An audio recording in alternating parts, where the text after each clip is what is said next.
The beautiful mountains are so high that they reach almost the clouds. On one of the peaks of Mount Tai, the mysterious man rises with weight, relying on his stick.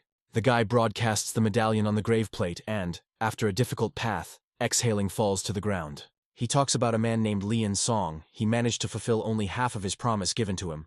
The guy was visible for a long time, because deep cheekbones are visible on his cheeks. The guy continues to lie on the ground in his eyes. A beautiful butterfly flashes. He recalls the years when he was an emperor. Emperor Hunsu asks his grandson what he thinks about power. The boy considers power. These are flowers. The old man does not understand why his grandson thinks so. The boy took up his chin and thought about the answer. The boy thinks that if not flowers are power, because it does not matter commoners or noble people, they all gather throughout the capital and talk about them. Grandpa raises him in his hands and praises him for his insight. He tells Yunvan to remember, despite the fact that the flowers are bright and colorful, they can be tied as if they were not there. His grandfather died, he did not have a suitable heir, therefore handed over the throne to the guy. Uncle Yunvan tells him that the old man entrusted the fate of the empire for such insignificance. The man believes that such a garbage has no place on the throne.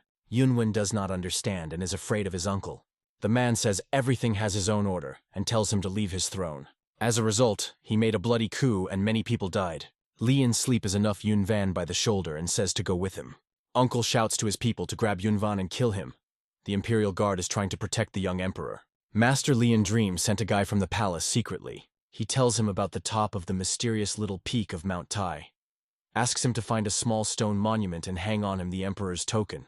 2 people who served grandfather Yunvan will help him.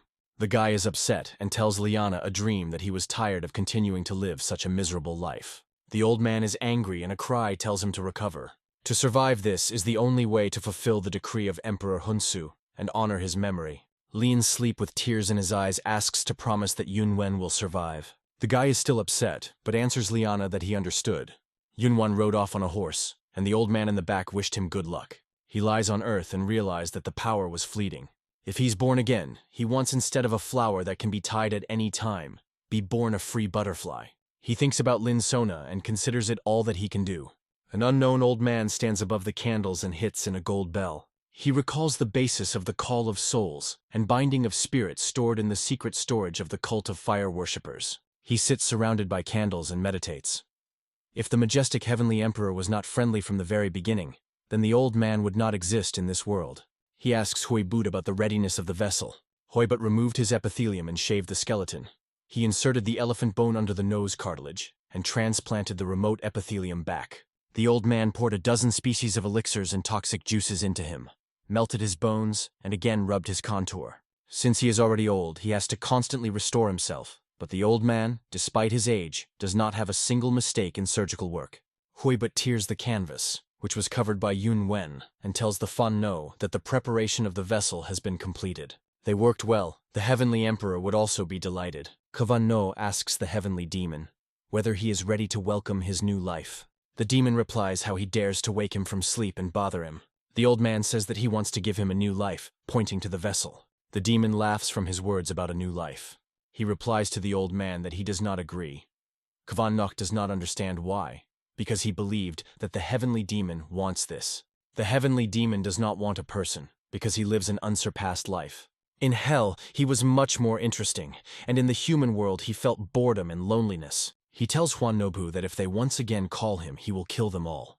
The old man in a panic asks him to wait. The Van Nohosh should come up with a secret plan if the heavenly demon returns now. All this will be in vain. He needs something to interest unsurpassed representatives of the demonic cult. Suddenly he cries that the heavenly demon is an idiot. The demon got angry and thinks Huan Nobu wanted his death. The old man points out to him, if he is really a heavenly demon, then he is an idiot, and is not so aware of in the world around him.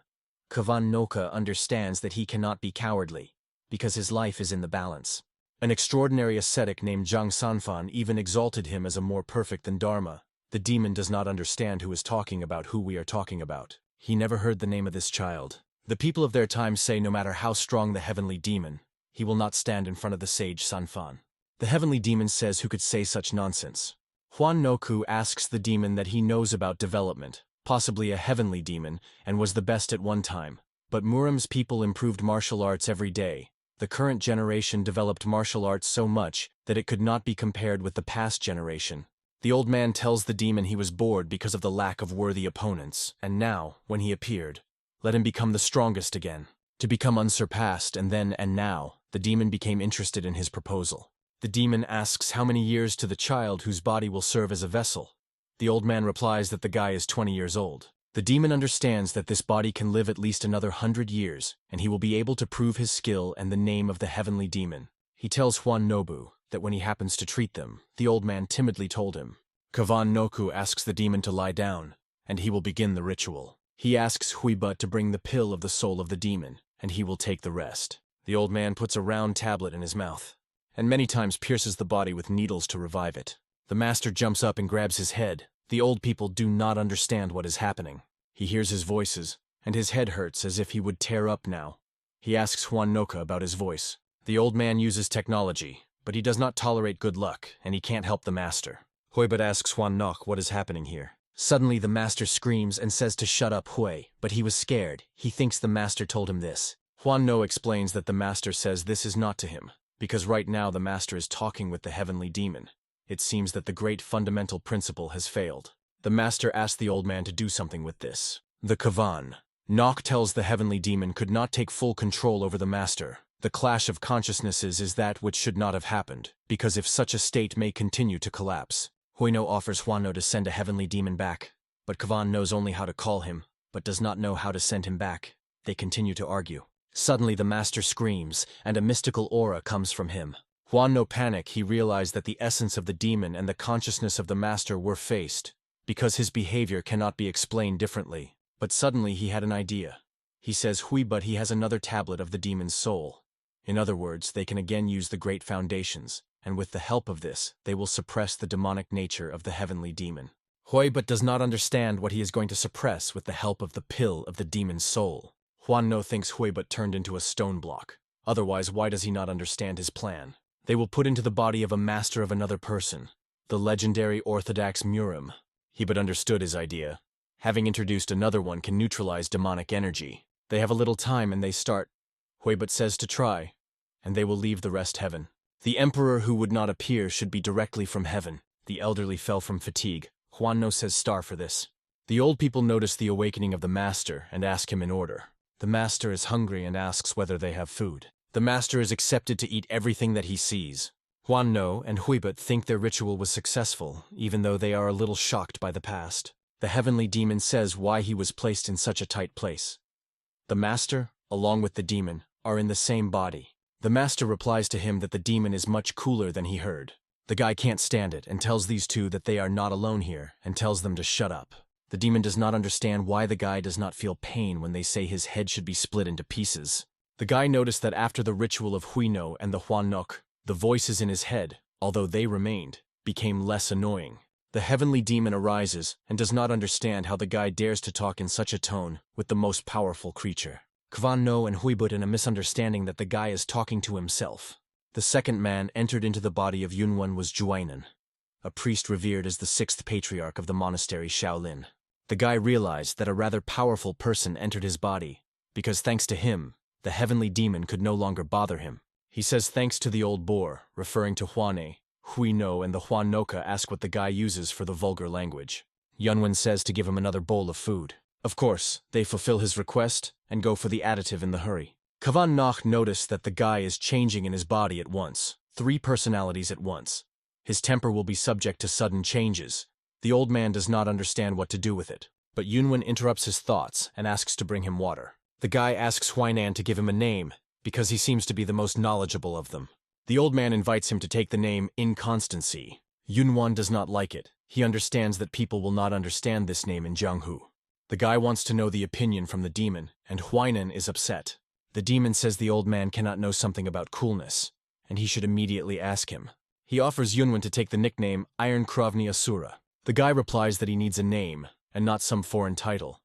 He does not understand how such an ignoramus became the strongest in the world. The demon is angry with his arrogance, and wants to immediately take possession of his body. But he doesn't succeed. The demon does not understand why Yunwan is all right. The demon realized that because of Huainan, he could not take control of his body. From the point of view of the number, the demon is weaker than them, so he cannot take possession of the body. He cannot take control of the body, so he has no other choice but to cooperate with them in the first place. The guy understands that using his surname Ju will be strange. The heavenly demon wants to absorb the body of Ju Yunvan completely. Yunvan asks the demon that he mutters under his breath. The demon says he thought about his fighting name and offers him a heavenly destroyer. The guy liked the name proposed by the demon.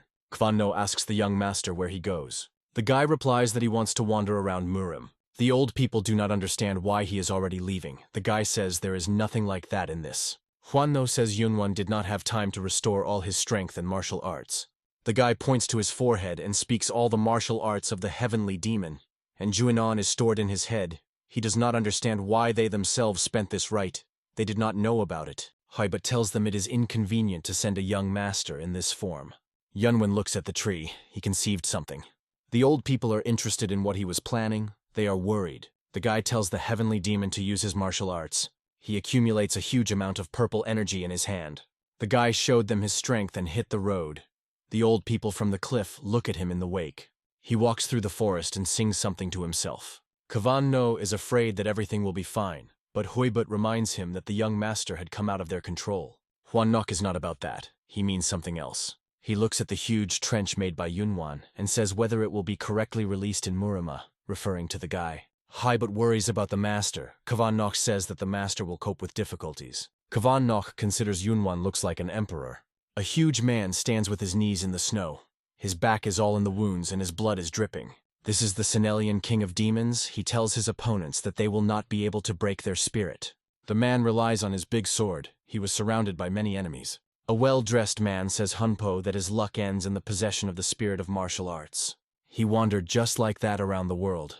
But the Association of the Northern Blades will not stand aside. The Senelian king of demons answers him if they are those who initially acted with their strength. The Association of the Northern Blade can be the dominant force in Jiangzhou, but Hunpyo is also a student of the Great School. The man is seriously configured. He tells the head of the Association of the Northern Blade that he will soon come on his head. A member of the association does not think so, because they spread the network of heaven and land to catch all the 7 kings of the demonic path. Hunpo, according to him, is not how much, but the members of the association tell him to stop to show off. The expression on his face was replaced. He was alert. A member of the association knows about his plan. Hunspo wants to win time, but he praises his courage for saving his brothers. The man points his finger up sarcastically smiling and asks about whether the Senelian demon has heard the sound. He thinks his brothers went to the underground world. Hunspio is furious. He realized that the association intends to destroy all the followers of the demonic path. The man rushes at the member of the association with a huge sword.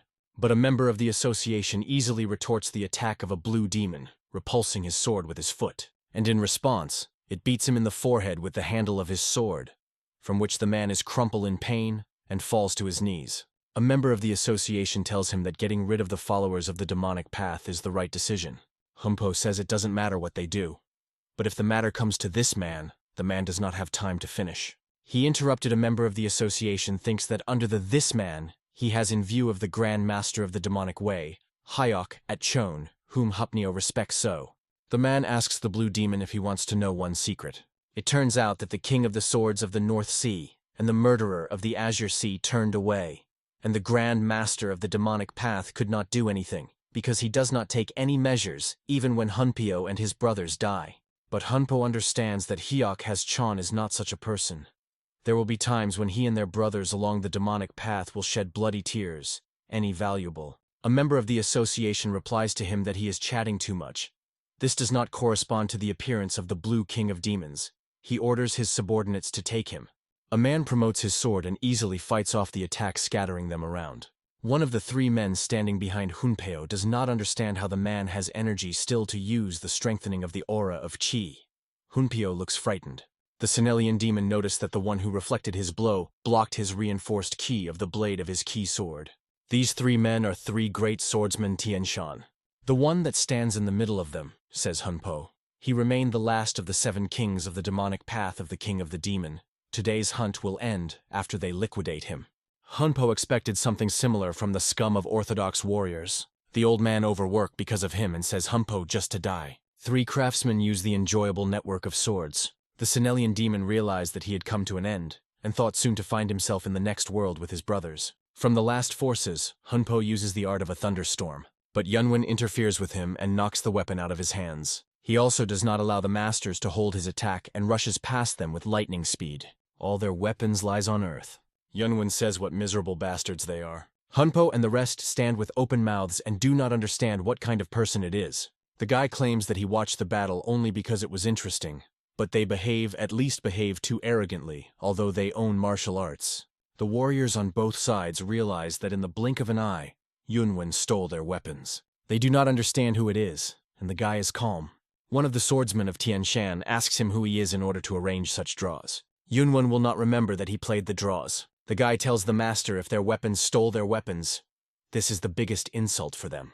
The master is furious. The man replies to Yunvan that he is just a jerk, whose milk on his lips did not dry out. His combat comrade asks him to calm down. The second sword of Tian Shan Cheng asks Yunvan to call him. The guy timidly said that he is a spellman of a heavenly demon, a heavenly destroyer. The heavenly demon begins Yunvan. Yunvan learned the scripture that the Gemini Noah told him and calmed the demon. A man from Tian Shan's swords tells his comrades what idiots they are and why they appear before him. He tells the guy how he dares to belittle them, seeing how he talks about the heavenly demon and the like.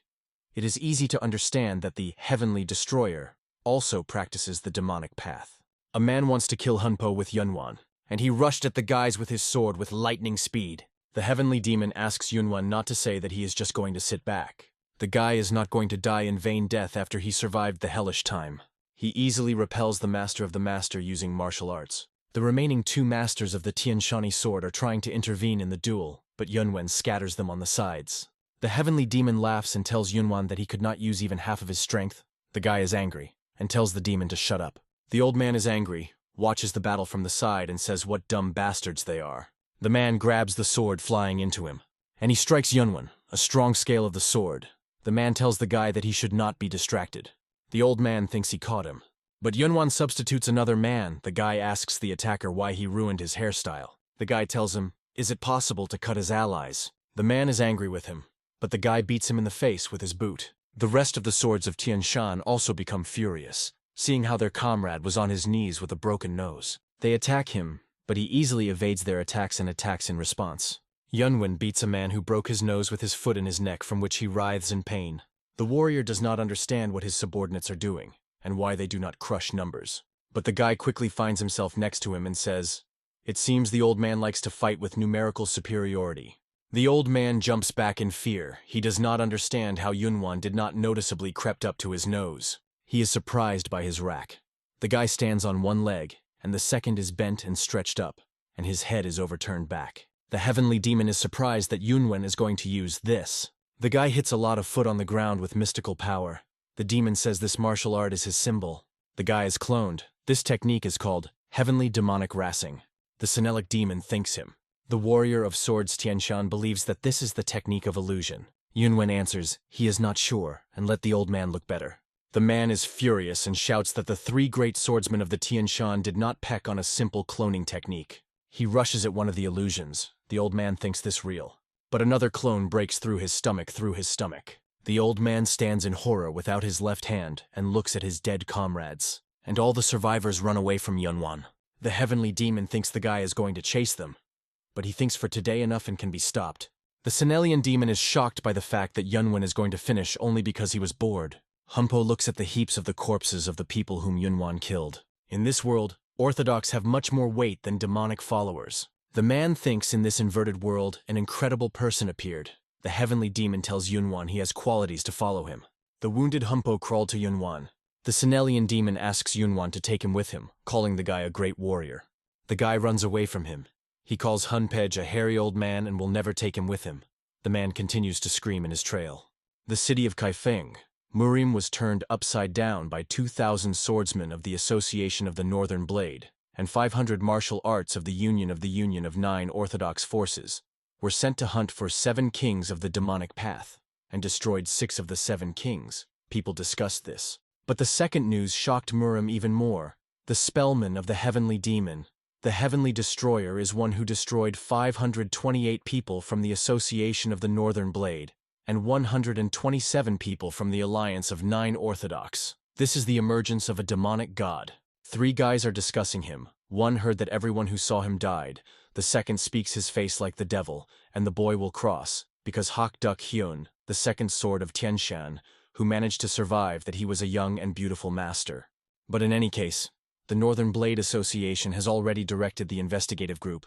It seems in Murim, a bloody massacre. The heavenly demon says, since they are all discussing them, it was an excellent appearance of a heavenly destroyer. Yunvan tells him to shut up. The guy has a feeling that he was drawn into a meaningless struggle. The heavenly demon says that in this, because the guy even changed clothes, Huinin thinks he did not mean this. The guy says to these two that they are too noisy and tells them to shut up.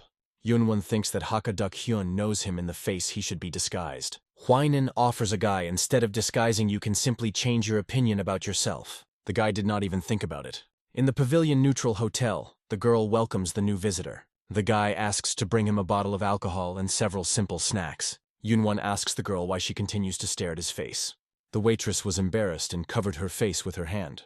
The guy thinks what is the matter and does she really know who he is? The girl replies that in 10 years of work as a waitress, she first sees such a beautiful client. The guy breathed out. The waitress asks him for a second to wait, and she will bring him everything right now. The guy began a meal. He noticed that the alcohol, which was given to him, was different from the one he drank in the palace. Huainan does not know what alcohol tastes, but he believes that this is what the joy of commoners brings. He is interested in Yunwan how he feels, and whether the taste of drinking from Murim differs. The guy thought about his words. He had so many opportunities to try him, but he did not like him. The only one who loved to drink was his uncle. It is bitter. Alcohol was always bitter for him. Huainan thinks, judging by what he heard, there should be a mental illness made alcohol bitter. The guy does not understand what he has under the illness of the soul. The old man says, even this time, the young man inevitably committed murder. No one else can pay for his sins. Huainan asks not to make his stupid mistakes, entering the battle that could be avoided, and committing meaningless murders. In this way, someday, the guy will be able to feel the sweetness of alcohol, according to the sage. Yunwan thought about his words. The heavenly demon says these words are like the words of any of the same old man, and asks Huainan to whether he knows the taste of alcohol at all. The demon believes that if you don't kill you, then they will kill you. This applies to the whole world, and not just Murim. Huainan answers the heavenly demon. This is the first time that Yunwan commits such an excessive murder after coming to Murim, and the heavenly demon should show a little generosity to the guy and learn to understand him. The demon says there is no shitty generosity. Yunwan did not think that the martial arts of the heavenly demon would be so strong. It was the first time he felt so free. However, if he will use force only in his interests, then he will not be different from his uncle. The guy tells Juainan that when his drinks will become sweet and he will give him a drink. The old man answers him, he cannot be alcohol since he was a monk. Suddenly the heavenly demon interrupts them and tells Yunwan to be on the watchman, because someone is approaching him. The guy thinks, judging by his clothes, the one who came up to him is a member of the coalition of the Southern Blade. He introduced himself to Yunwan. His name is Tan Jian from the province of Sichuan. Tanjong offers to join their company. Yunvan understood. Judging by their appearance, they should be approximately his age, and it looks like Tanjong master of martial arts. He thinks since he is bored, you can join them and get some kind of information. Tanjong tells his friends, because the young master happily accepted their proposal, they should greet each other. The first to introduce Namgun Herkun, who received the title of the Divine Dragon of the White Sword. Yunwan tells him pleasantly to meet them. The demon says a good endurance. The muscular guy is called Zhonhu, an iron bloody fist. The girl's name is Een. The girl, he thinks he is quite handsome. Namgun Hemi is silent. She does not understand that in him so good that everyone is so happy. Yunwan repeats once again, he is pleased to meet them. Murong Jongjiol from the Murong clan says enough introductory words on their part and asks Yunwan. The guy noticed that they all look like the descendants of prestigious combat clans. He does not know how to behave, since they all treat him very hospitably. Yunwan changes places in his surname and appears as Wen Yun, a scientist who wanders here and there and for him to be with such wonderful people. The heavenly demon tells him why, after the heavenly destroyer, he took such a shitty name. The demon believes that no one knows about the personality of the guy. Jonggiol is also pleasant to meet him. The heavenly destroyer thought that these guys are ordinary inhabitants of Murim of his age, but having heard their ideas, he realized that these 4 gentlemen and 4 ladies turned out to be a high position. Unlike the Association of the Northern Blade and the Coalition of the Southern Blade, they belong to a much more powerful power to the Orthodox fraction, known for its righteous acts of the League of 5 Clans. And there were clans in the pillars of this league. Namgun, Tan from Sichuani, Pan from Habai, Yan from Jingzhou and Murong. Yunvan realized that these people were children of the elites who were responsible for the future 5 clans. The guy is interested in them that they brought them to the house of Kaifan because this place is quite far from Chengdu and Jianggan. The demon is surprised because Yunvan says that he almost does not know Murim. But when he was an emperor, he almost knew the whole Murima map. Junqiu answers Yunveni that even if they explain to him, he will not understand. The man says something happened in Murim. Hemi says this place is Kaifeng. There may be the headquarters of the beggar sect, but it is also the base of the Association of the Northern Blade. The guy was worried that he was in the very heart of the Association of the Northern Blade. Yunvan wants to know more information about how their meeting is connected with the Association of the Northern Blade. One Hemi roar with a roar on the table, saying how curious it is. The girl tells him that the grandiose banquet of representatives of the Orthodox faction will take place here. But the guy meant where he could know. Zhongjil asks her sister not to be rude to the guest. The girl agrees and continues to eat. Yunvan suggests due to the grandiose banquet of the Orthodox faction, all Orthodox martial artists gather in the Kaifan house. Hemi chewing confirms his hunch. Yunvan did not know that the world of Murim was so divided into various factions. He inspires them that the amateur against Murim. Zhongjiol noticed this and suggests that the guy would be interested in learning about the world of Murim. The man tells Murim a hard place, especially now, when the root of the conflict becomes deeper and deeper. Yunvan is interested in what kind of conflict root. Zhongjiel says no matter what the guy is an amateur in Murim's matters. He should know about the conflict of the Orthodox and demonic path. The guy quickly replied that he knows about it. The man continues. Even in the history of Murim, these two forces were not as clearly divided as today. They are in a situation where everyone in Murim must choose between 2 options, no matter what. Yunvan does not understand how it is, because there should be people who do not want to belong to not one of the ways.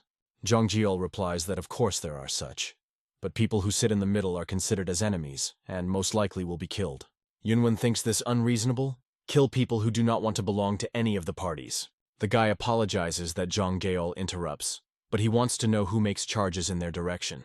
Zhongjiol says they are an Orthodox faction, and he also belongs to her, so Yunvan can think that he is only flattering him. But he does not think that the Orthodox faction overwhelming the demonic path is the only way to preserve Murim's moral. The heavenly demon, Jungiol, thinks rather unsighted, as for a small child from the Orthodox faction.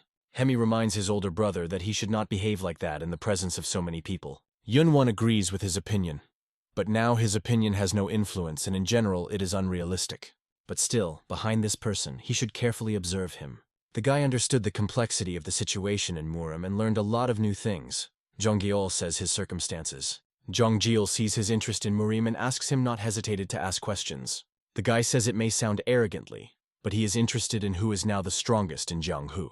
Zhongjiol was surprised and thought after his question. Yunvan realized that he was asking a rather sensitive question. The man says everything is in order, but he himself is not sure who is the strongest, despite some of the discrepancies in opinions. Leading people among 4 generations should be a grand master of the demonic path. The heavenly demon does not know who they are. He never heard and did not see them. Yunvan replied that he understood. However, Zhenghu is very great, and there are definitely masters of martial arts more than mentioned by Zhonggil.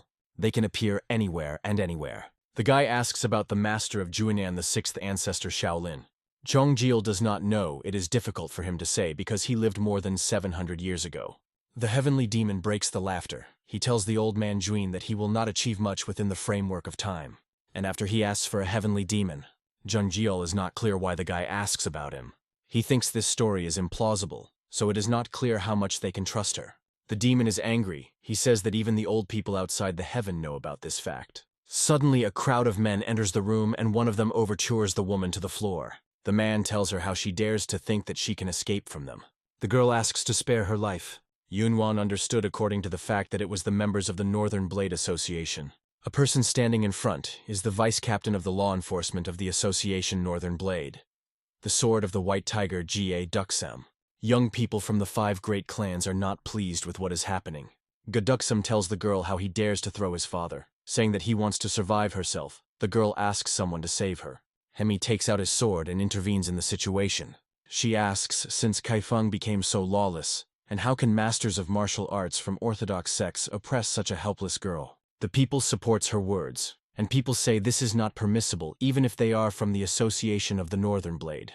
Ga Duksum replies to her how he dares to poke his nose in the affairs of their association, after which she cannot be safe. The girl says he can scare anyone else with this, but not her Huskun Hemi. It will not work with her.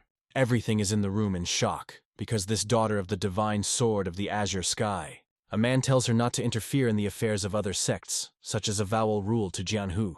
Hemi says she is not so stupid as not to know this, but do not turn a blind eye to the fact that it goes against public order, and this is what she should do as a martial art master. And judging by what she sees, they are engaged in something similar to the abduction. The man thinks she does it because she does not understand. This girl of Shuejufen, the daughter of a snowy tiger, possessing 1,000 skills. Shuejinya, leader of the sect of the demonic border of Kaifeng. They do not have a choice because they issued an order to arrest all members of the sects of the demonic border, and if she intends to interfere with them, then they will have to use force. Zhongjiol says since when the law enforcement detachment of the Association Northern Blade behaves so brazenly, Yunvan believes he should not join them. The guys in a detachment of law enforcement stand, surrounding the woman. The man says they are in the performance of official duties. He noticed that judging by his clothes, this guy is also from the great clan Namgun. Ga Duksum asks, or they are trying to threaten him. Zhongjiol says if this is really so what they are going to do. In this case, Ga Duksum will report this to his superiors. The captain of the law enforcement detachment, nicknamed Smiling, eliminating the sword of Wu Henshin, says there is no need for this. The word retreat does not exist in the dictionary of their detachment, and you should not report something so insignificant. All in the detachment bow to the captain. The heavenly demon says what kind of bastard it is, like food sticks. The captain asks the young master Namgun whether he seems to him that he is crossing the line. The guy is angry and does not understand what he means. If the leader of the alliance of the 5 clans learns about this, then Yang Geol will be held accountable. Zhang Geol can fall into a difficult situation if the story that the future leader of the Namgun clan was faced with the Association of the Northern Blade because of a simple girl from the demonic path will come out. But Zhang Geol does not back down. The security captain asks if the guy will suffer responsibility if the relationship between the 5 Clans League and the Northern Blade Association ruin. Zhonhu replies to him both he dares to behave and threaten the next chapter of the Namgun clan. Wu Henshin says he is respected by the heir to the clan Namgun based on his young age, and Zhonhu does not dare to tell him something similar. The captain gives the order not to let anyone out into the street and surround this place. He asks Zhang Geol what he will do now. The heavenly demon does not like this captain. He says the scum of their Orthodox sects have always been wolves in the sheep's skin, and tells the heavenly destroyer why he should not be cut down. The guy says his personality will be immediately disclosed if he applies martial arts. The demon says simply to score them to death so that there are no witnesses left. In this case, Huainan suggests applying his martial arts. The guy is surprised. The security captain once again asks the young master what he's going to do. The guy is angry, clenching his fists. He says to leave this girl to them. Zhang Jiol tells him since they cannot then watch his investigation and accompany the girl, and it doesn't matter who her father is, because this does not apply to her, and if they refuse, then they will not leave this. The expression on the captain's face was replaced. The guy does not understand what was the matter. Jie Duksum knows that this facial expressions mean that the captain wants to kill. Wu Henshan tells them that they carry clans of the coats of arms of clans on their backs, but they don't know how the world works, and says let them try to take it from them. The guys are tuned and prepared to fight. The captain of the detachment takes out his wavy sword from behind. It is unbearable to look at the arrogant face of the master from a rich house, and he intends to just take and kill this girl in place. Zhang Jiol says how to do this, being a member of the Orthodox sect. He says to kill her would be too much. The captain wants to expose the girl. Hemi says what bastard he is. Yunvan does not tolerate this, and using Huinanen's power attacks Wu Henshin. Yunwan is far back the captain of the security detachment. Hemi and Zhang Geol are surprised because they thought the guy an ordinary scientist. Everyone is in shock under a guy soaring in the air. Zhang Geol knows that this is a martial art of Shaolin, a step of climbing heaven. Captain Wu Henshin, coughing, tells the guy how he dared to hit him. He is at a loss as Yunwan soars. He did not know that such scurvy exists. Wu Henshan does not think that the guy is a member of the League of 5 Clans. The man does not understand where he came from. Yunwan tells him to let the girl the captain of the law enforcement detachment will die today from his hand. Juanan dissuades Yunwan, and the sky, on the contrary, encourages the sky. The captain does not know who this guy is, but he is even more incomprehensible why he does it. Wu Henshin once again repeats that he is a representative of the Northern Blade Association. and wants to take a sword from the floor. The guy, hitting the captain, repeats him to let her go and stop repeating who he is. However, he cannot do this, even if Yunvan is a martial artist. The words retreat are not in the dictionary of their law enforcement. After these words, he receives a strong blow in his stomach with his hand from the guy. Yunvan attacks his pressure point using a large number of blows. The guy tells him that the next time he will really hit. The captain is furious and orders his detachment to kill this bastard. The guy does not forcefully beat the flower pot with his foot and throws him in one of the warriors. The vice captain stands with an open mouth from what is happening, but Yunvan quickly sweeps him out of his path. In the building, a complete chaos. Yunvan alone understands the soldiers. Imprints one of them into the ground by the reception of the Buddha.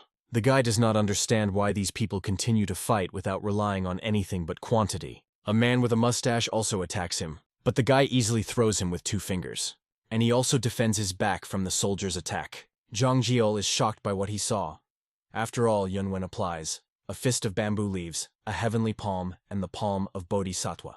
If his memory does not change him, then these are all the higher techniques of Shaolin. Wu Henshan once again rushes at the guy with his wavy sword. However, his facial expression changes again at fear. Yunvan has accumulated a large amount of yellow energy in his palm. He uses Vajra's energy palm. Zhang Jiol is still surprised because Yunvan applied the technique of the higher indestructible palm.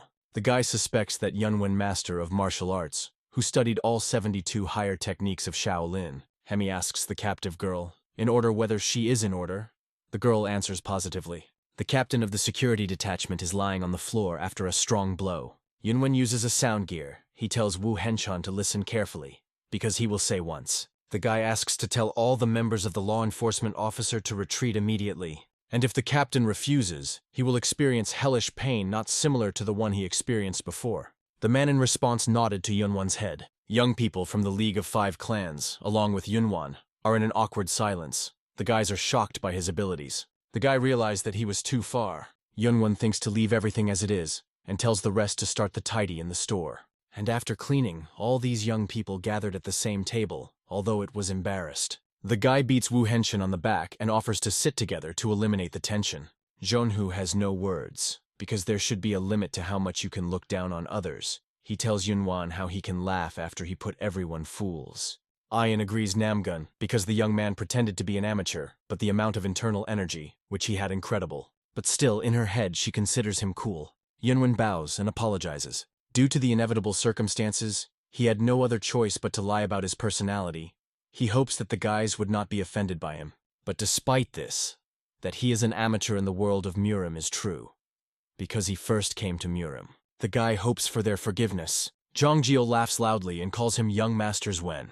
Yunvan is interested in whether the heir to the clan Namogun has some kind of question. The young man does not want to become attached to the past and ruin new acquaintances. However, it will be better if the guy tells about his inevitable circumstances so that they feel less deceived and asks what his true personality is. The guy does not want to speak about it just so recklessly, but he understands that fate brought them down, and therefore will not hide from them that he inherited the mantras of the Honorable Huinian, the 6th patriarch of the Shaolin Temple.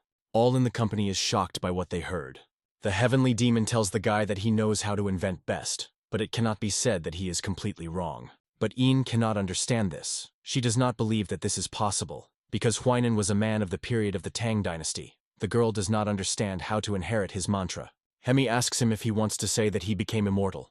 John also thinks this complete nonsense. The heavenly demon asks Yunwan what he is going to do now, and thinks the guy's lodges will not work. Yunwan understands that his explanation was not clear enough, and he did not meet with Joinan personally. The guy claims that he was born on Mount Tai, and once walking, found traces of his scripture in the cave. After that, he went to the cave every day. It was not easy for him to understand the texts, but after many years, despite some shortcomings, he was able to realize his heritage.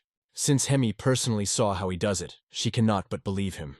Zhang Jiol believes that Yunwen really became the owner of a successful find. In any case, Yunwen will be grateful if the guys forgive him. The young man replies that they should be careful in how they relate to him from now on, and he considers this blessing of Orthodox sects. The guy is interested in what, under caution, Zhang Jiol tells the guy.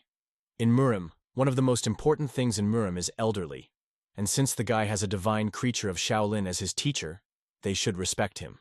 All at the table agree with him. They want to raise glasses for acquaintance. Wu Henshan does not like what he drinks with them. But suddenly, some inner voice tells him not to be upset and calm down.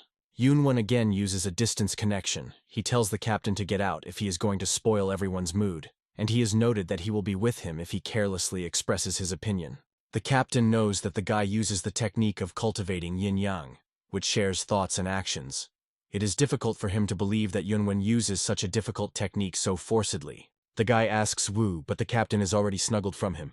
Yunvan asks if there will be other incidents after that. The captain assures him that nothing more will happen again. Yunvan invites him to leave because he needs to treat wounds. Wu Henshan thanks him for care. Zhang Gil invited Yunvan to stay with them for the night, because they were already in the neighboring tract. The guy relaxes in a hot source. He tries to live calmly. But the surrounding world is not in his favor. The heavenly demon says this life of the strong. This time he owe a lot to Juanan. The monk replies that there is nothing like that for this. Yunvan lived a bustle and heavy day, but suddenly he hears that someone calls him a heavenly destroyer and tells him to recover. The guy turns around and sees the Siniliche demon Humpo. The young man is very surprised by his appearance. Yunvan did not think that the guy whom he had recently met on the snowwork would follow him all the way. Humpo asks for him as a student, calling him a great warrior. The guy says his ears will burst and tells him to shut up. The Sinelian demon says once he almost died, and because he would be saved by his life, he will devote it to Yunvan. Yunvan considers him hopeless, and the heavenly demon offers to take Humpo into subordinates. However, if he goes with him, he will attract too much attention. The guy came up with a place where to send him and said that he would take him to his subordinates. On Mount Tai, the Gemini Noah gather firewood. Hui is interested in what kind of sound that he has already heard for a long time. He sees Humpo with a huge ball behind his back. The man arrived at the elderly, and glad that he finally found this place. Yunvan agreed to take him as a student. But with the skills that Humpo has, he will only be a guy. So he sends him to study in Mount Tai. The man seems to be an insignificant Azure King of Demons, following the order of his lordship. He arrived in order to greet his masters on Mount Tai. Hui but asks who is his master, because this is a place that no one can know about, especially such a stupid smashed. Huan-No sighs and thinks what Yunvan is doing. And at that time he is meditating and practicing in the control of energy. Along with Juinan, the old man tells the young man to focus on the stream, because he is like a wave, so she needs to follow and not go against her. The guy tells him to stop. The mister has become better control of the inner QE. The demon does not understand why to conduct such basic training. Huainan answers him that the basics are very important. The demon also asks the heavenly destroyer than he plans to do further. Yunvan is not defined. He does not yet know what he wants to do. The heavenly demon says the young man's body is weak to hone his skill and offers him to draw up his plan since the guy has not decided yet. The young man replies that this can only be in the dreams of the demon, because even if he does not have big plans, he will do what the heart will tell, and he does not want to abandon something again. Huainan asks the guy not to spend his life on vain obsession and vanity, and this would correspond to the providence of the universe that gave him this power. And the heavenly demon tells him not to refuse anything and to achieve everything he wants. Yunvan thinks he lives with a hooligan and a callous old man. The guy tells them to stop, and in any case, he will decide how to live. He says that only part of the recollections of martial arts was transmitted in the form in which they are, and as if someone specifically ruined the rest. He is interested in what needs to be done so that they become intact again. The heavenly demon thinks this will happen naturally when the guy's Kui becomes more mature. For example, he can completely unite them with Juanan and renew all possible tricks. If Yunvan is killed by the great technique of simulating death before their unification, then they will be able to temporarily act without it, and they will be able to free themselves into a state of perfect unity. Then the demon wants to master his body. The guy asks. The demon adds that they will be able to go anywhere or to the underground world, or to another body. After the departure of his grandfather, the young man went through a lot. But most of all, he was worried about how he was very bored with him. The old man tells the boy that he will have to go the other way, so he should not return to the world the pain that he suffered. Grandfather asks not to become a guy whose demon drives only revenge, but to become a strong person. The boy asks not to leave his grandfather.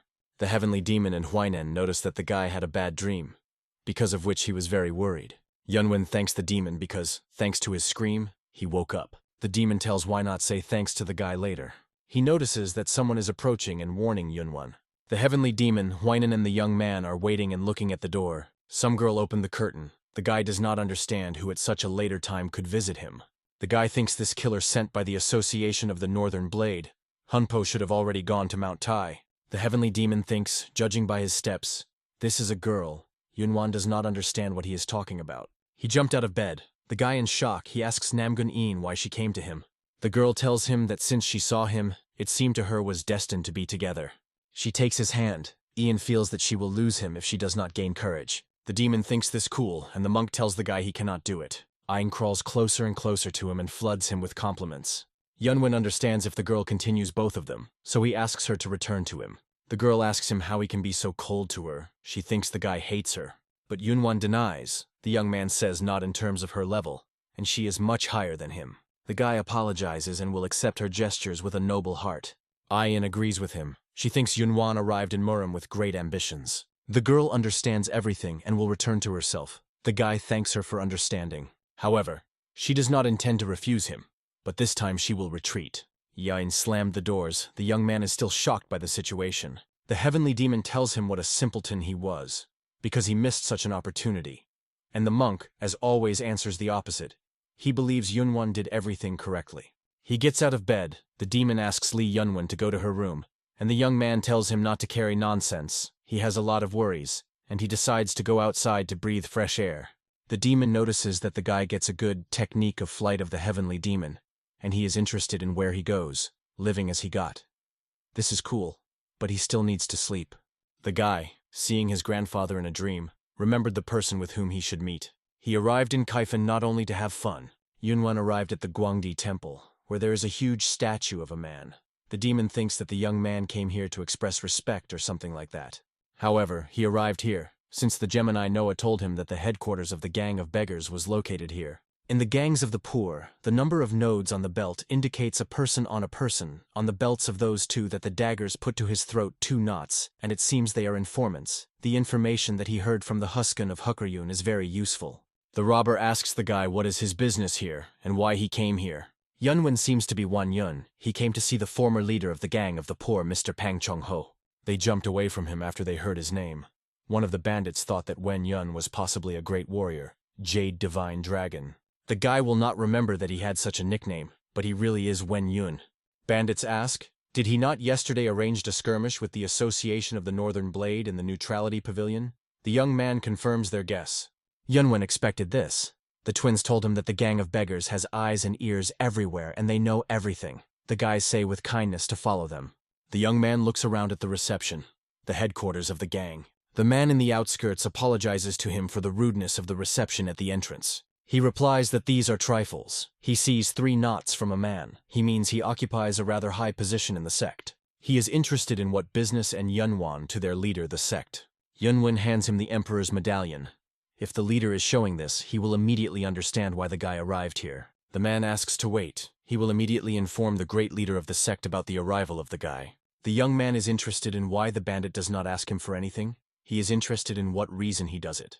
The gang of beggars and the association of the Northern Blade enemies in Kaifan, and the fact that Yunwan humiliated them is good news for the gang of poor. Although he does not know what kind of connection with their leader, he is also interested in what Yunwan will do. Therefore, the guy should not feel in debt in front of him. The man leaves and asks the young man to feel at home. The guy thinks that in any case, although this is not striking, but the structure of their central office is excellent, unlike their appearance, a gang of poor power to be considered. He will have to pay expensive if he looks at them as simple beggars. Suddenly, some old man appears sharply in front of the guy. He asks Yunwan whether he brought this token. Yunwan notices a huge number of nodes on the old man's belt. The old man asks the guy if he was the young master who brought this medallion. The guy confirms this. Pun Chunho knees and welcomes the young man, calling him the emperor. He asks to forgive himself, an insignificant subject, for betrayal. Yunwan is in shock and does not understand what is happening. From now on, he intends to risk his life in order to support his majesty. The guy expected this because he was heard about him. Before his departure, the twins told him to go to Kaifan to meet with the leader of the gang, and they say that he would need to use the emperor's token again. The young man realized that he was not suitable for his grandfather. Pun Chongho asks if everything is good with Huino and Huanobu. Yunwan has no doubt that this is so. At least since he saw them for the last time, a lot of time passed. The old man asks the emperor to speak with him aside. But the guy is so convenient, especially since he is no longer an emperor, so Pun does not have to be so courteous. Pun Chonho informs the guy that he and the twins know are the only forces that His Majesty Emperor Taizu placed in Jianghu. The old man tells him when he did not make an order, They will support him at any time and do everything possible for this. Yunvan answers the old man that he no longer intends to engage in politics. His uncle is now the hero of this era, and the young man has no desire to get involved in family showdowns again. Poon Chong-ho understands him and is interested in what the guy plans to do in this case. Although the guy is no longer an emperor, he cannot live a wretched life. That's why he is thinking of rule Jianghu as its emperor. The guy says if the gang of beggars and the twins of No unite their forces, then most sects in Jianghu will not be able to exert worthy resistance. There is nothing possible to force large forces to surrender. Yunwan asks Pune whether he can arrange a bloody bathhouse for him. The old man asks him to be sure of him, the guy confirms. But their gang of beggars is not even connected with the alliance of 9 sects, 9 Orthodox alliances, and asks the guy who knows why. The young man replied that he did not know, and the old man says this so that their gang remains independent. Despite the fact that their gang is all over Jianghu, great power and determination are required if the gang members want to rush into the fiery hole and fulfill its order. However, they do everything in the name of the heavenly order. If Yunwan orders this, then even if it is wrong, they do it without unnecessary questions. As expected from his grandfather, he had truly devoted subordinates. He could just dismiss a gross request of a little boy. But he remained faithful to himself, despite the fact that he was a powerful leader. The more he recognizes him, the more he understands how incredible his grandfather was. The guy apologizes before Pun to say that it was just a joke. The old man was embarrassed and thought to show disrespect, not knowing that it was a joke. Yunwan says everything is in order, and the old man's words, on the contrary, gave him a lot of confidence. He asks if the old man will listen to his request again, later, when he comes his help. The old man confidently agrees with the young man. Pun is interested in the guy what happened, because according to rumors he uses Shaolin martial arts, and his name is already quite known throughout Kaifeng. Yunwan says this for too long to explain and let him listen to it from the twins Noah, and the guy is interested in whether the old man will be attended by the grandiose banquet Righteous Way. The student of Puna will take part, and if Yunwan will also go, then the old man will make him accompany. In this case, the guy reports that they will be seen later and is going to leave, and the old man asks him to wait a minute. Pun pressed on a stone and asks the former emperor to proceed after him, because he wants to show something to the young man. The guy passes after him. He is shocked by what he saw. There are a lot of weapons into the room. The demon also notices it. The old man tells the guy that this is the weapon of the Han era, and in its form the heart trembles. Yunwan agrees with him because it is a really amazing arsenal and asks how much more they should go. Pun says they came. The guy, wide opening his mouth in amazement. The old man retained what Emperor Taizu acquired, and he thinks the time came to these beautiful swords to find his legal owner. The demon and the monk are also surprised. It seems to the heavenly demon these swords are familiar.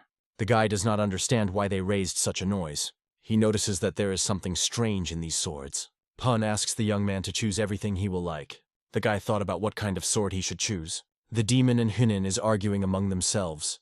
The demon wants the guy to choose a black sword, and the monk asks to take white. But Yunwan asks Pune from whether he can take both. The old man laughs and says why not, because the swords still belong to Yunwan and he can take them. The demon thinks his greed knows no boundaries, and the monk considers even one of these swords too much. The guy does not understand why Huainan and the heavenly demon are fussing so much and asks the leader of the beggars if he knows anything about the origin of these swords. As far as the old man knows, a dark sword is a heavenly demonic sword, and white is Ganjiang's sword. Now the young man understood why the demon raised this noise because it was his sword. He asked, what about the white sword Ganjiang? The old man says this sword was created by the great master and is also known as the Emperor's sword. The guy looks at his swords and he is interested in the Emperor's sword. He arrived at the hotel where the rest were located. Zhong Gale asked Yunwan where he was. The guy was a little stuffy, so he decided to take a walk. Hemi noticed his swords. She did not see them last night. He replies that he found them by accident and there is nothing special in them. The girl does not think so, because they look like precious ones. Zhang says the rest of the big tournament came, and it is time for them to go. Zhang Jiel offers the young Master Wen to go with them. Ji Gun from Shaolin said that he would also visit a grandiose tournament. The guy considers Yunwan amazing, because one day he received the title of Divine Dragon with a jade face. His fame has already spread throughout Kaifeng. Probably many will watch young men during the tournament. The guy is flattered that people have such a good opinion, and Ian admires a guy. The girl says there is nothing insignificant in him. Yunwan does not feel like something wrong. He thanks the lady for the compliment. In any case, he cannot believe that he can see such a great pavilion from such a distance. The Association of the Northern Blade is the leading organization both by name and essentially the largest fourth of the Orthodox sects, which includes the coalition of the Southern Blades, the League of Five Clans, and the Alliance of Nine Orthodox. 3 swords of Tian Shan are directly subordinate to the head of the association. Raise the Hall of Guards, the Hall of a Demonic Sword, a Bloody Sword, and a Hall of a Heavenly Sword. A little below these 4 is an advisor, general officer, and inspector. The Iron Brigade is located directly under the leadership of the general. In total, the number of soldiers exceeds 5,000 people, with the exception of the Gang of Beggars. This is the most powerful and numerous strength. The current organization of the Northern Blade is very aggressive, but Zhang Jiol is now most worried about the Hall of Demonic and Bloody Swords. Yunvan noticed these names, and it does not seem to him that it looks like the fact that Orthodox sects should use. The young man confirms his guess. Initially, they were the most famous assassins of the Dark Way, and were later recruited by the association. However, their hard nature has not changed after they joined the Association of the Northern Blade. Their League of the Five Clans and the Coalition of the Southern Blade expressed their discontent on this subject, but the Association of the Northern Blades simply dismissed them. As a result, the League of the Five Clans and the Association of the Northern Blade have never been in good relations. Yunvan also noted that the former members of the Dark Way, who joined the association, will be fought with a Dark Way. It looks contradictory. In any case, the pavilion is very large. It should be worth a lot of money. Tanjong says there are rumors that it cost 100,000 gold taels. The guy is stunned by the amount heard. He does not understand where they got money from. Zhang Jiol talks about their main income. The basis of the source is a business for the delivery of goods. They also own taverns and wine shops with pawn shops of the like. The young man looked around so that no one would hear them, and told Yunvan in his ear should be a Dark Way for them to be a balm in the eye, since most of these enterprises controlled the Dark Path sect. Yunvan realized that getting rid of the Dark Path and the monopolization of these income would definitely bring them a huge amount of money. Someone jumping on a horse shouts to leave people from the road. Some had blood from the ears because the scream was filled with the energy of ki. Hemi is interested in what kind of person it is. Yunvan does not leave the road and stands right in front of an impending horse. The horse does not understand why he stands a pillar. The girl and Zhang Gaol shout to him that it is dangerous. The heavenly demon also does not understand his actions. The guy is going to fight with a horse. Yunvan annoys this recklessness. The guys scream again about the danger. However, the rider easily jumps over him. In flight, she exchanges his eyes with him. She landed and rode away. The guy in shock. The horse jumped so high, and it seemed to him as if she was flying. Hemi says not in vain whether he pretended to be cool, and Ian is interested in Lee. The demon also laughs from him and does not understand why he tried to behave cool. Yunvan notices it was an incredible person. Such an ability to own a horse is rarely found even in the army. He did not think that he would see such an art of owning a horse in Jianghu where people were less trained in this. Moreover, the rider was a girl. The guy thinks this huge queue stands for the tournament. Zhang Jiao also thinks so. Hemi is tired. She says why they should wait after they were invited. Her brother asks to be more polite. The guy says Zhang Jiao. There is no need for this, he noticed someone in the crowd. The heir to the clan Namgun does not understand what he is talking about. Yunvan turns out to notice Captain Wu and waves his hand. The captain does not believe and does not understand why the guy here, the young man, using the sound transmission, tells him to hurry and come to them. He welcomes him, saying that he had to do this before. Wu realized that Yunvan came to a grandiose tournament with members of the League of Five Clans. The young man asks the captain to help because their time is too valuable to stand in line. He squeezes his shoulder and asks whether the captain will help the guys. Wu Henchan kindly agrees, saying that they are not strangers. The guy apologizes to the warrior for constant requests. Wu mumbled that it was trifles, and Hemi was glad that she would not have to stand in line. The company entered the pavilion on the embankment. The captain asks them not to be shy and stay here. 2 men notice Yunvan and discuss him from the side. One of the men considers the mandate detachment, and Wu Henchan not in their mind, because they were humiliated by a simple jerk. Another mysterious old man is interested in, and whether this jerk is really a jerking divine dragon. It turned out to be the leader of the association. The soldiers who gossiped the old man telling the guy not to occupy the courage, because he came here after what he did. The mandate detachment beat half of its members, and they had to pay compensation to the hotel. They even missed the daughter of the leader of the King of the Demon King, Sol Ken Ik.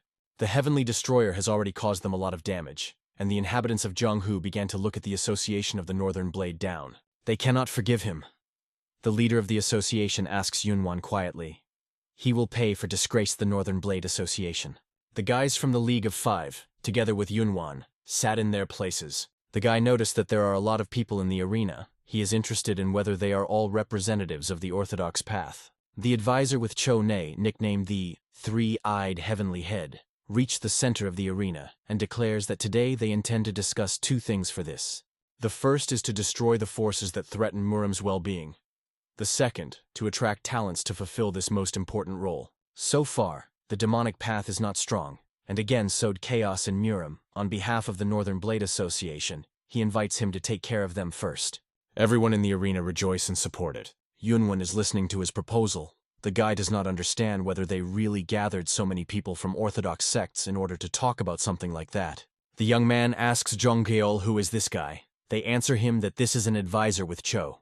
He asks the heir to the clan Namgun is not their goal too obvious. Jonggeol agrees with him. But not anyway.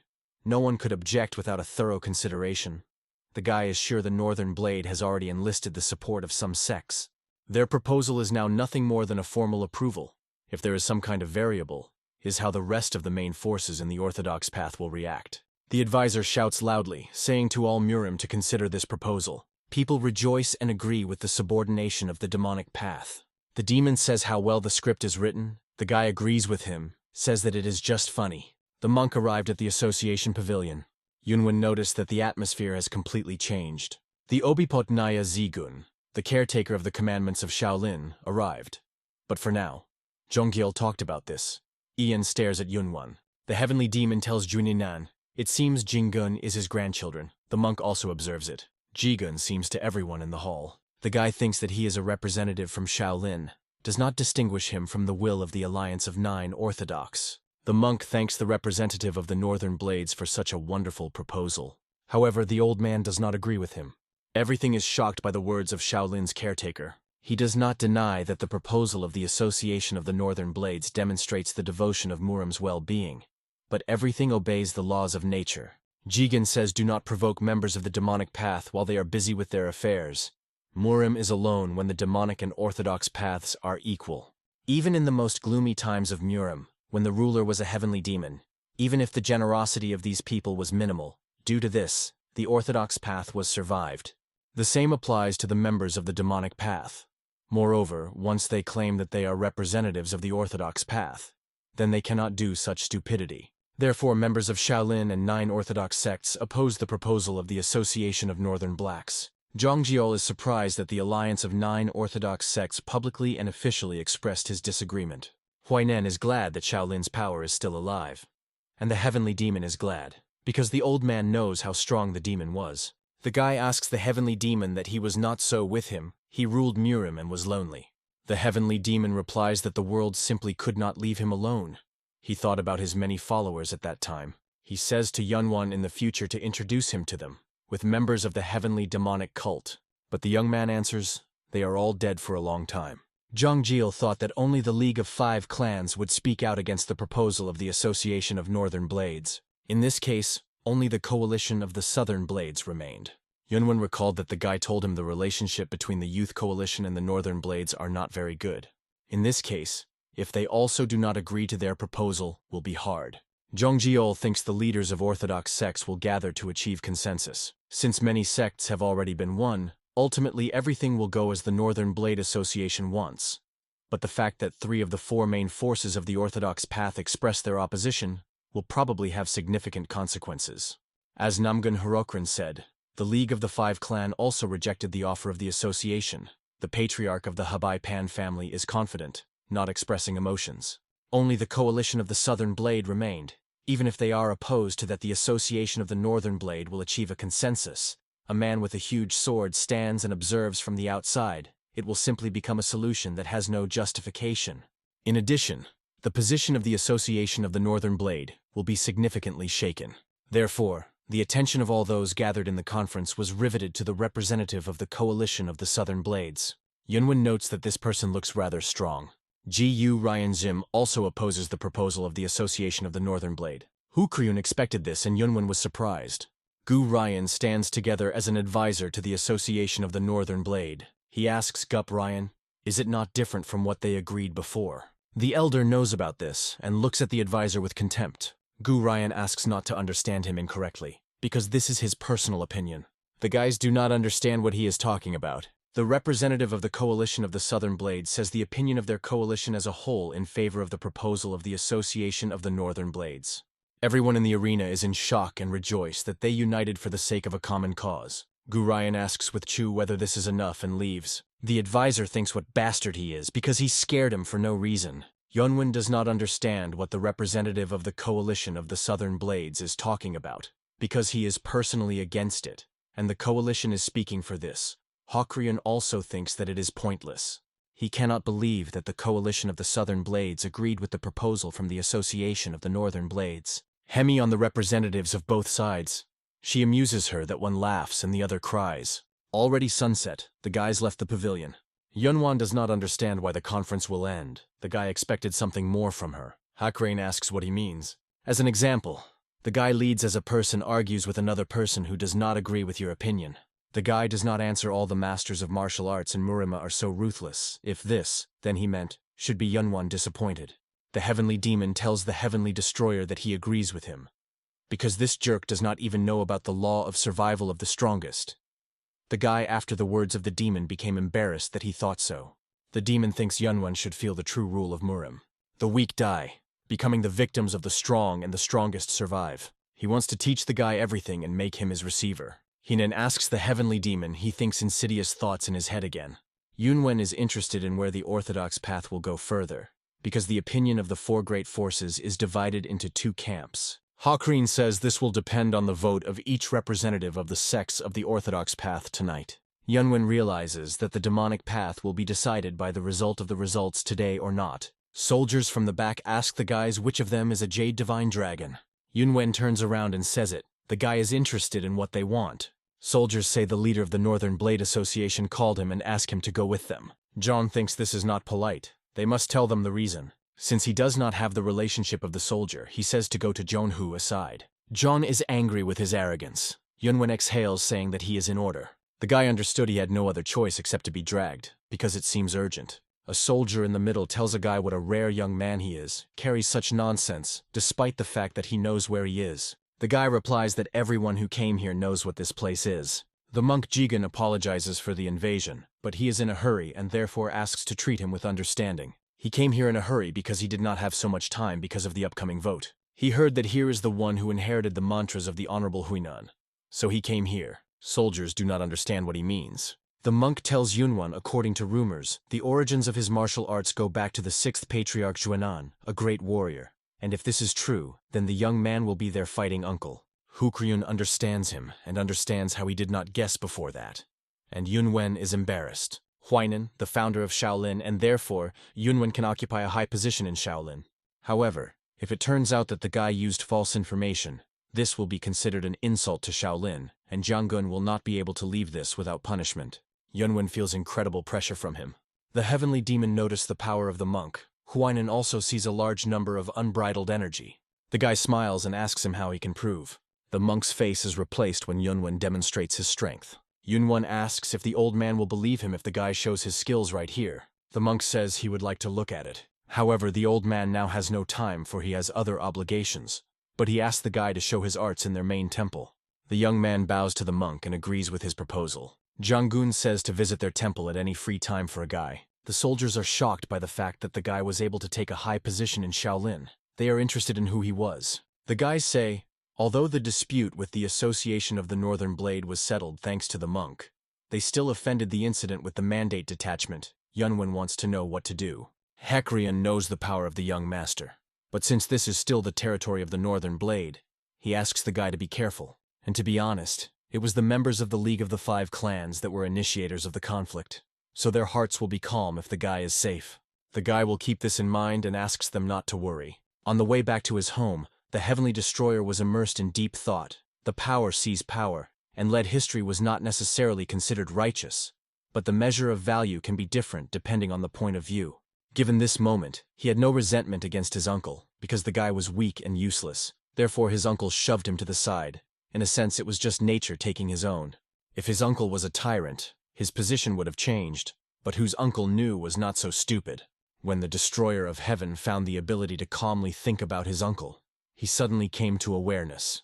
He has a balance between three personalities. He does not bother with anything. On the other hand, the current Mirim is not balanced. In the world of Murim, perhaps this strange balance is the path that he should follow. The guy lies on the street at the pavilion on the embankment. He is bored. He wants to know the results of the vote. Suddenly someone sweeps past him. He noticed the elegant art of facilitating the body. But this is the association of the Northern Blade. He does not understand who it could be. Yunvan decides to chase after him. Judging by his dexterous movements, this person is really extraordinary. A mysterious man jumps directly to the 9-story pavilion of the Divine Sword. In Murim, there were only 2 people with this nickname. One of them is the current leader of the League of the 5 Clans of the Divine Sword of the Côte d'Azur Namgun Hui, and the second lord of the pavilion, the leader of the Association of the Northern Blades, the Supreme Divine Sword of the Henton Duga. He was the youngest of the 4 leaders of the great forces of the Orthodox path, and some Murima called him the King of Swords. Of course, both the father and the son, his father, the former leader of the Association of the Northern Blade, the Emperor of Hidden Dragons to the Archgen, was also unsurpassed by force. After he handed over the post of head of the association, he suddenly disappeared, and rumors that the Emperor of Hidden Dragons to the Archgen, somewhere teaching his grandson the rising sword of the Heavenly Dragon to the Arch Wu. Regardless of this arc, Henton had complete control over the Association of the Northern Blades as its leader. Yunvan noted that the one whom he pursued entered the building, a dwelling, a very expensive building. Moreover, dozens of people are ambushed around the building. All of them are at the master level. They must be protecting a person inside the building. And if not, then they keep this man in prison. In any case, Yunvan dies of curiosity. But he does not know what to do, because if he is caught, they can take for the offender. The young man is interested in the heavenly demon, what he can do to get into the building unnoticed. Perhaps the demon has some abilities for this. The demon says, "Why this? The guy is already using this." Yunvan thinks the heavenly demon means about hidden art. But he thinks masters of this level will be able to notice it. The demon says not to underestimate his skills, and just use all his chi to bring the skill to the limit. Yunvan tells him how he is a show-off. After the heavenly destroyer burst into Jianghu, this was the first time when he used heavenly demonic hidden art at the limit. The hidden art of a heavenly demon, in which he used more than 300 years of his inner ki, allowed him to go through any place if there was a small gap, and passing by any person is unnoticed, even if he possessed strong inner ki and both eyes were open. The guy penetrates the building and looks at the one who was chasing. As expected, this person had things to do here. The girl celebrates her subordinate to Juan's. The guy gets old and welcomes his mistress. Yunvan suddenly blushes sharply with shame. Madam gets up with the bathroom hiding behind only a towel. The warrior apologizes to his mistress. The girl says it does not look like him. She does not understand why he went around and about. The lady asks to tell him everything as it is without hiding anything. Juan's tells her about a certain person who is incredibly obsessed with women and readily attacks them and kills. And in nearby villages, there are many people who are offended by him. According to rumors, the young leader of the coalition of Southern Blades is scum. The spy asks the mistress about her further plans. She cannot do anything. This marriage will be political for the sake of the union with the coalition of the Southern Blades. This will not differ from the sale of a girl with her father. Moreover, her marriage partner will be a scum. Yunvan, hearing this, realized that this was the daughter of the leader of the Association of the Northern Blades. Now the guy realized why the representative of the coalition of the Southern Blades made such a remark. He is shocked by the fact that they will unite with the help of marriage. Judging because he heard her groom a real piece of shit, the guy does not understand whether the leader of the Association of the Northern Blade will give his daughter to such a person. The young man thinks about his composure. Juan's in the place of the lady would refuse it. The girl asks her subordinate whether he will help him to escape her if she wants. The warrior confidently replies that his duty is to protect her and he will always be next to her. The lady thanks him and tells him to go, she wants to be alone. Juan's using his skills quickly left her. After he left, the girl exhaled, sat down on a hand and cried. The guy is sorry for her. He can understand the helplessness of the girl, since he himself was like that. Aimlessly drifting in the whirlwind of fate, he could only cry.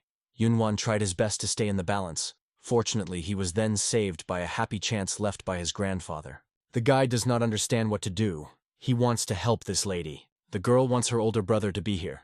Yunvan approaches a sobbing girl. She screams and shouts who he is. The young man uses spotless, harmless blows. The lady noticed that her body was paralyzed and she could not move. The young man assures the girl that she does not want her evil and does not want to hurt. He seems to be a jade divine dragon. Tracking the night wanderer, he accidentally ended up here. He accidentally heard about her situation and decided to help her. Now Yunvan will relieve pressure from the points and asks it not to scream. Since her points are blocked, she cannot express her opinion.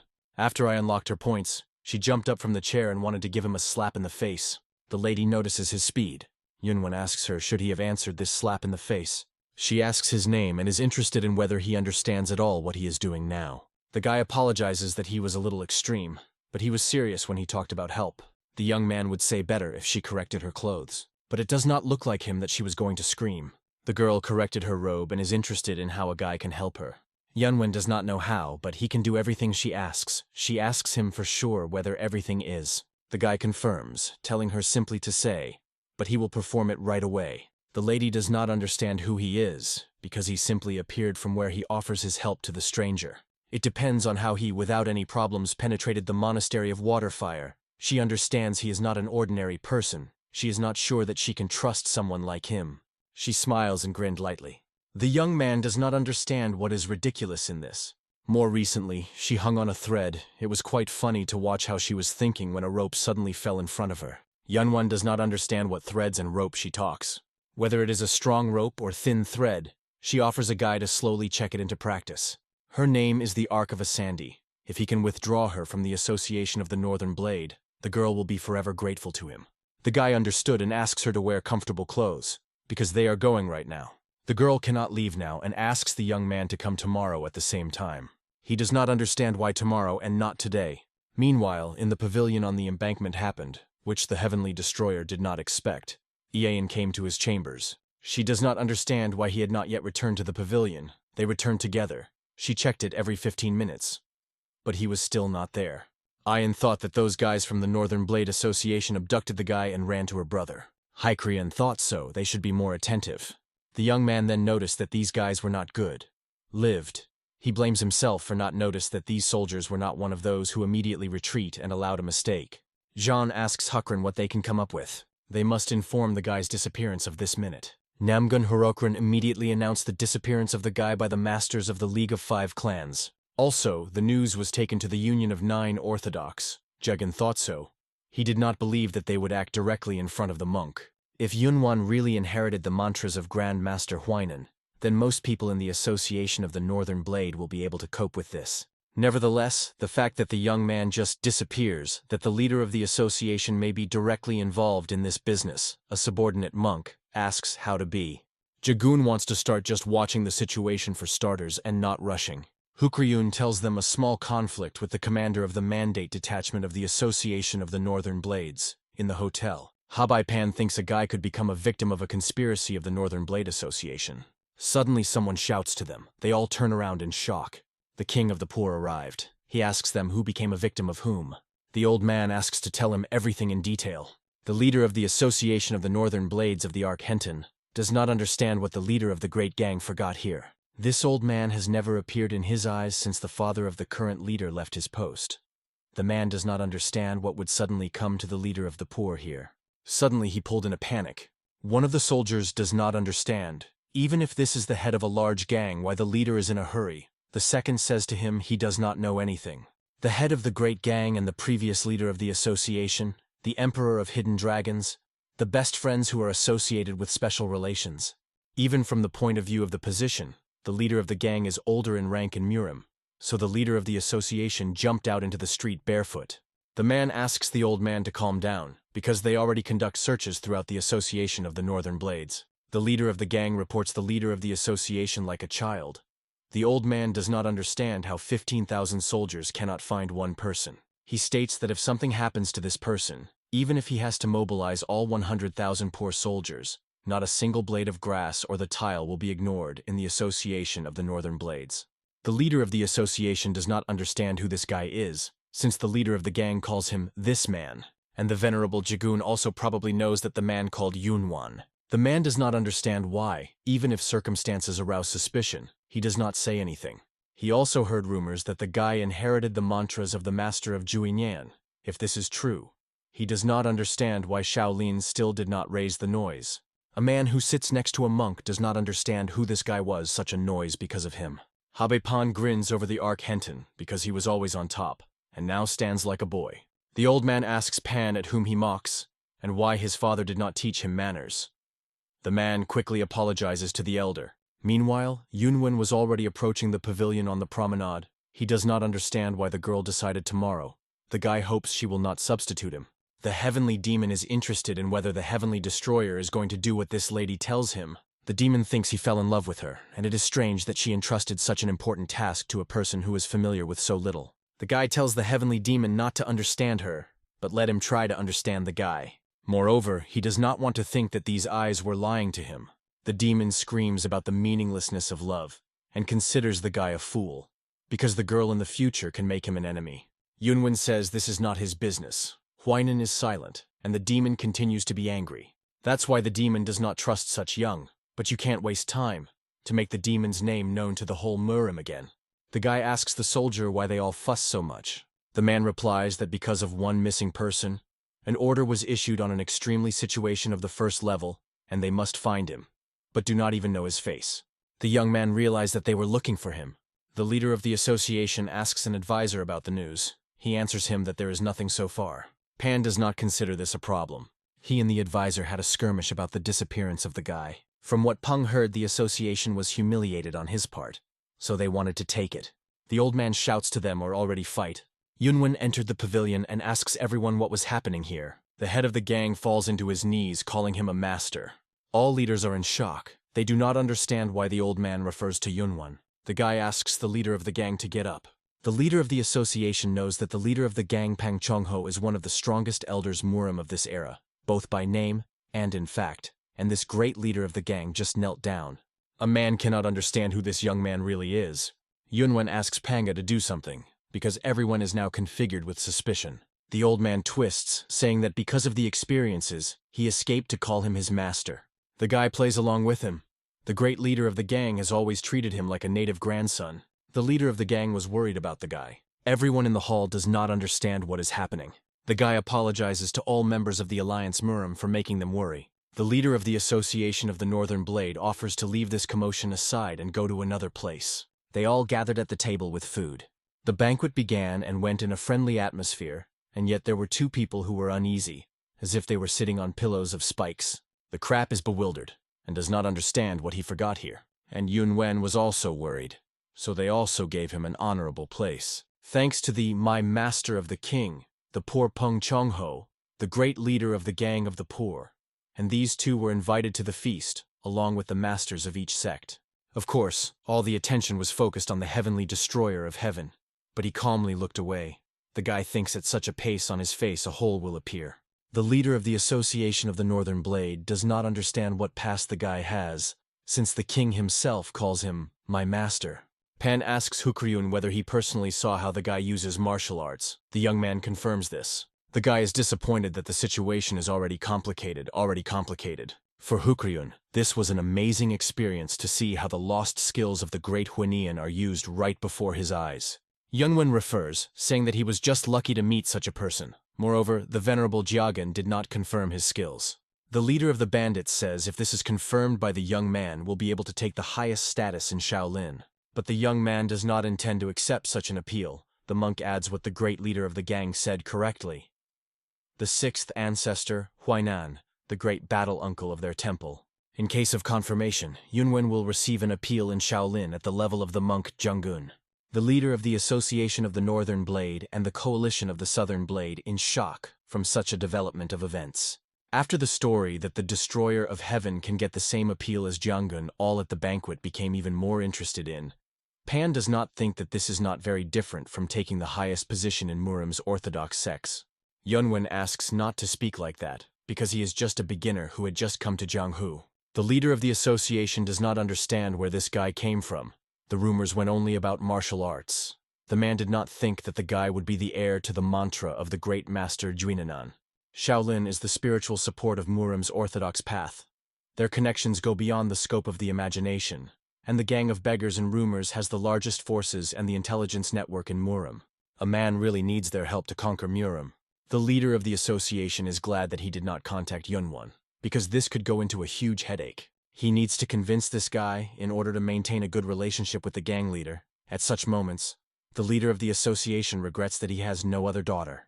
At that time, everyone was absorbed in their thoughts. The name Wenjun was printed among each of the masters of each sect. And the result of voting, which was difficult to determine, ended with the result of 70% in favor of the proposal of the Northern Blade.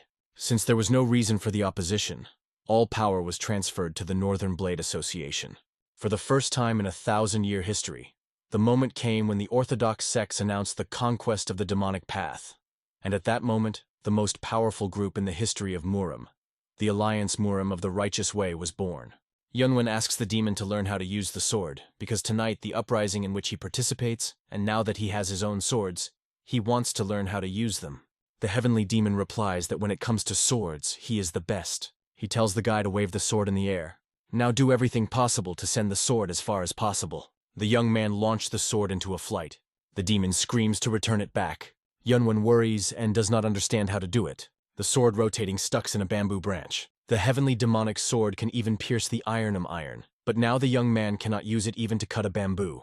Since the sword flew 31 meters, the internal energy of Qi Yunvan broke off, and therefore the sword was in such a position. So far, it was the limit of the guy's inner ki. At such a level, what he just did was nothing more than fencing. The young man does not understand the demon's speech. The heavenly demon asks him that, according to Yunvan, is the highest level of ownership of the sword. The guy notes that the demon was seriously reacted to the role of the teacher. He knows little about it. The highest level, in other words, the area in which the true ki is fully connected to the energy of the universe through the sword. And when it reaches the highest level, he can have the true power of ki control sword. Yunvan does not understand the examples of the demon. The heavenly demon says there is nothing complicated in this. But for now, he invites him to first reach the level of an intangible sword. The young man is practiced in the possession of the sword. He thinks this time he managed to apply the reinforced Kuai sword. The demon is still unhappy. The current reinforced ki of the sword cannot destroy the powerful curtain of the sword. The heavenly demon tells him to embroider his reinforced ki sword, turning it into a gust of a sword. Yunvan concentrates the power of Qi in his hand. He uses a powerful surge in energy. The demon is hardly believed that the guy immediately performed a rush of the sword. The young man is completely exhausted after training and asks from the heavenly demon what level he could achieve. The level of his skill was outside the intangible sword. The guy is surprised, judging by how the demon said this, so there are several areas outside this. The sphere that goes beyond the intangible sword and turns part of the nature into ki swords is called the Sword of Nature. Yunvan thinks he jokes. He does not understand how it is. But the heavenly demon does not joke. He asks him to imagine that he turns rainwater into the rain from ki of the sword of the army into hundreds of thousands of people was destroyed in an instant. And one can also do this with other weather phenomena. The guy does not believe that this is possible. The demon assures him in the opposite. The demon cannot explain to him the next level of the sphere, he just thought about it. A young man is interesting whether there is a sphere outside the intangible sword and sword of nature, and is it possible at all? The heavenly demon speaks of the ecumenical sword and considers this sphere definitely exists. Nevertheless, this is not what is worried about Yunvan at the moment, when he will become strong enough to attract the attention of these people. Yunvan does not understand who he is talking about. He thinks this master of martial arts. The demon claims that they are not part of Murim. The heavenly demon tells the guy that they should unite into a single whole no matter what. The young man is in shock because the head of the Northern Blade Association invited only him to lunch. The guy knew that he would be interested in even more after the words of the poor Pang and the venerable Jiangun.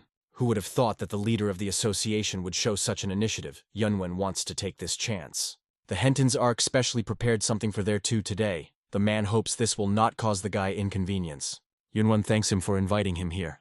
The guy considers this place magnificent to such an extent that he almost wants to join them.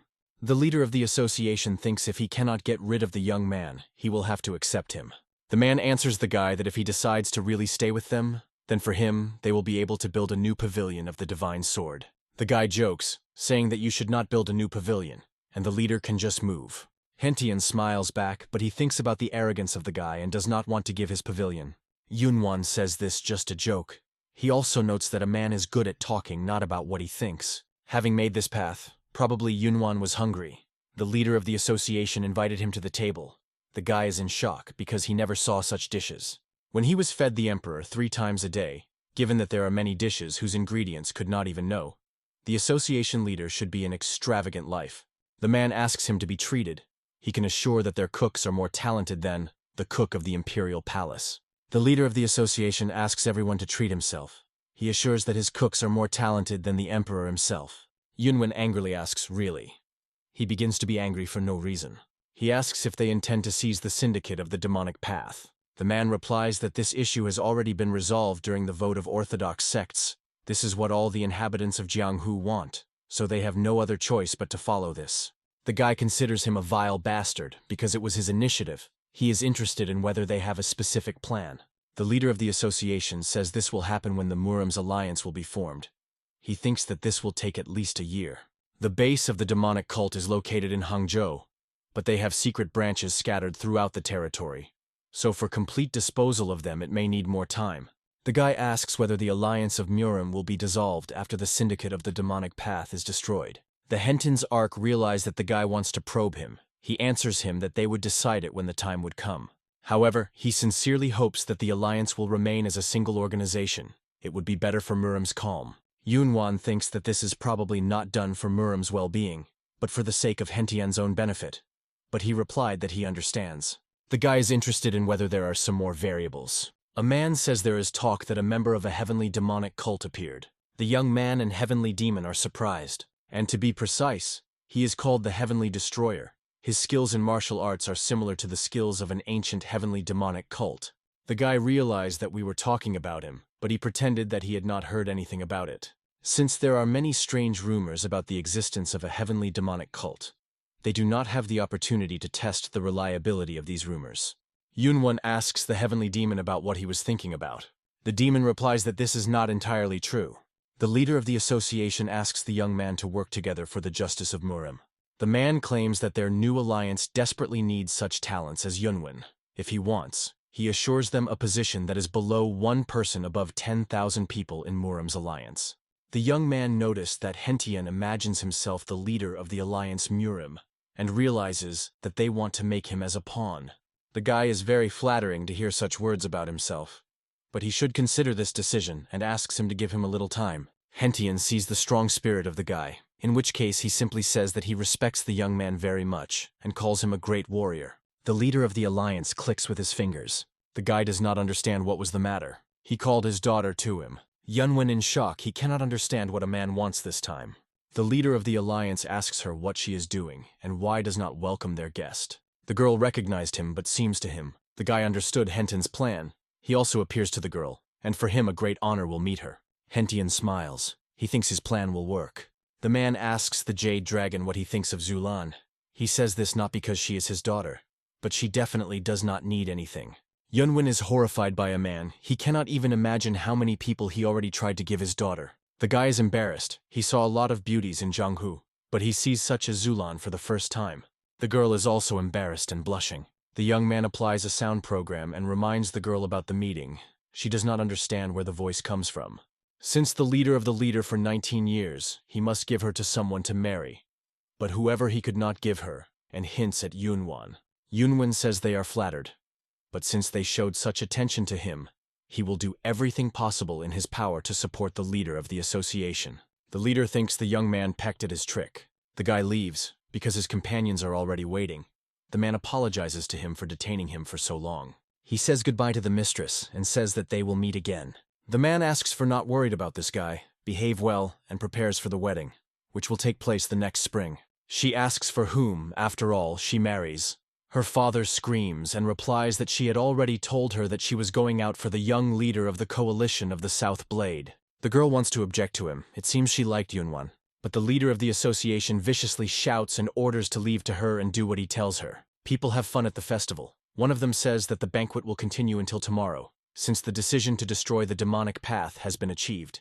Yunvan, using the ability to hide, approaches the monastery of water and fire. The subordinate mistress asks if the girl in this person is sure.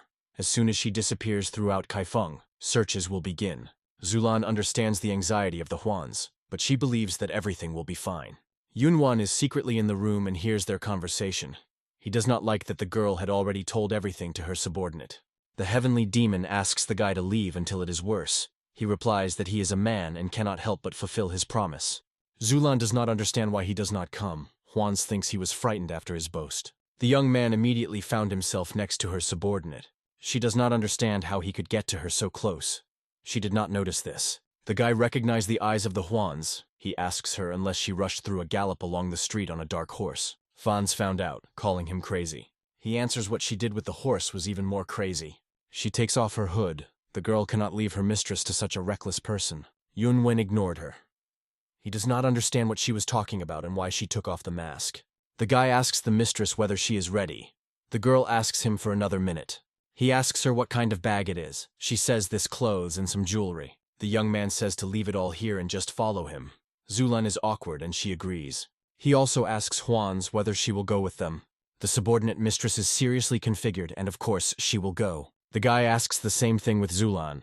The girl replies that Havans is the closest person for her, and she does not understand why this is impossible. Yunvan is not going to take care of her subordinate, therefore says it is better not to go with them. Juans is able to take care of herself and reminds the young man about his promise. Seeing how he quietly crept up to her, the girl is sure that he was a master of martial arts, but he is too annoying. She calls him Mr. Expert and is interested in his plan. The guy replies that he has no plan and he will just leave. Juan says if you rejected her and Yunvan, her lady does not own martial arts. The young man says it does not matter. He will simply take her away and leave. Juan's replies that he will not be able to avoid an ambush around the monastery of Waterfire holding Zulan. The guy thinks her words have some sense. He asks the mistress to approach him for a minute. She does not understand why this is. They stand close to each other. The girl blushes. Yunvan conceived something and asks the heavenly demon whether this will work. The demon answers confidently. But this will last only 15 minutes. The young man believes this will be enough. The guy asks Zulan and Juans to listen carefully to what he will say now. Juans is angry with the guy because he dared to call her mistress unofficially. But Zulan smiles and thinks for some reason she does not feel hatred for him. Yunvan will change her face on the face of another person, and then she will calmly leave with the Juans, and as soon as they leave the ambush around the monastery of a waterfire, he will take the mistress and run. Observation is carried out only for the monastery of Waterfire, and not behind other areas. In addition, a banquet passes today, so the protection will be even weaker. The girl does not understand how to change her face. She does not want her face to change. Yunvan tells her not to worry, because it will return to its original state in 15 minutes. Juans asks if he's going to use the art of transformation. The guy thinks the girl faced this before. Juans already said that her lady was not strong in martial arts. The guy is not deaf and therefore told her to listen to her. Yunvan asks to call one of the maids. Call the one who often comes to the water monastery. He needs to see her face. And when everything will be ready, he will show the girls a rare technique. The maid asks Juans what happened. The girl answers it only a minute. She apologizes to Kim Ien for calling her so late. She just needs to stand a little. The woman is worried. Juans is not sure that this will work. But since it can be hidden so that she does not notice his presence, then in general it is possible. Using a sound gear, the guy tells Juans that he finished and tells her to take the maid. Juans tells Gimen that now everything is in order and she can return back to bed. The maid noticed that Madame Juans is behaving strangely today. He and Seyulan are sitting opposite each other, and Juan stands nearby and observes. The guy directs Chi his hand and touches the girl's face. Her face was completely changed to the face of GMEN. Yunvan shouts to Juans that there is no time to be surprised and tells her to put the clothes and hairstyle of the mistress in order. Juans asks Suelen how she feels. The girl does not understand her anxiety. She just thinks her mistress is too willing to follow Yunvan. If Father Zulan could not get rid of a person, then he did everything possible to arrange him to himself and extract maximum benefits from him. He is one of those who will do everything to achieve his goals. His blood also flows in her veins. While she can break out of the Northern Blade Association, she will accept help from any person. Now Juans understood her intentions. The confidence of Zulan is what makes her respect. Suddenly something jumps out of the water. The girls stop. One of them asks where the girls go so late at night. She needs to go somewhere. She tells them to get out of the road, because this is the order of her mistress. Men say after midnight here it is forbidden to appear. Juans once again repeats that this is the order of the lady. He just tells her about the rules, and they can pass. Juans tells Jem Yu to follow her. The guard did not notice the attractiveness of Kim Ien before.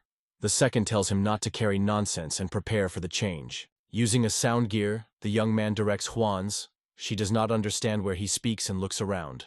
The guy orders her not to waste time on his search and tells her to go for a large tree. She looks up, they say they arrived and asks where he is. Suddenly Yunvan appears in front of them and grabs the girl. He asks to make Juan's everything that is in her power and follow him. The young man bounced high up with Zulan. Juan's in shock, but she comes to her senses because there is no time to behave like that, and she needs to start following him. Yunvan, starting from the air, takes her away. The girl notices that a pleasant smell comes from the guy. He asks Suelin where she would like to go. The girl wants to go to the headquarters of the gang of beggars. The guy is surprised. She says she has ties with the great gang leader. Yunvan heard her and accelerated. The girl grabbed him stronger. The young man landed at the temple of Guangdi and asks Li the girl in order. Juan's. The guy was running after them all the time. The guy asks her why she was so long. She has a big short of breath because she ran with all her strength. The guy says to listen carefully. He wants to return to the banquet hall. Girls are shocked by his words. The leader of the association will not be able to assume that he delivered Zulan in such a short time, because right now, it causes the smallest suspicion. Yunvan tells them to tell them that they were brought here by a jade divine dragon and girls an example. Fortunately, Zulan has ties with the leader of the gang. In any case, he asks them to do everything possible to hide, and he will come to them when the time comes. He soars into the sky. The girls again notice his speed. The guy impatiently wants to look at the expression on the face of the leader of the Northern Blade Association. Hook, the drunk one, asks Wenjin why he came only now. After all, the guys decided to drink before dawn. John and Hukrin barely stand on their feet. The young man realized that they were drunk in the insole. Yunwan could not forget this and offers them to start right now. Ayn drinks and has fun with the young man. Jean and Hukrian laugh loudly and have fun. He should have fun and talk with the same number of people as possible, since they will witness his innocence. Jean notices that the guy is not only a good warrior, but also drinks well. He jokes and asks what he cannot do. Jean speaks to cleanliness. At first he hated the guy because of his lies. The great warrior Wenyun can drink and fight. The guy realized that John was already succumbing. He respects Yunwan and is glad to meet a person like him. Yunwan is saying a meeting with the guys the best that happened to him when he only arrived in Murim. John rushes in a hug to the guy. Hakornan offers a young man if he does not have any plans to go to the League of Five Clans with them. The young man replies that he will need to go somewhere after he leaves this place. He is very sorry. But the guy promises to visit the League 5 Clans later. The guys raise glasses for their friendship. The leader of the Association of the Northern Blade screams and does not understand how his daughter Lan could disappear. According to the results of the investigation, the probability that the mistress was abducted by outsiders is practically absent. Hentian does not understand what kind of nonsense it is. The advisor thinks Lan left of his own free will. The Hall of Water Swamps is responsible for protecting the Monastery of Waterfire. In their opinion, it is impossible to abduct the young mistress, leaving no traces under their supervision. Moreover, yesterday, according to the guards, a man named Huans and the maid of Jem Yun left the Monastery of Waterfire together. But as soon as they went to interrogate the maid, she claimed that she was not only not with the Huans, but did not go out at all. The leader of the association thinks someone used the masking technique. The advisor says this is the art of transformation. The man is completely stunned. Madam never possessed martial arts, means either a HVs or someone else applied the art of transfiguration to her. Since the Huans is not capable of the association believes that the third lady is replaced in this case. If he is an expert of this level, then he should be at least a representative of the 3 main clans or the leader of the main fractions. But they all drank last night. The man orders to carefully investigate and before receiving new evidence, is considered to be considered as suspects. And it does not matter what they will have to do, he tells him to find guilty at all costs. Some unknown in a cloak with a hood somewhere in the dungeon asks the overseer whether the one whom they try. The man answers positively, but this person barely breathes. The man asks what about the grandson, the overseer. No matter how much he tortures, he does not open his mouth and he is quite tenacious. It looks like a guy in a cloak will have to meet him himself and tells Grimmel to take him to him. He stands opposite a naked person with long gray hair chained to the chains. The unknown admits that the old man and his grandson are really persistent. The guy says that the old man's granddaughter escaped last night, which means this old man Father Henton and the former leader of the Northern Blade Association disappeared under mysterious circumstances. The man asks for a girl some assistant. It cannot be that a girl named Juans had such abilities. The old man answers the guy, calling him a crazy bastard, and says if he received it, he lost. The man tells the hidden emperor of the dragons that his son is already dead, and the condition of the grandson is not very different. And this means that only Lan remained in his family. A man in a cloak asks the old man if he does not think that his duty is to save his granddaughter. The emperor of dragons with hopelessness says that this is fate, and he tells the man to do what he wants. The unknown replies that the Archgen is heartless. He is interested in whether this bitch knows how her grandfather applies to her. The man claims that under the pretext of conquering the demonic path, the Association of the Northern Blade will soon plunge Jonghu in the sea of blood, and the Association of the Northern Blades will sharply criticize for his act. The old man tells the guy what bastard he is, and asks whether he is satisfied with this. The man thinks the old man means the absolute scripture of the sword. He came to the conclusion that they never had a sword of absolute scripture at their disposal. This is only an invention invented to ensure their survival. After the death of the Archgen and his grandson, this place will be buried, and there will be no trace of his existence. The old man is angry with him and again calls him a bastard. Suddenly the hood takes off, and it turns out the Hentites. But it is not clear whether he is or the one who took his face after his death. People rebelled. They do not understand why they stopped them and consider it not normal that the Association of the Northern Blade behaves like that. The guards say they conduct a small investigation. Even if people do not feel deftly, the guard asks to cooperate with them for a while. People mean why they were not told at least the causes. They call the association a dishonest group. Despite the fact that people were categorically against because of an unclear explanation, the association conducted a thorough investigation, not paying attention to the words of people. Among the significant number of people, they began to sort out and explore everyone who was listed as missing, from 11 in the evening to 3 in the morning. In the course of the investigation, the coup reached the Heavenly Destroyer. The investigator asks Yunvan where he was and what he was doing during this period of time. The guy asks whether he should speak. The man grinks, says if it was not something shameful, then it is not necessary to hide it. Or there are some reasons why the guy cannot say this. The young man so feels offended by the way the investigation is underway, and he is also accused of some crime. Yunvan calls the investigator a bastard, and if he wants to listen to his story, let him call the alliance leader here. The guard cries and does not understand how the young man dares to talk like that. The guy says this guard behaves impudently and offers him to check. The demon invites the guy to run away because he is not going to fight. Yunvan has a plan, so he asks the demon to wait, because he thinks that they will first make a mistake.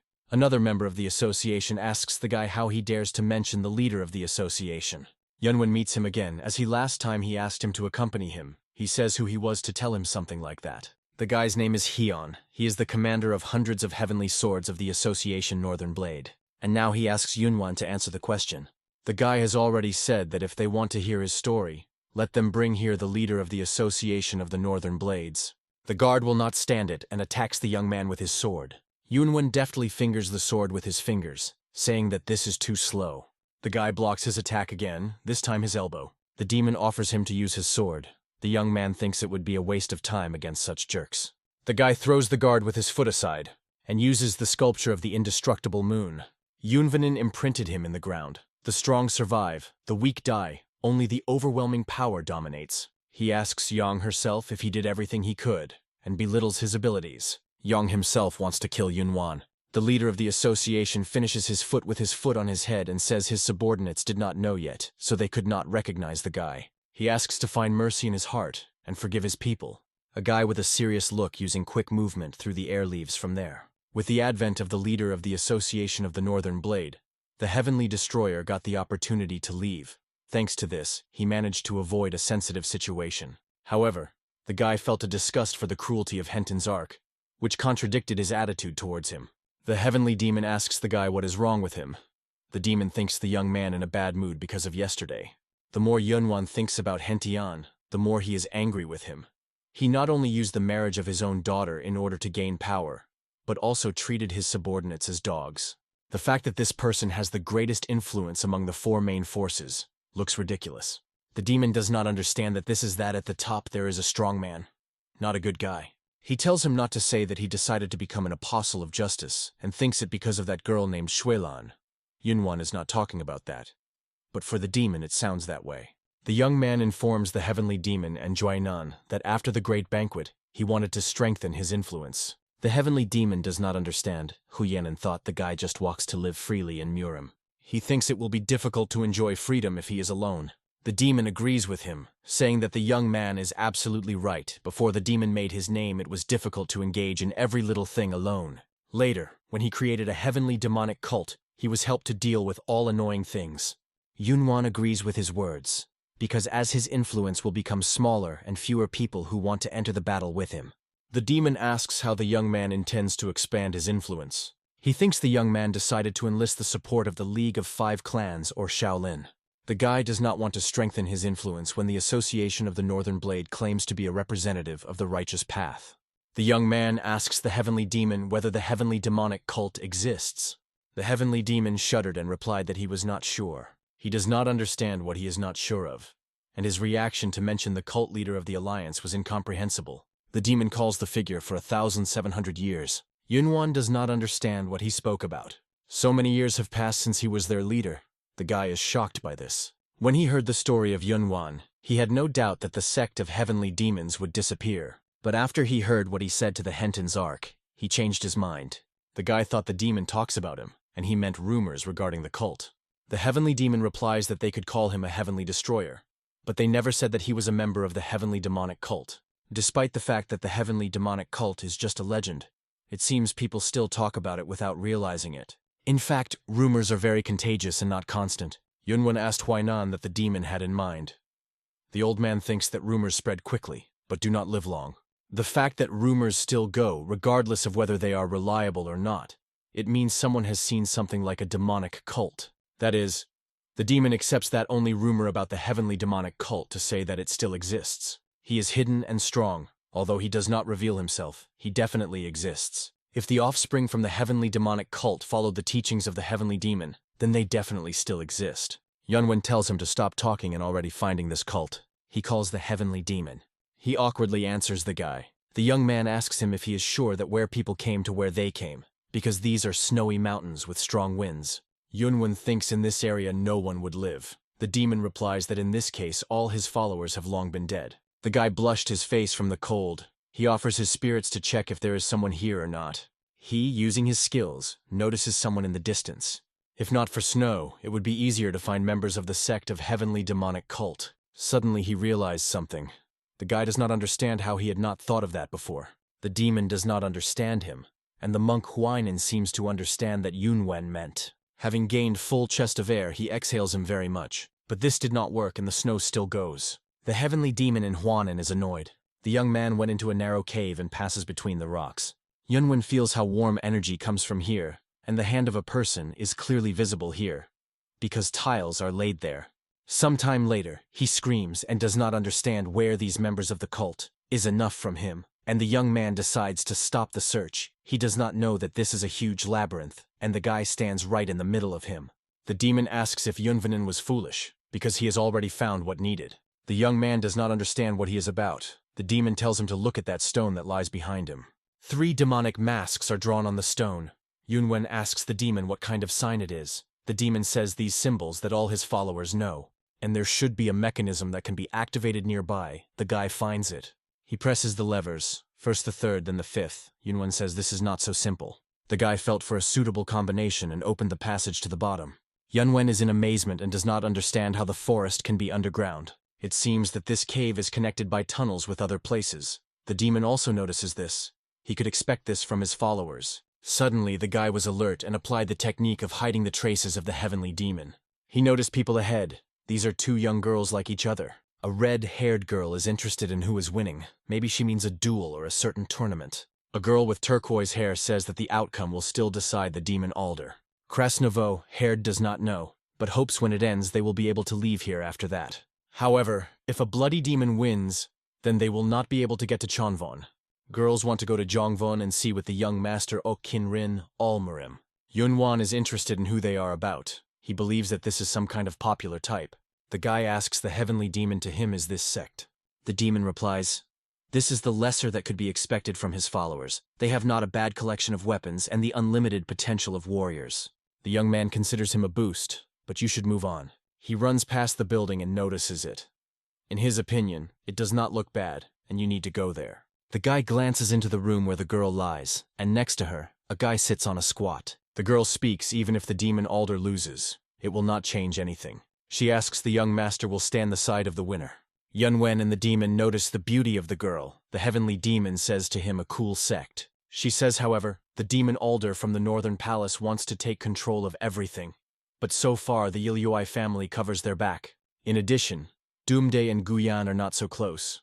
In the end, everything leads to the fact that the Northern Palace will receive all power. She tells the guy to convey this to her brother, the demon of a frowning sky, that everything will go according to their plan. Yunvan thinks all these families and clans something on the likeness of the League of Five Clans only in a demonic sect. The young man understood and says that he will go. The lady asks him to wait. She asks his name. The guy's name is Ilyui Jung-un. The girl says he could have her nephew, so she orders him to massage her legs. Trying to massage her feet, the guy gets a kick on the face from the girl. She says how miserable he is and drives him out. The young man, sparkling with heels, runs away. The girl thinks what kind of moron he is. Suddenly, Yunvan disperses his technique and finds himself right over the girl, asks her as about him. She was frightened by his appearance. The guy cannot believe that in this sect there is such a beauty. They look at each other without taking his eyes off. Yunvan does not understand her nervous or not and why she looks at him so closely. The girl calls him a baby and asks if he wants to massage her legs. He was embarrassed, and the heavenly demon does not understand how she dares to say that to him. The heavenly demon thinks she perfectly reads the language of the body and apparently uses the technique to maintain youth. The guy agrees and asks her only to allow. She, with a grin, tells him to start. But Yunvan, using his combat skills, paralyzes its energy points, as he used to do with Xuanlan. Using a sound program, he tells her to honestly answer the questions that he will put her. The young man paralyzed the girl with such a speed that she did not even have time to react. She does not understand who the guy really was. Yunvan seems to call himself a student and receiver of a heavenly demon. He sees that she does not believe him, but he asks if he could get into the sect's shelter without the help of a demon. She believes every word of such a handsome man. The young man does not understand what she blushed. With a plus, he did not leave the energy trace, which speaks in favor of Yunwan's thought. The heavenly demon asks the guy to demonstrate his abilities to the girl, because it is better to see once than to hear 100 times. The guy asks her to see, and now she will see the receiver, he is a heavenly demon or not. There are 3 combat techniques that the heavenly demon did not give to his disciples, namely 3 swords of the heavenly dragon and the destruction of Asura. And also the 3rd technique, the guy asks her to watch carefully. He, using the energy of Qi of the heavenly demon, directs her in the leg and hits her floor. The 3rd technique is called the limbo of the heavenly demon. He applied it. She is surprised and counts copies. There are 12 of them. The girl heard only legends about this ability. She realized that the guy did not lie, that he was a receiver of a heavenly demon, but she still does not understand how possible. Yunvan dispelled his clones and realized the girl's face that she believed him, and the energy points should already be unlocked. The lady clears and asks if he's true to his heir. He again confirms this, so he wants to ask her something. The guy asks to tell everything about the current situation and the authorities in the sect. Before Yunvan was Liu Yang Ryan, the eldest flame. In total, there were 5 families in the sect. The first Tonka, the surname of the heavenly demon itself, and then 4 families of students of Barkan, Liui, Doomday and Guyan, in the sect of the heavenly demon. The law has paramount importance. The first states that only direct descendants of the Tanmok family can become the head of the sect.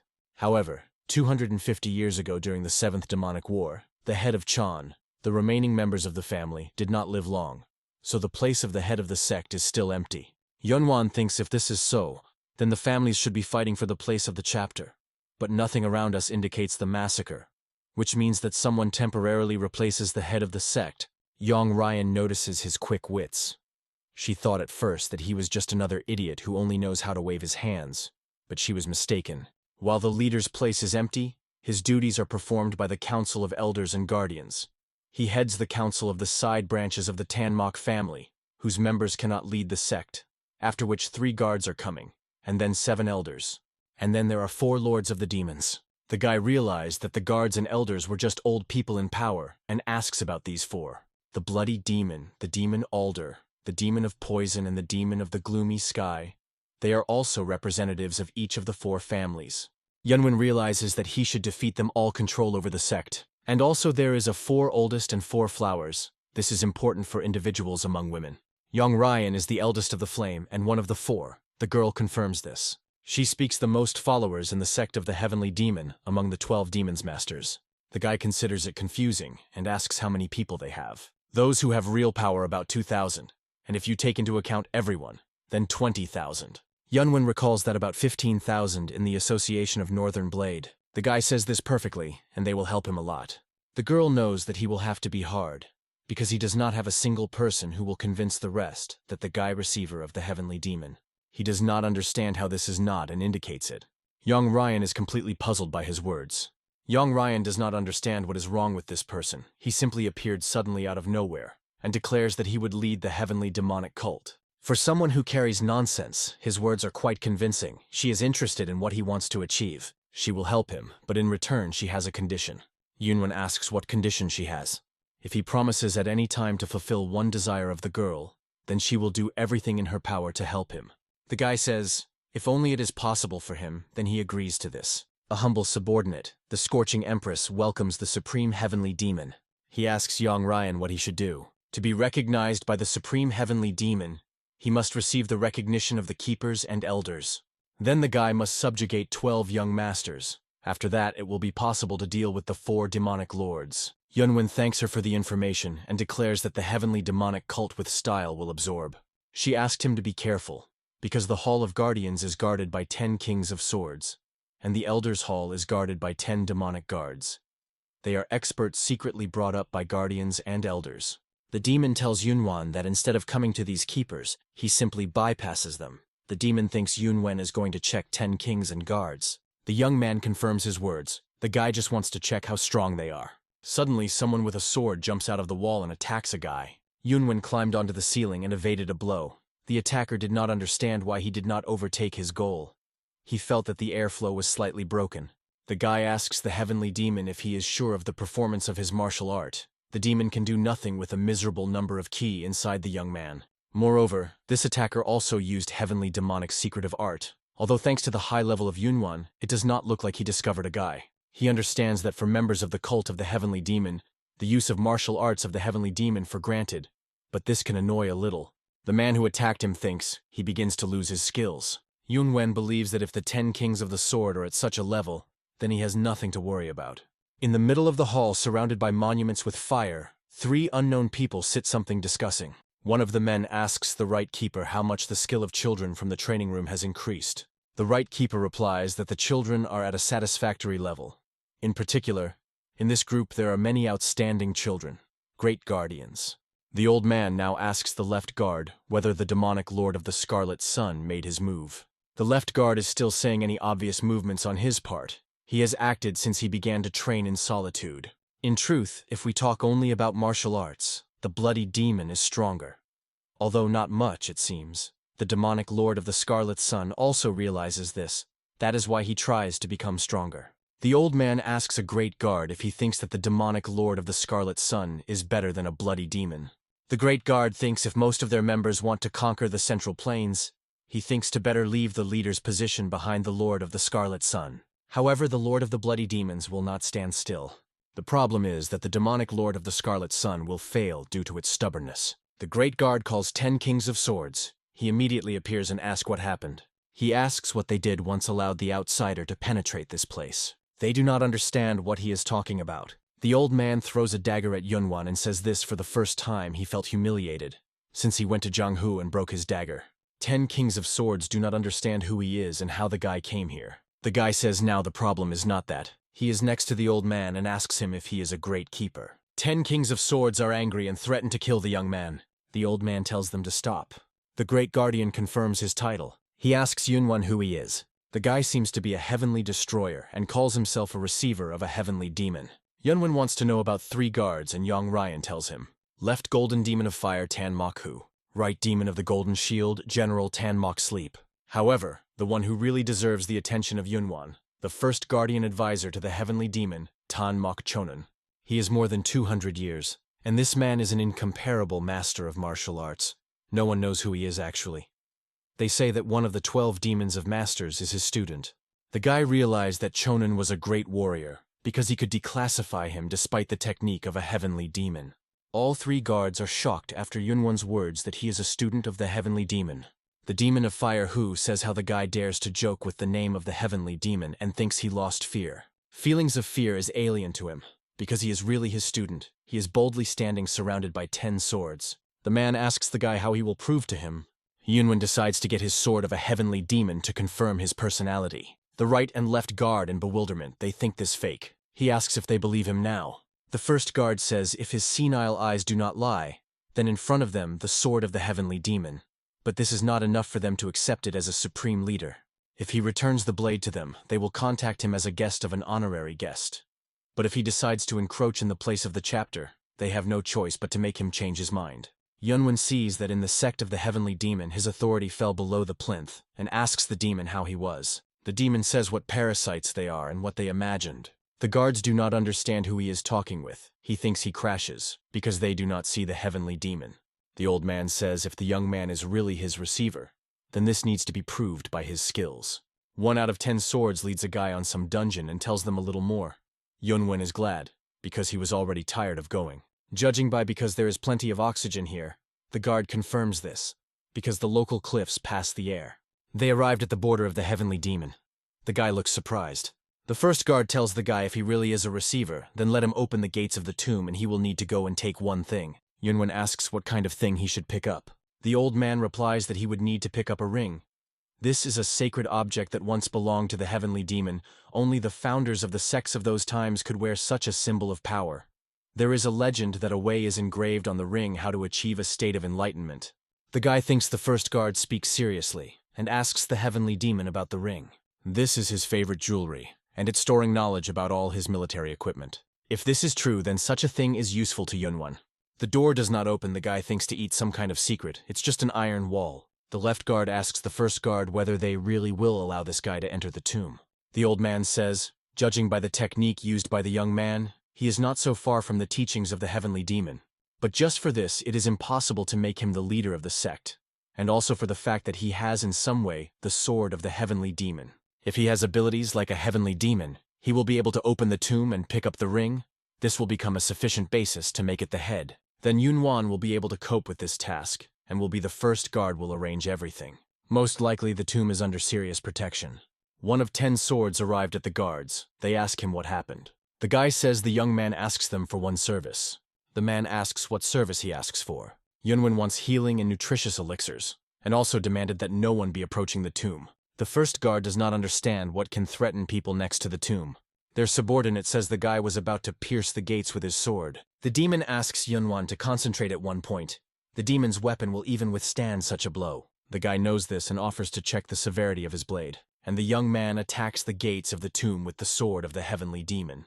The guy thinks he was able to break the gate for sure. The heavenly demon says for his gate this is just a scratch. Yunvan realized that it was necessary to beat stronger. And the tiring work continued. Even with the heavenly destroyer, it was difficult to break through them. He attacked the gate for about 3 hours, but was able to make only a small chip. However, he began to focus less on the battle technique and began to pay more attention to the concentration of internal energy. The guy focuses on the distribution of energy at all points. Huainan asks the young master in order of Li. The heavenly demon asks him not to distract him. The demon thinks the guy will succeed the next time.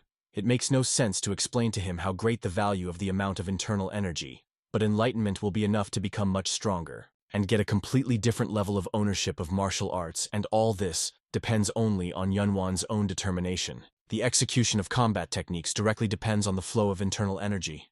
Thanks to this, the sword will understand how to attack without blocking the flow from the heart. It is necessary to open the soul and sets out to go to the end. And then the energy path will be laid.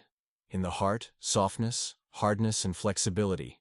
They change each other and cease to exist separately. 28 hours later, 14 minutes and 24 seconds, when Yun finally opened his eyes. Energy comes from him. The demon congratulates him and asks him how he feels. The guy does not even know whether it was worth saying how insignificant his past possibilities were difficult to describe. But he seemed to open a new huge world, which could not even imagine before. It turns out that these are not another trick of the demon, an intangible sword and natural swords. The guy would live, and further knowing all this. The heavenly demon says what pleasure to discover this for himself. And this is only the beginning. Maybe he will even ever reach the end. The guy will go further and further until he understands when he should stop. That is why he needs to do something in order to feel alive. Yunvan felt such light that his body had become hollow. Although he could not feel the fullness of the surging energy, he realized her, for he comprehended a completely different state. He stuck a sword to the place in which he beat earlier. He needs to convert the swords of the swords into the wind of swords, and all that remains is an explosion of a sword. He formed a huge whirlwind of energy and inflicted a strong blow to the gates. He really became stronger, and the energy overwhelms it. And Yunvan now, after opening the doors, will go to see where the ring of the heavenly demon lies. Inside a huge library, the young man holds in his hand a manual for martial arts. The guy throws the book to the floor. Huainan does not understand why the young master does not like to read. No one thinks of the heavenly demon. These pieces of paper will not be able to help someone who discovered the path to the energy of the heart. The tomb of the heavenly demon was divided into 6 halls.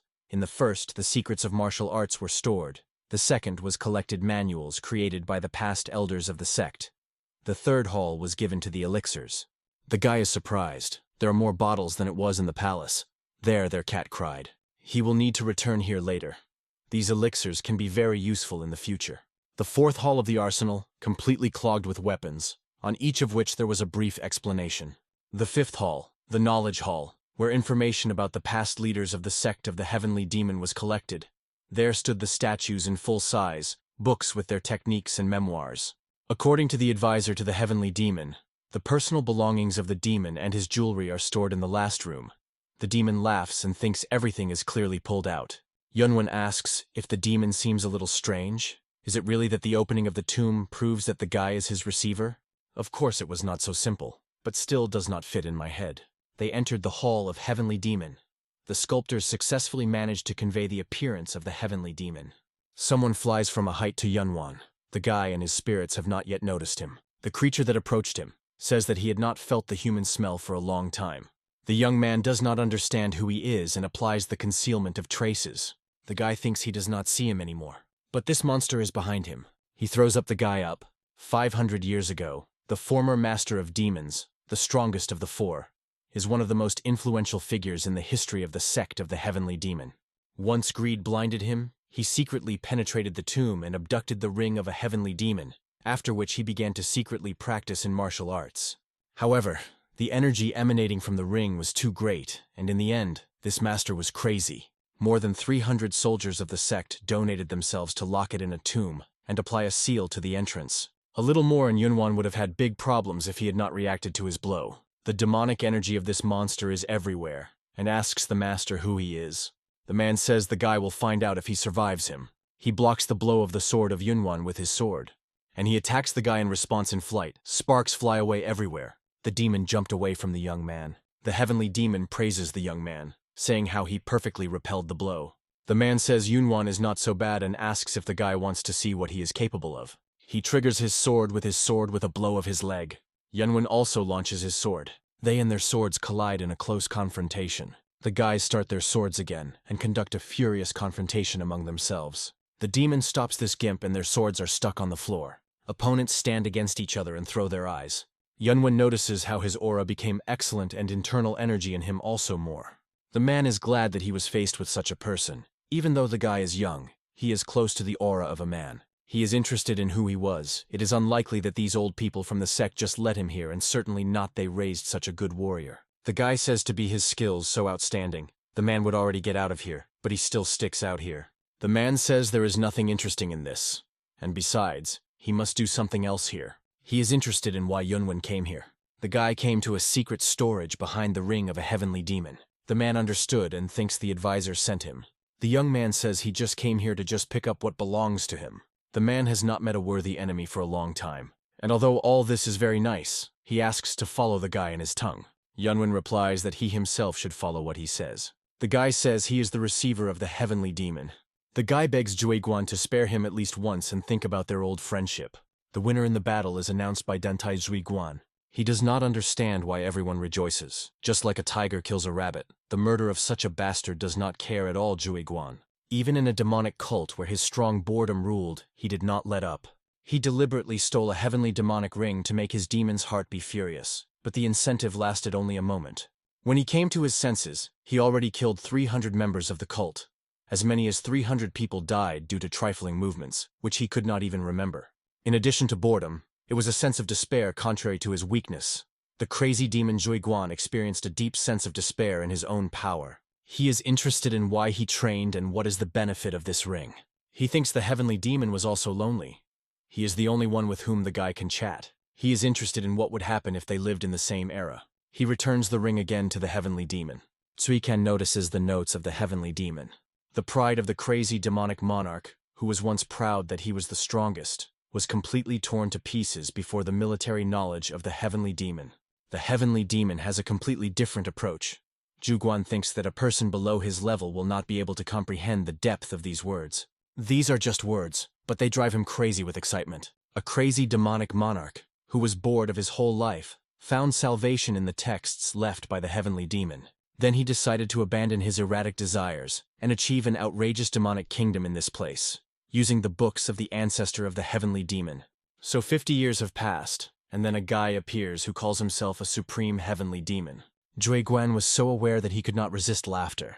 He laughs in the whole throat from the guy's words that he is the supreme heavenly demon. The man admits that his achievements are incredible for a person who has not yet been 20 years old. However, the words supreme heavenly demon is not only to be pronounced rash. Yunvan hardly blocks his blow, and Zhuguan grins. Zuika notices his laughter. He says the guy has courage and he likes it. He throws the guy back. The young man notices his incredible power, even despite the fact that in the past were the leaders of the cult, who are still called great heavenly demonic masters. There is only one supreme heavenly demon. And for Zhuguan, this man is no different from God. The man says Yunvan himself brought himself to death and led into a huge amount of internal energy into his sword. The young man notes his incredible improved key sword.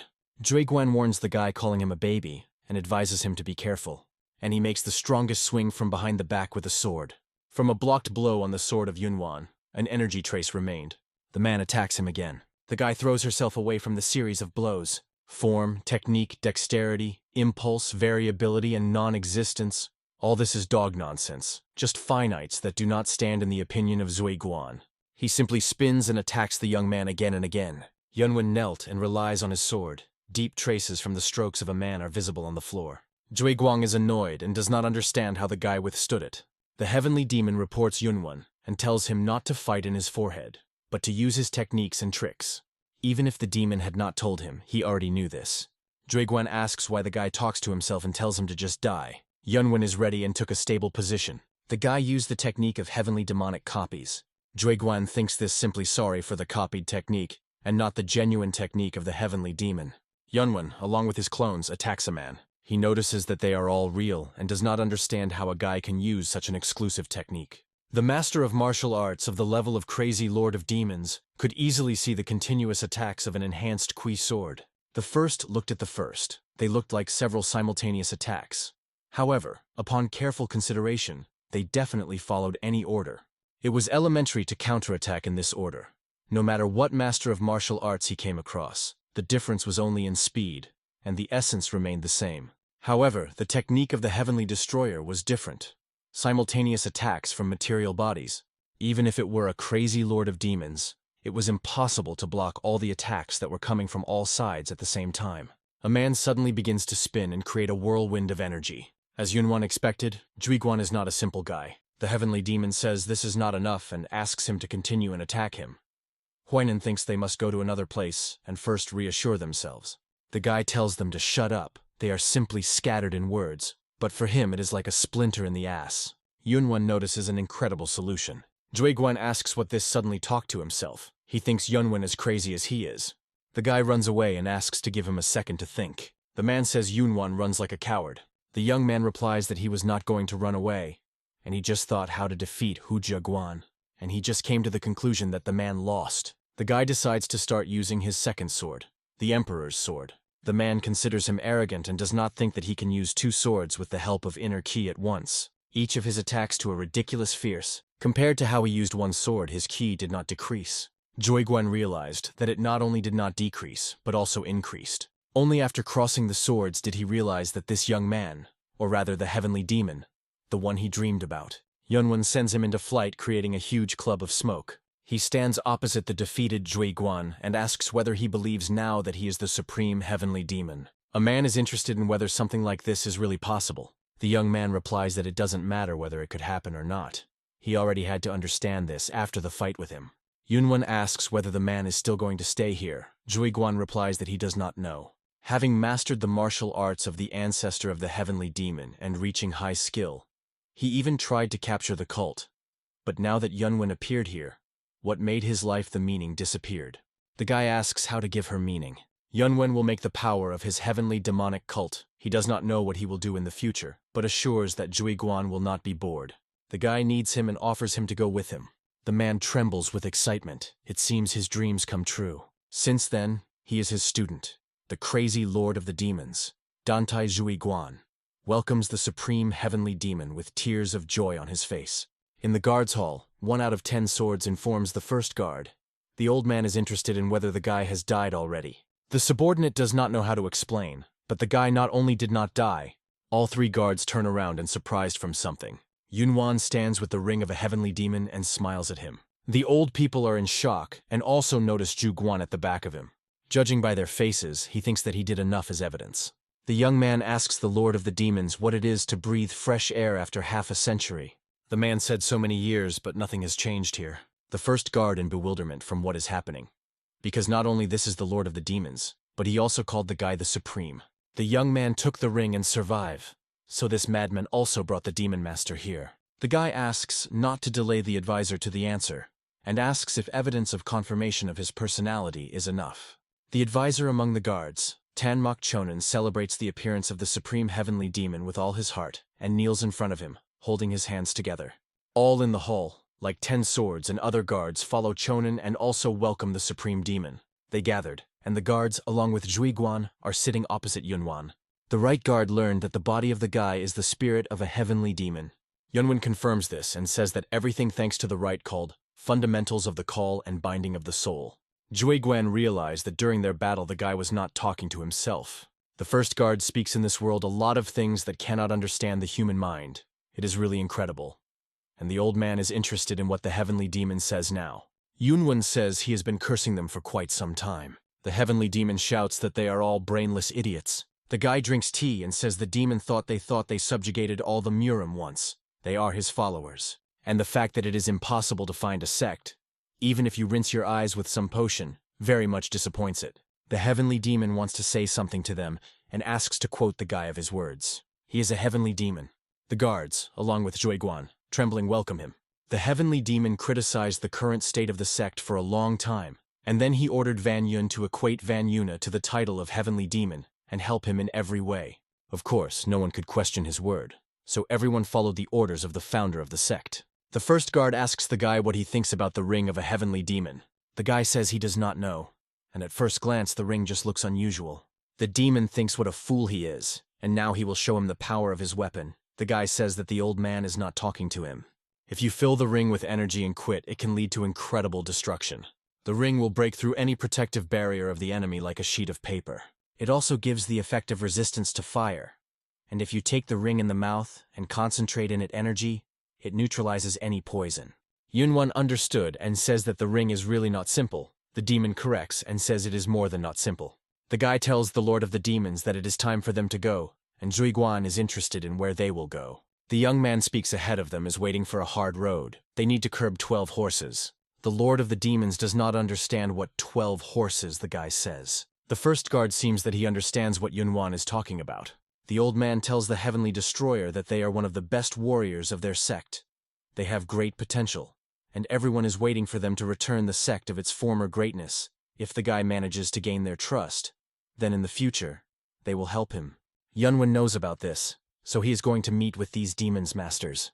Zhuiguan doubts that they must use the underwater immersion technique to get to the place. He thinks this can scare the horses, and they will scatter. The demon lord suggests first to get quietly. Yunwan says these jerks still have no milk on the lips. Zhuiguan notices those 12 demons masters about whom the guy spoke. The young man shouts to them in the whole throat and asks whether it is possible to join them.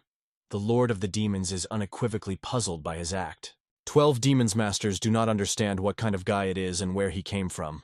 The guy thinks to them 12 masters can explain and asks the Lord of the Demons to help him in this. Zhuiguan says the Supreme in front of them. One of them replies that they do not mix them. After a second, they all received in the face. The guys still do not understand who these two, and the subordination of the 12 masters ended. The guy says for their age they have excellent skills and asks the young man opposite his name. The boy replies that they do not know who Yunwan is, although, judging by what technique he had just used. Zhuiguan continues his thought and says that in front of them is the supreme heavenly demon. The young man is surprised. They can swear for 12 masters only under 2 conditions. The first, they should defeat them, and the second is the leader of the sect of the heavenly demon. And both conditions have been fulfilled, so since then, 12 demon masters will faithfully serve him. The guy says now they received 3 guards and a dozen masters. The heavenly demon notices Yunvan's unimportant appearance. The guy turned pale and fell to the ground. The guy lies pale in bed after his fall. The first guard asks Zhuiguan why he allowed this condition of the young man, because he was with him all the time. The Lord of the Demons thinks Yunvan too much because he used martial arts that he had not used before and he had some kind of inner demon. The old man asks what martial art the young man was engaged in, which reached such a state. Zhuiguan says it was a sword of nature. The man also saw this for the first time, so he was not sure, but he heard that this is the kingdom outside the intangible kingdom of swords. When the guy subjugated 12 demons masters, he realized that he could not subordinate them if they did not give up themselves. Zhuiguan noticed the young man's sword was not ordinary. Instead of flowing in a straight line, she flowed out in the form of a smell. Soon she became thick, like fog, and filled the entire space. 12 demonic masters, who looked at this scene with admiration, suddenly realized that their bodies were not moving at all. They did not understand what was happening, and soon realized that they were not opponents. The first guard doubts the existence of the kingdom outside the intangible kingdom of the sword.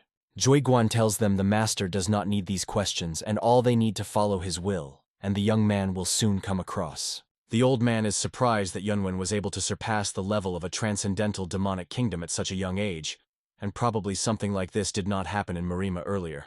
The guy suddenly opens his eyes and jumps from under the covers. Heavenly Demon and Huainan are interested in how he feels and worry about the guy. He had a dream, how he stood alone in the pitch darkness of the ocean. The young man asks the Heavenly Demon what is the difference between key sword and reinforced key sword. The demon does not understand why suddenly he decided to ask him about it. Waking up, the Heavenly Destroyer suddenly filled up the Heavenly Demon with questions about martial arts, then with innocent children's eyes, then with a passionate voice of a young man, then with a deep look of the sage. The Heavenly Demon was at first puzzled, but then he was delighted because a person appeared with whom you can discuss it all. Thanks to the conversation with the Heavenly Demon, the Heavenly Destroyer advanced one more step forward, to incomparable with what was before. The next few days passed calmly. Yunvan treated his new subordinates, 12 demonic young masters, and was engaged in their training in martial arts. Yunvan first teaches others. Since the young man had already surpassed the transcendental demonic kingdom, he was able to freely use the intangible sword. He cuts the stone in half with amazing ease. 12 young masters monitor this, and are surprised at the intangible sword. From the point of view of the theory of the sword, the Heavenly Destroyer was already in a sense more skillful than anyone else. He had already surpassed the Heavenly Demon. The young man sits on the throne in the hall, and his subordinates are kneeling in front of him. Young Ryan was surprised. She knew that he was an amazing person. However, she could not have assumed that Yunvan could defeat the Guardians and 12 Demons Masters in just a few days. Moreover, a man next to the guy is a notorious crazy demonic monarch. Zhuiguan notices her gaze and asks her what she stared at.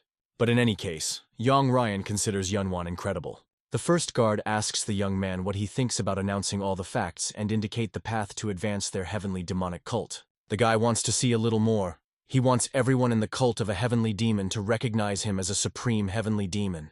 Tomorrow there will be sparring between the Lord of the Demons of the Scarlet Sun and the Lord of Blood Demons. Despite the fact that they are both talented people recognized by everyone in the cult, they are at war with each other for any reason. This sparring is not just a competition, but an event that determines the further path of a heavenly demonic cult. The first guard says that when Yunvan appeared, it ceased to be valid. Yunvan says this is not true.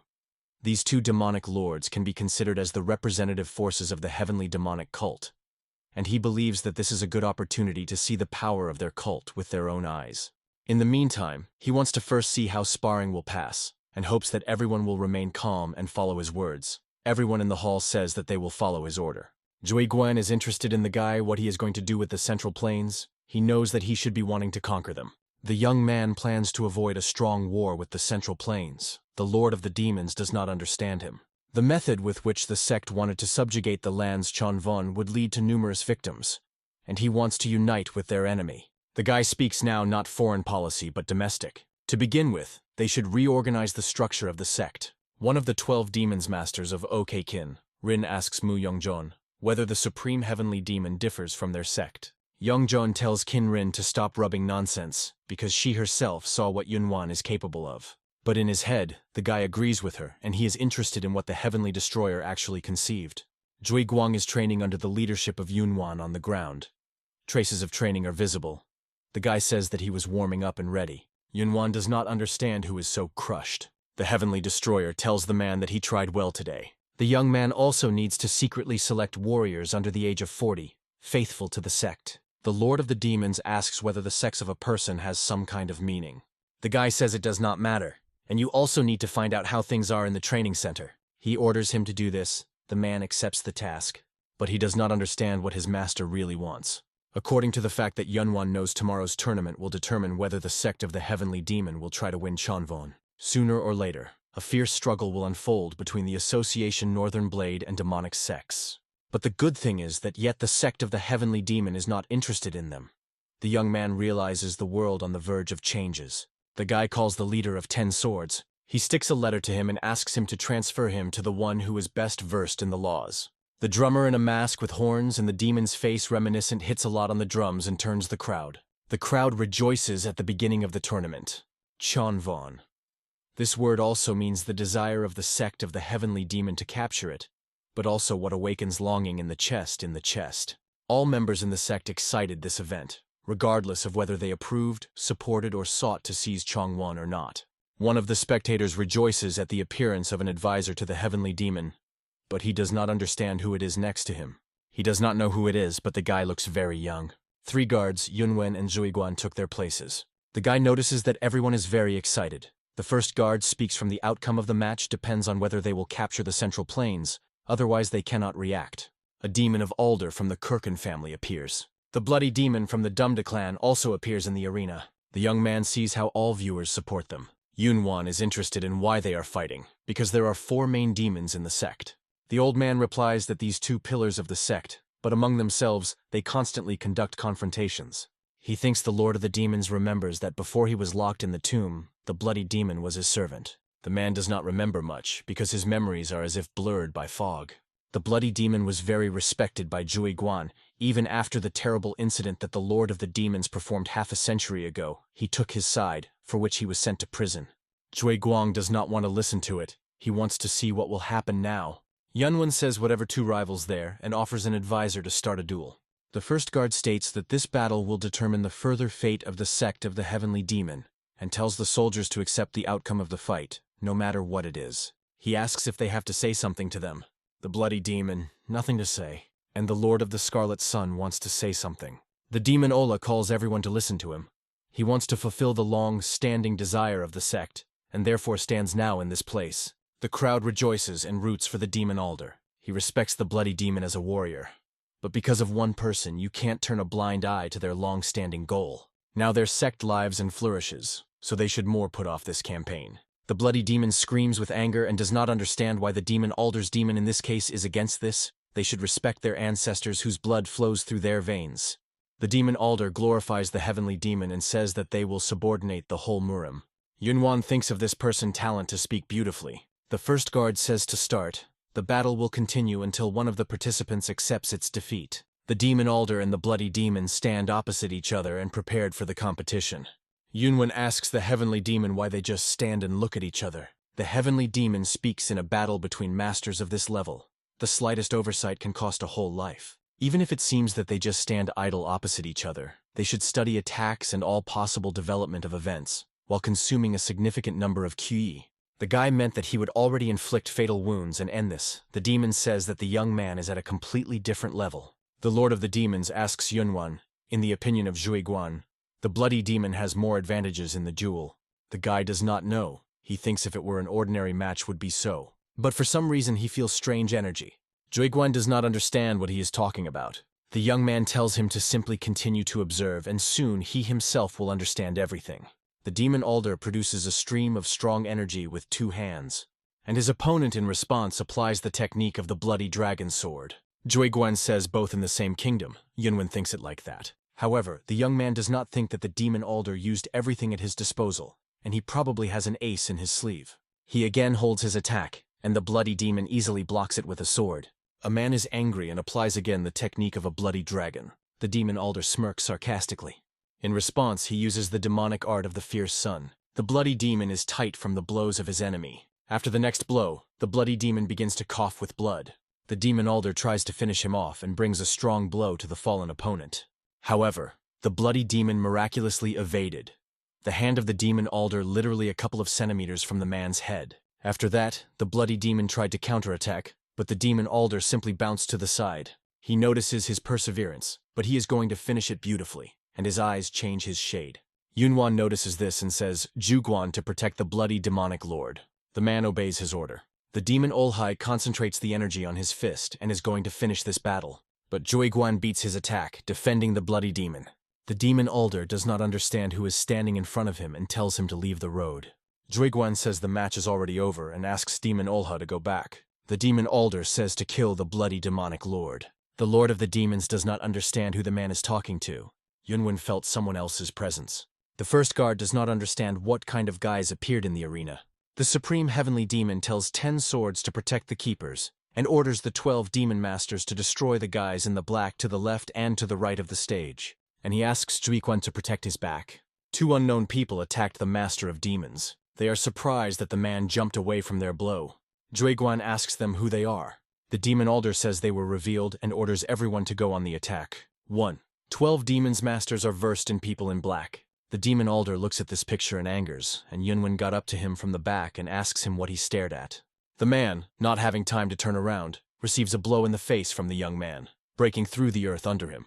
The lord of the demons is surprised, and at that time he holds one of the attackers. The guy asks where the real demonic lord of the Scarlet Sun. The man did not know that in the heavenly demonic cult there is such an expert, and did not understand who he is. Yunvan grabs him by the scroll and says that he was the first to ask a question. If a man does not want to answer, then let him not answer. In this case, Yunvan will simply spill his anger. The man's name is Zhu Huguan, Icy Demonic Heart. He is the deputy leader of the evil bloody cult. The young man is surprised and asks to continue further. From the point of view of the Force, the demonic lord of the Scarlet Sun and the bloody demonic lord are equal. Therefore, in order to advance to the central planes, the demonic lord of the Scarlet Sun tried to borrow their strength. Thanks to the spy, which the bloody cult introduced into the heavenly demonic cult, they learned that the lord of the Scarlet Sun suddenly abandoned their offer. Using a spy, they introduced the poison of the lord of the Scarlet Sun for a long period of time. So although he is alive now, he cannot use martial arts. Now the young man understood where the story came from that the demonic lord of the Scarlet Sun trained in solitude. The real demon of Alder should be with them now. 12 demons masters report that they captured and killed all people in black.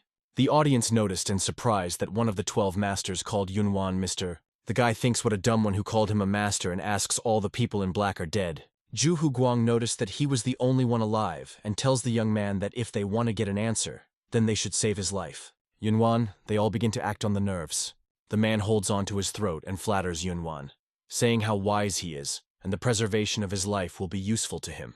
The guy says he did not understand him. The young man does not negotiate with such bastards. Zhu Huguang does not understand what he is talking about. The young man replies that everything is exactly as he said. He tells the Lord of the Demons to take care about the man. Spectators also continue to discuss Yunvan. Moreover, they notice his sword and ring, and understand that these are the attributes of a heavenly demon. The one who called him the master apologizes, and the guy is angry and asks to hold his mouth on the castle. And now, when everything turned out so that the young man has no choice how to take everything seriously, Yunvan yells throughout the arena and seems to be a supreme heavenly demon, a heavenly destroyer. People are in shock and does not quite understand his speech. It is true that he wears the ring and sword of the heavenly demon, but they do not think that he can be a supreme heavenly demon at such a young age. One of the spectators considers him crazy. Yunvan knew that everything would be so, and he was interested in that this time he should show in order to prove his personality. Juiguan says there is no need for this and takes off his mask. They understood who he was and at a bewilderment that the crazy demonic monarch does here. The bloody demon is also surprised to see his uncle. 3 keepers, the Lord of Demons, and even 12 demons masters bowed the knee in front of Yunvan and paid tribute to him. After that, everyone in the hall ceased to doubt his personality. They realized that their master was returning and they rejoice. In the assembly hall of the demonic pavilion, Yunvan gathered his subordinates and asked the first guard to tell him everything that he knows about the evil cult of blood. The old man begins his story. The evil bloody cult is a demonic cult of Tianju. After the great Orthodox demonic war, their relations were completely torn. The heavenly demonic cult and had no idea that something like that penetrated and plotted their cult. The first guard apologizes to the guy. Yunvan is not trying to point out their mistakes, but simply wants to understand the situation. He asks what their size in comparison with the heavenly demonic cult. The old man says their exact size is unknown, but judging by the past notes, he is in no way inferior to the heavenly demonic cult. The young man does not understand why in this case these people are unknown on the central plains. The first guard answers this because they were the same secret power as they were, and never advanced to the plains, even in the last great Orthodox demonic war. Only part of their forces was included in the cult of the heavenly demon, and participated in conquests. Yunvan thinks once these bastards decided to absorb their cult, which means they are sure that they are strong enough. In the meantime, they should find and talk about details with the real Lord of the Scarlet Sun. The heavenly demonic cult is possible in greater danger than Yunvan expected, and they will have to move forward with what he put off. The guy claims that from now on he reforms the heavenly demonic cult. The heavenly demonic cult of the cave forest, whose girls at the beginning of arrival in a demonic cult met Yunvan discuss the return of the supreme heavenly demon. They notice his beauty and want to see him again. The first guard shouts to Yunvan that it is impossible to discover the heavenly demonic secret storage. This is a tradition that has been preserved for 1,700 years, and only worthy can look into these secret guidelines. For some reason, it reminds a young man of old times when he was an emperor. The guy says traditions someday will still be violated, and precious information is precious only when they are used where it is necessary. Yunvan wants all students to see secret guidelines. In addition, they will use weapons and elixirs to improve their martial arts skills. 3 keepers look annoyed. The young man also adds that from now on, all organizational reforms will put individual abilities at the forefront. He does not mean that they will completely ignore seniority, but if someone has skills that surpass the skills of the higher it, or it can be increased by a rank higher. New systems that the Heavenly Destroyer offered were really non-standard. All the ranks of the Heavenly Demonic Cult were reorganized and divided into 10 ranks. Accordingly, each rank received its own color of clothing. The organization was reorganized, administrative management was minimized, and the quality of work of each link has increased. The leader of the detachment of swords of the demonic emperor. The protection of Yunvan will be a crazy demonic monarch Zui Guan. The man says he says at his whole disposal. And also he will act as the main mentor in all disciplines of the cult. Old people discuss his decisions and probably want to object. Yunvan understands that it was Zui Guan who was responsible for bloodshed 50 years ago. But since he had already freed him from anger, no longer needs to worry about it. Even if his body is worn out and the soul will be crushed, Zui Guan will do everything for his master and heavenly demonic cult. The first guard is interested in what will be with the empty place of the Scarlet Sun. Yunvan is reported by subordinates that the Lord of the Demons of the Scarlet Sun is here, and they bring him on a stretcher. The young man does not understand what could bring the man to such a state. The old man is interested in how the guy was able to find Demon Olha. Yunvan suggested that he was imprisoned in their cult, and was right. He wants to leave the empty place of the Scarlet Sun Demon. The right guard objects, because this man is a traitor. Yunvan knows this, and his farewell happens only once, and if he decided to betray him again, then the young man will punish him with his own hands. The demon Alder in tears asks to forgive him for his sins. The guy will forget the mistakes of the past Lord of the Scarlet Sun, but he asks him not to forget those hot tears that are coming with him right now. Juiguan thinks to comprehend the depth of their master. When they first crossed the swords of his heart, trembled by the devotion of their supreme lord, which existed only in books, but his current appearance touches his soul differently. The heavenly demon in the books was a lonely man, and the more Juiguan recognized him, the more he sympathized with him. However, their current supreme lord, a little different, reforms the organization, introduces new laws, and also listens to his subordinates. The incomparable master and transcendental demonic kingdom is another, that he sees more like the emperor. Perhaps his gentleman is more than the first supreme lord. Juiguan training students. Yunvan asks him how many children died in this training camp. About 10% died. These are those who could not withstand exhausting training. The man says this world cruelly, in its strong eat the weak. Perhaps this is too tough. But the experience gained here will become valuable for children who have to live all their lives as masters of martial arts. Yunvan understands this and says that Juiguan is right. Children work out techniques on wooden swords. The guy notices that despite the fact that they are children, it is amazing how they work hard. This is a really strong group. He understands why the whole Murim should unite every time a heavenly demonic cult appears. The heavenly demonic cult had a tense time. Each organization set discipline, and the development of martial arts encouraged. Thanks to the secret guidelines, elixirs and weapons from the heavenly demonic secret storage, students reached a new level of improving their inner QE every day. 2 months passed in the instant of the eye, and Yunvan realized that the time had come. Yunvan gathered everyone in the pavilion. He says their cult has changed significantly, however. As he said earlier, they will avoid participating in a total war with the Central Plains. Zhuiguan asks whether they will continue to build up power here. The guy says some of the people from their cult will go to the Central Plains. The heavenly demonic cult will dominate so that they do not feel it. Zhuiguan, Baigun, Zhuanju, and Dantai Ushin will go with Yunvan to the Central Plains. The Azure Dragon Hall, the first guard asks the guy to do something before leaving. The old man speaks for many generations among the leaders of the cult to award the best student from children released from the training hall by martial art and weapons. This time, one child graduated from school with exceptional assessments. But if Yunvan does not want to follow the old tradition, then it's okay. The guy says that of course he will do this, his duty to encourage children who in the future will lead the heavenly demonic cult, and asks to bring this child here. Yunvan notices that she is a girl. Baigun Shoshin welcomes his master. He heard about her excellent results and asks what she wants. She replies that she does not want anything. The guy is confused and does not understand her. The girl's eyes shine. She looks at him intently. The right and left guard discuss her and considers the girl strange. Yunvan asks her how she wants to become a person in the future. The girl states that she intends to become the strongest master of the sword. The keepers are angry that she is talking to the master so much. The guy is interested in her, which, in her opinion, should be the strongest swordsman. She thinks is one who can defeat nature with the help of a sword. The old people are still angry and want to know her instructor. Suddenly Yunvan cries and says how brave she is. The girl is puzzled and confused after his words. The guy liked her answer. He did not expect this. Keepers are no less surprised. In addition to weapons and martial art, Yunvan wants to give her another gift. Since he does not have many weapons, he gives her his emperor's sword. The first guard thinks this too much, and as for the weapon, he asks to allow to bring weapons from the heavenly demonic storage. The young man after that declares that he himself is the second gift. The girl and keepers are shocked. From now on, they will have the relationship of the student and master. The girl will gradually study from him to martial arts. She has mixed feelings at the same time, rejoices and is afraid. The old man wants to know what her first gift will be. Her goal to become the strongest user of the sword is good, but very far away. Approaching the goal will be her third gift. He tells her to go with her and says her next goal, the Central Plains. Baigun Xiaoqin shines and really wants to go with him. In honor of the Destroyer of Heaven and his detachment, who went on a journey through the Central Plains in the big assembly hall, all members of the heavenly demonic cult gathered. People in the hall are interested in how the sect leader plans to do. He asks the first guard if the old man deceives him.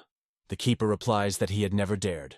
Just Yunvan cannot believe that if he pours his true key into this heavenly demonic ring will appear a spiritual animal. Moreover, he is nervous and does not understand how they will go on it to the Central Plains. The guy asks the heavenly demon whether the old man tells the truth. The demon says instead of asking him, why not try it himself? The demon says he raised him from childhood. If he is still alive, then how many years now he should be. Regardless of whether he is deceiving him or not, he blows strongly in the ring. But he doesn't succeed, and he stops blowing.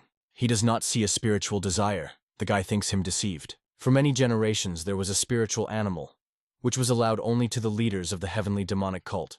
The guy does not understand the words of the first guard. A huge bird appears above his head. The heavenly demon is glad that his pet is a golden falcon still alive. Yunvan is scared. He is afraid that the falcon will eat him because he looks frightening. The demon with a grin tells him not afraid and extend his hand. The falcon closed his eyes with pleasure. He recognized in a young man of heavenly demon, a falcon is really a mythical creature. The guy thinks he could not see such amazing things sitting in the palace and telling his team to climb on the back of the falcon. They go to Yunvan. The heavenly destroyer and his team flew to the capital of the province of Zhejiang, Hangzhou. This city is famous for its picturesque views, since it is located right on the river duct. Merchants often sailed here. This is an incredible place with a prosperous culture and diverse entertainment. A girl in a red robe dances with a tambourine. Because of this, the sect warriors who have never left their territory were in cultural shock. But Yunvan also saw this in the palace, but he first goes along such a busy street. The guy is a little worried. Baigun Xiaoqian is hungry and offers her master to eat. She is interested in what food they cook here. Zhuiguang takes her by the scroll and tells her to talk politely with Yunvan. The guy asks to let the girl go, because this is just a trifle. The young man invites them to eat, and go to the most popular local restaurant. Janin's house was the second building in Yunvan after the Yellow Crane Tower. Inside it was divided into 3 levels. The General Hall, the Hall of the Nobility, and the Royal Hall.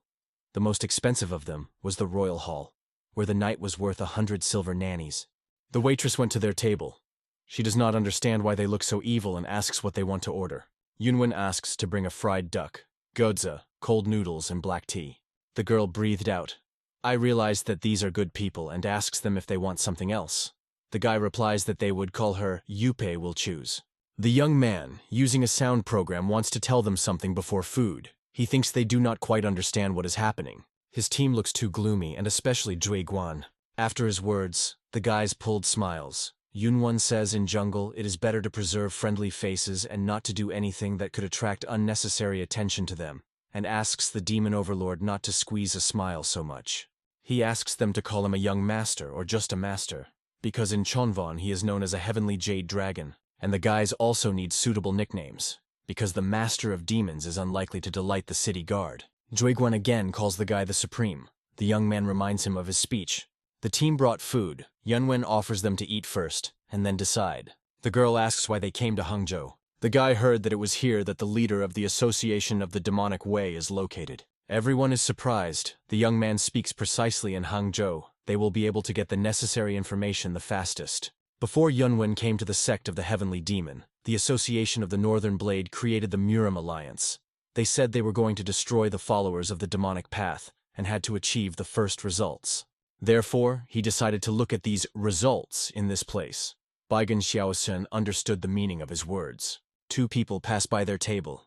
The Lord of the Demons notes that they are not similar to the civilian. Yunvan says that is why he hoped to see them. From that moment on, he asks them not to move. They do not understand what these two are staring at them. Yunvan thinks they are members of Murim. The guy turns out to be behind them and welcomes them. The guys do not understand what he wants. He asks them where the Association of the Demonic Way is located. One of them takes out a sword and their company immediately seems suspicious to him. Yunvan stops his attack with ease. The man does not understand how the scabbard was stolen from his tray. He does not understand who Yunvan is and where so much power is in him. The guard fiercely shouts to him to release his sword and scabbard immediately. Yunvan lets go, and the man flies to the floor by inertia. His subordinates notice that their master seems to play with this guard. The guy holds out his hand and asks him to forgive him for his rudeness, introducing himself as a heavenly jade dragon. He asked about the association because he left abroad for 3 months and wants to know what was happening in Murim during his absence. Men fall to his knees and apologize for not recognizing him. The young man asks him to answer one question. He is interested in what people in Murim are talking about him now. The guards say in Murim there is no one who would not know about the heavenly jade dragon, because he subjugated the leader of the bandits, and now he is the abbot Shaolin instead of Jianggun, and the most influential person in the alliance of 9 Orthodox sects. The guy does not understand what time it is. The heavenly demon is right. The young man says everything was completely wrong. The girl speaks in the end after his speeches. He himself attracts the most attention. Yunvan asks his question and wants to know what happened in Murim in 3 months. The alliance of Murim, at the head of the leader of the Association of the Northern Blade of the Dug Hentinen, attacked the Syndicate of the Demonic Path, located in the suburbs of Hangzhou. But instead of winning, they suffered serious losses at the hands of the Syndicate of the Demonic Path, which was completely ready for their attack. The guy knew that the forces of the Alliance Murim exceeded the forces of the Syndicate of the Demonic Path many times, and did not understand how this happened. Instead of the battle, the forehead in the forehead, the Syndicate of the Demonic Path resorted to the tactics go and run away. On the other hand, the Alliance Murim must remain noble, because minute carelessness can cost a whole life. The guy thinks the Syndicate not despicable, but rather worthy of praise, because avoiding a direct attack was a very wise solution. The man says all the main forces of the Syndicate of the Demonic Path hid underground and continued to fight, using the secret branches that they hid everywhere. So the damage caused by Murim's alliance was very significant. And although these are just rumors, everything happened because the Syndicate of the Demonic Path invited the descendant of the Jij clan from the Orthodox sects as his advisor. The second man tells his comrade more thoroughly to think what he is talking about. The man asks Yunvan to forget his words. This is all that they know, and the guys regret that they can't help anything else. Yunvan says it was enough and thanks them for the information. The guys thinks what warrior Wen Yun cool. The young man did not expect such stability from the Syndicate of such stamina, and even more so the confrontation of Murim's alliance. He is interested in who it could be, a member of the Orthodox sect, a descendant of the Zhuge family, an advisor, because of which this incident occurred. He asks for his subordinates preparing for departure, because they have where to go. Although Yunvan had a way to contact the Gemini Noah, he usually used a Golden Frog cash bench. Being the best cash store on the Central Plains, the Golden Frog store was the largest in scale and had branches in all corners of the country. Zhang Yunxin, a branch manager in Hangzhou, arises and does not understand who is looking for him.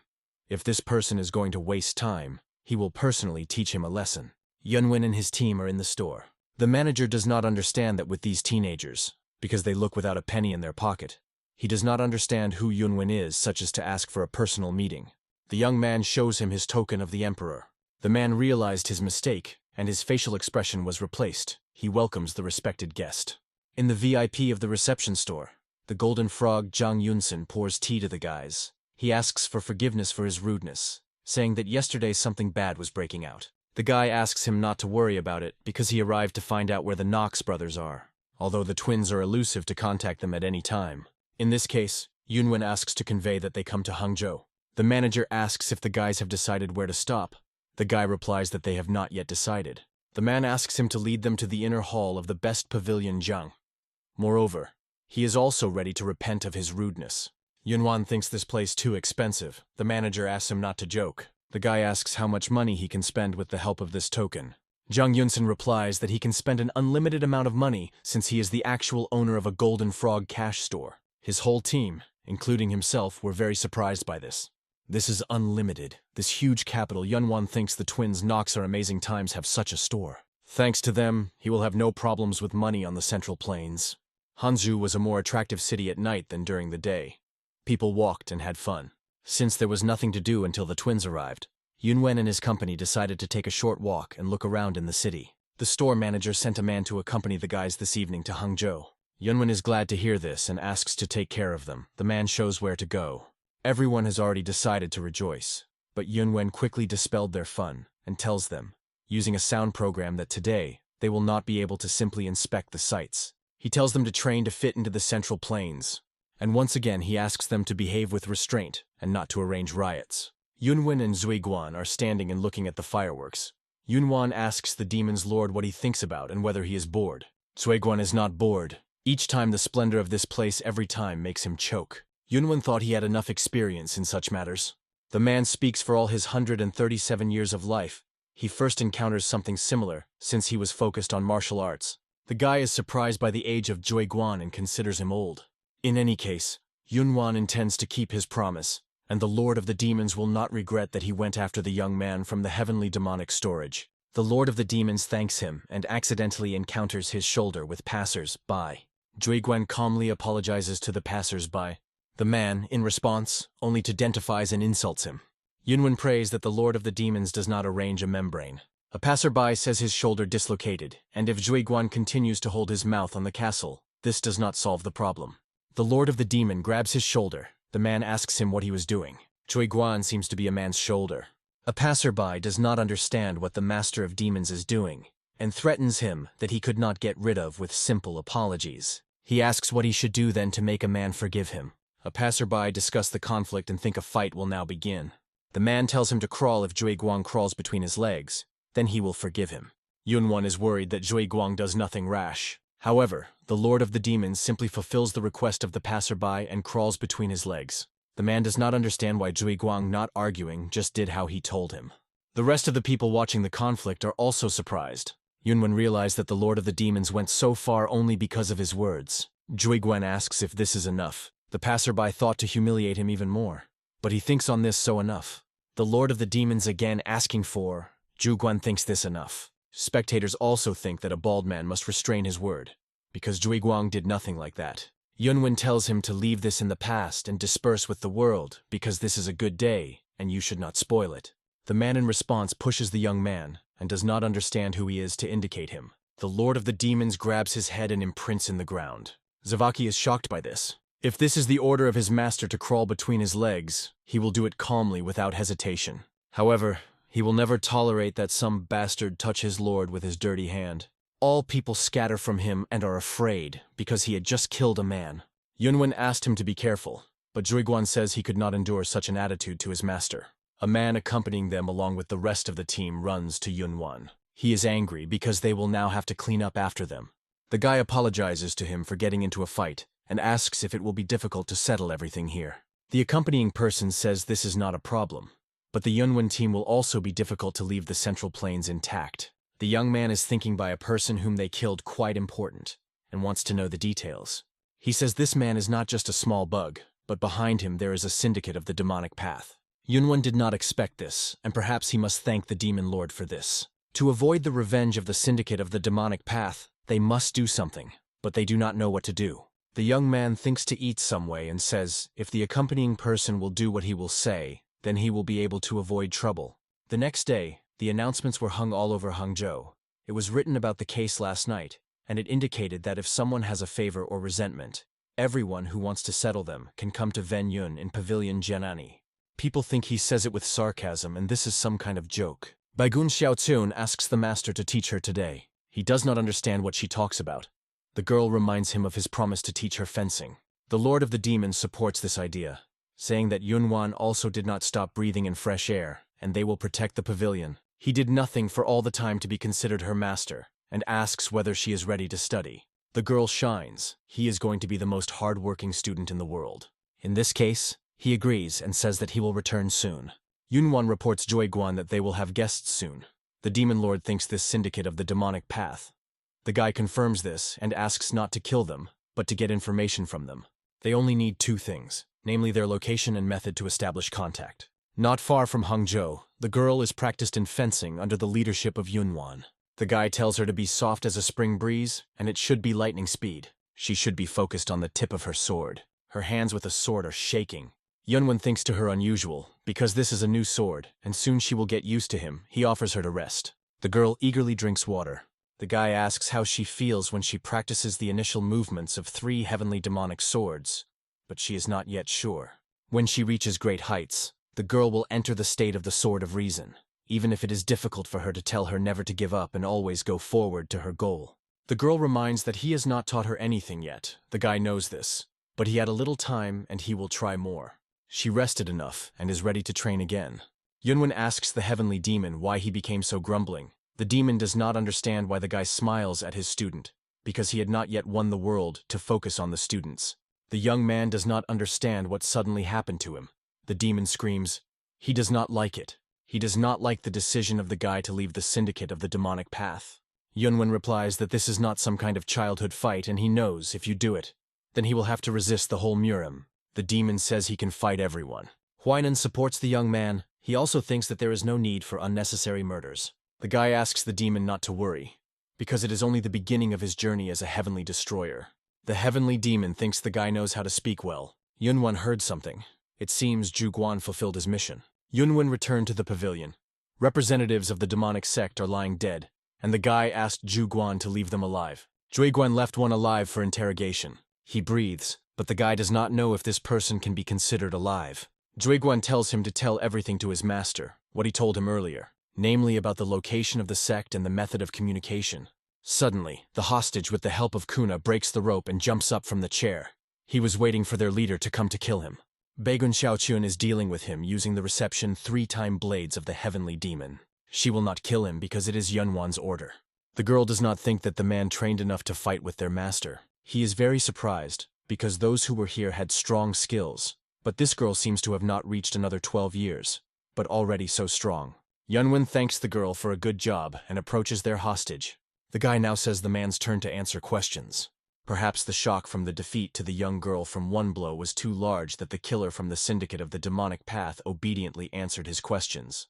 As a result, the heavenly destroyer received quite a bit of information about the syndicate of the demonic path. It had 8 leading forces performing the mission of the group, and they were called 8 factions of the demonic path.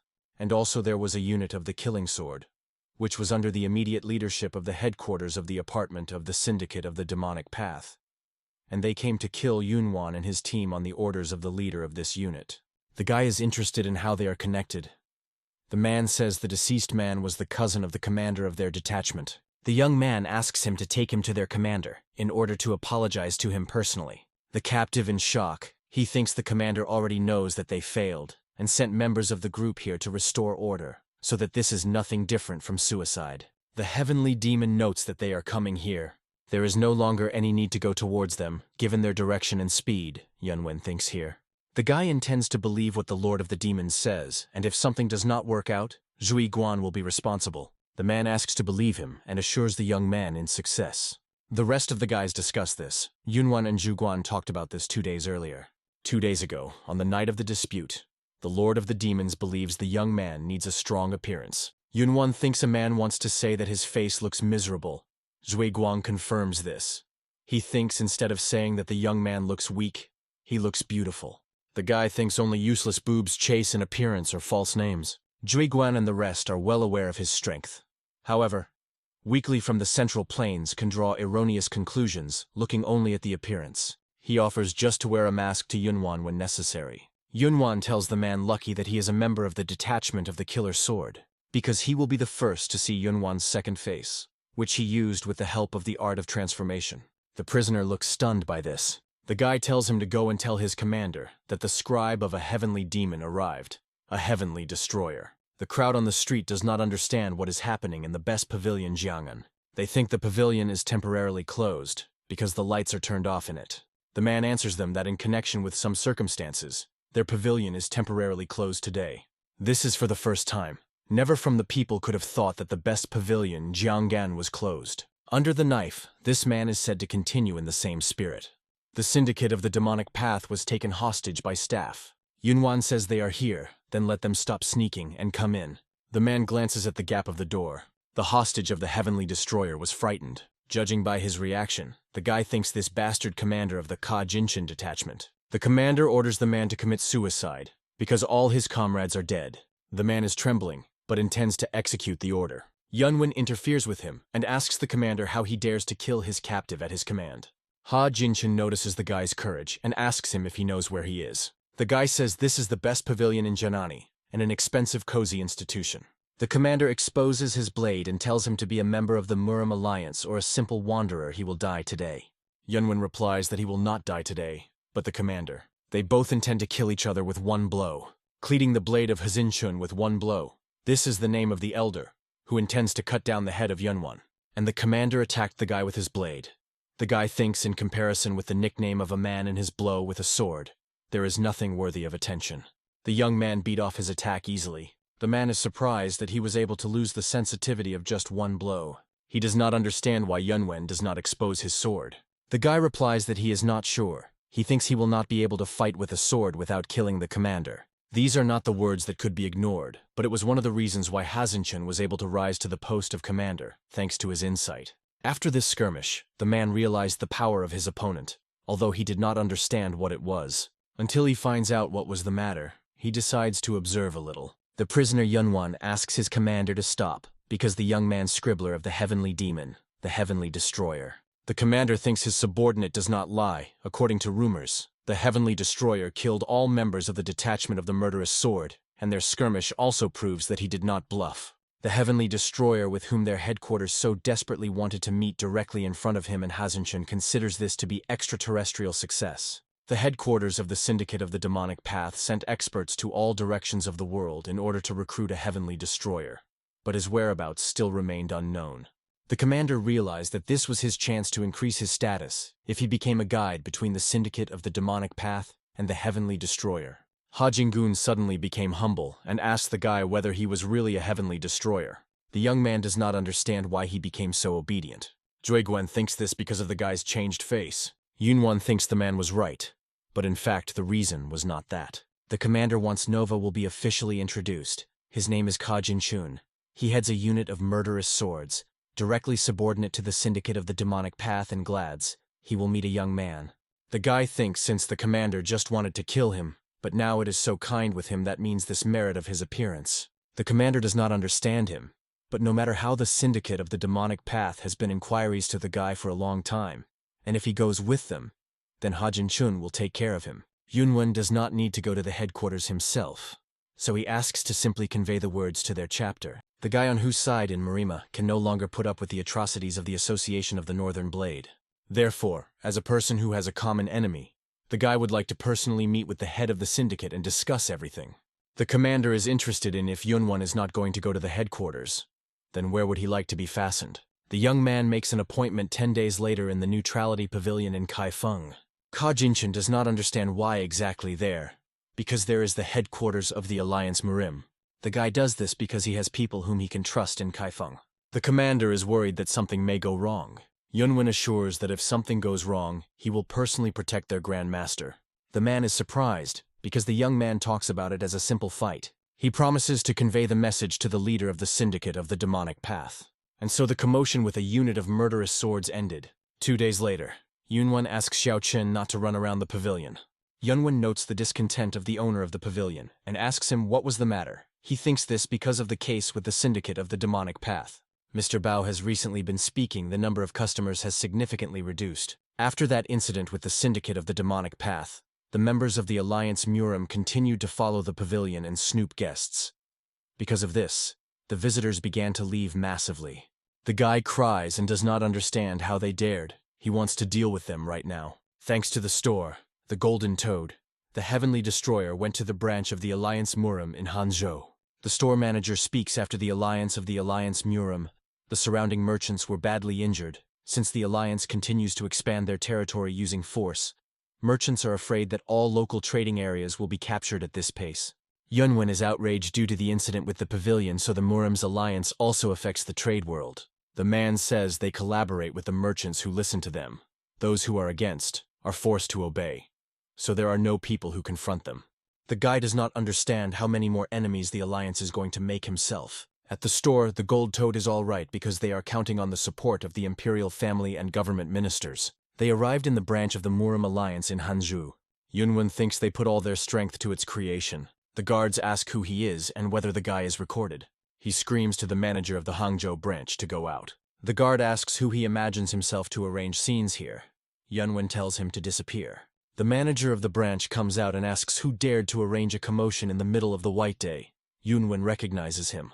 This is provided by Wu Henchang. He does not understand who dares to treat the manager like that. Suddenly his expression changes. It seems he recognized Yunvan. The guy was not sure at first, but now he really realized that this was a former commander of a mandate detachment and points a finger at him. The manager thinks what sin he committed, that he again had a chance to meet this devil. The guy says they did not see each other for a long time.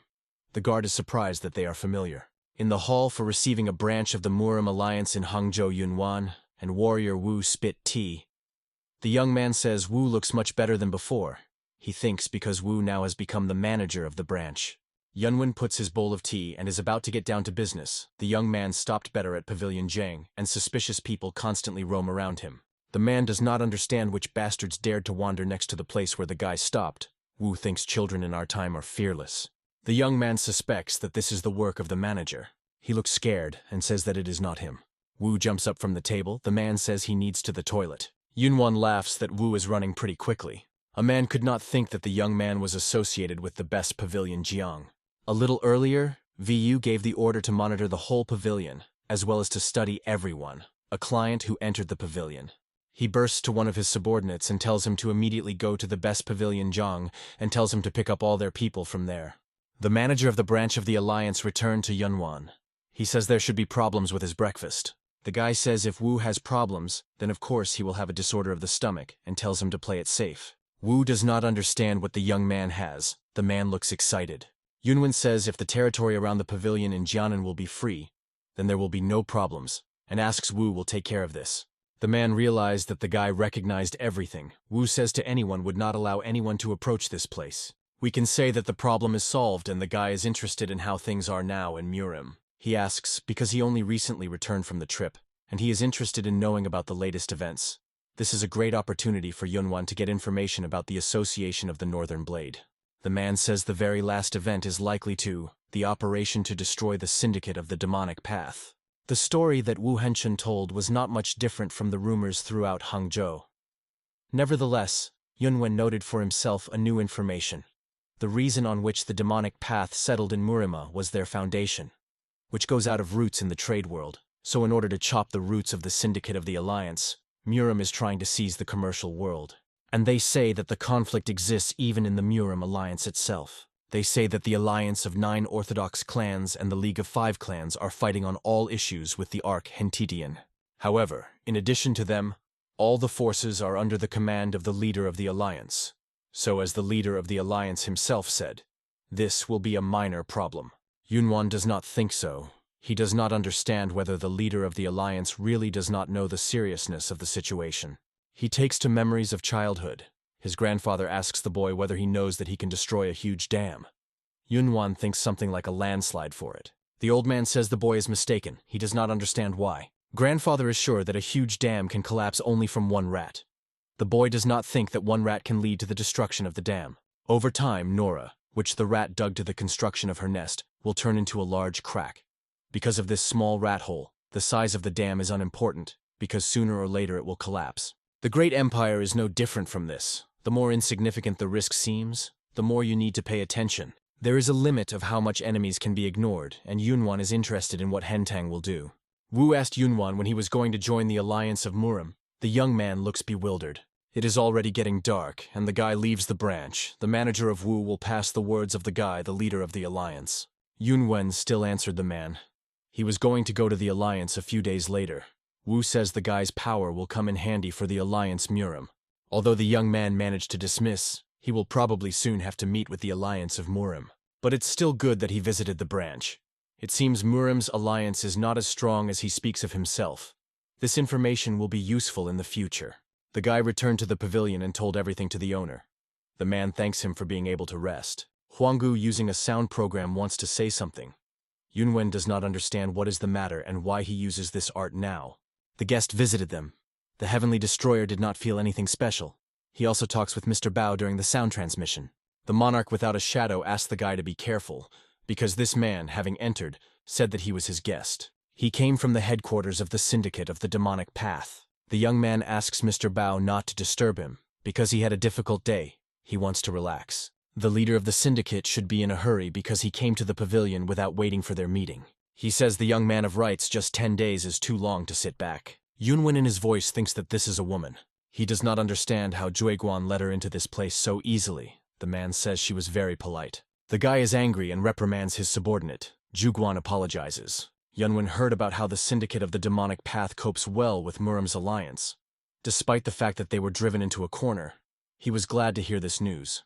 The leader of the syndicate says the young man of rights in only one. They really were able to crush those bastards from the Murim alliance, but he is mistaken, considering the girl a leader.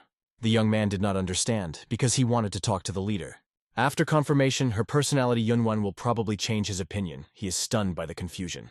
The girl's name is Zhuge Chaohong. She is an advisor to the Syndicate of the Demonic Path, and has a quite attractive appearance. Yunvan has recently been saying the name of the girl throughout Murim. For him, there really is a surprise to meet her personally. Zhuge says she herself should be surprised, given how bloody the guy has a story. She thought he looked more angrily. The girl considers him quite pretty.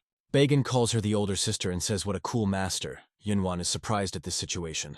He does not like that his subordinate did not tell him anything. He interrupts the discussion, saying that it is too noisy and the conversation should be held in another place. They must discuss this alone without their subordinates. Jueguan grabs Xiaoqian by the scruff and leads her off the room. The warrior from the shadow tells her to stop behaving like a child. The girl wanted to stay with the master and older sister. Zhuge and Yunvan are sitting at the table against each other. Xiaoqun should be worried about the girl, but the guy is also interested in hearing the story that the girl wanted to tell. Zhuge says Xiaoqun asked who is the strongest of Murim's promising talents. Yunvan thinks it just likes her, and asks what Zhuge answered her. The girl told her about two people. One of them is a star of the demonic path of the Heavenly Destroyer. Another star of the Orthodox path's Jade Divine Dragon Wenyun. The guy is surprised, because these are his two personalities.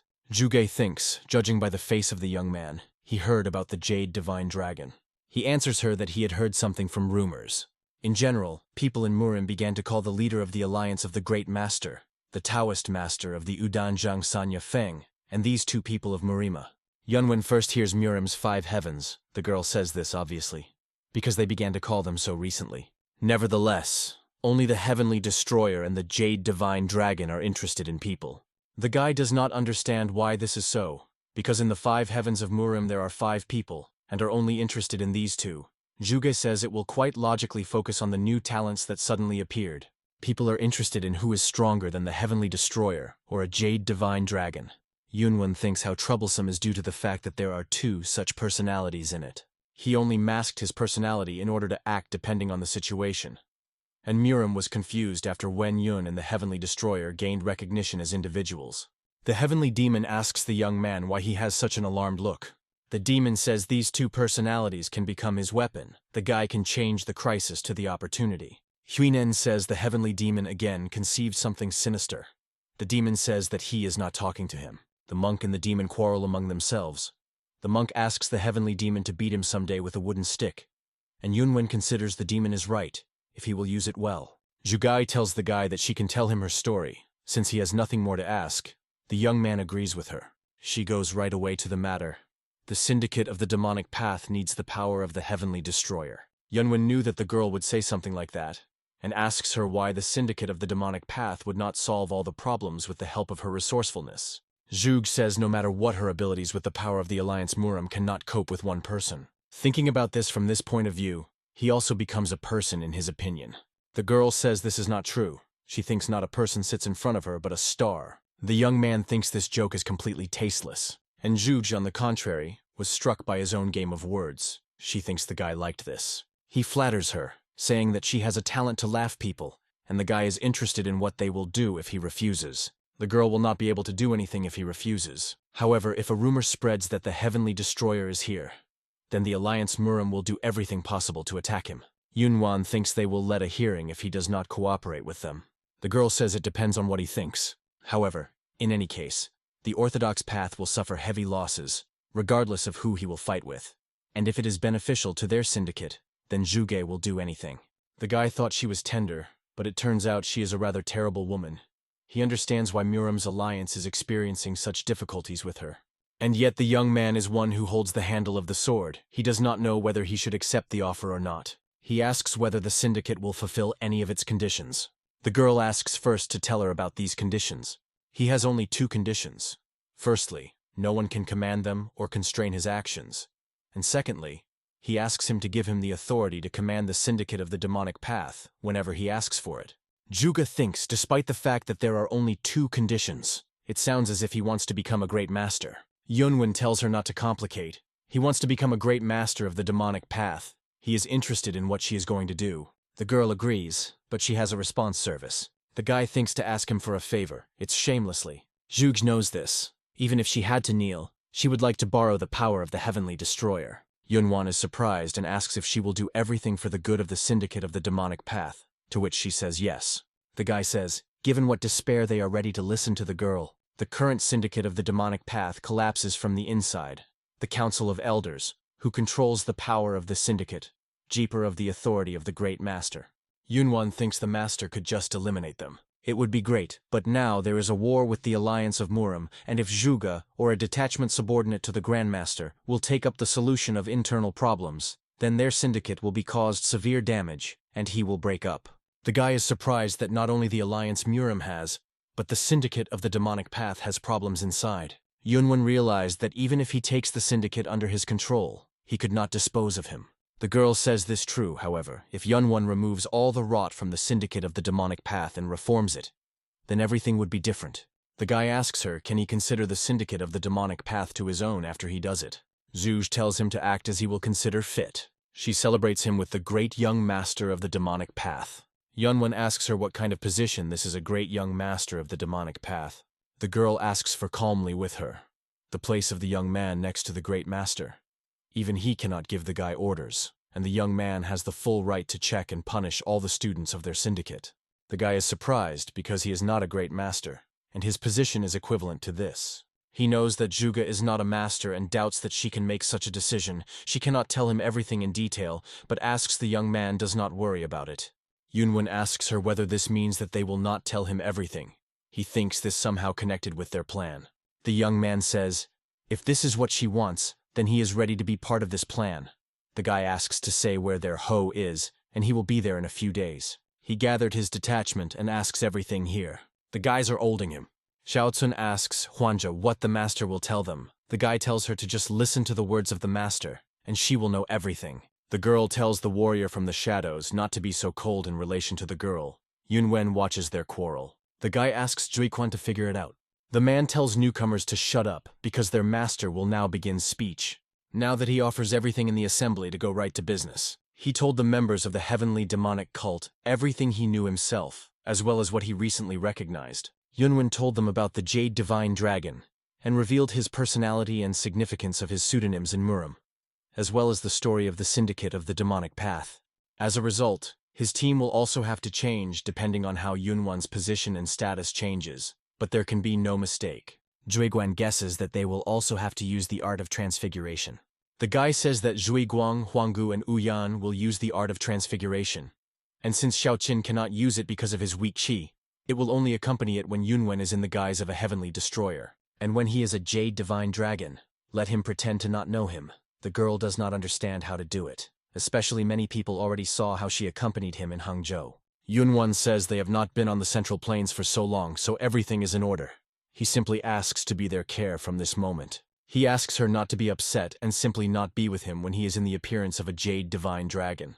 And as always, they should not act recklessly without his order. The guy indicates Zhuiguan to be especially stupid, because his skills are very different from others. The man is surprised. Yunwan does not scold him, but simply asks him to be more careful because he is very strong. Zhuiguan seems to be embarrassed by the praise of his master. He asks the guys whether they know any martial arts of the Orthodox sects that you can use. Huanggu knows them, but Ushan has not tried it yet. He asks Uyan to try to detect the martial arts of Orthodox sects based on her specialization, a quick sword. The girl is also glad to praise. She did not think that the Heavenly Destroyer would remember her specialization. From now on, he prohibits the use of demonic martial arts without his order while they are on the Central Plains. Yunwan considers her definitely not an ordinary woman and thinks the beast lurked in her heart. Zhuiguan asks his master what he means. She told him that their syndicate is located under the Lake of Donging. The girl assures the guy that he would not regret his decision. The guy thinks their location they chose, knowing that a fight with the Alliance of Murim would begin, and this is their strategy. When the Orthodox sects became stronger, they always tried to suppress the demonic path.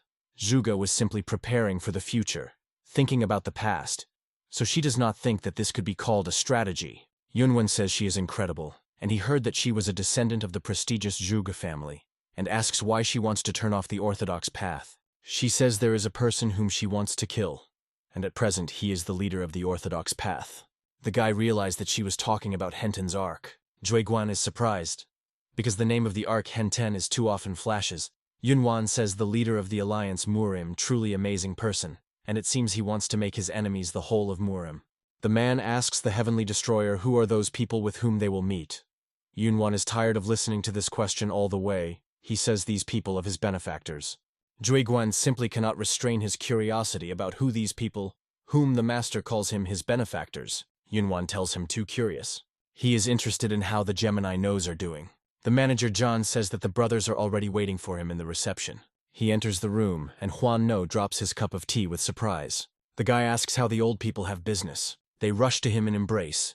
The twins say everything is fine with them, seeing that their lords are so energetic.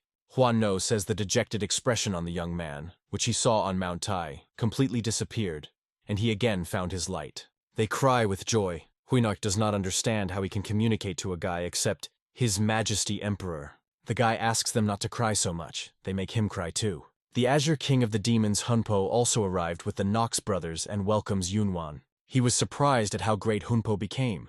He is interested in what training the Azure-faced King of the Demons received, and why he was still without clothes. The man survived the time that does not even want to remember, but all thanks to the mercy of Yunwan. Zhuiguang is jealous of Hunpo to his master and does not understand how he dares to speak so Heavenly Destroyer. They collide among their foreheads.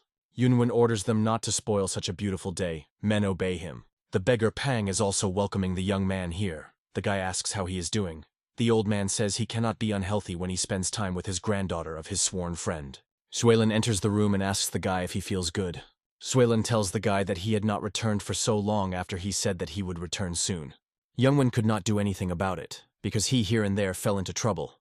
The guy asks the lady how she feels. She replies that thanks to him, the girl lives quite comfortably next to the great leader of the gang of beggars. The old man interrupts them and offers to start talking about what they all gathered here. The girl asks Pang as he could be so insensitive. After that, a meeting began, in which only those to whom Yunwan gave Dabro participated. Pang says the situation in Murim is currently very serious, since Murim's alliance oppresses those who rebel against them under the pretext of destroying the demonic path, and the alliance of 9 Orthodox and the League of 5 clans turned into simple assistants. This is an obvious political scheme. But the young man does not understand how the alliance of 9 Orthodox and the League of the 5 Clans ricked themselves so quickly under the influence of the Association of the Northern Blade. The old man says Nadezhda is not lost because a new organization has appeared. This is a secret organization created by young promising talents from the alliance of 9 Orthodox and the League of the 5 Clans. Its goal is to keep the leader of the alliance and certain forces in UES so that they do not abuse their power and do not show tyranny if the alliance is alive after victory over a demonic path. The guy is a little stunned, because Henton's Arc is not one of those people who will allow such a secret organization to exist. Pang says the leader of the alliance not only there is no reason to confront their organization, but also, according to rumors, they received significant support from Henton's Arc. Young masters of the Northern Blade Association also participate in it. The old man asks Yunvan whether he knows how Henton's Arc is dealt with his enemies. The guy says if possible, he will eliminate them. And if they cannot be destroyed, he will try to make them his allies. If the young man was in his place, he would do the same. Pang agrees with him. He says the leader of the alliance at first could be said to insist on their creation, endowed them with authority and encouraged their activities. He planned to make them the leader of one of his people, but since there are quite a few outstanding people in the organization, they refuse to accept anyone as their leader. His plan failed. The leader of the gang of beggars thinks the Arc Henton now sleeping badly.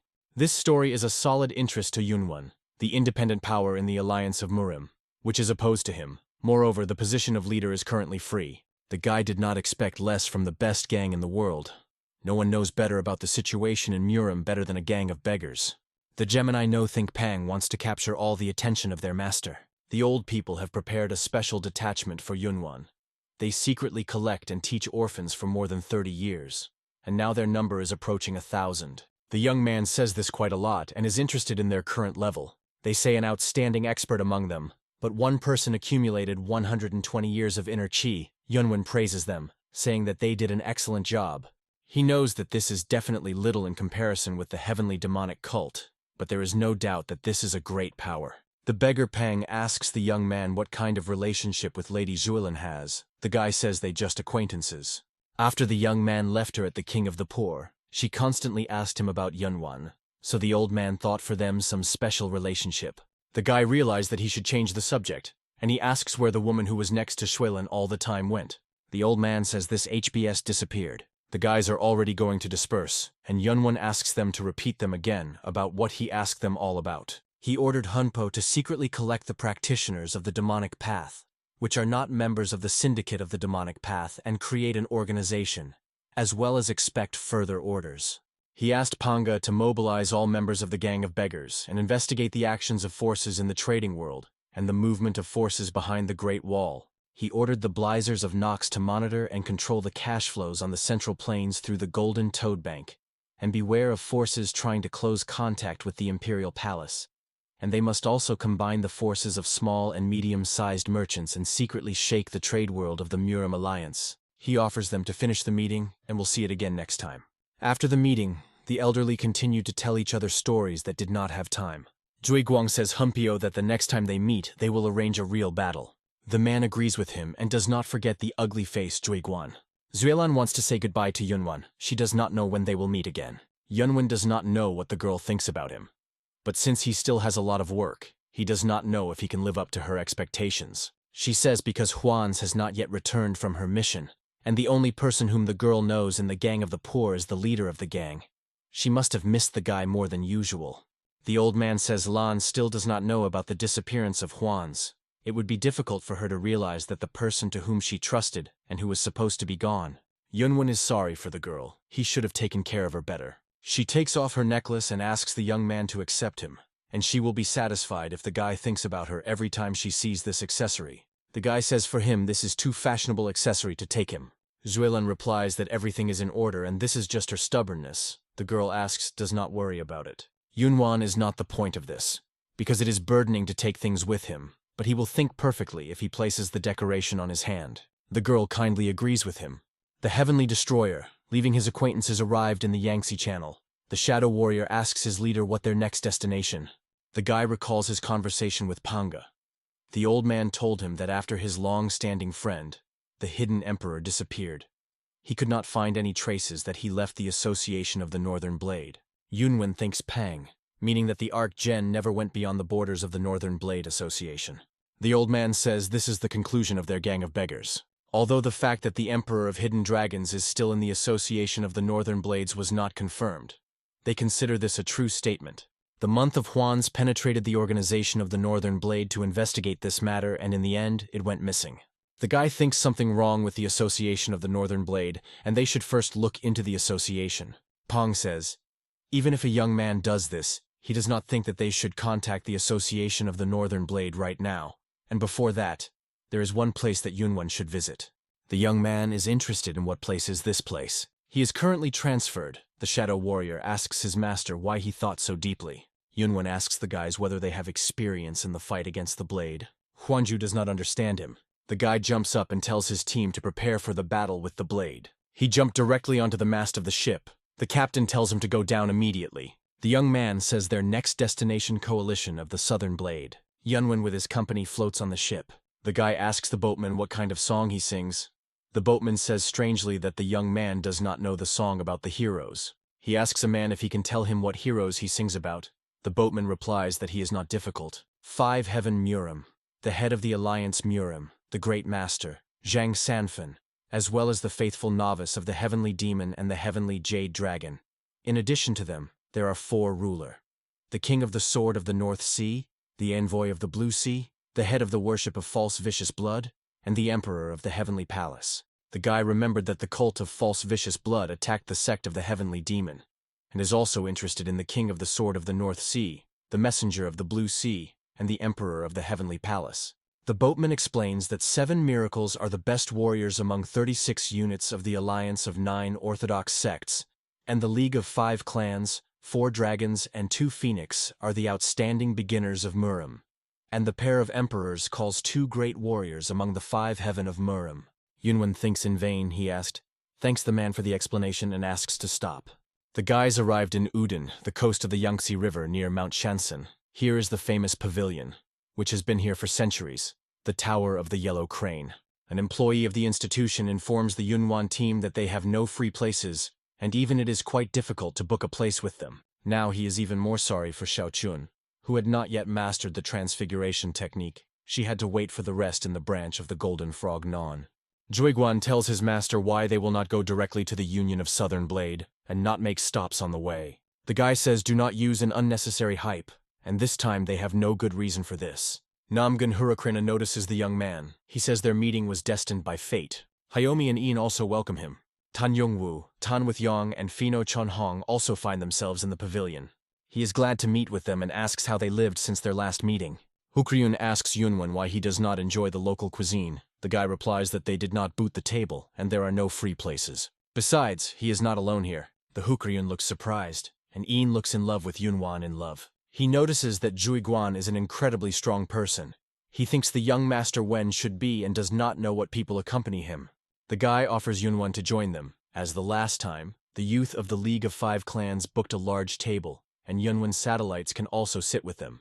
The young man again thanks the guys for courtesy. The Heavenly Demon tells him better he bit his own saliva. People hear their chatter, pay attention to the young man.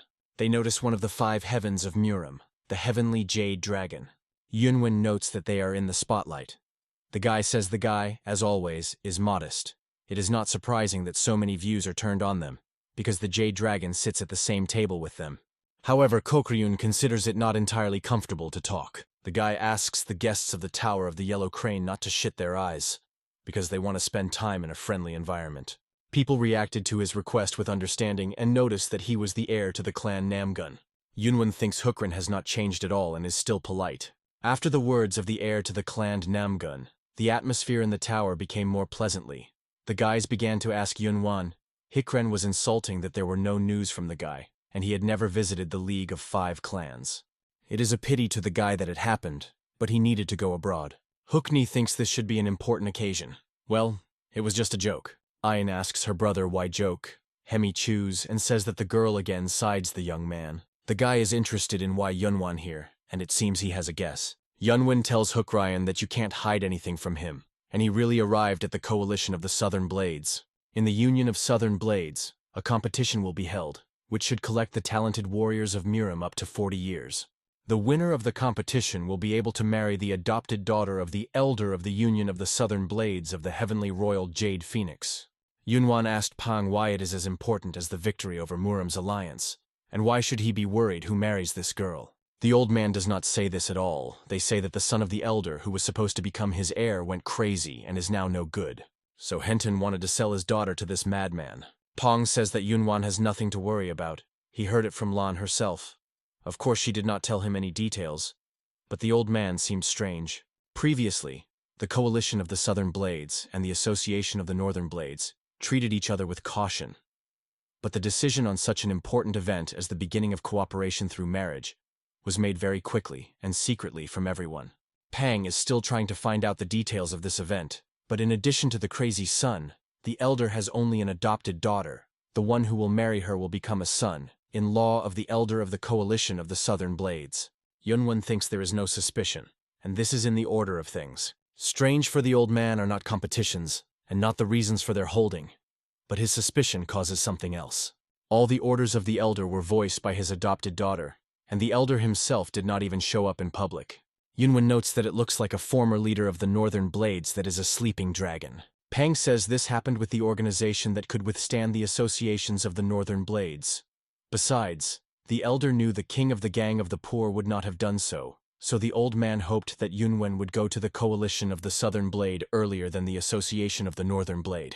The guy realized that if everything turned out well, then the Union of the Southern Blades could act on his side in the future, which will lead to the defeat of the Muram alliance. More precisely, this will be a defeat of the Association of Northern Blades. Yunvan thinks Hukran too decided to fight for this right. The guy replies that he was the heir to the Namgun clan, and he is just interested to look at strong warriors. They say that 2 of the 4 dragons showed up for the competition. Moreover, since Yunvan showed up in Marima, it is interesting to see how he will show himself in competitions. The young man says he did not think to participate, but he would marry so much more. Ayan is glad that he arrived here not for the sake of competition, and Hokren does not understand what Yunvan went here then. The guy thinks this even quite well, because he needs an excuse to penetrate the coalition of the Southern Blades for the investigation. But if he simply enters them, then he will be recognized immediately. He will be allocated from the crowd. And if he is in the company of the youth of the League of 5 Clans, then it will not be so bad. Against their background, he will not be very striking. Yunwan says that he arrived here on some cases. Since the last time he visited the Association of the Northern Blade, he decided to visit the coalition of the Southern Blades. A great idea came to his mind and wants to go with the guys. The servant of Chusa coalition could not hurt why the device was such a noise. There was something important there. Another young man explained that this time influential guests arrived. Their visit was of great interest to all present. By the way, the guy was called. He heard that among the guests is the heir of the kind of Nagun, and a man with a jade face, whose name he forgot. But just as the dream heard about a jade face immediately realized that it was a divine dragon. Meanwhile, the usual fuss prevailed in the street market, but the hero was not in the mood. He was constantly ignored, and because of this, a conquered transfiguration art that just brought problems. Immersed in reflection, he suddenly paid attention to the strange scene that unfolded nearby. In his eyes, an adult has grossly offended a little guy without let him go inside. And it was at that moment that he realized he was not one who was left away. The little one assured the owner that in the future he would definitely not be lower, perhaps even becoming much more important. In response, he brazenly called him a snot and threatened that if he had grabbed the main leader, he would have been a corpse. But he did not have time to register how a hefty man grew up. The fright instantly clasped him. The tongue stuck to the palate, and the thoughts were scattered. Without any warning, he got a powerful slap simply in the face. The formidable voice behind your back thundered, "How do you laugh to be lazy? Can't you cope with a simple one and even arrange a booth under the store?" It was anger due to the lack of customers. He ordered everyone to climb inside and take work without delay. But when he turned, a baby hand with a bowl appeared right in front of his nose. The small stretched him an empty vessel, holding it gently with both hands. He asked at least a few tablespoons of cold rice. At least today. Watching the side, it seemed that this beggar was completely crazy and still pleaded. What will happen next? Will it be a good way to agree and give a little rice? But everything that happened after testified to the opposite. He leaned and just spat in a bowl of the guy. And then he called him a blunt freak. They say, "What you climb here, it would be better to fall under the bridge, as it should be lower." It annoyed it well, but she restrained. The master forbade the noise. Meanwhile, the little one was shaking. He pleaded with the general leader at least a little. She even clenched her teeth from her experience. If he does not hold back, he can be brutally beat. Frequently, he just robbed again, ordering the little one to get away. But what could he answer? Will it explode now and show all its rage? However, no. He just smiled, said that the spit would be completely saturated with his stomach, and asked for permission to stay in the store. Fat did not even realize the end that the little one just asked. She also could not believe her eyes. This boy was already considered a brilliant beggar, frequently raised a heavy hand into the air ready for impact. He said ominously that he would now fulfill his desire, at least what it may be. But he was convinced that the only desire of the little one was to die, and he cut him so that the cheek was crunching. The blow was so powerful that blood was splashing from the boy's nose. Looking at his hand, he saw oily, she is all in the blood. He seemed disgusting to him, as if touched something nasty. Annoyed even more, he wanted to continue mocking. But suddenly he lowered his hand and the little powerlessly fell to the ground. "You have to understand what I will say now," he said with a call. But immediately he rushed forward, murmuring that it was necessary to wash his hand urgently. He did not even imagine that someone dared to grab him for his clothes. But a small, trembling hands clutched in a coat said, "You have no right to just go. Give something to eat. At least a little food. How can you just go after you beat me?" Due to the fact that the lower to touch his clothes, the fat instantly reached for the weapon. Lifting it up, he came. "You will pay for washing. Your life." She could no longer look indifferently. The boundary was crossed. Seeing as he swung his sword, her patience finally broke. In order not to recognize it, she immediately made a mask just on the run.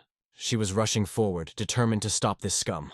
Even in the air, she began to prepare a devastating attack. Her reception was called the Palm of Asura, which cuts heaven. It was by this powerful blow to the side. The fat immediately lost a good portion of blood, like a ship with a hole. A few bloody drops were splashed from the mouth, and then threw it directly into the wall. The little one could not sink. How is he still alive after such a blow? Now, looking at him, the guy heard from the girl an explanation. She just restrained his strength. Time was floating. They did not delay and rushed to flee as soon as possible. The fat was only released because she kept a blow and did not put her full power. For a few more minutes, he could not get rid of. Where did the freaks that were just before him? Remembering their faces, he whispered to himself fiercely, "I will find you and kill." Slow. I decided to immediately report the coalitions of the South Blade, but suddenly someone grabbed him by the shoulder. This hand was full of power, and immediately a powerful slap in the cheek flew behind. He was cut down on the spot. He was lying unconscious, and it will remain for a few more days. Before him was a monarch without a shadow, a bang.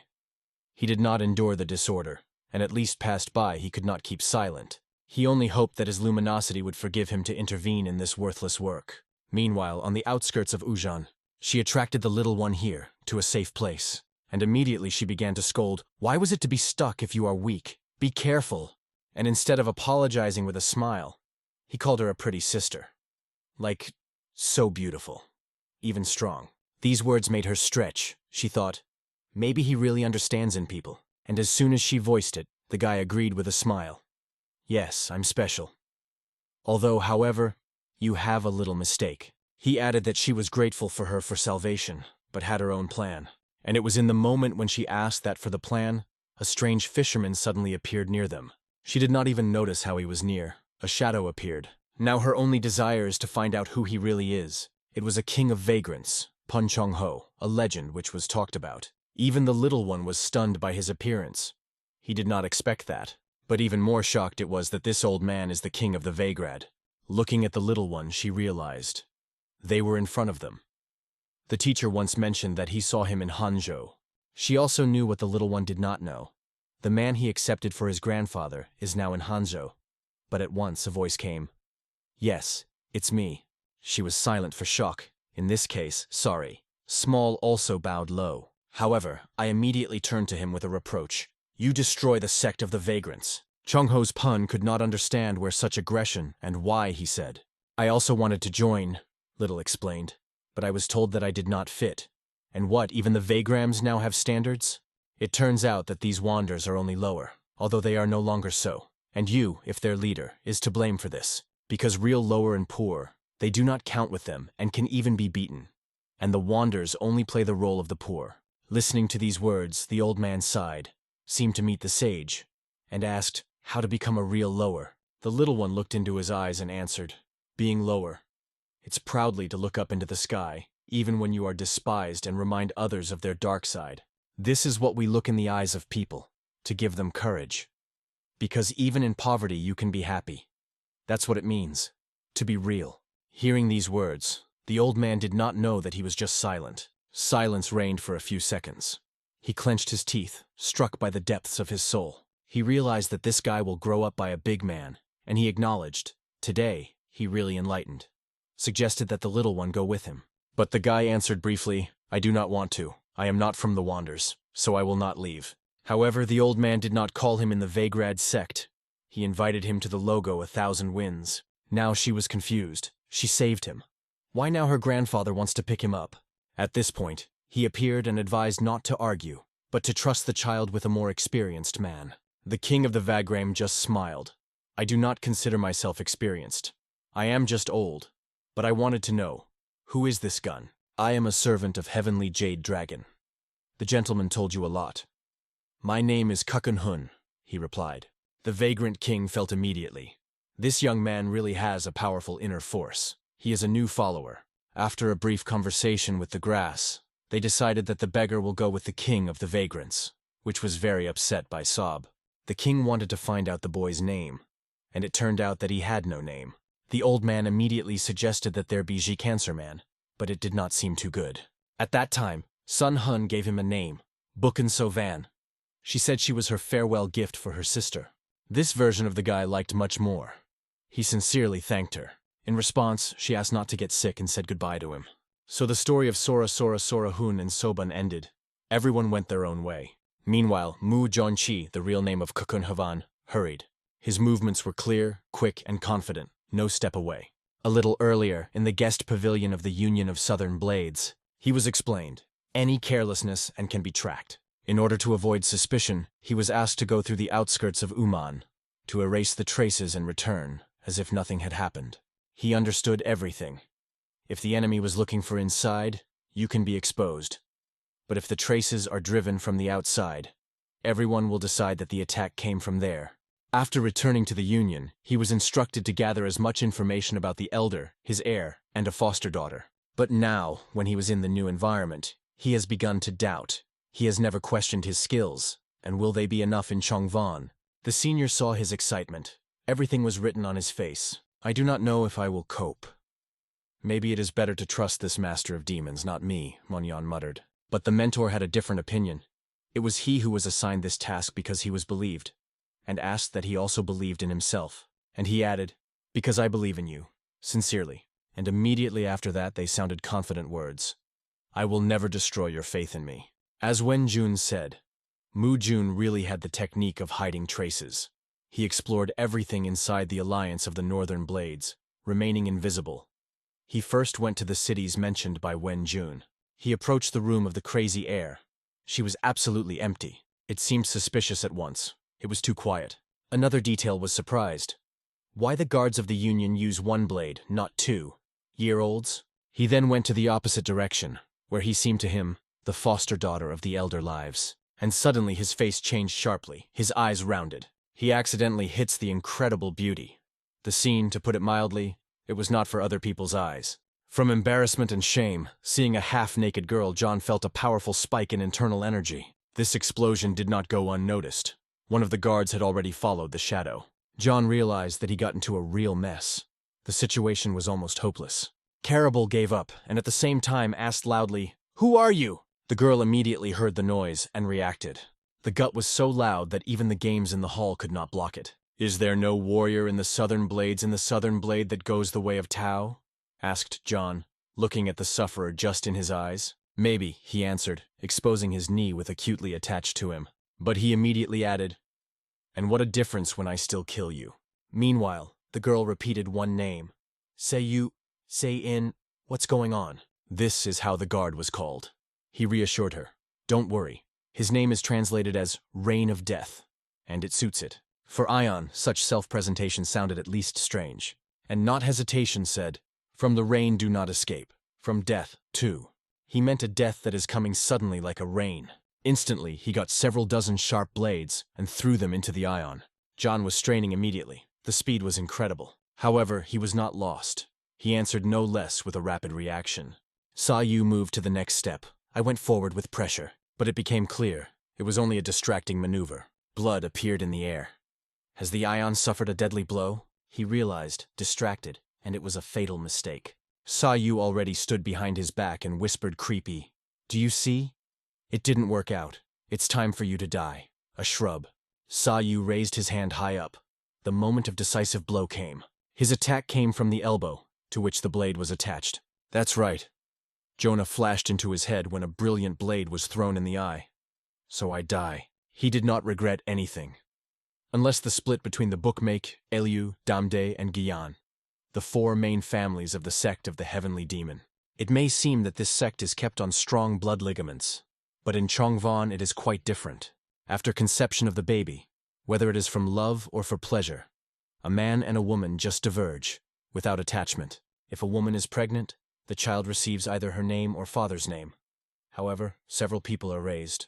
Just like other children of the sect, he grew up not in his family or clan, but among a large community. From the very beginning, they were part of one large community, instead of a narrow family circle. In such circumstances, the concept of I went to the background, and at the age of 6, it seemed that life would pass as a moment. He understood that there is no point in this life. Mom, like you, one day I will leave this world. Suddenly, without tears, he talked to the Sahel, who considered him callous. He did not say goodbye to his mother, but simply said that he did everything as it should. How soulless you are. She gave you life. Isn't you sad at least? To die is to die. And the point, the cold answer sounded. This was what his attitude to life and death was: cold, restrained, without sentiments. But now, competing with this scum, he couldn't believe. Is it really an end? Isn't there any left of what to regret? And at the same moment he remembered the words of the young man.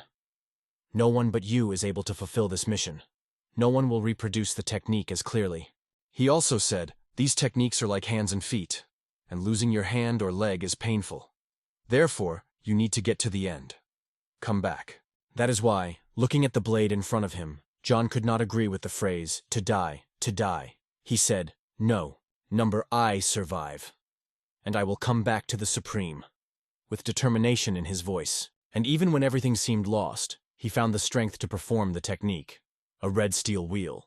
It looked like a pathetic attempt for Kain. He thought that the enemy had already lost too much blood. Excuse me, but I'm not going to die here, Jan replied, clenching his teeth. He activated the technique of Heavenly Demon, decomposition of traces. The end was close, but not for him. Sa Yu was amazed. He did not understand what was happening just before his eyes. Where did the ion disappear? He just had a serious injury, but there was no trace. Is there such a strong masking technique? Meanwhile, the Union of Southern Blades. There, the spirits, similar to children, muttered and quarreled again. He answered them that he would rest a little. When they asked why he was not asleep, he replied, it was only necessary to wait for a fever. In silence, he suddenly ordered the spirits to silence. He heard someone approaching. He saw Guan with surprise and did not understand why he was here. Yes, I decided to restore the internal energy by the Taoist method while we are waiting for a hole, he said calmly. Once I have to play 2 roles in Chanvo, it is better to start with the basics. And the basis is the ability to restore energy, he added. Then Yun looked at him and first saw seriousness. Although he thought that he was only interested in entertainment, one of the spirits addressed him, asking him to convey his words. Chu Gavan suddenly noticed. He was talking to the heavenly demon.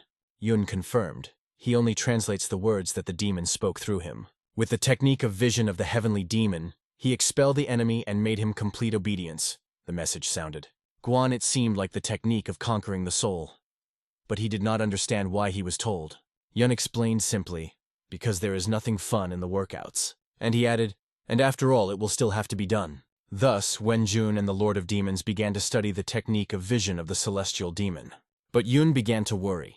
It has passed 2 hours, and the hole still did not return.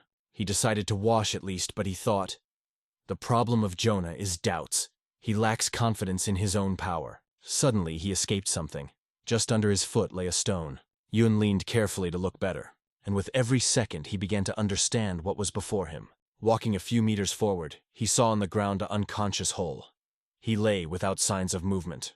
After a while the hole was already lying, fixed but alive. Friends were standing around him, hoping that he would get out. He had deep wounds. He stopped the blood on his own, blocking the energy points. But it only worsened the condition. Any attack in this condition could kill. Nevertheless, he returned here to the wounded. His friends only whispered quietly, "Hand, why did you do it?" Yun understood clearly. The hole tried to escape from the pursuers. He got full, but even then, he did not lose concentration. Supported the effect of hidden traces, so good that even Yun himself did not notice when he returned. He tried to carry out the impossible. At the same time, Mu Rin handed him a letter he held in his hand. He thanked her and hid the letter to read later. Even then, Yunvan suggested a radical step, to kill everyone from the Union of Southern Blades. But Yun stopped him. "It is not time to hurry. A fever still needs to be recovered." Then he got a special token and ordered the Guan to contact the Golden Frog Bank and ask for help from the brothers. Seeing this token, they will not be able to refuse. Murin was instructed to look after the traveler until the Guardian's twins arrive. Yun himself at this time unfolded the letter and began to read. After reading, he said quietly, "It was enough for me to just return alive. Everything else was no longer important. The main thing was that he returned alive." Guvan immediately felt a powerful energy that emitted from the owner. Even Rin was frightened. It seemed to her that a moment and she would lose control of herself. Then the owner said he was going. Guvan immediately realized that it was the technique of hidden traces of the heavenly demon at the peak level. The fleece is also strong. But the Supreme struck truly. It was the force that caused reverence. This confidence came from the compressed reports he read. They had both facts and what failed to find out, everything supplemented with personal grades and conclusions. A brief report was intended for the Emperor and it was he who had to make the final decision. Yun has never seen such ideal reports, even in the palace itself. The anger that he swept the young man when he saw the wounded hole a little subsided after reading the document. That is why he activated the technique at the peak level. But he did not in order to destroy the Union of Southern Blades, but to finish what did not have time to finish the festivities. When Yun knew. Only in this way he would be able to facilitate the burden lying on his heart. He carefully curled the letter. 95% of all the information you need was collected in it. He only had to collect the rest of 5. This is what he took on. He accepted this duty without hesitation as his personal mission. And in a moment, his silhouette dissolved in the darkness inside the enemy. Indeed, Yun was convinced of the words of the hose. This place is not just with corridors, floor, and ceiling, but a true ambitious maze, as stated in the report. So, this is the residence of the son of the Elder. But, according to the records of Hiss, there should be no soul. And here was a stranger to him. Yun could not understand who she was. Before her stood a familiar to us. She asked if he found traces of that guy, but he only apologized. Now Yun realized, this is exactly the warrior from the Union of Southern Blades, who wounded the hose. And this girl, whom you called the Lord, was not someone else than the Heavenly Royal Jade Phoenix. She stated that the guy was unlikely to be here by accident. He was looking for something related to them. Sayu assumed that he was either from the cult of false durable blood, or one of the 3 warriors of the northern edge behind the large wall. But he assured that he had a serious injury, perhaps even fatal. Hearing this, she raised her voice. "Are you again about deadly wounds? How did he then manage to disappear so easily? He could not even track." At the same time, she did not leave an alarming anticipation. It was worth noting about it to a great sword. But the young man surprised another. Why not to report directly to the Elder of the Union? She ordered the SA in the return. They say this case is no longer resolved. And yet she decided to strengthen the patrol. Left alone, she murmured under her nose. "My guard was so useless, he took his nose. And even a rat could not catch. And yet, in this situation, something worries me even more. Maybe it's worth doing something to change your mood," she whispered thoughtfully. After these words, she spoke. She slowly approached the mirror. At first glance, it is a regular mirror. But she pressed the hidden button. The glass threw and began to slowly slide away, opening the passage. Is it a secret room or a hidden mechanism? Yun mentioned the report. There was no word about it. But there was no time for reflection. It was necessary to follow her, descending down the steps. Below it was a dark, spooky corridor, from which ants ran through the skin. It was a prison. It was there that she went. In one of the cameras sat a man of a man. A man. He pleaded to give him medicine. Poor. Look at yourself. How could you imagine that you are the son of an elder? She said mockingly. And he asked the medicine again and again. And Yun began to guess. This man. And is a true heir to the Elder of the Union of Southern Blades. Suddenly several pills fell on the ground. These were medicines that caused true madness, the addiction that distorted the mind. He immediately grabbed them with trembling hands and began to throw them into his mouth one by one. And as soon as the pills were inside, wild power broke out in his eyes, immediately visible. It is not a natural force. The dark veins were boiled throughout its body, pulsing threateningly. Even Yun, who saw a lot, was truly shocked by what he saw. And she, watching the top, only glanced at him and grunted, "In such a pig only becomes louder." She approached, kissed his disgusting lips and screamed, "Tang out, idiot! What the hell is taking away? Here's going on?" But what did her kiss meant? Immediately after him, bright red veins crawled across his body. Something was activated inside. And in the next moment, the body was faint and heavily faded on the floor. Under her red hair, the same veins were flashed, the same as he had. And walking, she said with a smile, "I will find the use of your born true yang. And then, let's move to the next place." The spirits watched it, stunned. Their world was overshadowed. Mir's desires can be truly ugly. But Yun only noted that there is no time to surprise. It is necessary to act immediately. He ordered the spirits to continue tracking without stops. Just think, they have made their way through so many underground moves. Where does she go now? Yun did not stop. He continued to follow her step by step. But what he saw further threw him into a state of shock. Before the eyes of the young man opened a gorgeous hall. Everything was glowing with gold. Gilded figures of lions, exquisite chandelier, majestic charos. And she stood in front of her husband on the throne. She turned to him gently, asking how he feels, and called him his father. Yun immediately realized, if she calls him a father, he is the leader of the colony of the Southern Blades. He was struck by this meeting. Even with the technique of masking, he doubted that he would be able to deceive such an experienced expert. But the demonic spirit, which was nearby, whispered, "Don't worry, everything will work out." Yun asked where such confidence came from. He only said, "Look in his eyes." And looking closer, Jun saw a man was also poisoned. The same drug as that young leader before. The woman was named Jun. He addressed her with the words, "You are shameless. After destroying me and my son. And you still have it?" "Of course, father," she replied calmly. "I want me to be remembered as the greatest woman in history." The man trembled, and despite his condition, he pleased. "Do not forget that you can also go down in history as the most lecherous and vicious." She did not hide. Everything follows her plan. The first thing she reminded him. It was not necessary to go against the will of the great master. And she asked not to keep her evil. With a smile on her face, she turned to the true reason of the visit. She spoke about his son, whom she called her older brother, and with cold confidence she said, "He will die in the next 10 days. But she added, "Don't worry, its end will be happy, in my arms." "You evil bitch," he said, shaking at rage and powerlessness. It was painful to look at it, to think only that even a person like the leader of the Southern Blade Coalition can suffer so much. But the spirit explained, it is the result of the influence of unusual poison, and the very fact that he is still alive is already a real miracle. But how can she treat those who are both the master and the foster father? More intriguing, what power does this malicious woman hide? Now the spirits were interested in another. What is the one going to do next? Each of them had its own version. The demonic spirit believed that it is worth waiting.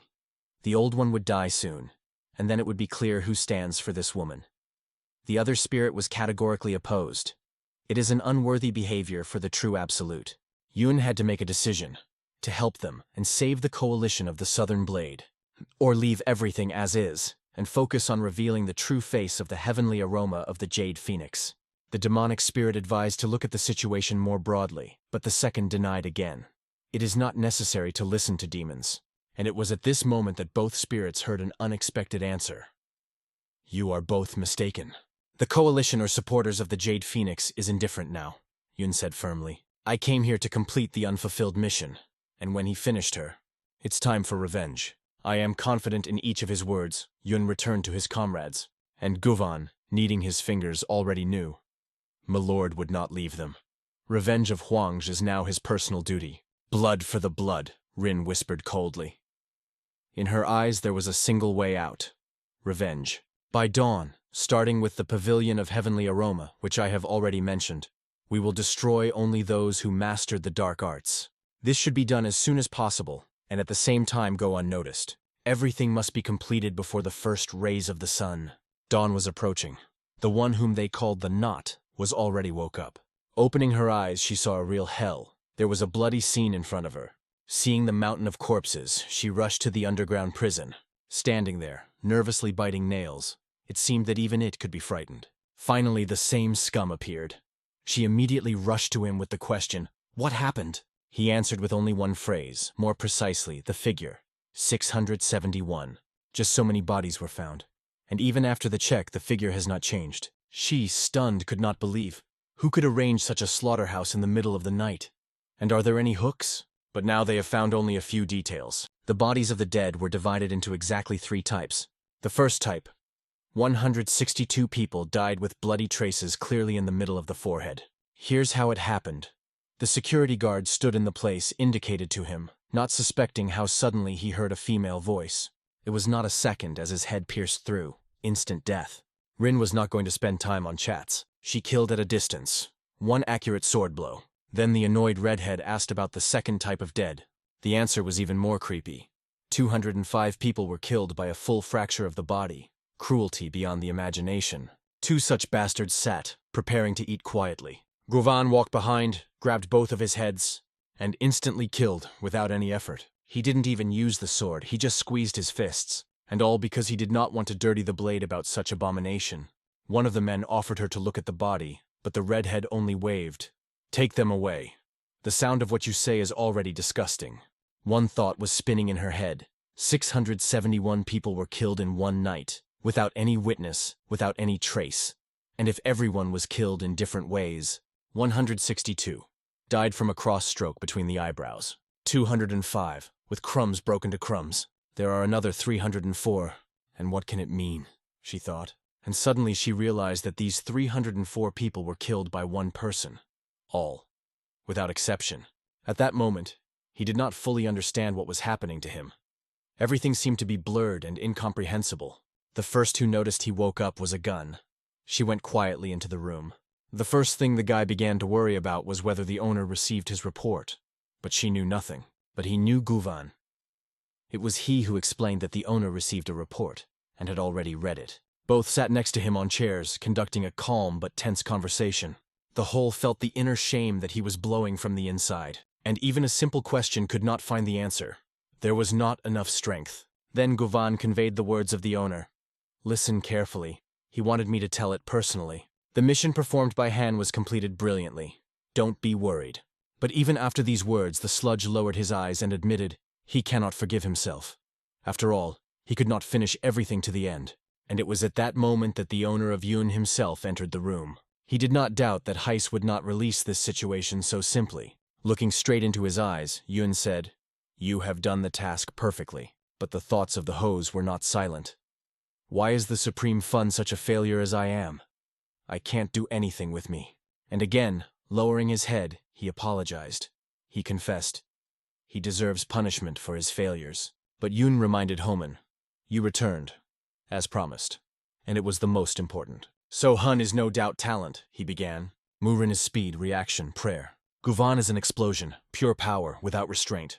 And you, the whole, you are an embodied secrecy. Even if you are not visible, you are always around, and you can always rely on you.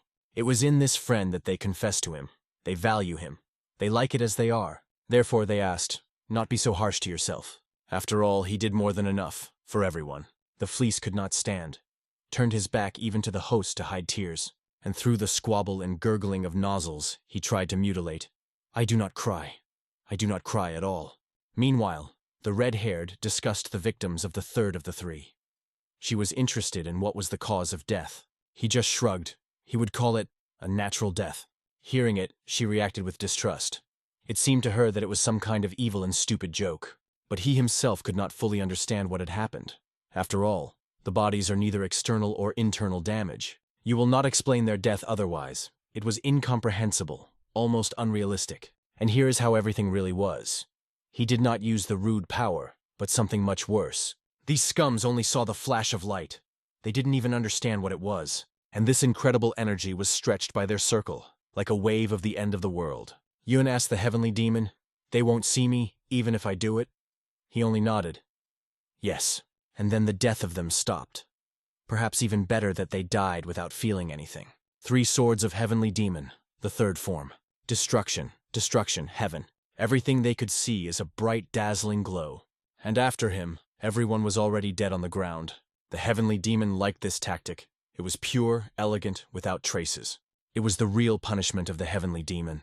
But the other spirit perceived everything a little differently, with anxiety and reflections. Yun, hiding the sword in the vagina, briefly said, "We go. There's nothing more to do here." And the redhead just sighed. There is no point in listening to him. After that, she briefly stated, "I have to go."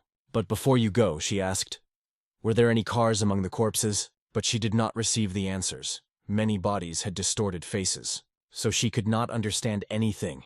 "Did you have died? And tomorrow the tournament will take place." She thought only for one thing. No one could destroy the day that she built so much time. And here's the second day. The events unfolded on the eve of the very beginning of the competition. Marima warriors could not stop discussing the bloody massacre that happened last night. The Union of Southern Blades tried to get everything, but the guests who came to their territory were not blind or deaf. And at the time of open selection of participants, the suspicion only increased. Despite this, the Union themselves behaved as if nothing had happened. The opening ceremony began.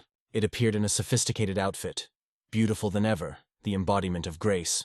A loud bell came in the air, an official beginning. But while everyone admired her charm, someone watched closely at each of her movements. The one who watched her was convinced again. She confidently goes to her goal. Now she plays the role of the head, and makes it unmistakably. They sat on the stands watching the ceremony, and here he addressed the young Red, asking if he heard of yesterday's different, about 300 soldiers who allegedly died natural death. And at the same time, he did not even suspect that the killer was sitting nearby. Deep in the soul, Yun heard the voice of the demon. He poured with compliments. "You so refined their lives." Considering everything that happened last night, Yun did not want to draw even more attention. He looked down again, checking whether there were familiar faces. And so, they were. The first one he noticed was a military advisor from the Northern Blades. The 3-sided Chon Ak, known as the Heavenly Thunder. His appearance was dissatisfied, almost gloomy. And a few more faces attracted the attention of the young. One of them is a warrior with a giant sword. He raised his hand to the hand and began to speak. It was Ron Gin, the elder of the Union of Southern Blades. He solemnly announced the competition. Then he began to represent the judges who were to evaluate the tournament. His first gaze fell on a Heavenly Thunder. And then, on the bald judge who frankly yawned just in front of the public. The elders of the Union did not like any of them. In addition, even the heads of the Union were not present. The young man slid further. On the stands, where representatives of different factions sat, Yun noticed that he was recognized by one of the audience. He was a young Master Yun. He turned to him loudly, taking attention. In response, Yun just smiled and laughed quietly. However, for the majority, he still remained unknown. But as soon as the elder he gained his gaze, he was immediately pointed out. "You do not have to sit here. Please, go to the rostrum of honorary guests." Damn, I did my best to go unnoticed, Yun thought with annoyance. After a while, he was already sitting on the podium for special guests. The red-haired one still could not be tired. Why did the boy so warmly call the boy young master so warmly and Ron? Who really is he? And then Jin came to the young man and personally invited him to take part in the tournament. "I want to present you a special guest, a real decoration of our competition. One of the 5 Heaven Marima is a young master Wen Jun, Heavenly Jade Dragon," Gin said solemnly. As soon as the audience realized who before them, the applause exploded. Everyone applauded with wide eyes. Even the red-haired one realized. She came to the same one she only heard of, and Yun himself did not know how to respond to it. All the attention was focused on it unexpectedly. Some even envy, because even among the most outstanding warriors, Marima is not suitable for everyone. Jin, meanwhile, continued, announced the rules. Traditionally, one of the strongest warriors had to start competitions. And of course, better than Wen Yun, it was not necessary to look. Now everyone knew his face. It will not be possible to hide your presence anymore. Finally, Gin officially announced the chief judge of today's competition. It was a Heavenly Jade Dragon, a young master Wen Jun. His friends sincerely welcomed him, from his soul, without envy. When everything was ready, responsible for the internal affairs of the Union of Southern Blades gave a signal before the beginning. He was called herself. He asked all the participants to leave the arena. Wenyan was still struggling with a slight embarrassment. There was too much attention. He heard the votes. Next time, be sure to come to us to the association. The earth began to tremble when the giant was approaching the arena. Its steps were heard from afar. Having gone into the arena, this real health of deftly predicted, name your name, the leader of the Gonshan detachment, the sword of the Great Spirit. To the guns, the answer came. The audience kept breathing, and a genuine surprise was written on the faces. Red-haired only skeptically glanced. Do they think that I decided to hold these competitions without preparing a counter-commission? Gin also seemed that the first fight should end very quickly, with such a rival. Wen Yun even asked, is he really so strong? The answer was clear. He is one of the most famous Swixers of Shandun. The young who can win him are one. Is it really a miracle? It was now supposed to show the battle. The giant with a broken face lay on the ground, defeated. Jin just didn't believe his eyes. What happened here just...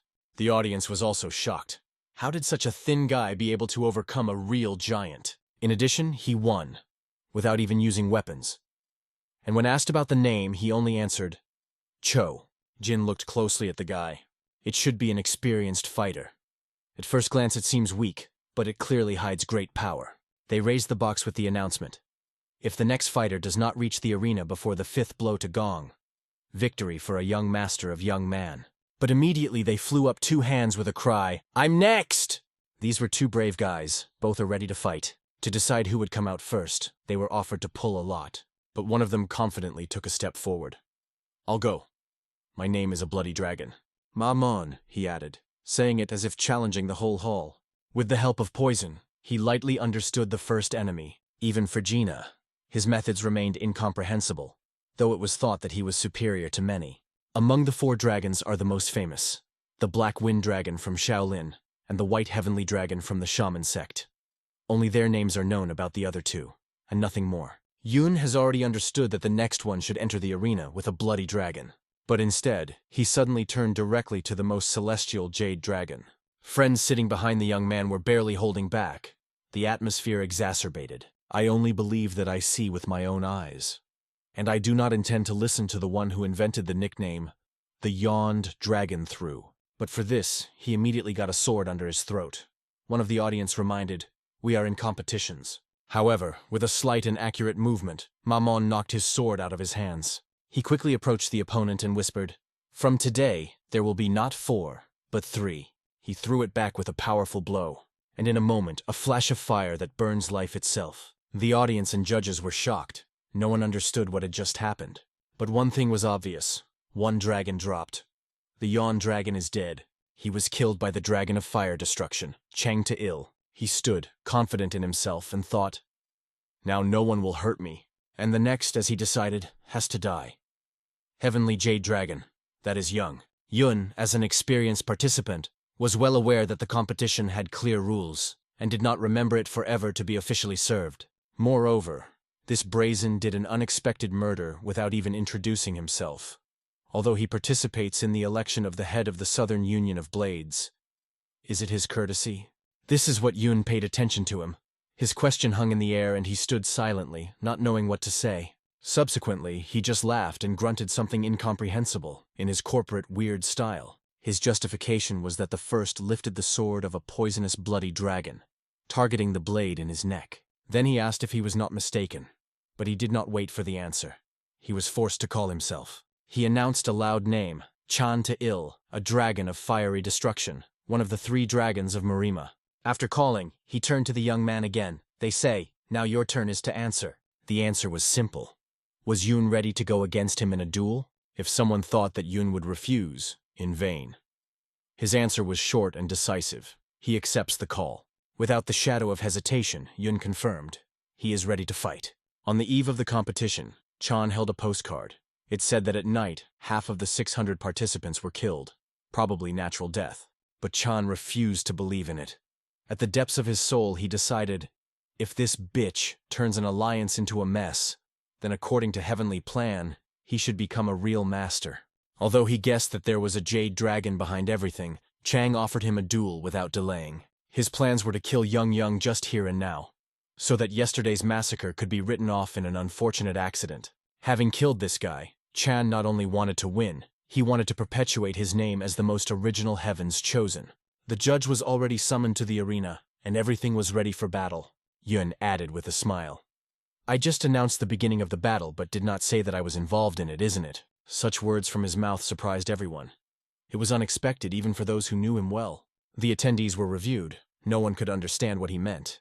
Even Chan looked confused. To relieve tension and make clarity, Chan solemnly named the name of the one who really came out.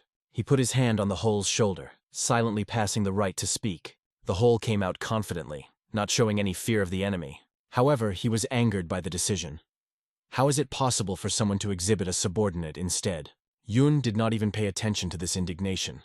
It was part of the plan for him.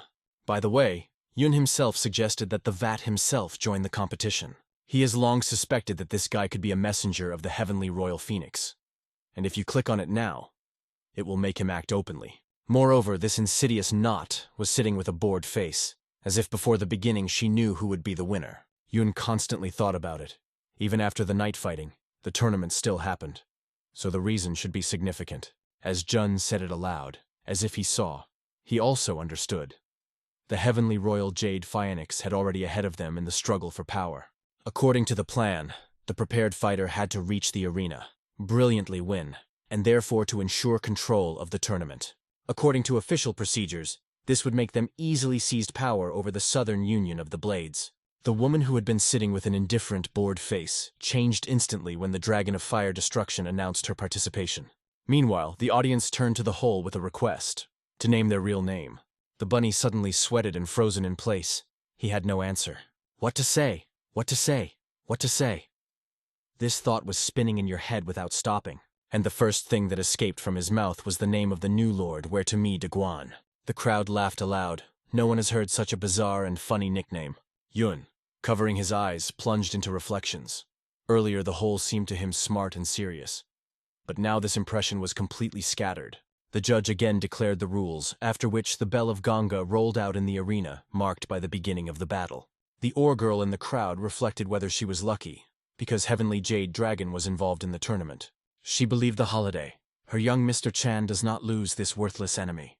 And the Hole, on the contrary, already imagined how humiliating this bastard loses, and how he will be severely punished. At this point, the Vat looked at the Hole with surprise.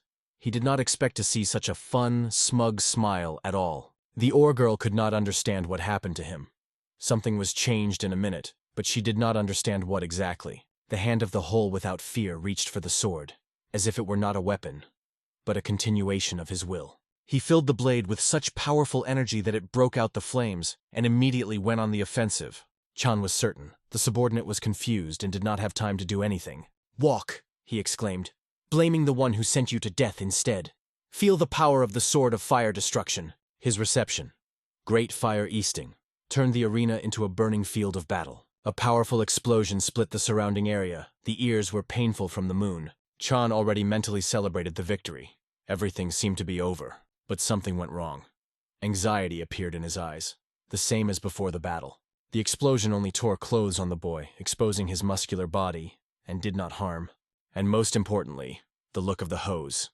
He became cold, determined. It is enough for one look to understand. Now his turn to act. And then the counteratta began. It was so spectacular and skillfully that the spirit was intercepting. He attacked without words, with only one thought. I will destroy you. Chan immediately realized all the jokes were over. Now this is a real battle, and there will be no mercy. He did not have time to understand where the opponent disappeared. As he felt his back, the Hole disappeared and a shadow appeared. He did not even need a sword. His own arms became his own hands. Remaining cold-blooded, the Hole was virtually attacked by his fists, destroying any chance to answer. Chan's face was skewed with fear, so pathetic that it was even difficult to imagine that he was still pride. Did he really hope to gain recognition of the Supreme Master in this way? Of course, no. But he managed to know one thing. He realized that he faced not just a warrior, but a true monster of martial arts. In despair, Chan began to hesitate. If everything went so far, maybe it is time to use the same forbidden reception. But what if someone recognizes him? After all, this martial art has not been used in the world of Murima for over 1,000 years. At this point, the heavenly demon turned to the young man, pointing to the Hole. Look at him. Is this a sword technique still alive? He asked with interest.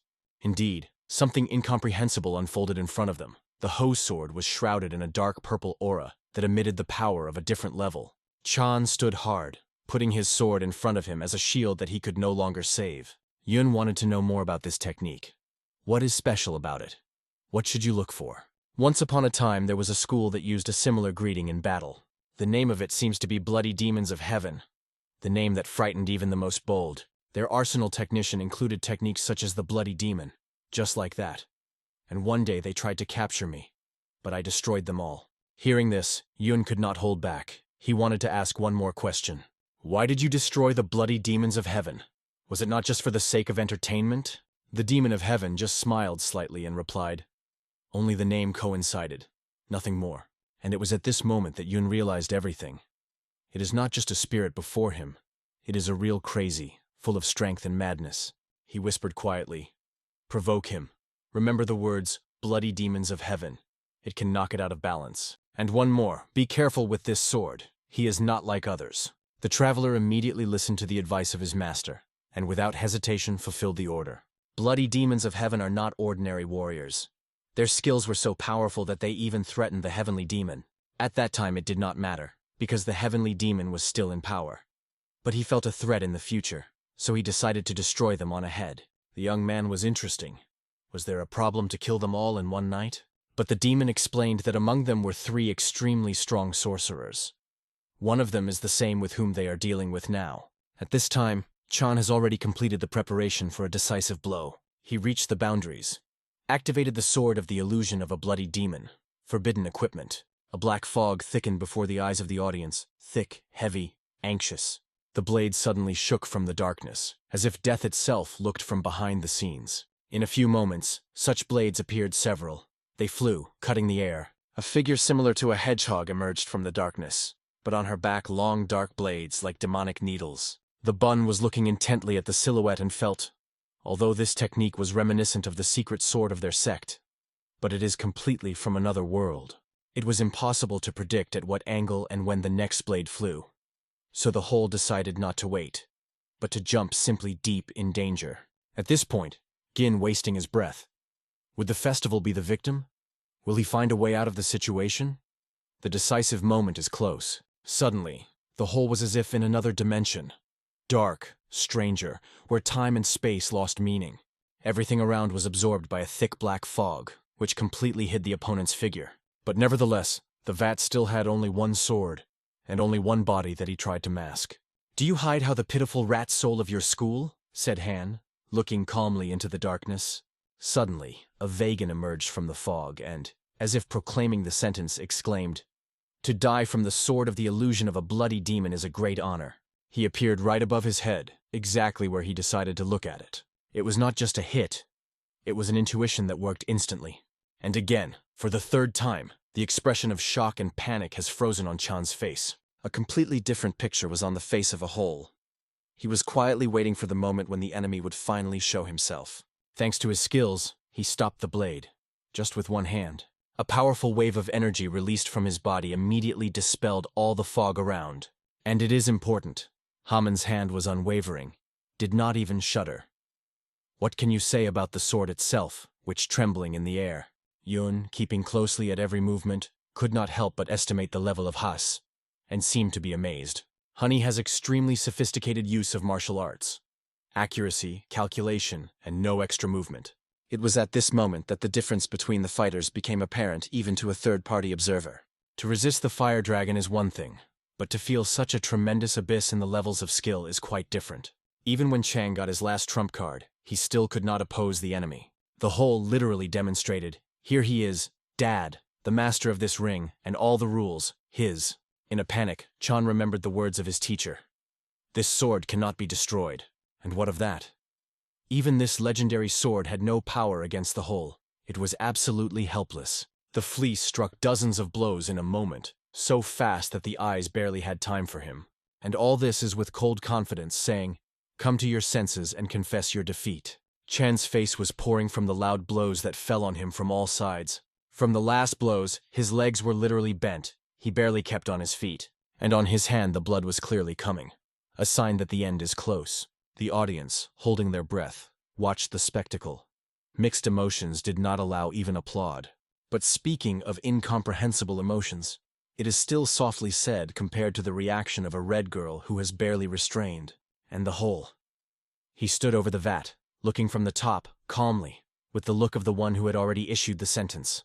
The referee asked loudly, "Who will go to fight this warrior?" But after all that has just happened, who dare to go against him? Suddenly silence was broken. One girl from the crowd quietly said, "Hooray!" Her voice was picked up, and hundreds of people were shouting with her. Their enthusiasm ignited the crowd. All of them chanted the name of Humhan, Chuguvan, as he introduced himself. From now on, it became heroic. Who could imagine that a guy who was once locked in a dark room was cut off from the world, once standing in the center of glory? That's all he could say to his lord. Returning to the young man, the whole put his hands in the bow and calmly said, "I coped." The competition ended with the solemn sound of 5 gongs, the final chord of a big event. The unexpected appearance of the Lord of 5 Demons announced the birth of a new absolute master. People whispered, if the subordinate is so powerful, what level does the Lord himself have? And if such a strong Guan, what is the terrible, the true heavenly jade dragon? And what did Or feel? She seemed to be in the dirt on her ear, and she could no longer hide it. Meanwhile, Jean went forward to the exclamations of thousands. Glory to the Southern Union of Blades! Long live the Alliance! Stopping, he launched an official letter in one movement. The crowd's eyes were chained to him. After a few seconds of silence, reading into the text, he solemnly announced the winner. It was Juan. Gin officially declared him a new young head of the Southern Union of the Blades, and called on all the representatives of Murim present to witness this event. Although it was an order from the young mistress, the Jin himself never thought that it would be such a great responsibility, and here, in the Central Plains. While he was aware of it, Jean continued solemnly. Tomorrow, by order, there will be a marriage of the Heavenly Royal Phoenix, a student and a foster daughter of Lord Union, with Guan. At this point, he still waved the crowd with his hand. But as soon as he heard these words, his body stopped instantly, and his head turned sharply towards the voice. Then he slowly turned his gaze to his mistress. He threw with a slight ridicule. What if I took part in the competitions and won? What about this devilish girl? Han asked hopefully, trying to hear from the hostess at least a hint of cancellation. But in response he heard only calm. Everything has happened. You will not go against my words, right? The whole finally understood. It was an order. And he really was trapped. Late in the evening, in the Chonhyan pavilion, silence hung in the air. She sat in front of the mirror, unable to understand. How did it happen that the dragon of the fiery destruction, the second student of the great master, was defeated? Moreover, he was not even one of 5 dragons, but only a subordinate. Her teacher has always repeated, no martial art of the Central Plains is able to destroy the 3 great malicious magicians of the original heavens. Even if a young vat did not achieve perfection, it was broken so easily. The reason that the initial heavens have not yet captured Murima have been in a strict ban on investigations. They were ordered to wait for the cassette of the heavenly demon to remain within Murima. Is it not the only organization that should be extremely cautious with? She still didn't understand. But when she got up from the chair, she firmly thought, it is enough. Everything is ready. If everything continues in this spirit, it will be as if you give a perfectly cooked dish not to this man. She clearly realized that the only thing that is needed now is to stop everything until it is late. Meanwhile, in the remote extension of the Southern Union of the Blades, in the hall where the Destroyer of Heaven was located, Yun, sitting in a lotus pose, deeply immersed himself in meditation. His thoughts wandered in chaos of anticipation and guessing. He thought, who are these people actually? Are they really the real descendants of the bloody demons of heaven? In the vision of him, the spirit of the heavenly demon appeared, and Yun asked, what would happen to the dragon of fire destruction if he had properly disposed of the 3 great malicious magicians? If you master the art of fencing a bloody demon, the spirit replied, you will get the power of an unintentional sword that has no form, but carries death. And if you destroy all 3 great magicians? Yun asked further. The spirit did not know the answer for sure, but shared a guess. He believed that such a person would not yield to even the dark martial arts of his own sect of heavenly demon. With a cunning smile, the spirit suggested that the young man be mocking from that girl, the heavenly royal Jade Phoenix, but Yun did not share this thought. She still remained the outer mistress of the Southern Union of Blades. To give it up is like to renounce the union itself. He understood. You need to see a wider picture. Think strategically. 3 swords. Heavenly Demon Sect. Murim Union. The strength that I have were to me. And 2 more cults. The cult of false vicious blood, the doctrine of the heavenly emperor, the ice palace of the North Sea, the royal fortress of Chonghe. The most dangerous forces are those that are hiding. And above all, you need to wait for everything that the hidden will finally come to light. And then the moment will come when you have to block the path of the bloody demons of heaven. Finally and irreversibly. Even the heavenly demon did not fully understand, listening to the young man. Could not an independent organization now honestly compete with others? Why choose such a difficult way? Yun had a different point of view. Only force is not always important. If you can win in one battle, but you lose 10 small ones, your advantage loses meaning. And sometimes one and only fatal defeat is enough to lose absolutely everything. It was that Yun felt especially acute, not theory, but experience. The next day, he turned to another spirit, to the east, which was silent lately. That is why Yun wanted to know what it means. He answered calmly. It means not to be associated with words. Enlightenment is not transmitted in language or letter. It goes from heart to heart. But the spirit warned, when the time comes, then let's talk again. And here was a day, like an instant, the day of the wedding of the Lord of Demons and the heavenly royal phoenix. They announced that the ceremony would be in a closed format. All those present were asked to enjoy the treats and come to understand. It was a subtle hint, and in fact a direct indication. Only the selected ceremony was invited to the main ceremony. 2 hours later, the head of Fina faction from Hebei was already nervous. He still did not understand when the wedding would finally begin. And all because the head of the union conveyed, "Today, he will not be able to be present because he is bad." That is, you want to say, he was indignant, that the head of the union refused to come to my daughter's wedding? The servant stuttering replied, "Yes, and the lady is not ready yet, so please wait." They were outraged that they were first invited and then disregarded. Did they come as the official representatives of the Alliance Marima? Isn't it neglect for the Alliance? The servant was visible. He was tired of justifying himself and he did not know what else. Then Yun asked permission to say, "Even if I am only an unknown minor, you do not think that you are too disrespectful to treat the respected Alliance guests? Moreover," he continued, "my subordinate has just become a young head, and I, as his mentor, are genuinely offended." Meanwhile, the heavenly royal Jade Phoenix, as if tightening the drama, still did not appear. But Gin felt, as soon as she turns out, everything would not go at all. It was Jean who was the first to apologize to everyone.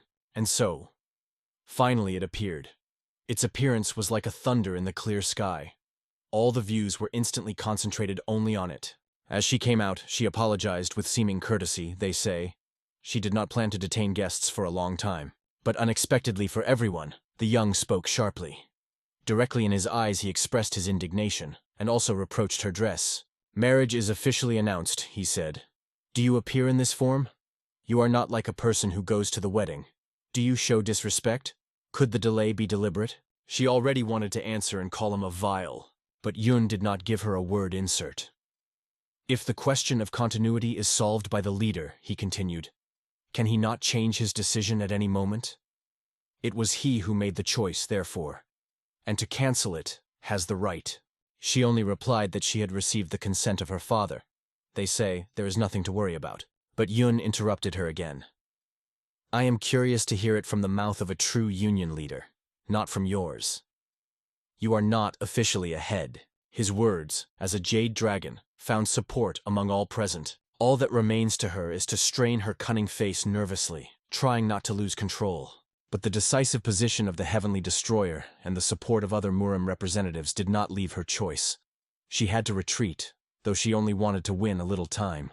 Most of all, she was embarrassed by the fact that the head of the branch from which she was waiting for support never said a single word. The reason for this silence is the events of last night. After all, she sent a letter to the bloody demons of heaven with the help of a postal dove. A message asking for help. However, it was June who caught this dove. The message did not even have time to leave the territory of the Southern Union of Blades, all thanks to the heavenly destroyer. Yun, as if predicted in advance, immediately intercepted the dove, even before he had time to climb the sky. Now, looking straight into the eye of the lady, he calmly asked, "Did something happen to your father?" For those present, it sounded as a thunder in the clear sky. All were shocked by an unexpected turn. Even a djinn, who usually kept calm, now was waiting for her explanations. But she felt unbearable weight of a situation from which she no longer knew how to get. In her head, a full panic, A brilliant idea appeared. To pretend to be stupid, and she began to laugh nervously, making the appearance that she did not understand anything. Then, it seemed, he agreed to help and suggested that they take them to her father.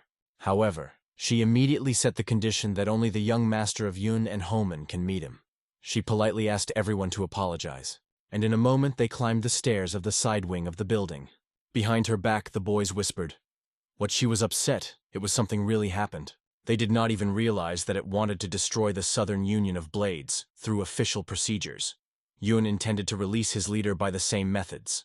It took very little time, and they were already standing in front of the door of him. Before them are gorgeous rooms, the real inner chambers of the great ruler. The head of the Southern Alliance, Jean Yohei, known as the Levin King, was genuinely pleased with one of the representatives of the Five Heaven Marima.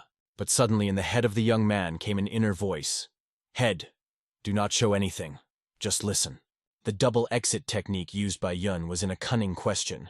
Does the head really intend to make him his subordinate, his successor, because he won it? Further, Yun whispered, who already knows about the hidden illness of the leader, and it makes no sense to pretend. The Lion's King was confused, without understanding at once, a dream or a reality. So striking was the truth heard. It has come to him. One of the Five Heaven Marima releases a helping hand, a chance for which he hoped for many years. The head barely restrained tears. The expected liberation seemed so incredible that the moment could crumble like a dream. Heavenly Phoenix, not understanding her father's tears, decided that he was raster to marry her very thought, and she was angry. His words struck her more sharply than the blade. They flashed like a blade, although the hidden content of the girl has not yet realized. Having mastered himself, the Lion King in the Royal was interested in the winner's name to know who gave her hope for the Union.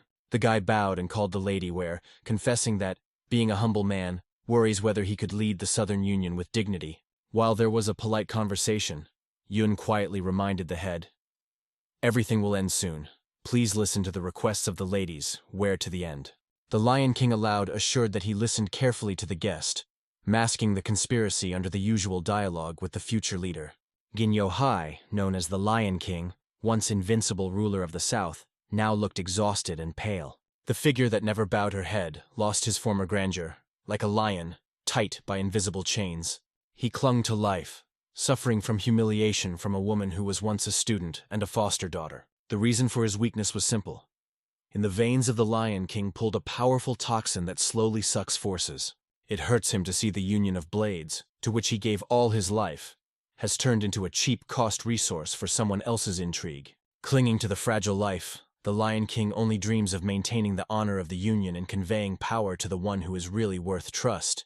Jean Yohai did not hope that his desire would come true until his first real ray of hope was shown before his eyes. He stretched out a rescue hand, and he felt for the first time a heavy chain of power was weaker. This hand was presented by Yun, becoming the support that the Lion King has been looking for in vain for many years. Summarizing the conversation, Yun noted that his personal meeting had erased all his doubts and anxiety, returning the clarity of the goal. On farewell, he whispered, before the short meeting, everything will be good, leaving in the heart of the head of a feeling of rest. The Lion King insisted again and again. The marriage should happen immediately, so do not want to spend a minute. The wedding was quickly spent, and each participant hid true intentions under the mask of a polite smile. Despite the hidden tension, the very fact of their union has become an indisputable reality recognized by all parties. On the first day, the newlyweds had to undergo a ceremonial ritual to formally fasten new statuses in front of the community. The dinner, which was called the ladies, was nervously swallowing saliva, because every step could give a carefully woven lies. She felt better than lost in the assumption why everything went in such a strange way and what would happen next. The whole mentioned the advice of the young man. If you manage to break Phoenix's consciousness-forbidden technology, they will reveal all the secrets of the Union effortlessly.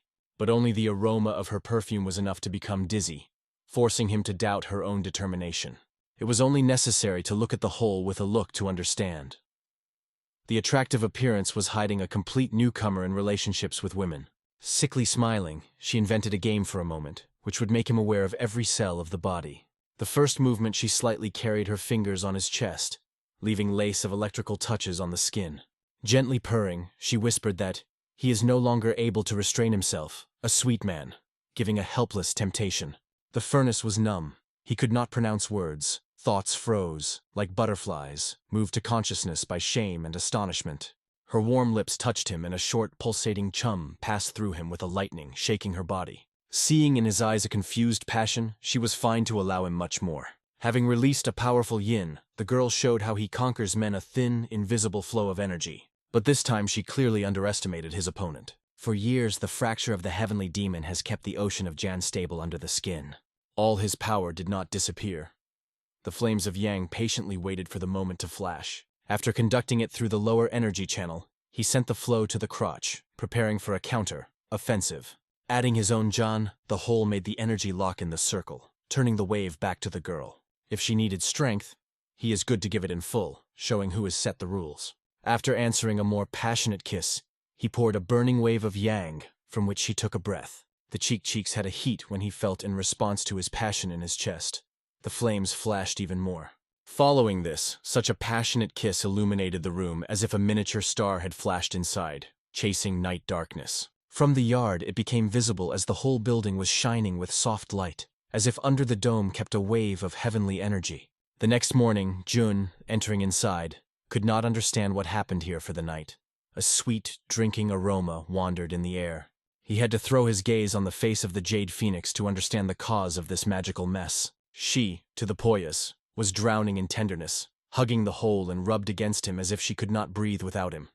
How did he manage? Meanwhile, Han solemnly reported to the Supreme that the order was fulfilled. Phoenix's consciousness is now open to any information. Smiling, Yun sincerely congratulated him with success and joked that it was probably the warmest wedding night throughout the South. A gentle piece of meat on the fork did not hold for herself. She lifted him to the lips of her husband with care and glowing eyes. "Eat more, dear," she asked gently.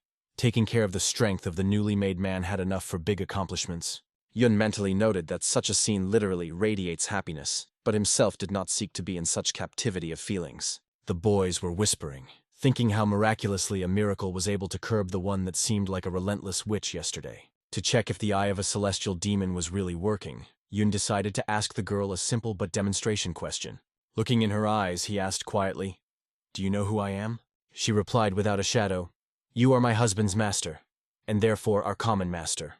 Yun asked sharply, "Who are you by origin and what rank you have in that secret hierarchy that manages your sect?" The girl calmly confessed, she is the third student of the ruler of heaven and belongs to the sect of Bloody Demons of Heaven. It was the name Bloody Demons of Heaven that made everyone around the shudder. The truth that came outside instantly disrupted the veil of mystery. Even the spirit of the heavenly demon was astounded. It was certain that the sect was destroyed, and Yun immediately asked to sound the full hierarchy. She listed the rank. The highest is the owner of heaven. Under him 2 lords of death, then a great master, a second master, 3 keepers of Dharma, and 20 elders. Yun specified further what number the order has and how many people have already settled in the Central Plains. She replied that the whole sect has about 34,000 fighters. 3,000 south of the river, 5,000 to the north. The rest of the plains are scattered. The whole, counting, realized stunningly. He only has a sect of heavenly demon has almost 20,000 soldiers, while the rest of the bloody demons have long been rooted in the heart of the continent. Yun asked about the mysterious great master who commanded the invasion. The girl confessed that she had never seen his face. It is only known that he holds the headquarters somewhere north of the river. But even she is unknown to the exact city. Then Yun asked the key question. Who exactly forms the backbone of the bloody demons of heaven, and what does they drive? She said with reverence, "The owner of heaven is our unconditional master. In the initial heavens, it is no different from God himself. However, the owner spent the last 10 years in the closed area, and even she has not seen him since then. As soon as it comes out, the real invasion of the Central Plains will unfold at full force." Yun suggested that the ruler either dissolved the temple or immersed himself in a new improvement, perhaps because of the threat of 3 great magicians. She confirmed that since the Lord has locked up in the temple for harsh practices, his strength is steadily growing, as if a flame, fueled by divine wood. If he reaches a new top, it is unlikely. Despite the fact that her consciousness under the control of the eye of a heavenly demon, the girl does not lose reverence in front of the owner and calls him incomparable. Realizing that such an opponent will not fall from the frontal attack, Jun decides to develop a carefully thought-out multi-level strategy. It is also necessary to decide what to do with Phoenix. Leaving it in this condition can be suspected in a hostile camp. Hearing this, The hole was frozen, sincerely frightened that he could lose his wife, who had already managed to become his way. Phoenix himself seemed to fall in love with real fell in love, and this thought made the situation even more difficult for all parties. It is decided to temporarily maintain control of Heavenly Phoenix in order to restore the cultivation of the Lion King and to strengthen the power of the Union. In the end, she is the wife of the new leader of Chuan. Her loyalty will give him undeniable legitimacy in the eyes of the clans. The first step is to find a doctor who is able to remove the poison and return the head without unnecessary publicity. Yun goes to the residence of the Union, where the Lion King lies, in order to start treatment in person and control the process. A little time has passed, and Yun is already in the restraint, concentrates in the palms, preparing to pour it into the weakened body of the ruler. Attaching his hands to the king's back, he gently leads to the energy of energy, and in the old man's breasts, a long, faded spark. Suddenly, the body of the Lion King shuddered, as if through him was a lightning, and Yun felt a slight trembling pulsation. The reason was the tears of gratitude and relief. The ruler did not restrain them, feeling the lost could be returned to him. Yun, noticing the trembling of the ruler, gently asked if he did not feel that pain or other discomfort after overflow of powerful vital energy. The Lion's King, without holding back tears, confessed that without mercy, the young Union would have long become a prey of a prodigy, and died. So he did not imagine how to thank for salvation. Yun assured that the help was not unilateral, because the ruler himself once promised to support him, and added that he was glad to distract the trouble before he had time to sprout. The ruler solemnly swore that in the right moment he would return the debt of honor and will thank in full when the Union would stand again on strong legs. Left face to face, Yun asked if the head of the head at least something about the forces that secretly penetrated into the Southern Union of the Blades. He sincerely admitted that he did not know the true face of these people and cannot even appreciate their real power. However, he is certain. For decades, they have cherished the ambitions to conquer Marima, and have already performed many preventive operations. In his opinion, in the world, Marima has almost no places where their roots have not yet sprouted or released deep shoots. Yun asked permission to ask another question that could be the key to the future strategy. Have these intrigues penetrated even into the top of the Murim alliance? He asked, watching the interlocutor's reaction carefully. The Lion's King sighed deeply and admitted that he had several alarming information about this. After a tense conversation with the Lion King, Jun goes into the yard, inhaling the cool air and arranging the chaos of thoughts. The information obtained should be checked to the smallest things to cut off the false traces and traps of the enemy. By combining the data of the celestial aroma of Phoenix and the leader of the coalition of the Blades, Yun outlined the overall picture, and the details were still lacking. So he decided to use the available information and current schedule to create an effective plan. The day has passed when the delegation of the League of Five Clans left the territory of the Southern Union of the Blades. Sending them, Jun shouted after, "Are you already going?" Zrania, and heard a short, affirmative yes. The guests were warned. They soon relocated to the capital of the Alliance, Marima, preparing for a conflict with the Syndicate of the Demonic Path and need reinforcement. This news was just hardened by the young man. He took up a new passion. The first step to growth is to recognize your own weaknesses and turn them into force. Yun firmly believed that he could surpass himself and become much more powerful. 2 hours after their departure, Monarch Bzatini returned with Hu, bringing alarming news. Suddenly, Rin ran out, and Yun strictly asked who allowed her to come to the forbidden area. By order of the Celestial Destroyer, the Jade Phoenix ordered the Palace of the Head to be surrounded by armed detachments. Meanwhile, the old doctor stood near the Lion King, holding his wrists and listening carefully to the pulse. Yun, not understanding the causes of confusion, eagerly sought to find out what was really going on. The doctor explained that the poison had penetrated into the bone marrow, and as not to bring it out, about martial arts and about a normal life, it will only be possible to dream. Yun immediately asked if there was at least a tiny chance to completely cure the ruler and restore his former power. Hearing this, the Lion's King shot down and swallowed dry saliva, as if he were afraid of a sentence that could destroy the last hope. The healer reminded the case when he treated such ailment with leaf instructions, and this time he decided to act in person. He got thin silver needles and asked the young man to keep the room for at least 2 hours so that no soul would prevent treatment. At the end of exactly 2 hours, the sorcerer Hu completed amazing therapy, filling each meridian of the ruler pulsating these.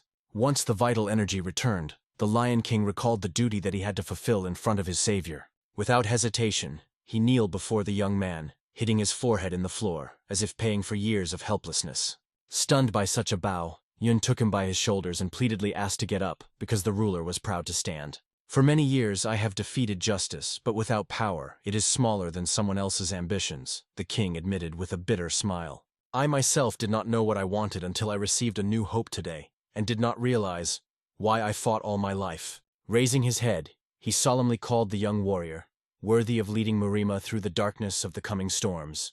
The storm is approaching, he warned, and only the most suitable will withstand his fierce breath. In order not to die, the coalition of the Southern Blade from now on swears to follow the divine dragon with a jade face, the ruler proclaimed.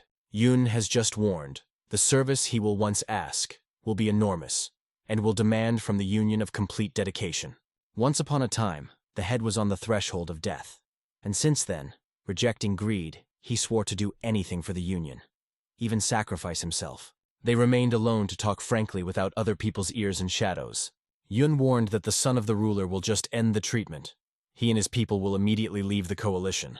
The leader was surprised, thinking whether only those spies that penetrated into their ranks were guilty of this. Yun advised to look more broadly. The real influence of these forces may be much greater than they imagined, so it is better not to rush with alliances. The ruler asked what the next step to take in order not to make a mistake and lose everything again. First of all, not to stop. Now that the heavenly aroma of Phoenix is on their side, she will follow the enemy and support the right moment. Hun, although he felt discomfort next to her, unquestionably agreed to execute the young order. Late night under the icy glow of the moon they said goodbye. The quiet wind swayed the lanterns, echoing the steps. Yun wished the ruler to protect himself and the alliance holding on his shoulders, like a mountain on the route. But suddenly he asked him to stop for a moment. The last, most important conversation remained. The ruler, sighing, said, I will fulfill any of your request if it happened. Over the years, I learned to distinguish true force from misconception. They say you have achieved perfection in the Shaolin arts, but it seems only to the tip of the iceberg. Who are you, actually? He asked. Yun smiled with a corner of his lips and said, Do I have to open all the cards, dear leader of the coalition? Suddenly the silence stretched the cry of Guy's elder, the guard of Illusory Blade. Leader, where are you? Where is the head now? And the anxiety cut the night like a blade. The elder, getting rid of his breath, reproached why a respectable warrior raised such a noise at night. Like an incendiary young man, and that's in his years. They turned over and suddenly realized Yun disappeared without a trace, leaving only a barely tangible breath in the moonlight. The double surprise was bamped. A moment he stood side by side, and now he melted like a shadow that swallowed his own light. Meanwhile, Yun with the society flew through the night sky, sitting on a giant eagle that was opening clouds like an arrow. The bird developed a frantic pace, and every blow of the wings opened under them silver plains scattered with star glare. The student looked back to the master and asked quietly where she was leading this time, and what trials were waiting in front. We are waiting for the appointed meeting, said Yun calmly. We will first fulfill the promise and stand in front of her. He added that it is worth visiting one of the main forces of the Central Plains in order not to lose the chance to strengthen the position. It was about the syndicate of the demonic path, the center of shadows and ambitions, which wrapped up the continent of the web of influence. The reincarnation was completed. Monarch Bejin Bigun Hu, Dantai Kvitka Diana, and the student of the destroyer appeared in new, unrecognizable likes. In this form, a mad demonic monarch was leaving a legend that came to life and seeks new casualties. Their appearance has changed to the bones. Other faces, other manners, and other breathing. To reduce enemies from the panther, the destroyer of heaven explained that the course is kept directly in the heart of the demonic path, where the decisions are made by blades and poison. Since this is their first visit, he suggested entering with a friendly smile and postpone the swords to the right moment. After all, smiled Yun, the difference between orthodox and heretics erased where the winner dictates the law of power. Yun stated that there was no division into orthodoxy and apostates under the sky. He seeks to cover everyone without exception, and from his comrades only requires close supervision at every step. All three, without hesitation, answered in unison. Listen. According to Tao Hun, the Dunton Lake Nishchin is a thick spiderweb of hidden eyes and ears, ready to convey every foreign movement directly to the superiors. The delay meant to give the enemy time, so Yun ordered to go immediately in order not to become a topic of an urgent report. Before the travelers, a huge lake stretched, which lost its horizon in a silver smoke, and seemed an endless ocean of fresh water. Without a clear plan, they could not wander the shores at random, risking accidentally seeking another spy. Therefore, the destroyer of heaven and satellites directed the way to the city of Yuan, which lay northeast of Dunton. Only a few hours passed, and they have already stepped onto a cozy pavilion, illuminated with lanterns and a tart aroma of jasmine tea. Some grunted at endless hotels, and Yun explained that in order to get valuable information, you should go to where people and gossip are most. Meanwhile, the mysterious change in the behavior of Guan after leaving the coalition worried comrades. He became silent and unnoticed. The student suggested that the usual love-longing was guilty, although she could not finally believe it. The next day, despite the vigilant duty, they could not establish at least one useful contact. Boredom and expectations were pressed when a conversation of fresh rumors suddenly broke out in the pavilion. The traveler told that the Jade Divine Dragon headed the coalition of the Southern Blade, causing a furore among the clans. The interlocutor said, "They say it is a dragon with a jade face, behind which is already more than 10,000 devoted warriors." The interlocutor whispers added an even more interesting detail. Now that the coalition of the Southern Blade is under the rule of the non-Fritic Divine Dragon, the balance of forces is shaken. If this dragon joins the Murim Alliance, the world of martial arts may change on recognition, since no faction is equal to such a power. The Alliance of 9 Orthodox and the League of 5 clans already openly support the Jade Dragon, recognizing it with a new beacon. And now he also has a coalition of the Southern Blade. And for unknown reasons, there was a movement that promotes the great warrior Venya to the role of the Alliance leader. Suddenly, a deaf fall was heard. Looking back, he saw the body of a murdered man who lay on the ground. A warrior with a bloody sword stood above his body, maliciously saying, "You ran perfectly, but did not hope that I would wait here." All in tears, the girl leaned over his father's body and asked continuously why he was caught such pain. Why again and again? Why? The abuser raised his voice and stated that her father was a scoundrel who, because of greed, betrayed a friend and caused the death of a whole family. The girl refused to believe heard, but for the warrior it did not matter. His heart had long been dark. Now he wanted to pay off, to disgrace the girl, selling her immediately to the brothel, considering it fair compensation. But suddenly from under the darkness she had a leg, lightly intercepting the executioner of the executioner and stopping his attempt. The stranger cleverly put the sole on the wrist of the attacker, as if nailing the blade to the ground. "Is it fair to translate the father's blame to your daughter?" Quietly, but he asked firmly, looking straight in his eyes. He added that the accusations operated by the executioner are far from the truth and need evidence, not blind revenge. An angry warrior grabbed a rescuer by the collar and robbed. "Do you not know the unwritten rule of Marima, not to interfere with other people's affairs?"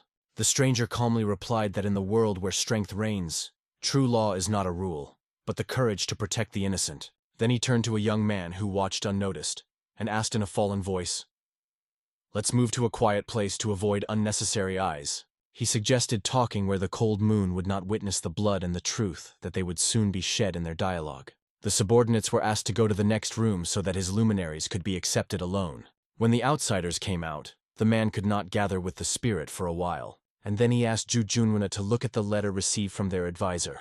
It was a letter from the great young master. At the beginning of the letter, he apologized for being welcome. As she expected, the advice of elders has serious resistance, so she had to resort to this way for their safety. The Grandmaster has already given the Celestial Destroyer full status and authority, but the Council of Elders officially stated that she did not recognize it. As a result, they were going to send hired murderers as soon as they found it, so visiting the headquarters was officially difficult. The woman sent 2 people to the Heavenly Destroyer. They are the key figures of the young generation of staff, and she asked to keep them in charge. It will greatly benefit his business in the future. That guy who was sitting opposite his light was called Li Shimin, and the second, Shen Guangzhe. They are the captain and the vice-capitan of the 1,000 Fields. In a letter, a great young master asked Junwana Junan to enter the next day with these guys to the headquarters. She sincerely believes that he is outlined by dark clouds over their syndicate, and will wait for his arrival. Then the great young gentleman decided to give the captain the detachment the first instruction. He asked Li Shimin to hold him and the team in the headquarters, and was determined to deal with the lawlessness of what was happening. Next day, to get the place they had to cross Lake Donging. There was a Junna Juju, as well as 2 new subordinates. The young master was surprised that Li Shimin, who controlled the boat, led them not to the opposite shore, but to the center of the lake. He smiled and pointed to the rock in the form of a crescent moon to which they headed. The headquarters was now there. In the past, there was the main house of the old fortress of 18 pirates of Dunton. Getting closer to the rock, Li Shimin suddenly got a little whistle out of his pocket and blew into it. At this point, the stones in the rock went in different directions, forming a small passage. The water immediately rushed inside, forming a fast current, and the captain of thousands of faces advised everyone to hold on to a stronger boat. Only a few minutes and waves took them into a huge cave, including the majestic palace. The team immediately landed on the pier. They missed the gift of language when they considered a wonderful structure in front of them.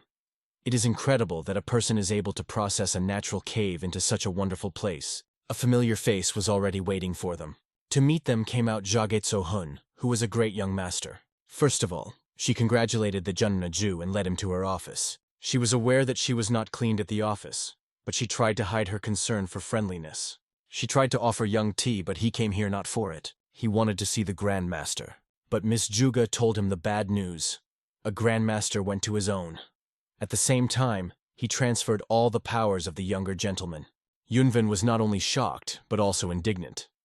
The drowned old man decided to shift all the responsibility for him for important issues. The girl could only sympathize with him, and she asked if he thought about how to win the hearts of members of the Council of Elders. He seemed to think about it, but he was very sure of his decision. Cao Hun did not suffer to learn about his ideas, but he refused to explain.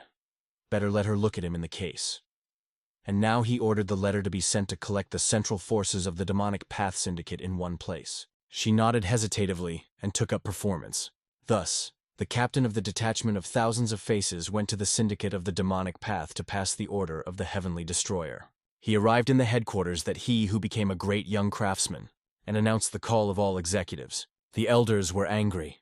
They believed that this snotty young master was already seriously crossing the boundaries. Therefore, on the same day, the Council of the Demonic Way, 7 demonic gods, gathered together to discuss recent events.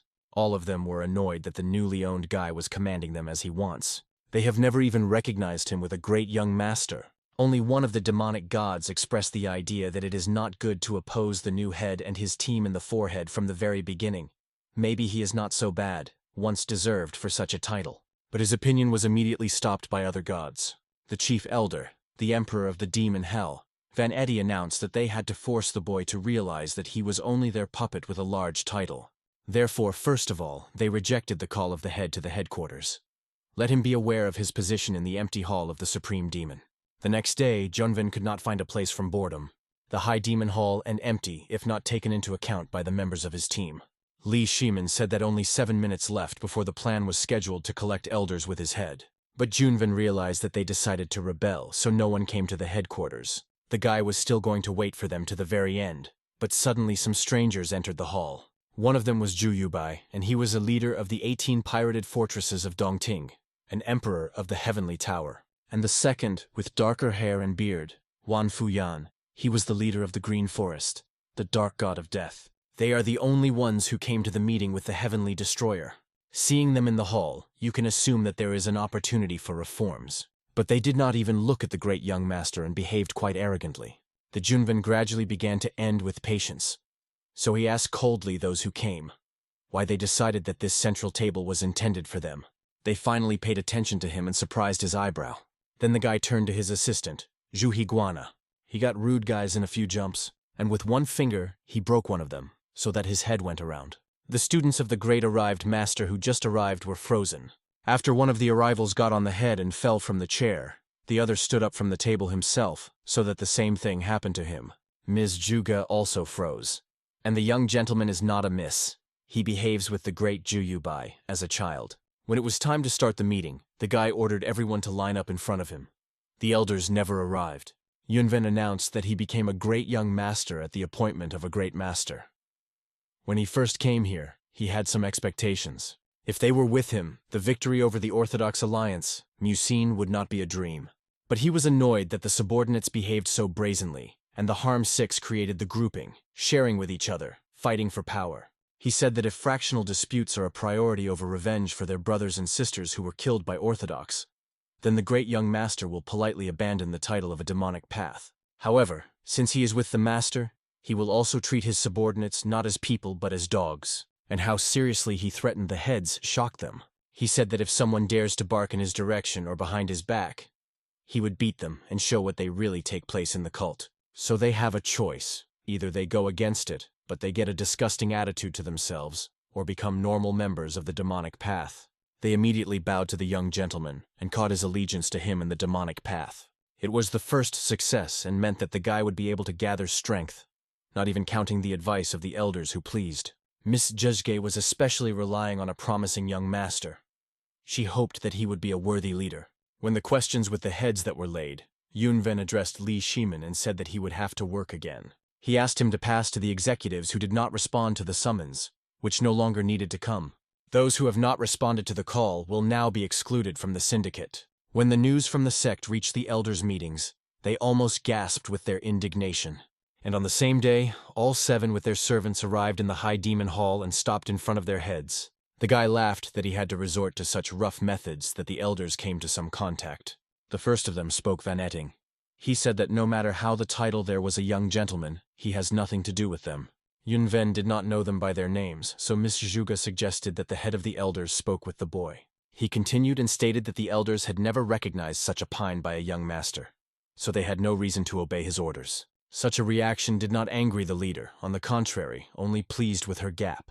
Be that as it may, the most excitement among the elders caused the news of their exclusion from the sect. Therefore, Van Etten Threlly announced that they intend to throw a young man from the pedestal so that he could not remove them. But Van Etting had just made an irreparable mistake. He meant literally what he said. But for the heavenly destroyer who was thrown away in the past, his words were revealed by an old wound. Not only the leader but also his team was angry. Only Yunvan was angry so much that, without coping with emotions, and was completely felt by a frantic roar laughter, he acknowledged that the statement of the elders is bold enough, but they can only boast and swear loudly to all in a row, and is the strength of the demonic path headquarters. Yunvan was February. While the elders were cooling, the Alliance Marima united, and the new generation has completed the training of military forces. In addition, there is a group of people who look at the Central Plains in search of the opportunity to invade Muri, and the elders will not be able to resist real opponents, as they could not resist even the power of the Orthodox path. Therefore, if the elders have a matter for the demonic sect, then let them give the way to the new generation, and do not continue to fight against their own, making the sects less and less strong in the eyes of enemies. They, like the elders, had to prepare the soil so that new young masters could root and protect the sect, rather than kill their selfish sect. Yunvan was so angry and shouted so much that he laid his ears in the elders and almost carried the leader from his feet. Van Etting suddenly stated that if what the young gentleman is saying is true, then let him go from the post and allow them to deal with all the problems. They wanted to choose the successor of the great master on their own, and now Yunvan realized why they were so doing. They have already prepared a nomination of a successor who could be easily manipulated. Yunvan was right in his assumption, and Van Etting faded from it and tensed. He rolled them. Then the leader gave the elders the opportunity to bring his successor here, and said that if this guy wins him, he would become the new leader of the sect. But if their successor is amazed, then the elders will have to leave the headquarters and no longer interfere with the affairs of the sect. The successor to the elders was Master Khan Dan, one of Van Etting's associates. Yunvan does not even need to fight on his own. Any of his team members could handle this young man. Therefore, for his part, the leader has nominated Mujob. He said that the guy may not be ashamed to use the martial arts of their sect, but must be purely. All those present went down to the arena of the demonic path to fight. The elder was outraged that his student would fight instead of the head. Then Yunvan pointed out that the elders were committed in the same way that they could no longer say anything. The battle began immediately, and the first to attack Khan Dan. He was quite fast. Perhaps that is why he was elected for successors. But will this sword be able to get Mu? Khan Dan did not save strength, and used the secret modern combat equipment to entertain the elders. But the Junvan did not impress, because it created such a strong wall around him. The concentration of his internal energy that he could not touch any blow, Khan Dan. Mu was very good instincts. This guy has a supernatural sense. What helped him in this battle? Realizing that the hidden equipment was not working, Khan Dan decided to resort to another way. But when he tried to strike another blow, he realized that he was disappeared from his field of view, as if not just evaded, but dissolved in the air. Attaching behind, he used the technique of a red steel wheel, which rolled the enemy by the murderous force. Khan Dan had to put the sword in the floor, because otherwise he would be taken out of his feet and threw it into the wall. It had considerable power, but the enemy did not give up. Kandana is called Demonic Dragon, is a flexible sword that uses the enemy's power and turns it back. Mu was sent to the opponent 2 more red steel wheels, and Kandan couldn't use it. He immediately stopped the spell of the Demonic Dragon, and he directed the blow rapidly. The torso of the energy monster intertwined with red steel wheels and changed their direction, throwing it back. The strike of the Demonic Dragon absorbed the strengthened chi, and Van Eating was happy. He naively thought that Kandan could now end the enemy, but Yunvan knew that it was not. After all, it is also a master of concealment art. The leader has never seen someone using internal energy as free as his subordinate. Therefore, it moved again in space again and attacked the enemy behind, creating 2 steel rings even stronger than before. Kandan had no right to lose, but he did not have enough reaction to avoid this mighty blow. The victory of Mujan. In collision, the iron rings were torn by Kandana. The crazy force pressed him into the ground, completely depriving him of the strength even to get up. All present were panic. If even a simple subordinate at this level, how strong is their new chapter? Yunvan went to the center and announced, Kandan, of course, is a great talent, but he still does not reach the successor of the great master. The body of people was a small trembling from what they saw. The leader said that the demonic path is undoubtedly strong, but enemies appeared even stronger. Considering how Kandana has now overcome, everything that Yunvan said did not raise more doubts about others. But Van Eating did not quench everything. He was the only one who got involved in the dispute again. He stated that even if Kandan is weak now, he can become exceptionally strong. Yunvan did not argue maybe so, but the enemies will not wait. He asked if the Supreme Elder has not yet recognized him with a young great master. The one, creaking his teeth, said he really could not accept it, but he said that he was personally his opinion. So he begged for the successor to leave the rest of the elders in the sect. They should not suffer through him. The leader took into account the words of the Supreme Elder, but wanted to hear the opinion of others. One of them said that even if the new leader is right, they still swore an allegiance to the Supreme Elder. They said that the head has the right to do as it sees fit. Let them take their lives as the necessary victim and lay the basis for the new demonic path. If so, there is no other way out. Mizujuga began to plead with the young master so that he did not kill the Samaric demonic gods. He asked why not. Do they not oppose the great master? She said it was true that the council was always a problem. However, there is another reason why she wants the young man to keep the old life. The Supreme Elder ordered her to shut up and not tell her unnecessary. But she still said that the Supreme Elder was the father of the great master. Given the close affinity, he probably had no choice. Yunvan was difficult to believe that such a great person as the past master allowed the situation to get worse so much due to personal experiences. The demon on the guy's shoulder ordered him to kill them all, or they would be a problem again. But the angel on the other shoulder, though silent, looked convincingly at the young man, hoping that he would not do so. It is not so strange to this world. However, nothing in this world is eternal, and nothing can exist at all this emptiness. If Yunvan goes this way only to satisfy his greed, then this monk may have to make a choice. Thinking a little, the guy made a decision. As a young great master, he said he would not kill the Samarika demonic gods. After the meeting, he went to the waterfall to be alone and stay alone with his thoughts. The guy sat on a stone, closer to the water, and listened to her soothing noise. But he was not given a long time. The demon on his shoulders was indignant. Some horseradish happened in the arena. Why did the leader expel them rather than kill them? They are the leaders of the uprising. It was necessary to break them into parts. The guy agreed that the traitors should be punished, and in fact, they received for their merits. Relationships between father and son are not unilateral. Just as the Supreme Elder was the father of the Great Master was the son of Van Ething. For the Supreme Elder, the emergence of a new section has become a kind of signal. As if, Father, it's time to retreat. Yunvan did not think that such a dear person, as the Supreme Elder, would act so recklessly without thinking about the consequences. But after he heard the words of Zhuge, everything made its sense. As it is upset, they were a father and a son. The demon laughed on his shoulder and said that the Great Master was an idiot. So Yunvan also should not soften. It will not live for a long time. The leader was annoyedly said that the situation was special.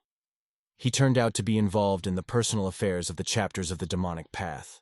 He would not kill just 7 people. But the demon gripped and recalled that the guy was killed and more in the Union of the Southern Blades and on Mount Taishan. He said that on Mount Taishan did not count, because he was not in his mind. And the Southern clinics made it painful to his subordinate, so they deserved. The guy is not going to always be right like an angel on his shoulder, a monk. But that does not mean that he, as a demon, approves the murder for no reason. He will live as he sees fit. Every time Yunvan kills, he becomes harder in his soul. The growing indifference to this is frightening. Subsequently, even the awareness of the fact of the murder is erased. And if it is not just dull, but disappears in general, it is evil. But the decision he made today, in relation to the elders of the sect, can be called altruism. Or even with sympathy. Perhaps the monk and the demon should not interfere with the guy's decision, but just watch him. For the first time in a long time, the monk suddenly decided to speak, but said only one word, Amitabh. And Yunvan squeezed him because, besides, he did not tell him anything else. 2 days later, at the entrance to the hall of the great demon, on the stairs sat a drunkard Zhang Un, and something was screaming in the whole district.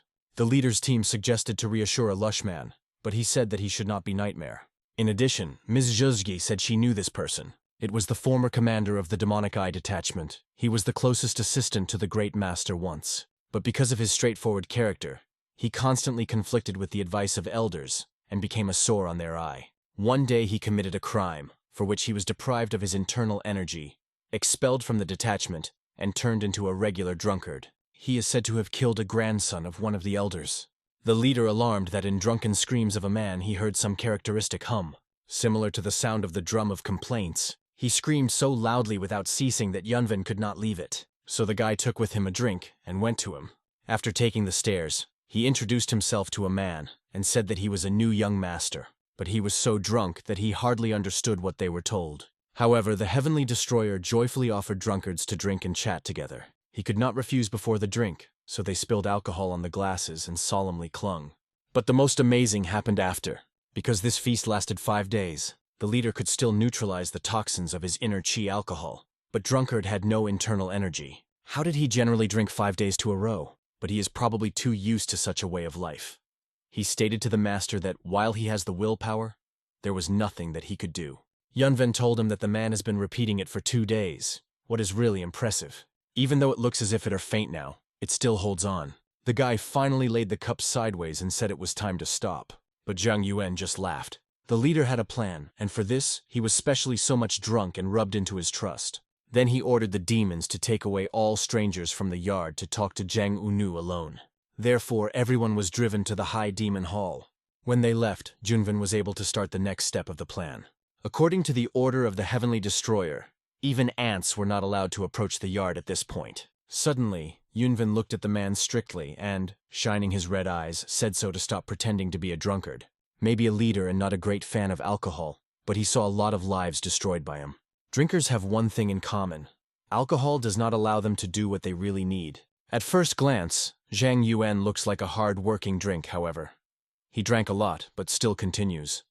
If he were a real alcoholic, he would have fallen off his feet and slept. The incredible willpower allowed him to drink 5 days in a row, despite the fact that his internal energy was destroyed. Apparently, it means that it has a more important goal than just drinking. Zhang Yuan at first only laughed, not knowing what to say, and, instead of recognition, he asked if the young master threw out all the elders from the council.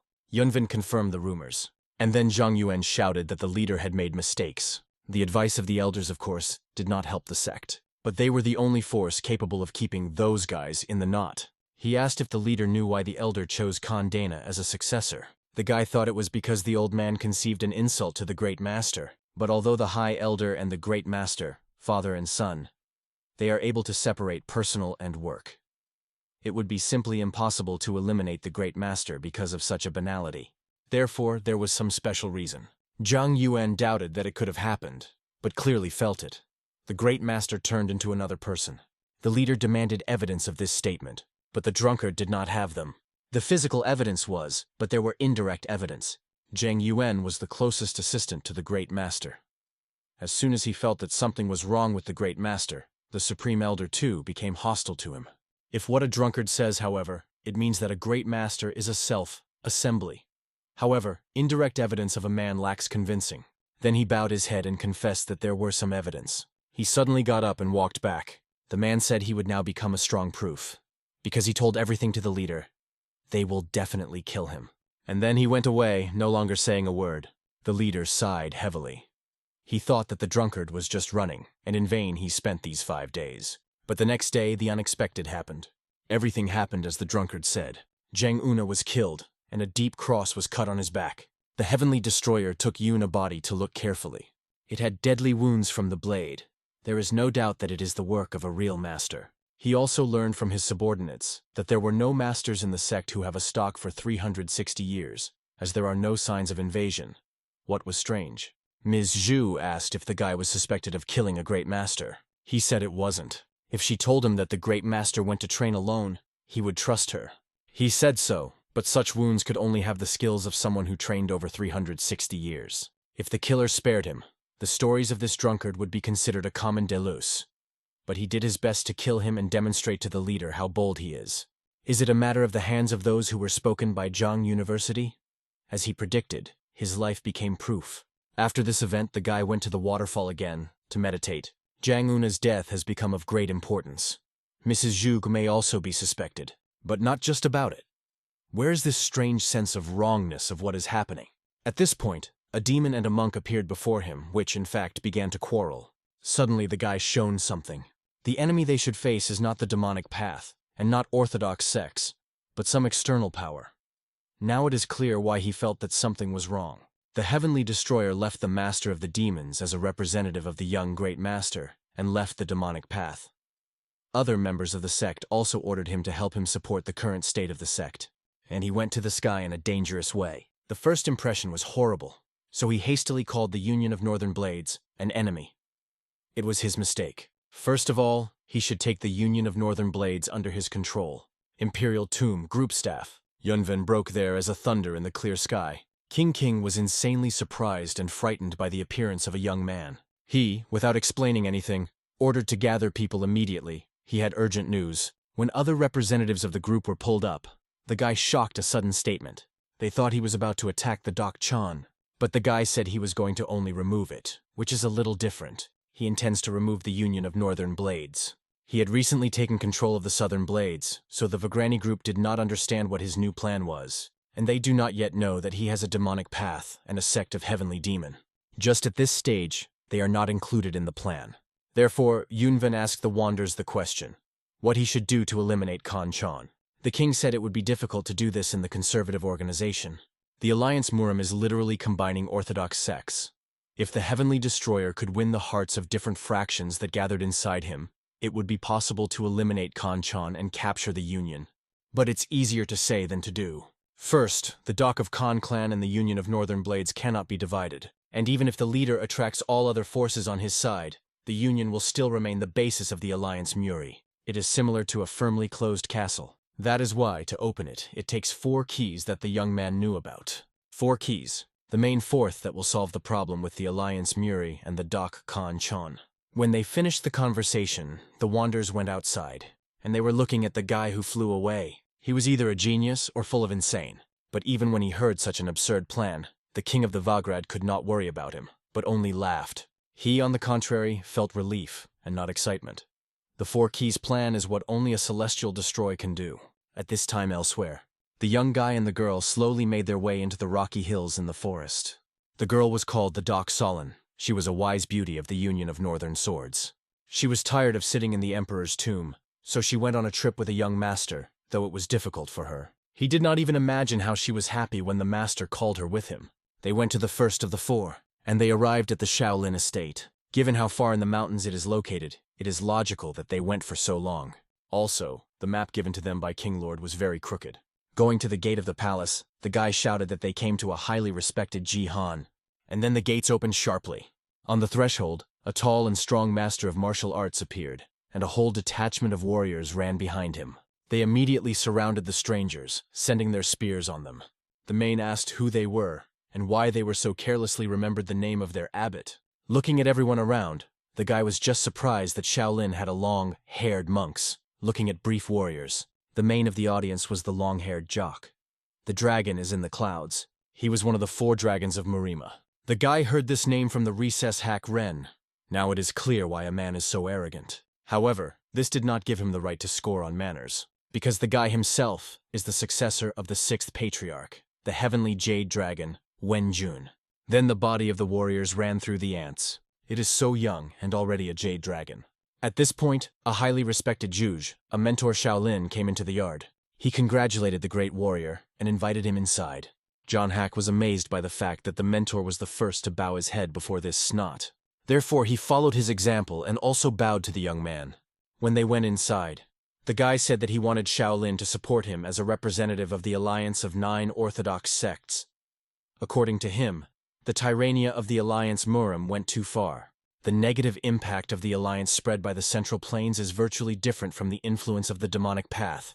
If they do nothing right now, the situation can be irreversible.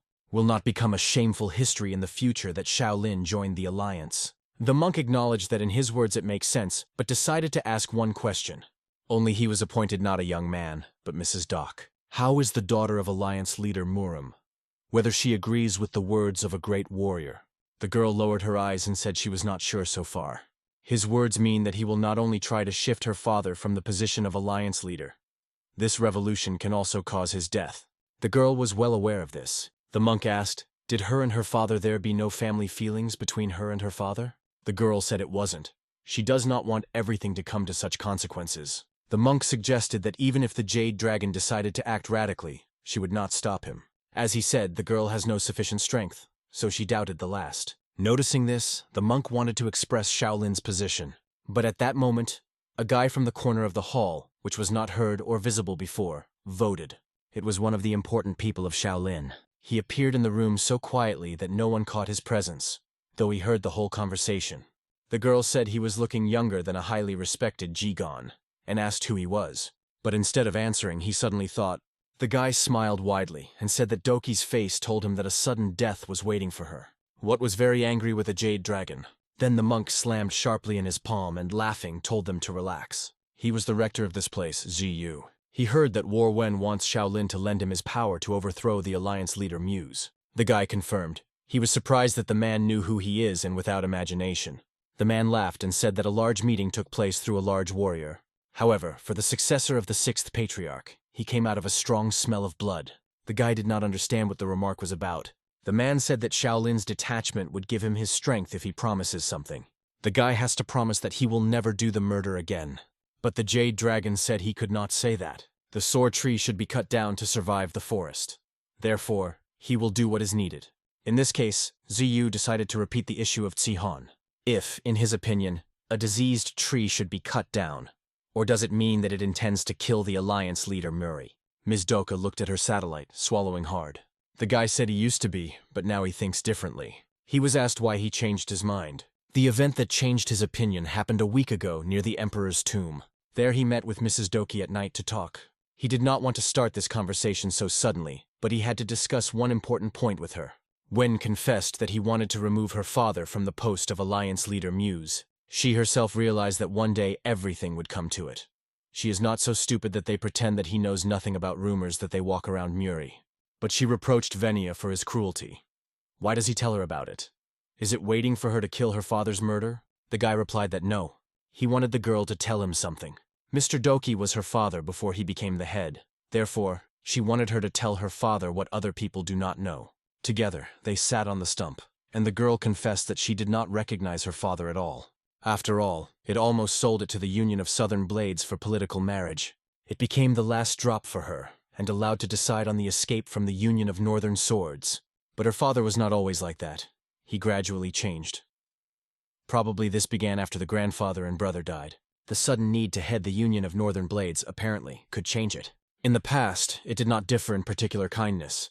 But even despite some sharpness, it undoubtedly felt it. She could look at her childhood for a long time, as she trained, cheering him. The tired has not fallen asleep. Then he covered her with his sweatshirt so that his daughter slept calmer. He was not a very good father, but the girl still felt his love. Probably it is difficult for others to imagine a good, natured Dak-chan. The girl turned to a friend and said that the master looks like her father from children's memories. Before he began to suffer from the role of the Union leader, he was betrayed exclusively by the sword. He was a free and strong person, and so she loved him the most. The guy was a little embarrassed when he realized how he got on her and listened to the story attentively, so he concluded that she apparently raised a wonderful person. For him, his grandfather was such a person. They made a little more than their older relatives, and then both plunged into their thoughts. Wen could not change his opinion about the alliance leader, based only on the girl's words, but he listened to her story. He became convinced of something. Although he wanted to shift him, he did not decide to attack the Dak-chan. Because, after all, he did not want to upset the Solalan. and made a solid decision on this. And then he suggested that the girl go on a trip with him. If there is a ghostly chance, he wants to save the head of the Alliance Muse. What did he say to Ju? The man was surprised that the Jade Dragon sees not the enemy to get rid of, but a man who needs salvation. That is why he needs the help of Shaolin. It is absurd that all Shaolin will follow a person only because he is a successor to the 6th Patriarch. Ji believed that she wanted to take possession of the Alliance, guided by her own greed. But this guy aroused genuine interest in him. Dokkan Chan may have been a good father for his child, but anyone knows that this smile is hiding a person with a knife. Moreover, someone like the Celestial Jade Dragon, perhaps, was most suited to checks and persecution by the Dok. Still, he really wants to save the Alliance leader. If this guy is not just a naive idiot, is it not the path of Buddhism? Ji thought that the dragon here to learn the technique of palms of Bodhisattva Guanin because he was the successor of the 6th Patriarch. But the monk did not expect that the guy would get such enlightenment, to turn to the human heart directly, to see your own nature and to become a Buddha. Do not rely on writing, not dependent on words. Knowledge of nature is the only way. The man bowed to the great warrior, expressed his respect, and said that from now on, Shaolin would follow him. The guy was very glad and said that all the details would inform them later. And at the same time he asked if he remembered that there was a mountain nearby. He was confirmed, and then he suddenly stood up and approached the wall of the room, which in the direction pointed up the mountain. He pulled his hand forward and roared a fiery seal. This is a gift he decided to leave them before leaving. Going closer to the wall when the guests went, the monks thought that the dent in the wall was just a joke of a great warrior. Is this little sign in the form of a Buddha? And is there a gift? But Ji understood everything and told the old that the real gift was not inside, but outside. The real fiery printing went through the wall and left a huge sign in the form of a Buddha nearby. The monk appreciated the ingenuity of the young master. Now he and Miss Daka have headed for the League of 5 Clans. Despite the fact that the road is heavy, the girl was doing well and they were inspired. She thought about the guy's words that he wanted to save her father.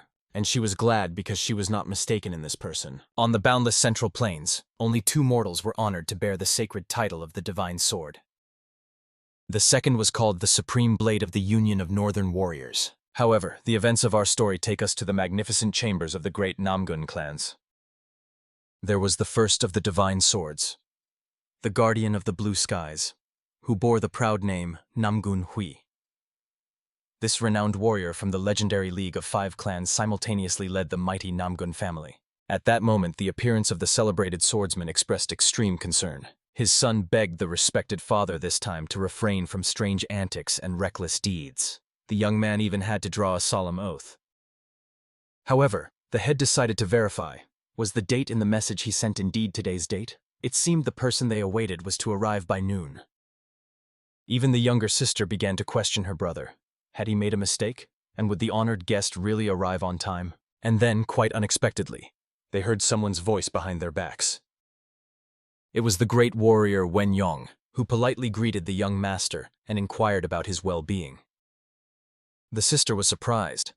While waiting for the arrival of the young master, she had not at all expected to see Doka Solon beside him. At that very moment, the noble son of the Namgun family introduced his respected father to the great warrior. Understandably, following ancient customs of decency, the young man bowed in a respectful bow. He introduced himself as the Celestial Jade Dragon. As Namgun Hui had assumed, the gaze of one of the 5 luminaries of Murim was truly worthy of his owner being called a deity of the Orthodox path. The patriarch of the family warmly welcomed the young warrior and confessed. Only the news of the arrival of such a worthy youth made the blood in his veins boil with anticipation. Therefore, without much hesitation, he proposed to the great fighter to duel with swords. Understandably, the hero felt extremely embarrassed. He did not even know how to politely decline this offer. As is known to all Murim, the divine sword of the blue sky was famous not only for its unparalleled swordsmanship but also for its unpredictable, sometimes eccentric actions. Its strange behavior was expressed in the fact that upon meeting a worthy opponent, it preferred to exchange blows instead of the usual greetings. A friendly duel was a special way for the divine sword of the blue sky to show hospitality. The son of the renowned warrior perfectly understood. If the father wanted to exchange blows, then he had developed a sincere sympathy for the great warrior. However, the heir reminded his father that he was behaving rather rudely, as he had already given a solemn promise. However, the hero hastened to reassure young Lord Namgun. This ancient custom of exchanging blows was older than any laws, so he willingly submitted to the desire of the clan leader.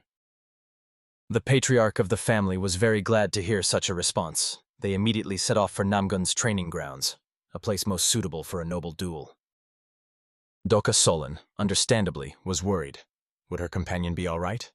Considering that the leader of the League of Five Clans called himself the deity of the sword for a reason.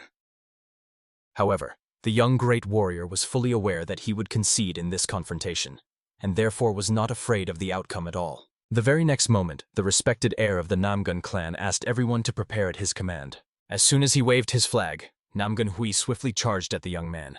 The mighty echo from their clash was so colossal that everyone present was literally thrown back by the explosive energy emanating from the crossed blades. Both warriors fighting finally began to grasp each other's true strength and realize their sacred titles were not worn in vain. After exchanging blows, the hero respectfully thanked the league leader for his invaluable guidance. In turn, he was deeply moved that the great warrior agreed to this duel. After the fight ended, the patriarch's son immediately ran to his father to make sure he was unharmed. However, it seemed the famed swordsman had never felt better than at that moment. Therefore, he suggested everyone go inside, as they had long prepared for the arrival of the great warrior, so everything was organized at the highest level. When everyone settled in the spacious hall, the hero told those present about the plan of the 4 keys. However, since none of those present had heard of such a plan before, the head of the family asked for details. It turned out that the alliance of 9 Orthodox sects, the League of Five Clans, the Southern Warriors Union, and another force he could not yet reveal were to join this plan. The essence of the plan was to unite 4 mighty forces and stand against Doku Han Chon. Wen Yun wanted to know the opinion of the clan leader. In principle, the patriarch understood. It would be wonderful if this plan worked flawlessly. However, earlier he decided to find out how the other 2 participants felt about this idea. Shaolin and the Union of Southern Blades had already agreed to follow the hero. If Namgun Hui could hardly believe such a thing, he could read the message brought, which was sealed with the seal of the Honorable Lion King and Ziwu. When Namgun Hui unrolled the scroll, the content of the letter confirmed the rumors that Wen Yong was the true successor of the 6th patriarch, and that his subordinate had become the leader of the Southern Swords Union were pure truth. Nevertheless, the patriarch still felt that this confirmation was insufficient. Undoubtedly, the fact that 3 largest Orthodox sects were following the young man was already a good sign, but this was a sufficiently weighty reason for decisive actions. Wen Yun was surprised because he believed that the very suffering of those tormented by the Murim alliance was already this reason. However, Namgun Hui was convinced there must be a much more important reason. First of all, the patriarch asked the great warrior to listen to his story. He asked Doka Solon the same. This was a story about how he first met Doku Khan. It happened back when the Union of Northern Swords was led by the legendary Sleeping Dragon. The story belonged to the era before Doku Khan became the head of the Union of Northern Warriors. At that time, rumors spread throughout Murim that the son of the Union ruler was a very skilled swordsman. However, Namgun Hui, who did not believe these talks then, decided to fight him first before believing in his strength. When he learned about this person's title, to be honest, he was deeply impressed. A conflict inevitably arose between the 2 noble warriors. Both held the sacred title of the Divine Sword. Since there cannot be 2 suns in the heavens, Namgun Hui sent a letter of challenge to his rival. In 3 days, between 9 and 11 at night, a sword duel was to take place before the imperial border. Only the winner would be able to use the title of the Divine Sword thereafter. Namgun Hui was not the only one who had this thought. His opponent also decided that 1 strike was not enough. They arranged not a training skirmish. Both true swordsmen risked their lives. The strange thing was that they were not inferior to each other at all. The result could not be decided in advance. In the end, they put all their inner energy into their final strikes, but the result was a draw. Since those times, Namgun Hui had a scar on his hand, received from a wound. Then his opponent also received a serious injury, which he usually covered with a bandage. A huge scar adorned his forearm. This scar was like a badge for both of them. They called it the Scar of the Divine Sword. After that memorable duel, they agreed that both would use the sacred title of the Divine Sword. However, returning to recent events, Namgun Hui addressed the Northern Swords Union to express opposition to the unilateral decision of the Murim Alliance leader. During the conversation, they began to argue. Passions flared because Namgun Hui was angry that no one was listening to what he was saying.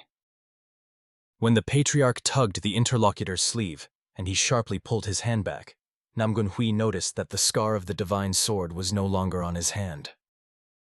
Therefore, Namgunhui seriously doubted. Was the current leader of the Murim alliance really the same person they all knew before? Understandably, this made Wenyun think deeply. After all, he could not have imagined such a thing before. He recalled the conversation with that drunkard who admitted that he clearly felt the current Great Master had turned into a completely different person. Therefore, jumping up from his seat, the hero asked Namgunhui to prepare a message for Shaolin and the Southern Sword Alliance. It was time to start a general uprising. Thus, the Heavenly Destroyer shared with the representatives of the three Orthodox forces what he had managed to find out. Finally, everyone began to grasp the real reason why the leader of the Northern Sword Alliance behaved so strangely. The hero understood. They needed to hurry to expose the crimes of the Murim Alliance leader. He hoped that everyone gathered had not forgotten the promises made to him. However, Namgunhui decided to take the floor, hoping that the hero would listen to the proposal. The patriarch offered the young man to become the commander of the Orthodox Path Squad. The hero heard about this union for the first time, so Namgunhui explained. It was an organization created by young promising warriors of the Murim Alliance to prevent the current leader from making unilateral decisions and to stop the Northern Sword Union from abusing power. The hero had indeed heard something similar from the King of Vagabonds. According to him, the leader of this organization had not yet been determined. It turned out that due to the specifics of the union, gaining approval from a few but capable people was not an easy task. Therefore, the Murim Alliance leader could choose the hero as the commander of the Orthodox Path Squad. After all, rumors that he had headed the Southern Sword Alliance had already spread throughout Murim. From this perspective, instead of opposing the hero, it would be wiser to recruit him to their side by any possible means. This theory sounded quite plausible. This meant the leader would want to appoint him to this position as one of his men. For this reason, Namgunhui insisted that the young warrior accept the leader's offer and, so to speak, join him. Meanwhile, they would prepare the attack. Obviously, the leader was not a fool. He had probably already noticed the suspicious actions of the Alliance of 9 Orthodox sects, the League of 5 Clans, and the Southern Blades Union. The current leader had not let anyone into the pavilion of the Divine Sword for some time. Moreover, the entire pavilion was guarded by the Hall of the Heavenly Sword, which housed the best assassins of the Northern Swords Union, the Hall of the Bloody Sword, and the Hall of the Demonic Sword.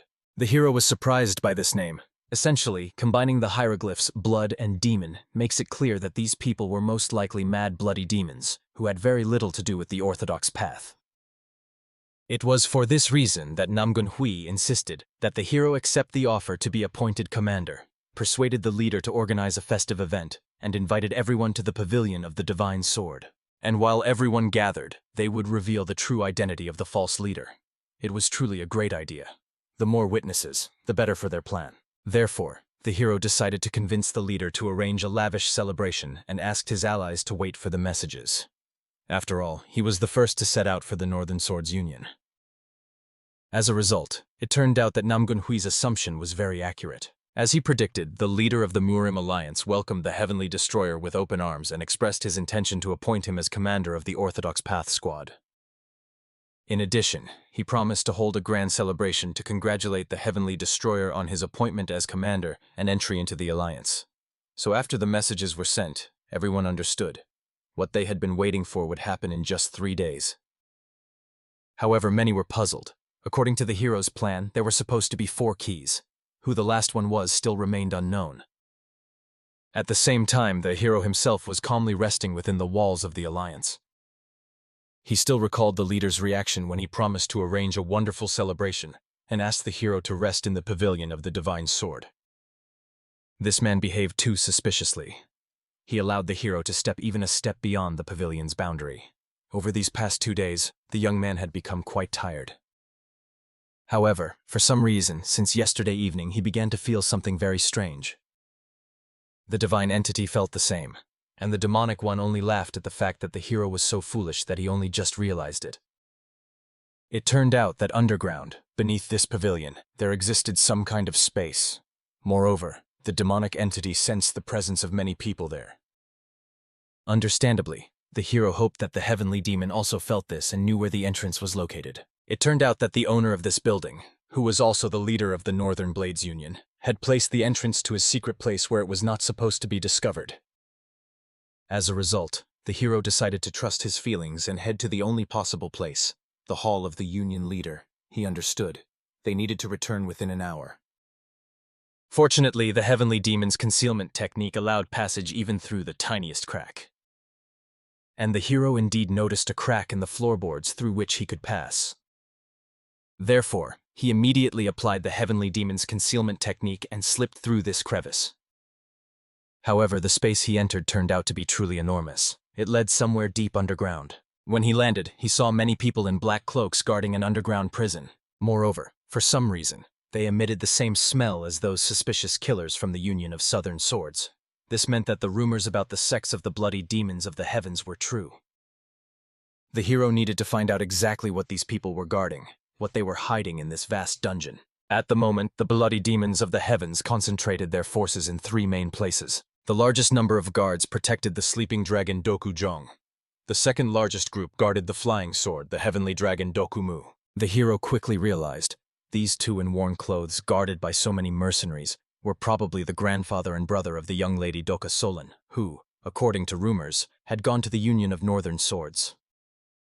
As a result, as the king of vagabonds predicted, they never left the Union. The smallest detachment guarded the one Wen Yun did not expect to see. It was Lady Huangsa. Next to her lay a torn magical pill, the same one the young man had already seen in the Union of Southern Swords. Unfortunately, the hero could not free them now. If anything went wrong, their lives would be in danger. The demonic entity, of course, asked, could he really be going to abandon them? But the divine understood. They had no choice. Resistance now would endanger the hostages' lives. Therefore, Wen Yun had to leave with the understanding that everything would happen tomorrow.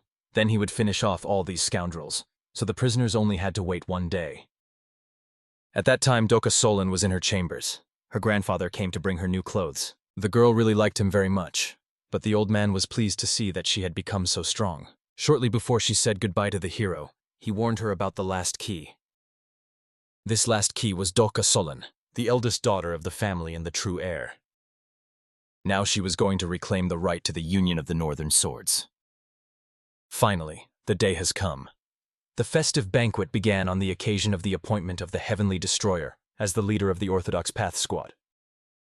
As if to demonstrate its power, the Murim Alliance, and especially the Northern Swords Union, was splendidly decorated. Solemn music played everywhere. A multitude of people from Murim gathered in the Union. Under normal circumstances, the Union would not have allowed outsiders here. However, on this momentous day, they decided to open the gates of the Pavilion of the Divine Sword to warmly welcome the guests. This was done at the urgent request of the Heavenly Destroyer. Clearly, there were also 2,000 demons from the Hall of the Heavenly Sword. The people celebrated. It is very creepy to have fun when the entire territory of the Pavilion of the Divine Sword is surrounded by these malicious freaks. The main events unfolded in the large hall of the Pavilion of the Divine Sword, where even many chosen guests were allowed to enter. There, for example, was present the military advisor of the Northern Sword Union, the three-eyed Heavenly Thunder. Also, the elder of the Murim Alliance is the Divine Fist of Destruction, and the head of the Iron Blood Hall of the Northern Sword Union. Of course, the leader of the Alliance first gave the floor to the Heavenly Destroyer. He, stepping forward, admitted he was a man with many flaws. However, he could swear before heaven and earth that he would do his utmost to help the Central Plains. Immediately after his brief speech, everyone began to applaud, praising the great warrior. Already at the festive table, the leader of the Alliance decided to find out from the hero what he thought about the current situation in Murim. This question surprised the young man quite a bit.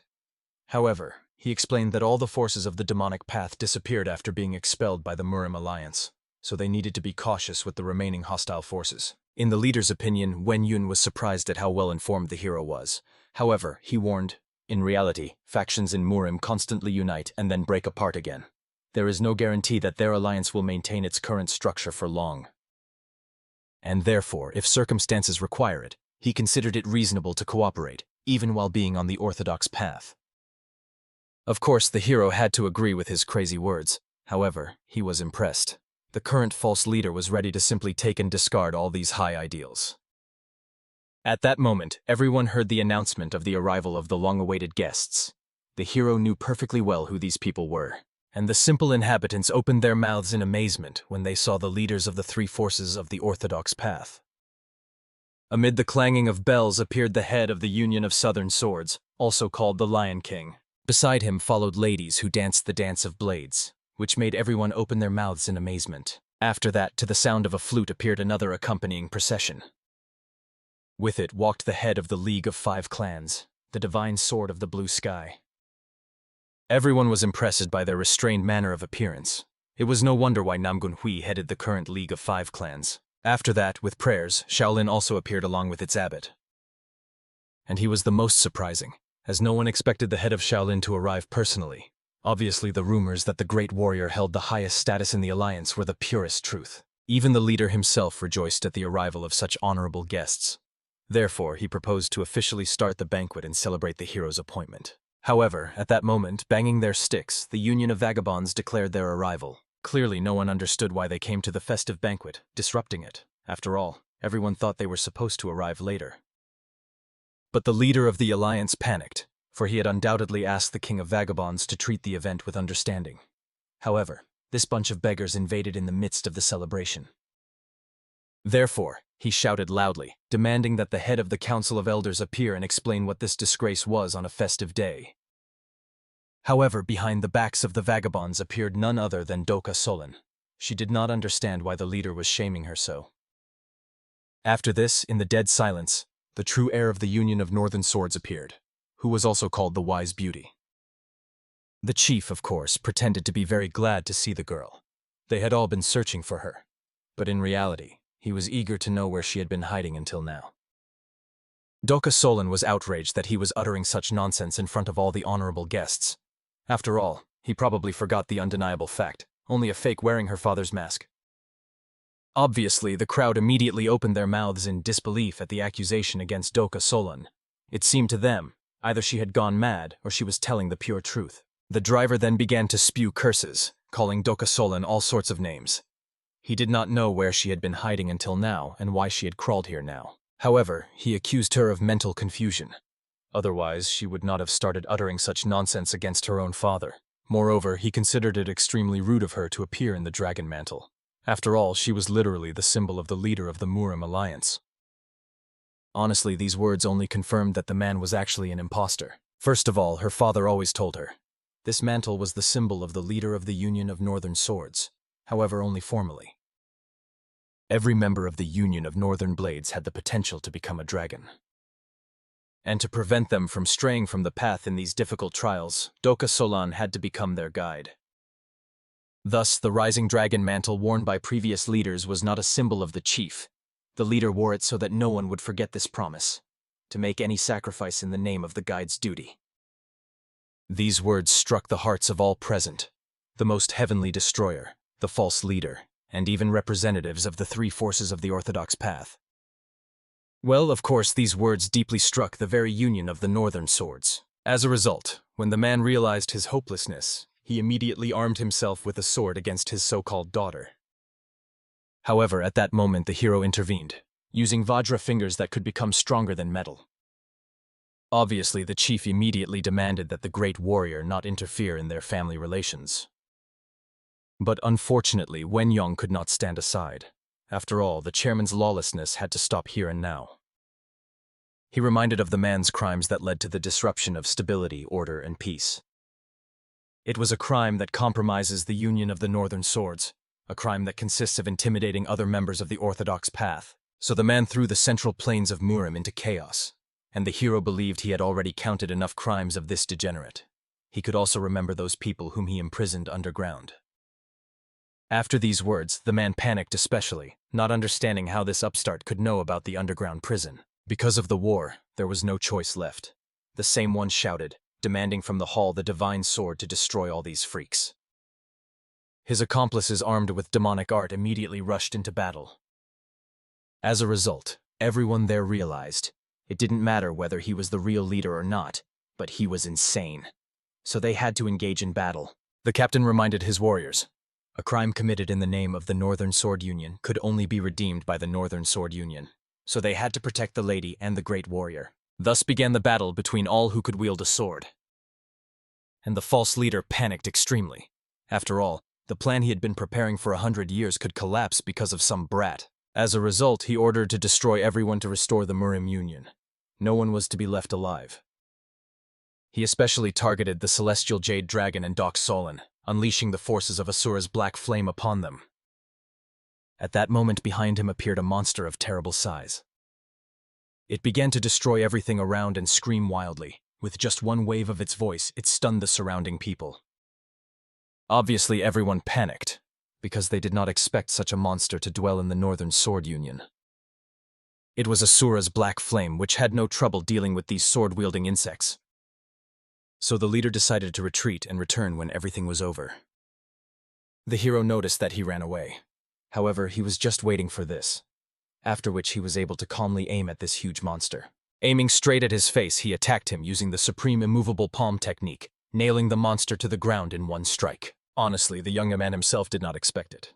In battle, the monster relied solely on its size, but in fact, the difference in their skills was too great. As a result, the bloody massacre between the Murim Alliance and 2,000 assassins of the Divine Sword Hall ended with the complete destruction of the latter. The so-called fake leader took advantage of this chance and fled. After the tragedy, all eyes were fixed only on the person. After all, it was necessary for someone to explain and resolve this situation. And of course, the Heavenly Destroyer knew exactly what people desired. He announced, "The dark clouds that hung over the Murim Alliance have now dispersed." From the joyful shouts of martial arts masters celebrating their devastating victory, the earth trembled. Thus the impostor's plans were crushed and a new power emerged. The events then moved on the same day to the Pavilion of Burning Waters. There the hero pulled 3 prisoners out of prison and introduced them to Lady Solin. He explained, by the order of the impostor, it was commanded to lock these 3 in the underground prison of the Pavilion of the Divine Sword. Understandably, Solin hardly restrained her sobbing, looking at the condition in which her grandfather and brother were. The elder hurried to explain. The reason they were barely alive lay in the anger and effects of the narcotic drugs. However, the damage to their internal energy was fatal. Even if they were saved, they would exist in a state similar to zombies. Fortunately, thanks to the treatment, at least Lady Huansa could recover within a month. However, it was unlikely to heal the wounds in her heart. Understandably, the girl hoped to find at least one way. She had just reunited with her relatives, and she could not say goodbye to them so easily. Moreover, even the hero himself did not know what was best to do. After all, if they were saved, those people would turn into walking dead. But fortunately, his dark spirit knew one way to save them. Understandably, Wenyun immediately began talking to the spirit. However, only he could see it. Therefore, the confused doctor did not understand whom the young master was speaking to and was in extreme bewilderment. The spirit had already explained. They could send their souls into these bodies. If they entered these shells, they would not only be able to prevent their transformation into living dead, but possibly even save them. The probability of failure was practically non-existent. However, even the dark entity was confident about the outcome. The light entity explained, since these 2 benefactors were in a state almost equivalent to that of the dead, it would be easier for them to enter their bodies. With Wenyun's current abilities, he would not be able to send them there. Therefore, they would act on their own, and could not guarantee the result. There were several possible developments of events. If they take full control of the bodies, they will borrow the shells that the souls leave them. Therefore, those will die. This meant, at least their bodies would remain alive. On the other hand, it may happen that the souls of the destroyers of the heavens will exist together with their souls. If they manage to awaken consciousness, the soul of each of them will take control of the body. In this case, they will be able to return to the spiritual kingdom again. Clearly, the hero thought deeply. No matter which way you look, they lost nothing. If everything goes well, he will gain 2 wonderful allies. Even in the event of an unsuccessful development of events, Solin will be able to return to a normal life with her family. Well, at least this will be able to stop her tears. However, if these spirits return to the spiritual realm, they will have to say goodbye. During the entire time the hero spent with them, it would have been very difficult for him to say goodbye. As a result, he agreed that they should act as the celestial demon suggested. However, this was to remain a secret for Solin. In case they fully take control of these people's bodies, they must become a grandfather and a brother to her. Moreover, he awkwardly asked them to try to stay with him. It was still too early to return to the spiritual realm. The dark spirit asked the hero not to worry about anything. Even if he returns to the spiritual realm, he will not take away the sect of the heavenly demon from the young man. No one was surprised by his words. After all, at first the celestial demon desired to possess the hero's body. But watching his growth, he developed a different desire. He no longer wanted to remain a lonely higher being, but longed to meet a stern adversary. After this, these two inhabited the bodies. As a result, they disappeared. The doctor inserted the elixir needles into the physical shells. The heavenly destroyer filled their blood vessels with internal energy and began to await awakening. The fact that he could no longer hear the voice of the heavenly demon and the bright spirit in his head caused emptiness. 3 days passed after these events. The events again moved to the pavilion of the divine sword. Everyone gathered, understanding. Now that the events had somewhat subsided, they needed to choose a new leader. Everyone believed that he should become the hero. However, he had neither the experience nor the abilities to take on such an important role. Therefore, he wanted to appoint someone worthy to this position. But, of course, no one knew where to find someone more worthy than the great warrior himself. For this reason, he invited the lords to enter. And then, behind the open gate, appeared Lord Sleeping Dragon. And beside him walked Doksolan's brother, who was also called the Sword of the Blue Rain Dragon. Naturally, everyone immediately bowed and respectfully greeted the great Sleeping Dragon. The hero calmly explained, during the incident with the false head, the Dok family suffered the most. The head of the Union became a victim of a conspiracy and died, and Lord Sleeping Dragon and his grandson existed in hellish torment. But that is not all. The Union of Northern Swords, which was created with blood and later, was also stained with disgrace. Therefore, he believed it was worth giving them a chance to restore their reputation. It is clear that no matter what the hero said, everyone still considered it was Wen Yong who made the greatest contribution. However, he, in turn, fully wanted to dedicate himself to helping the leader of the alliance as the commander of the Orthodox Path Squad, and he hoped that everyone would accept his decision. First of all, the leader Namgun spoke out, who believes that there could be no better option. Others leaders joined him, and then the entire crowd greeted the new leader of the alliance and immediately began chanting his name. Time passed, and finally the Murim alliance gained stability. Obviously, this was due to clear instructions from the Heavenly Destroyer. The relevant organizations were preserved to reduce unnecessary losses. The leader's power grew. The authority of the commander of the Orthodox Path Squad also strengthened. Of course, this increased authority was by no means abused. It was used exclusively to punish those who committed crimes under the cover of the existing Murim alliance and the Northern Swords Union. And thanks to these actions, the Heavenly Destroyer earned enormous trust from Murim and the Central Plains. Finally, the events moved to the Divine Sword Pavilion, to the residence of the Heavenly Destroyer in the Murim Alliance. There he gathered everyone to discuss where the false leader had gone. According to reports, he disappeared in Jiangnan. Soon news was expected from Huang Sa, who was pursuing the impostor. The hero thought, when the fake leader ran exactly there, maybe he planned to join the Heavenly Jade Phoenix, so someone needed to be sent to the Southern Sword Alliance to warn about everything. Clearly, Brother Doksolan decided to go there instead of appointing another person. However, the hero did not forget to remind the celestial demon. Now he was only half human, so such a task would be extremely dangerous for him. The bright spirit, who is in the body of the sleeping dragon, suggested to his comrade, the venerable celestial demon, to listen to the decision of the Heavenly Destroyer. As is known, the ritual of summoning and binding the souls of these two has already reached half success. At night, the celestial demon and the bright spirit became the masters of the bodies of these two. However, from sunrise to sunset, the bodies returned under the control of the sleeping dragon and the sword of the dragon of the blue rain. But since the celestial demon and the bright spirit did not return to the spiritual realm, and the precious relatives did not turn into living dead, both ended up winning. Moreover, there is no need to worry about the sleeping dragon, as its body belonged to the master. The problem was precisely with the celestial demon. He was outraged. The hero does not send him on this mission, as if underestimating his power. However, Wen Yun had to be reminded. The heavenly demon only commanded this body at night. But during the day, the host could die.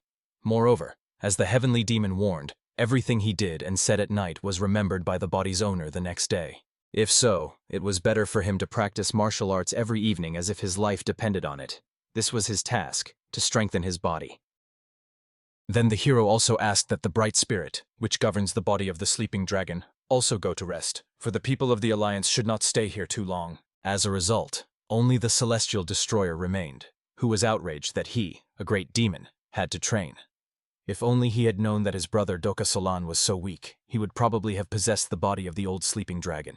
The only advantage of his new body was that it was quite young and looked very decent. Perhaps it was not even useless.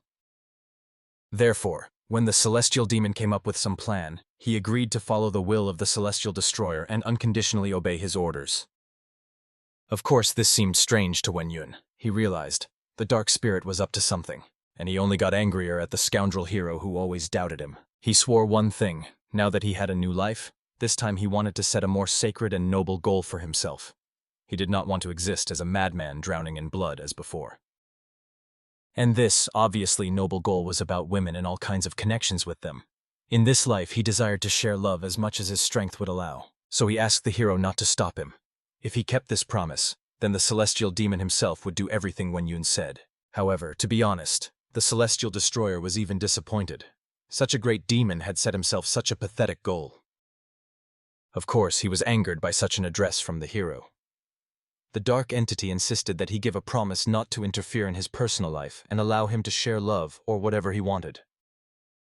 However, Wen Yun could not deny. This demand was very unexpected, and others doubted too. Was this really the legendary celestial demon? After all, his behavior raised many questions. Nevertheless, the young warrior paid no attention to their speeches.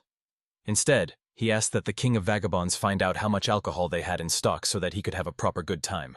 And so the next morning, brother Doka Solan began to wake up with a headache. When he looked back, there were 3 girls in his bed, as well as a pile of cups with drunk alcohol. He couldn't even remember how much he drank and with how many women he shared the bed. As a result, the outraged son of the Doku family reminded the heavenly lord demon. Even if they were in the same body, he could not treat him so carelessly. Therefore, he decided to check on his grandfather as soon as possible. When he came to the sleeping dragon, he found that he was extremely sleep-deprived. Apparently, something had happened last night with the venerable bright spirit. And the grandson was right. The sacred spirit was quoting the Holy Scripture and reading all night without interruption. Therefore, the current owner of the body felt a bit tired. For this reason, it became clear. Both needed to sleep while there was such an opportunity. However, it was interesting. What to do next? Should they silently follow Commander Wen Yun? The sleeping dragon understood. Although it would not be easy, they had to come to terms with the fact that their life would differ from what it was before. However, the elder saw no reason for concern. After all, they had gained a second life precisely thanks to the great hero. At that moment, Doka Solan herself came to these two along with Wen Yun. The grandfather immediately, full of energy, jumped up from his place and greeted his grandson and the great warrior. After all, he was glad that he had also come. After that, the elder began showing the hero his garden, which had recently become the main hobby of the patriarch. Moreover, understanding that the hero was busy, he decided to get straight to the point and say he planned to remain under the command of Wen Yun. Honestly, the young man could not agree with this decision. After all, taking the Lord of the Sleeping Dragon into subordination was considered impossible in his opinion. However, the elder asked to understand Wen Yun. He was doing this for himself. He simply wanted the same thing that the hero himself was striving for. Moreover, now that they had learned about the light and dark spirit, they could not help but follow the great warrior. The hero apologized for making these people realize so much against their will. Besides, it would be his greatest joy if these two could support him. Therefore, he agreed to accept the elder as his subordinate. As a result, the sleeping dragon bowed, thus giving an oath of loyalty. But the grandson was furious. Even before their benefactor, one could not just kneel like that. As a result, the angry heir turned around and walked away, and Doka Solan followed him, trying to calm her brother. The sleeping dragon already understood. The child who was following him closely was perhaps a little disappointed. However, he asked the hero not to worry about it. After all, the grandson would probably soon understand why he acted that way. Wen Yun understood. The fact that the young man was resisting was even for the better. Moreover, he was soon going to set off on a journey together with Dokumu. At that moment, the false leader was arguing with the celestial jade phoenix, not understanding how she dared to say such things to him. However, she was dissatisfied. The man took her proposals for cooperation with hostility. Therefore, she asked the great master to show more understanding. The false leader was outraged that the girl had become conceited while hiding in the Southern Swords Union, and now had begun to behave like his lady. However, what especially angered him was her undeserved arrogance. He reminded her, sooner or later a great master would appear here, and then the Union of Southern Swords would disappear from the Central Plains. Soon 50 members of the Orthodox Way detachment gathered together. On the chest of the clothing they wore were embroidered symbols Oath and Order, vividly reflecting the character of their organization. The heir of the Namgun family could not believe it. He would finally go on an expedition with the great warrior Wen Yun, and was ecstatic with happiness. The dragon soaring in the clouds from Shaolin tried to calm himself by thinking that they were using this outing as an opportunity for training. The ruler of the Heavenly White Dragon from the Wudang sect was curious to find out why the hero decided to lead the Orthodox Path squad. The most dissatisfied was Dokumu himself. No matter what merits Wenyang had, the commander still did not like him. At the same time, this company looked like a bunch of hooligans. Therefore, the hero perfectly understood why the fake leader of the Union had an extremely hard time with them. However, since the young man entrusted the Murim alliance to the sleeping dragon, it was necessary to forget all worries for a while. As a result, he called the members of the Orthodox Path squad and suggested that they all set out on their first mission. The events moved to the Hall of the Supreme Demon. The Demon King, whom the Heavenly Destroyer entrusted with the role of representative of the young master of the demonic path, has recently been feeling an extremely bad premonition. Although the Heavenly Destroyer ordered him to simply maintain the current status, the desire to help his lord by any possible means did not leave the Demon Lord. As his subordinate, he secretly investigated the terrible murder of Jong-un, but no matter what he did, he was completely baffled by the fact that he could not get even a step closer to the solution. Moreover, yesterday a mysterious message came to him from somewhere. The sender was unknown, but there was no doubt. This letter was written specifically for the young man. It said that some place had fallen into their hands. If he wanted to survive, he needed to leave it as soon as possible. Understandably, the young warrior was nervous, as he did not understand. What place? What were they talking about? At that time, the Lady of the Divine Jade also appeared to the Lion King. She made it clear the father should trust her, because everything she told him was the purest truth. When the Great Master appears, the Southern Swords Alliance will disappear from the Central Plains. The leader of the bloody heavenly demons had 3 disciples: the Great Master, the second Great Master, and the third was the Lady of the Heavenly Jade Phoenix herself. Although they share the same root, their relationships cannot be called very close. The lack of active information exchange among the members of the bloody demons of the heavens on the Central Plains was largely caused by the rivalry of 3 disciples. However, in this case, there was a clear difference in skill level. If the second Great Master is a vile and disgusting person, then the first Great Master is a terrible creature. Obviously, the Lion King wanted to know why the girl told him about this. Could it be because of the order of the great warrior Wen Yun? However, the girl clarified. The Lord of the Union and her lord as well. She received an order to assist the Lion King, so she was simply following him. However, the man noticed. If you put together everything the girl said, then the evacuation of him and the Southern Swords Union was literally a betrayal not only towards the girl's older brother, but also her teacher in principle. In essence, it was true. However, the girl had become attached to the Lion King, so she wanted to save him. Honestly, the Lion King could not believe it. It was completely unlike the same Cha-Un who came here wanting to bring the Southern Swords Union to ruin. Now, since Cha-Un had already answered the Lion King's question, she asked him to hurry and prepare. After all, considering the abilities of the Great Master, he could appear at any moment. However, the Lion King, despite the warning, was not going to flee. Obviously, the girl was furious. It seemed her father did not listen to what she was saying at all. After all, the Great Master is not someone he could fight. He would simply die a miserable death. The Lion King was not going to fight. His body was already destroyed because of Cha-Un, so he could not fight such a powerful master. Honestly, she was extremely embarrassed by such words, as she could not justify herself. The Lion King was only pleased by her reaction. Perhaps she felt sorry for her father. However, he asked her not to worry. She did what she had to do, so she could not blame herself for it. Moreover, if the Lion Queen had to choose the most valuable thing in his life, he would have chosen the Southern Swords Union. Even compared to Cha-Un, the Union outweighed much more, so he had to stay here. But if Cha-Un was so afraid that she even told him about it, then this Great Master was truly powerful, and the Southern Swords Union would disappear like fallen leaves in autumn. However, the Lion King did not bear such a name for nothing, and he was ready to share this fate with the Southern Swords Union. Cha-Un did not understand such a decision. After all, the Lion King did not resist at all when she tried to absorb the Southern Swords Union. However, the reason was that he simply had no one to trust his back to. Now the situation had changed. He had the great warrior Wen Yong. Moreover, Cha-un was on his side. A man who had lived a fairly long life, full of both glory and shame, wished to say something. He asked the girl to simply live. Whatever happened, she should try to survive. Honestly, it was strange to hear these words from a person who wanted to die together with the Union. However, the man simply calculated. Perhaps this was their last meeting with the lady. Therefore, he wanted to give her a lesson. Unfortunately, because of this, a certain awkwardness arose between them now. But in any case, the Lion King believed Cha-un would cope with all the trials on her path. He had already understood from his own experience. Sometimes hoping is the right decision. After all, you never know what will happen in life. Therefore, Cha-un had to continue living.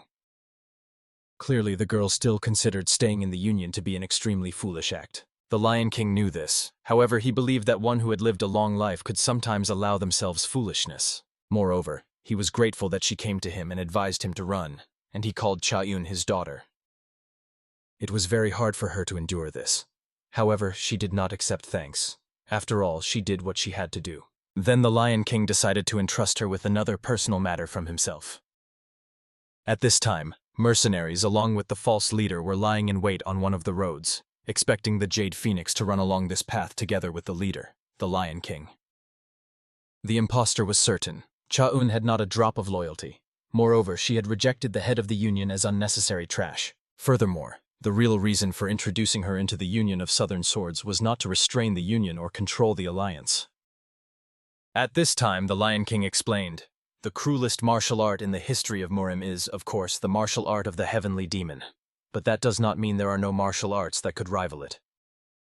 Therefore, he took her to a place that even Cha-un did not suspect. She had been in the Union of Southern Blades for many years, but could not even imagine that there was such a secret hideout here. The Lion King himself explained. This was the essence of the Union of Southern Blades. They had a secret passed down from head to head. However, he wanted Cha-un to fulfill his will and pass this swordsmanship technique to the great warrior Wen Yun. It was called the Demon Technique, the technique of the Thunder Blade of the Bloody Shadow. The girl recalled how 15 years ago she was told she had to join the Southern Swords Union. She needed to find and earn the trust of the leader. Then she was told, inside the Union was hidden the lost secret treatise of the bloody demons of the heavens. And it turned out to be true. Looking into Cha-un's eyes, the old man quickly realized she seemed to remember something. However, he asked her not to panic. Considering her affiliation with that organization, such a reaction was so astonishing.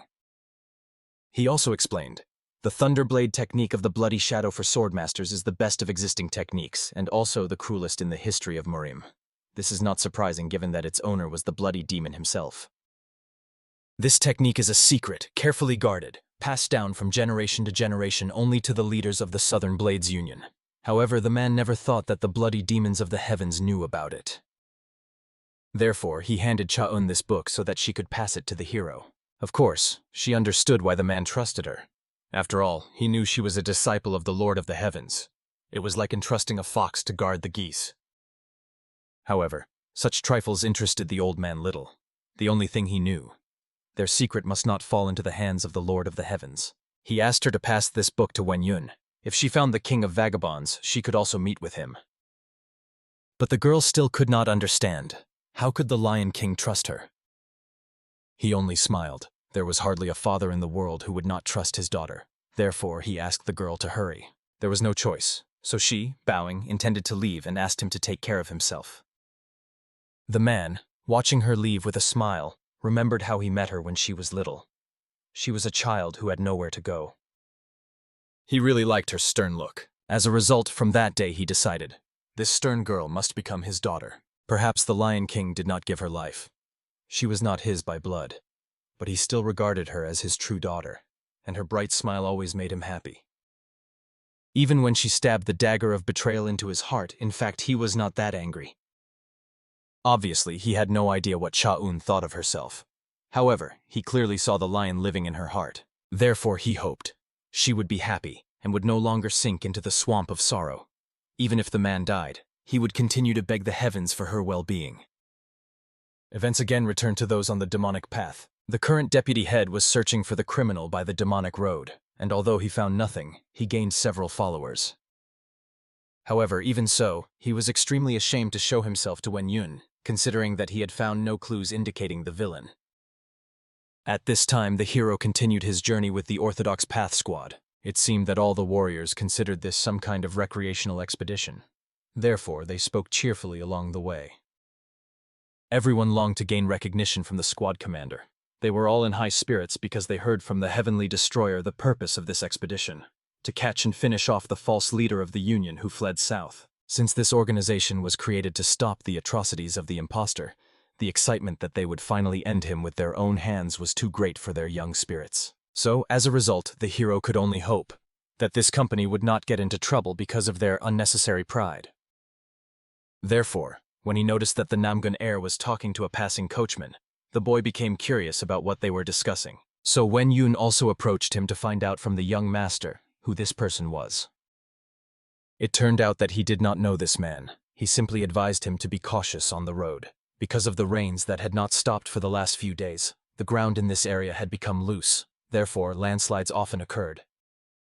Understandably, Wen Yun was glad to find that among them was such a calm and prudent person, so he praised the young man for his kindness and attentiveness. The hero thought, this was an extraordinarily unusual carriage. Perhaps inside was the daughter of some noble family. As the Namgun family heir had foretold, soon everyone heard a loud rumble. As a result, a landslide still fell on the carriage, frightening both its observers and the coachman himself. Fortunately, the hero was not far away, so he immediately rushed forward. Using the highest immovable palm, he managed to protect the carriage, destroying the stones falling on it from above. Everyone who watched this held their breath at the unique technique of the squad leader. It was incredible, and no matter how many times they saw it, it always seemed like the first time. It was also, coincidentally, the first time Dokumu saw the martial art of the Heavenly Destroyer. He knew that the Heavenly Demon and the Bright Spirit were unusual beings, but he did not want to acknowledge the one who seemed to have appeared from nowhere. However, before his eyes appeared the incomparable art of the Heavenly Destroyer, which deeply impressed him. The hero, as if nothing had happened, approached the coachman to make sure that he was all right and not injured. The man explained that he had already been warned that the ground here was weak, but he did not expect it to be so loose. He managed to survive only thanks to the help of the benefactor. He would very much like to repay somehow. Therefore, he asked Wen Yong to say his name. The lady being transported in the carriage also carefully observed everything happening outside. The hero, bowing, introduced himself. However, he clarified that he was only a passerby, so words of thanks would be enough for him. He hoped that the travelers would safely reach their destination.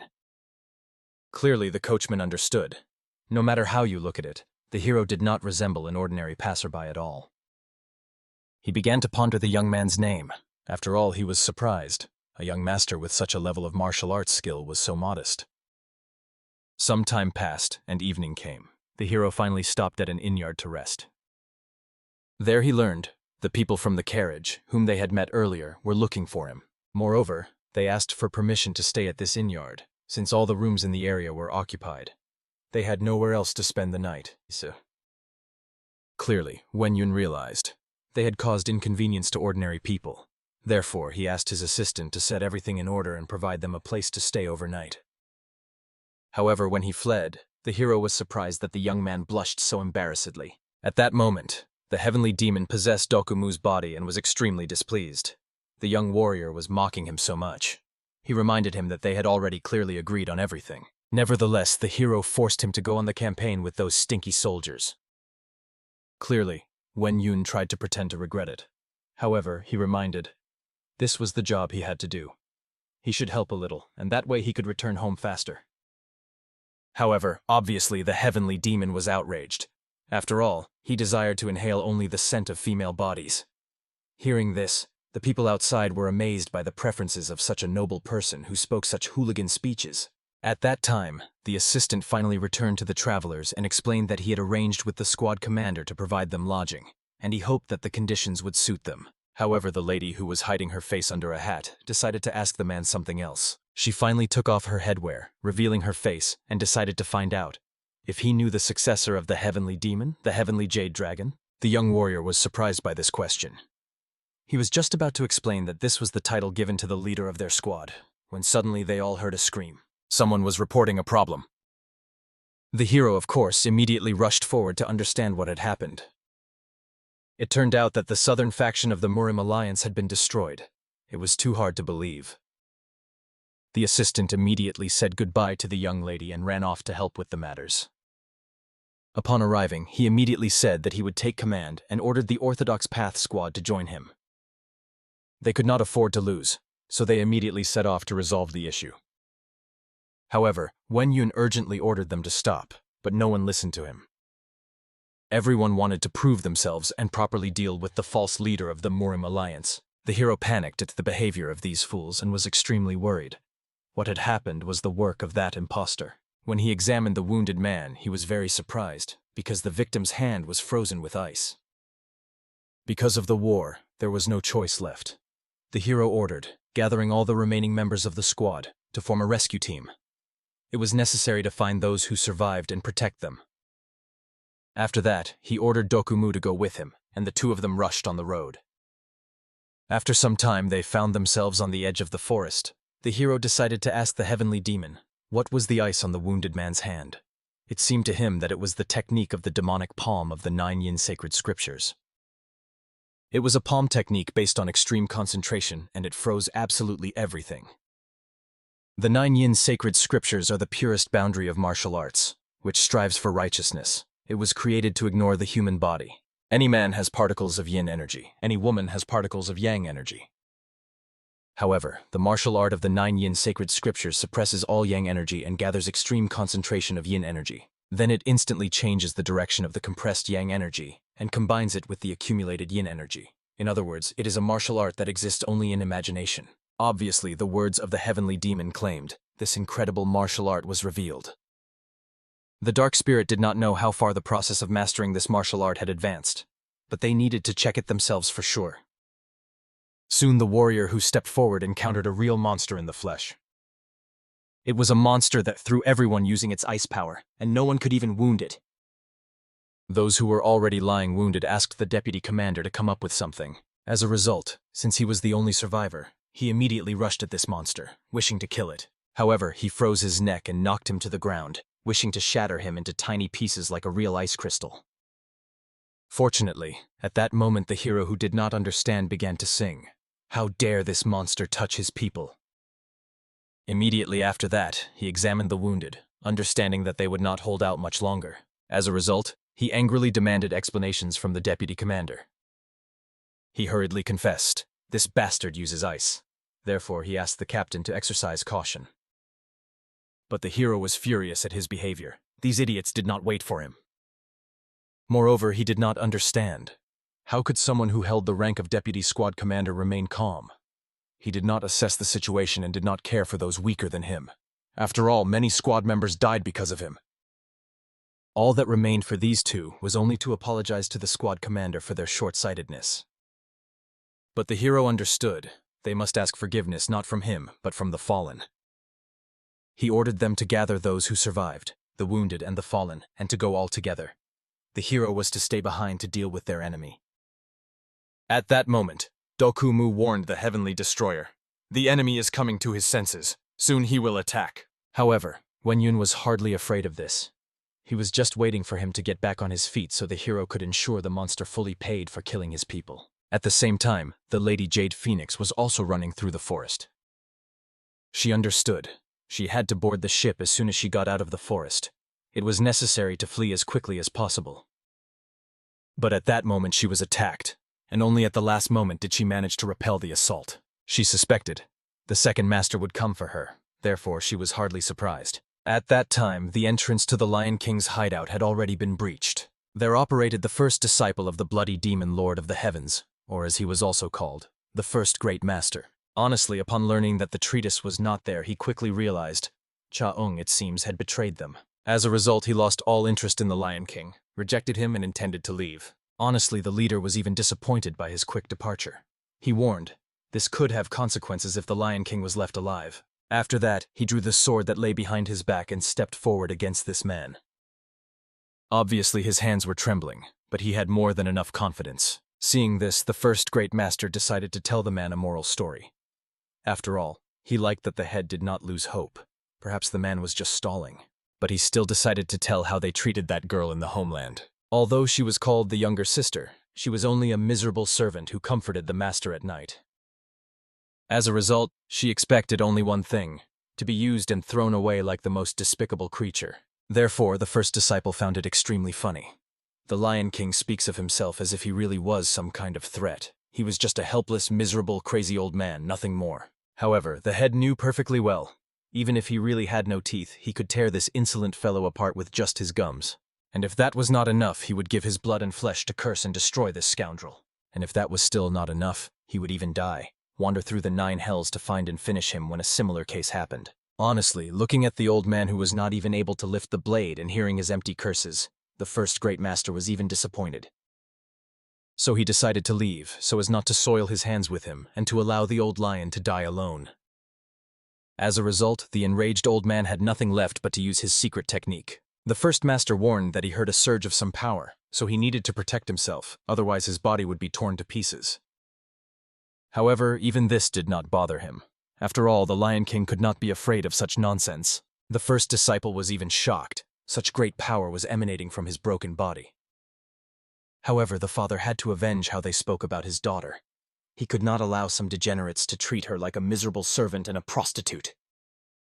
Attacking, the first disciple prepared his dagger to enter the fight.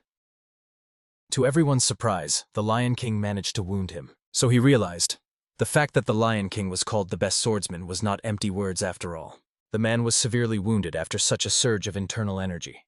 Unfortunately, he was just one step short of reaching the head of this scoundrel. As a result, the first disciple warned. The king of the lion paths could have died his own death. But now he will die here and now. This will be the end of his path. The Lion King was already prepared to meet death with a smile on his lips, but the blow never fell on him. Suddenly, an unknown warrior rushed to defend the Lion King, whose bare hands became a weapon against the first master. Of course, the teacher had terrible power, and the first master immediately wished to find out the identity of this audacious opponent. The stranger introduced himself with a smile as the son-in-law of the Lion King. After which he unleashed a whole barrage of strikes on the enemy. His strong arms and legs turned into a deadly whirlwind. Meanwhile, the events quickly moved to another place, where the clash involving Cha-Yun was unfolding. The girl was attacked in the stomach with such destructive force that the internal organs seemed ready to leave her body. The second master calmly reminded the young warrior that he was her senior brother from the school. Competing with him in martial arts was a senseless stunt. Moreover, curiosity did not give him peace. What was the girl so diligently hiding in her robes, as if it were a sacred relic? The elder brother tried to guess. Was the younger sister hiding a secret manuscript? And if his assumption turned out to be correct, he would gladly relieve Cha-Yun of this burden. At that moment, the sect disciple finally defeated the first master. The young warrior even felt disappointment. Could the legendary fighter, whose name was spoken with awe and fear, fall so easily? The Lion King at that moment recalled the look of his daughter when she spoke about the great master. Her face was distorted with fear. She was not lying. The young man respectfully asked the leader not to worry. His son-in-law would solve any problems, so there was no need to be anxious. The Lion King himself was well aware, although he possessed the technique of the lion sword, a deadly art of killing, in his current state he could not demonstrate the power of past years. Therefore, his strike was aimed not so much against the Grandmaster as to collapse the cave itself. The master was now wounded, though not fatally. However, a little more, and his life would have hung by a thread. The Lion King got the impression this boy was not the real Grandmaster at all. He recalled the words about Cha-Una before the attack, and the picture in the man's mind formed. Therefore, he ordered the so-called son-in-law to immediately run to the forest of the flaming dragon. Most likely, the daughter was in danger. At that moment, a noise sounded. Someone rose from the ground. It was the Grandmaster who made it clear he would not allow them to leave. Better let everyone rot with him in this cursed place.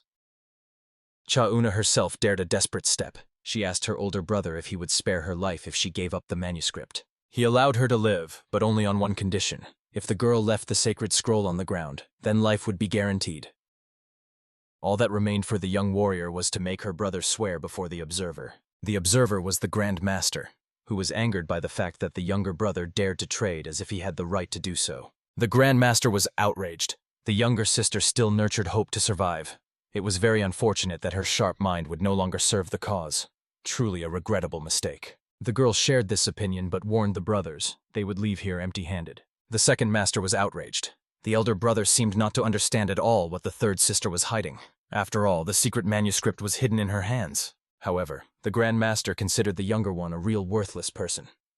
He failed at one entrusted task, yet greedily reached for the treasure. Moreover, the manuscript was originally supposed to be presented before Tianzhou, but the younger brother wanted to appropriate it for pitiful ambitions. The elder master calmly explained they would not be forgiven when such intentions were discovered. Of course, the second master was furious. The elder was always such a bastard.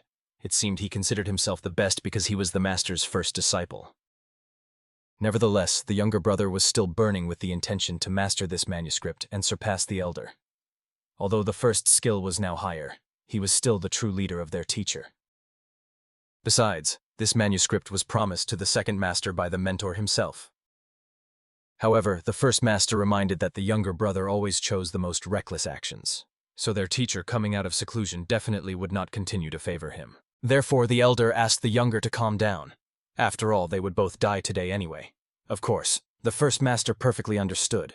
When their mentor returned from seclusion, he might be a little upset, but he would understand his student's action. The inner strength released by the first master at this moment literally tore the skin. Both were fully aware. Their death was inevitable, but they had to fight to the end. However, suddenly a young man appeared who offered Chayuni to give him the manuscript. Then he might spare her. Therefore, he considered it better to bargain with him, as he was more loyal. At this time, the hero's battle was in full swing. He watched carefully, trying to grasp the power of his enemy. Moreover, all the observers were impressed. Lord Dokumu turned out to be so strong and swift. At that moment, even the heavenly demon realized Wenyun was stalling in every possible way, so he could not finish off the enemy. And basically, he was not wrong. The hero was simply interested in examining the art of the Nine Heavens more closely. Judging by the state of the opponent, he was completely consumed by the madness of obsession.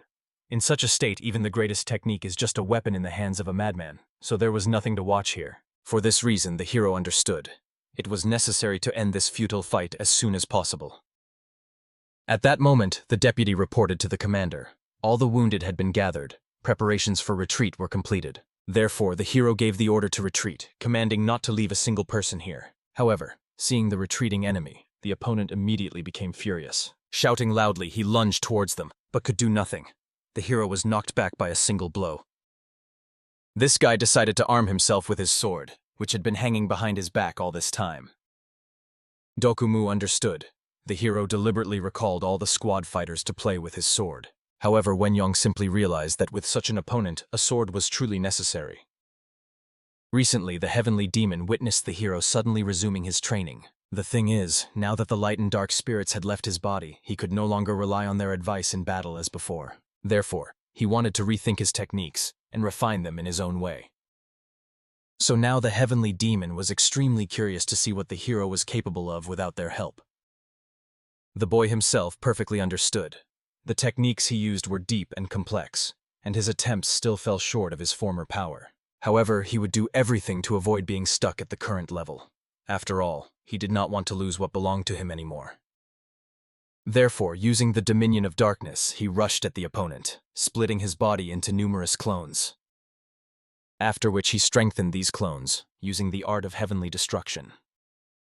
However, even these attacks were withstood by the opponent, who counterattacked, knocking the weapon out of the hero's hands. Immediately after that, he lunged at the boy, using his long claws, sharpened like blades. Recently, the heavenly demon explained that something can be cut without a sword, just as an artist paints not with a finger but with a brush. So the sword is used because the energy of the blade allows these to be easily released. Therefore, if the hero is fully capable of subjugating the body to his will, he can cut even without a sword. So now he released his energy, using his hand as the sharpest blade. However, the damage to the earth was simply colossal, so Wenyun needed some time to understand what his true strength was. At the same time, on the edge of the forest, the warriors were struck, feeling incredible waves of vibration, wondering what battle their commander was fighting. Nevertheless, the opponent was still alive. Although severely wounded, he was sitting on his knees. During the battle, he protected his body with ice. After all, although he was mad, his reflexes were simply amazing. Wen Yun was also impressed by this. However, he understood. A wild beast that cannot control its own power must be destroyed. However, suddenly the same lady ran up, begging the hero to stop and not do something foolish. Of course, Wen Yong immediately understood that this was the same lady who was in the carriage. At the same time, the heavenly demon had to be captivated at the sight of the woman. But the hero did not understand why the lady was defending this madman. Probably, she does not realize how many squad fighters have fallen by his hand. She perfectly understood that the actions of this person were unforgivable, but asked to be heard first, and then the hero could take her life if he deemed it necessary. At this moment, the fighters who had already evacuated earlier returned to their commander. They were very impressed that he managed to suppress this madman. However, they were surprised to see the lady. The deputy explained, "At least 10 people have died at the hands of this person. Whatever the reason, they are not going to release him." But the hero could still listen to the girl. Therefore, he demanded that she explain everything as it is. The girl turned out to be the elder from the Northern Ice Palace. And this madman who arranged the bloody massacre is her only brother. Everyone immediately whispered. The girl belonged to the outer lands of martial arts.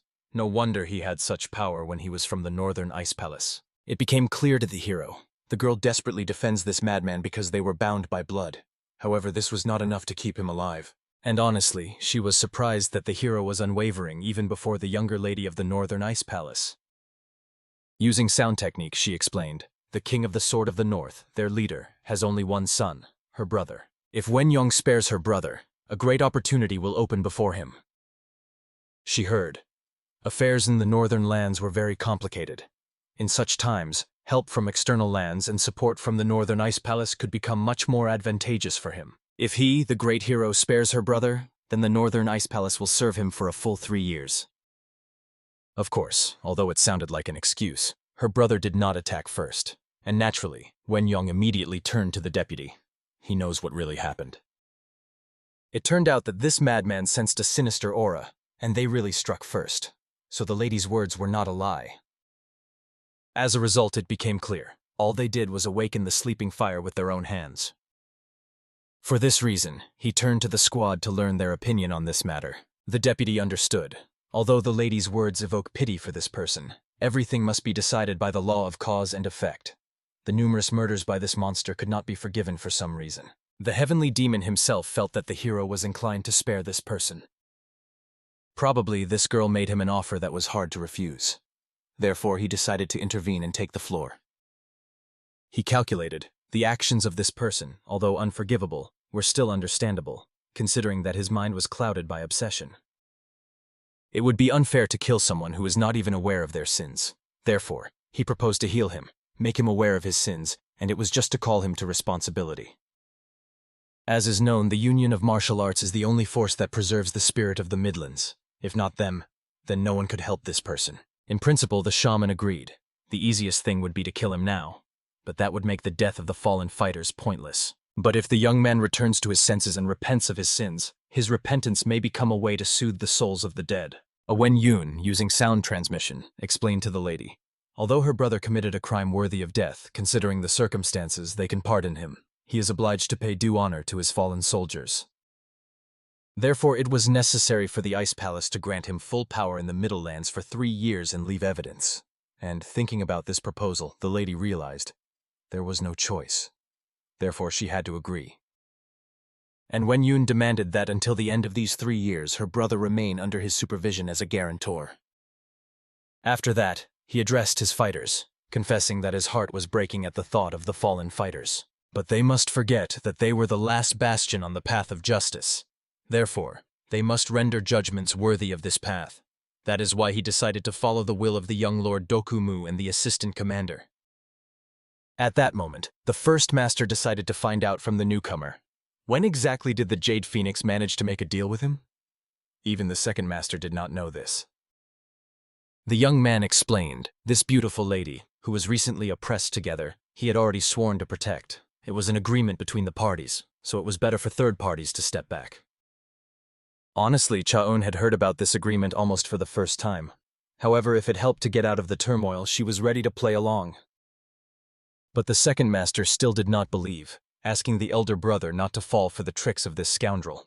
After all, he is being deceived right now in front of everyone. The first master had no choice left. Therefore, when he had already gone through a similar path, he suggested to his opponent to cross swords with him. And of course he agreed. However, he explained, he had never taken on a task without a worthy reward before. The conditions were as follows. If the first master loses, then Chauna will go to him. This was quite enough. So he rushed to the lady and asked her to rest for a short while. When the opponents faced each other, the first master wanted to know the name of his opponent. However, he saw no point in calling him, but deciding to satisfy the enemy's demand, he asked to be called Chkoryan. The first master was surprised. Before him stood a young man with very clear eyes. Looking into them, he seemed to be gazing into the heavens. However, he decided to warn. The person he serves is a person who considered himself similar to the heavens. However, obviously his opponent believed, if such a person who considers himself the heavens exists, then most likely he is simply a madman. And of course, the first master could not help but praise the commendable, unwavering spirit of the opponent. He really hoped that the skills matched this spirit, and to check it, he attacked. And honestly speaking, the opponent was stunned. The first master believes that, without proper experience and support, he would start throwing around such words. The first master must not yield to him. After all, if he continues to swing the sword as he does now, he will be doomed to lose. As a result, the second master and the Jade Phoenix froze, watching these two fight on equal terms. Moreover, the opponent noticed. The first master is in a great hurry, as if someone is chasing him. Therefore, he asked to be more careful in battle. The enraged first master immediately attacked. His sword strikes became much heavier, making the opponent sweat a little. However, the boy decided to show his enemy that he was far from a simpleton, so he attacked, releasing internal energy with unprecedented strength. Chauna simply froze at the surge of power from these two warriors. She knew the strength of her elder brother, but she had no idea who the man standing before him was. After all, he calmly engaged the first master in battle, and did not even lose his breath. It seemed that if these two continued to fight, a true storm of destruction would engulf them all. As a result, the elder brother admitted, his opponent truly deserved admiration for his skill. The opponent politely confessed that the sword art of the first master simply amazed the imagination. Although if a warrior in the Central Lands dreamed of resurrecting a sword with the grandeur of the heavens of martial arts, the first master was no less than such legends. As a result, the elder brother acknowledged the skill of his adversary. Therefore, he gave Chauna to him. And although the boy thanked him for his generosity, he was amazed that he gave her away so easily. However, there was a condition that the young man decided to listen to. The condition was simple. He would also set out with them, both with Chaun and with the Grand Duke of the Heavenly Warriors from the Imperial Palace of Heaven. Of course, when everyone realized who was standing before them, they held their breath. They did not expect the Grand Duke himself to be here. The boy awkwardly scratched the back of his head, trying to understand how the first master had figured him out. As a result, everyone left, and the second master remained alone in the middle of the forest. At that moment, an old man appeared, who asked the young man to tell in more detail what had happened here. Meanwhile, Wenyang was just saying goodbye to the lady. He promised to take care of her brother, and asked her to convey his words and conditions to the king of the Northern Sword. The girl, of course, gave her promise. After all, the Northern Ice Palace never forgot its benefactors. After that, they said their goodbyes and calmly parted ways. The hero, however, looked at her brother, who had finally come to his senses, and did not know how best to deal with him. Fortunately, Dokumu had a way to deal with his madness. It was a technique of subjugation through the eye of Tianma. Because of the war, there was no choice left. Therefore, the hero began to hypnotize the boy, demanding that he return his mind and submit to the will of the king. At first glance, it seemed that nothing worked, so they began to wait. And in the next moment, the smiling young man finally came to his senses, promising to follow the Lord. As a result, the technique turned out to be truly amazing. And although now the boy still looked like a madman, at least he was reborn as a faithful servant. The heavenly demon tried to explain to Wenyun, although his condition was not encouraging, it was better than being a raging lunatic. As a result, the hero decided to think about it more positively. He asked that his new servant no longer commit senseless bloodshed and unquestioningly obey his words. And of course, he, smiling, agreed with the Lord. Now they only had to decide what to do next. After all, since almost the entire squad was wounded because of that scoundrel, only the two of them could set out on the road. The heavenly demon had already ordered the remaining fighters to return to the martial arts union. Moreover, he had already entrusted the matter to Chuguan, so there was no need to worry too much about it. However, unexpectedly, both the head of the guild and the young man appeared to him. As a result, they quickly secluded themselves in a room to discuss everything where their words would not leak outside. They told the hero everything that had happened to them. If it were not for the terrible strength of the younger head, escaping from the collapsing cave would have been impossible. Only they survived. The hero understood. The situation was not unfolding in the best way. The false Grandmaster had fled, and the Empress of the Heavenly Aroma, who possessed the manuscript, had disappeared.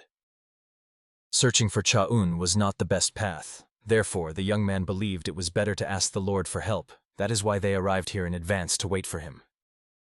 The hero praised the youth for his cleverness, and promised to use all available means to help in her search. Honestly, the boy did not expect that when he set out south after the false leader of the Alliance, he would encounter the Grandmaster himself.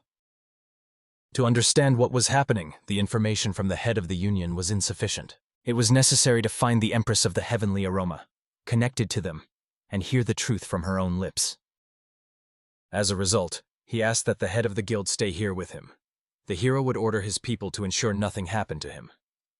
He himself was going to set out to the union of the demonic path, which greatly frightened those present. Moreover, the hero had a difficult request for the head of the union. He asked to prepare for the merger of the union of the demonic path and Namdomeng. Soon the hero found himself at a lake, where he was ferrying across by boat, pondering the upcoming merger. The assistant was also concerned about this. Therefore, the hero decided to let him speak, as he knew Namdomeng well and had spent a lot of time in the union of the demonic path. After thinking a little, the assistant could say for sure, there is a fundamental difference between the path of justice and the path of the demon, but in spirit they had similar traits. And honestly, hearing such an opinion from the assistant, the hero was even more confident in his decision. After all, there is no one who knows both forces better than his loyal comrade. The disappearance of the Empress of Heavenly Aroma is not a trifle that can be ignored. It indicates that his power in the south has limits. Until now, he had personally focused on increasing strength, overlooking important details. Now it was time to unite the disparate forces into a single whole. And for this, he wanted to use the might of the union of the demonic path as the foundation for Namdomen. Thus they would organize the southern lands of the martial arts union. Soon they arrived at the hall of the supreme demon of the union of the demonic path. Returning to the union of the demonic path, Wenyang received a report from his assistants. They reported on events in the union, on the situation of the central martial arts lands, as well as on the actions of the martial arts union after the hero left his position. Another important event occurred in the union of the demonic path. The head of the Black Tiger Doctors of the union of the demonic path was mysteriously slain. Here the hero dismissed the rest from the hall of the supreme demon. He left only the closest, after which he decided to find out how the investigation was progressing. Unfortunately, there were no clues yet, so before the Great Duke reigned helplessness. However, the assistant had something that was worth attention. This was the very letter he had recently received. The sender was not identified, therefore unfortunately the assistant could say nothing. However, the hero wanted to learn about the sender from Lady Jaegal, believing that it was time for her to be more frank. As is known, before Cheng was killed, he told the hero a very interesting story. The Great Master was replaced by another person. Mr. Cheng said that by revealing this, he was doomed to death and this would be proof. Remarkably, everything happened just as he predicted. As a result, to find out the whole truth, a thorough investigation was conducted. Moreover, the murdered head of the Black Tiger Doctors was also someone to whom the hero secretly gave instructions. The last words of the Black Tiger Doctor were, "The secret cave of the demonic path." Lady Zegal must understand what this means. After all, the secret cave of the demonic path is the only cave in the very heart of the Union where the Great Demon Master conducts secluded training. Obviously, Lady Zegal admitted that the hero might be accusing the Great Demon Master of the murders. However, so far these were not accusations, only suspicions against him. Recently, there have been too many similar events in the central lands of martial arts. The girl herself, unfortunately, had not seen the Great Demon Master for a long time, so there was nothing to say. The hero asked her not to answer his questions now, but if she wanted to tell something, she could come to him. Still, everyone around understood the anxiety that gripped the girl. The ruler still considered her involved in the murder, and the murderer was believed to be the Great Master Demon. Moreover, it seemed the Vladika was trying to corner her but left her a way to retreat. Now he decided to temporarily leave the topic of murder. Now he asked the strategist to develop a plan for him. From this moment, they had to gather all the forces of the Dark Squad and the main core of the Union of the Demonic Path to capture the southern lands. Of course, the frightened girl tried to explain. If they strike now, it will lead to a large-scale war with the Union of Martial Arts. And it was strange that the strategist, experienced in the art of war, was worried about this.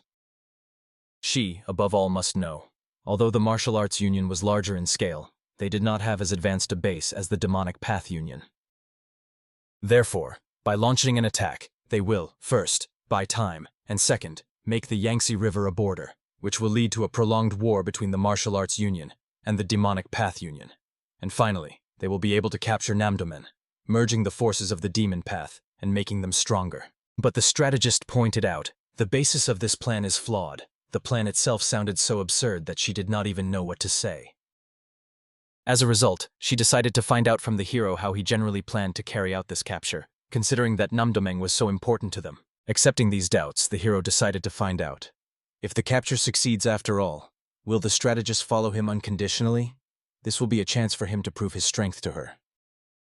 The girl understood. Since he says such things to her, he probably already knows a lot about her. And yet he gives her one more chance.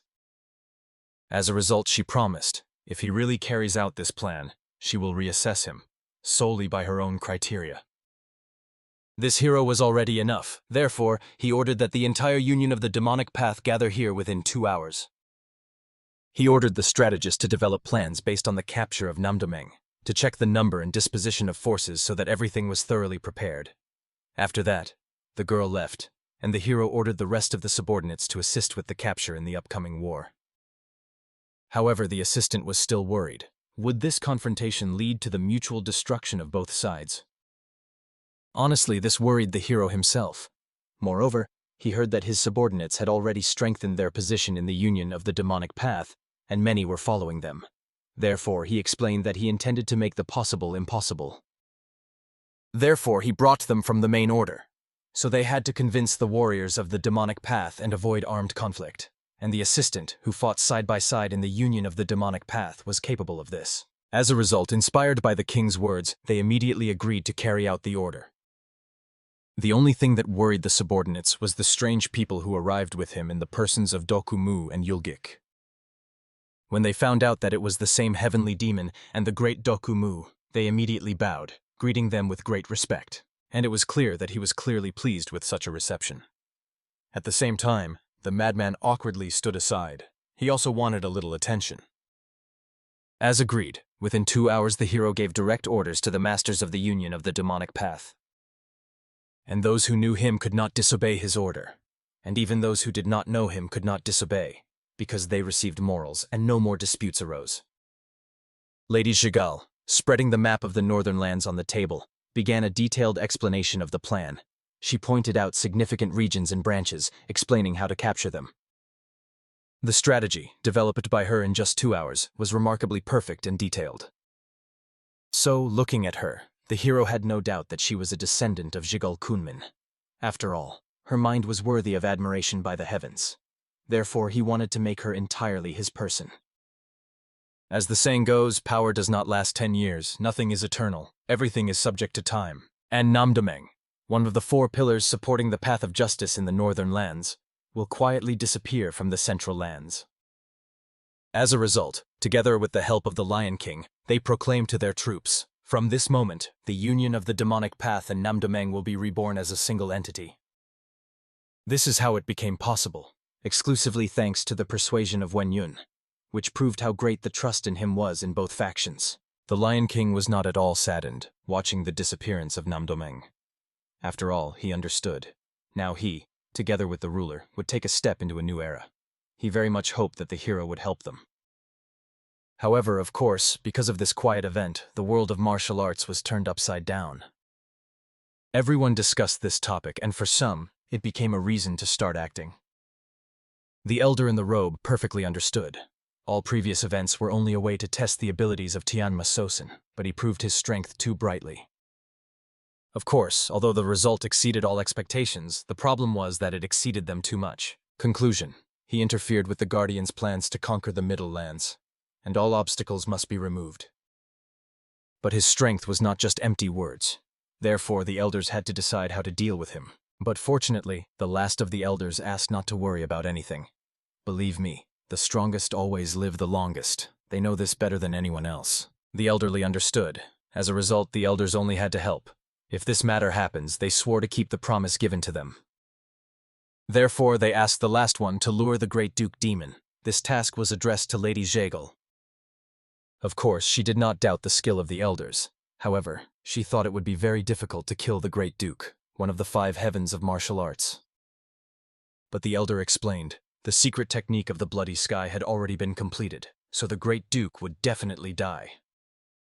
If Yahello wanted to take revenge on the Great Master, she had to follow their will. The girl calmly nodded, understanding her task, after which she decided to leave, and the old ones clearly doubted whether she would obey them exactly. But the elder was sure. She followed the Great Master only out of necessity. It was just a means to achieve the goal, and her loyalty was also temporary. Now, when such a convenient option as the Great Duke Demon appeared, she could also switch sides. But now they cared little about whom she would join, the Great Duke Demon or the Grand Master. Only one thing mattered, the sky stained with blood. The girl herself understood. If the 3 elders of the Bloody Sky recalled the secret technique, then the safety of the Great Duke Demon was in question. Therefore, she needed to make her choice.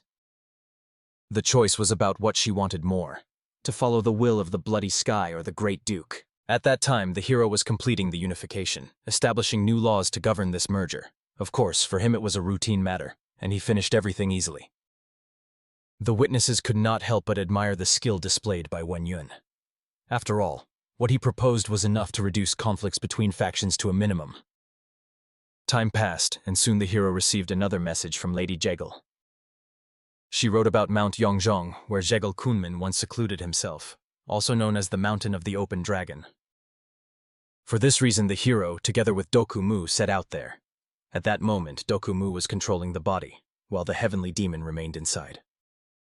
Therefore, he wondered why the hero chose this place and even took on the image of a warrior of the demon path. However, Wen Yun explained, the letter from the demonic path union was sent by the strategist herself, and the mountain they were heading to had long been considered an important place for the Yahello clan. It seems even Dokumu had heard about it. They say this mountain is small, but the ascent is not easy. And it is not even a mountain, a true labyrinth, and the rumors that Master Kunmin secluded himself here were not empty fabrications. However, a meeting in such a significant place for the Yahello clan should indicate an important conversation, so Dokumu doubted whether he could join. The hero explained. Only with Dokumu could he speak openly about the path of justice. After all, he was a great hero, the only one Wen Yun could trust. Therefore, he decided to ask, did Dokumu know anything about the Yahello clan? Before the young man was imprisoned in the underground prison of the Northern Sword Union, the Yahello clan was wiped off the face of the earth. The Northern Sword Union was to blame. More precisely, someone who took the name and image of Dokumu's father, the Great Master of the Bloody Sky. This was his handiwork. They declared that the Yahello clan had allegedly conspired with the path of the demon. Dokumu did not know the details, but it was said that a secret group of assassins destroyed their clan immediately. Therefore, the hero did not consider it right to reveal who Dokumu really was. After all, the Yahello ladies hardly had warm feelings toward the Northern Sword Union. In any case, the main thing now was to come to the meeting, and no one could stop Wen Yun. In principle, Dokumu did not doubt this at all. No one had dared to stand in the hero's way all this time. While traveling with him, Dokumu underwent deep internal changes. Being from the Northern Sword Union clan, he felt unworthy, not even of his grandfather or father. Then his father was killed by a master, and he himself, along with his grandfather, was imprisoned as hostages. Helplessness, humiliation, anger, and self-disgust were destroying Dokumu himself, but the meeting with the hero became fateful for him. And traveling with him, he saw his unparalleled techniques, as well as remarkable political, military, and administrative talents. But the main thing is his charisma, which surpasses both the path of justice and the path of the demon, a commanding charm that attracts people. Therefore, Dokumu had feelings of inferiority and jealousy towards him. However, instead it quietly changed into deep respect. Therefore, Dokmu forgot the words once told to him by his grandfather, the great emperor of the Hidden Dragon. He decided to find out if his grandson guessed why those who mastered great arts in youth often die early. The reason was reckless courage, and Wen Yong, who was reborn as a martial arts master, succeeded in everything but unknowingly immersed himself in that very reckless courage. And the treacherous shadows of the bloody sky closely watched this weakness. As a result, they ran to an artificially cleared glade. It seemed to be the work of the Jegal family. The hero shouted loudly, calling the strategist to him. And honestly, the one hiding in the shadows was very surprised that the hero really came here. He decided to find out if the hero remembered him. After all, they had met before. It was the great master from the bloody sky, the fake head of the martial arts union. Of course, Wen Yong immediately realized, if this scoundrel was here, then it was probably a trap. The next moment, he felt something strange happening to his body and his power. The second master smiled as he looked at the great Duke Demon. It seemed he noticed that he could not gather his inner energy. The young man's body began to go numb at that moment. So he decided to find out what was happening to him. What did the second master want from him? However, he calmly explained that he was very grateful to the hero for everything he had done. After all, he even set the masters on the path of the demon. However, he believed that it was already time for the hero to rest forever. After all, the foundations of the path of the demon that he laid, Bloody Sky uses worthily. Of course, Dokumu went mad from the words of this false bastard. Moreover, at that moment, Wen Yong noticed that the second master's disguise had fallen. Probably the disguise imposed on the hero himself would also soon disappear. However, fortunately, it was still holding on. Perhaps this was related to the fact that his inner energy was blocked. The second master was surprised, not understanding what the scoundrel Dokumu was doing here. Probably the old man who had been accompanying the great Duke Demon all this time was Dokumu in disguise. However, he decided not to pay special attention, considering that Dokumu was worthless as he had been and remained so. Therefore, he addressed the teacher, informing that all preparations were already completed. It seemed this address was directed to the elders of Bloody Sky. After that, 3 elderly people appeared, who greeted the great Duke Demon, mocking the fact that his body had stopped obeying him. They warned he was already poisoned and would not be able to gather a single shred of inner energy. Frankly, the hero did not even notice or understand who and when managed to poison him, but the numbness only grew stronger. The elders were very curious to find out what sensations he had. After all, they used a variant of the thick void poison, which was on a completely different level than the others. Even a body impervious to 1,000 poisons will not withstand the secret weapon of their order. Even the star of the demon path will fade very ingloriously. With these words, the old man attacked. He promised that in the next life they would meet again, and the hero should be a bit more modest then. At that moment, Dokumu remembered his childhood 16 years ago. Then he constantly cried, and grandfather did not understand the reason for his tears. And the point was that the boy could not even compare to his father and grandfather. He considered himself a disgrace to the Northern Sword Union. The old sleeping dragon did not understand why he called himself a disgrace. Because he was not a master of the sword?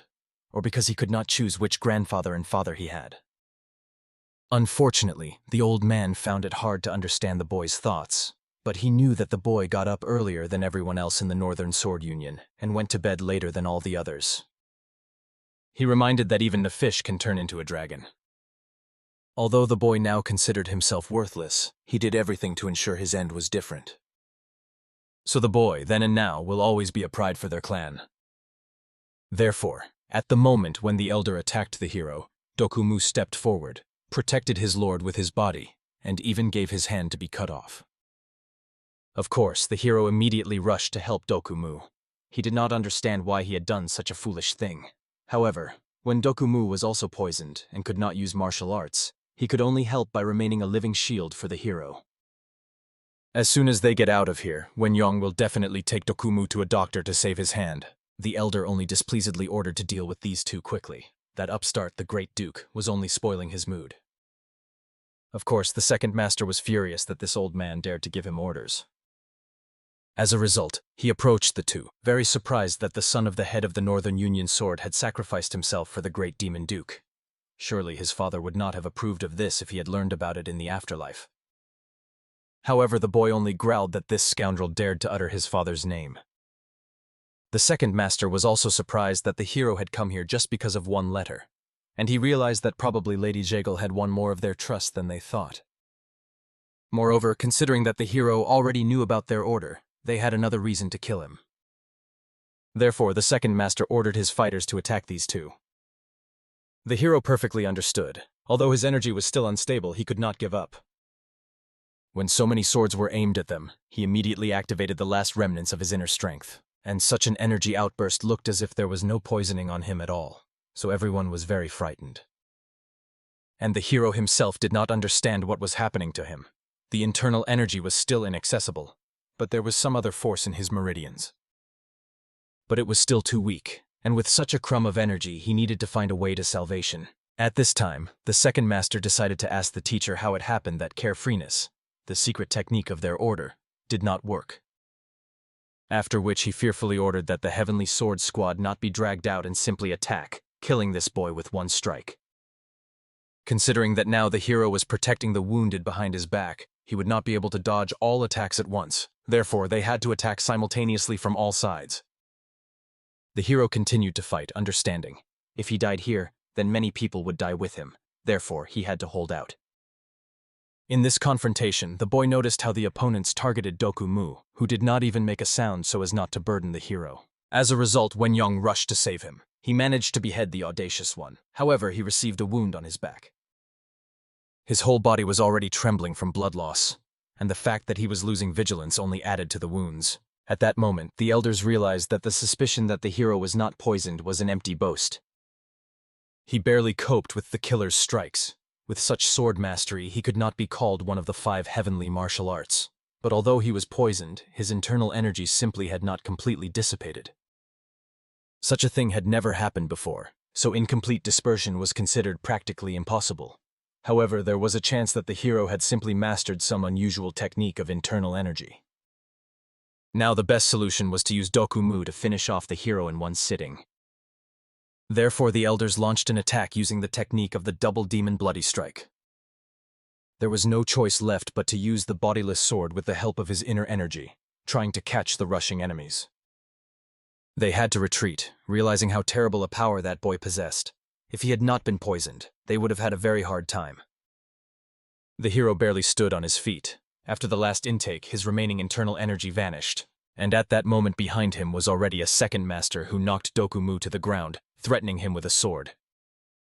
Of course, Wen Yong demands that the man let him go. After all, he has already endured a lot for the false leader of the alliance. However, this hardly worried him. Just the sight of a freak from the Dokgo clan turned him inside out.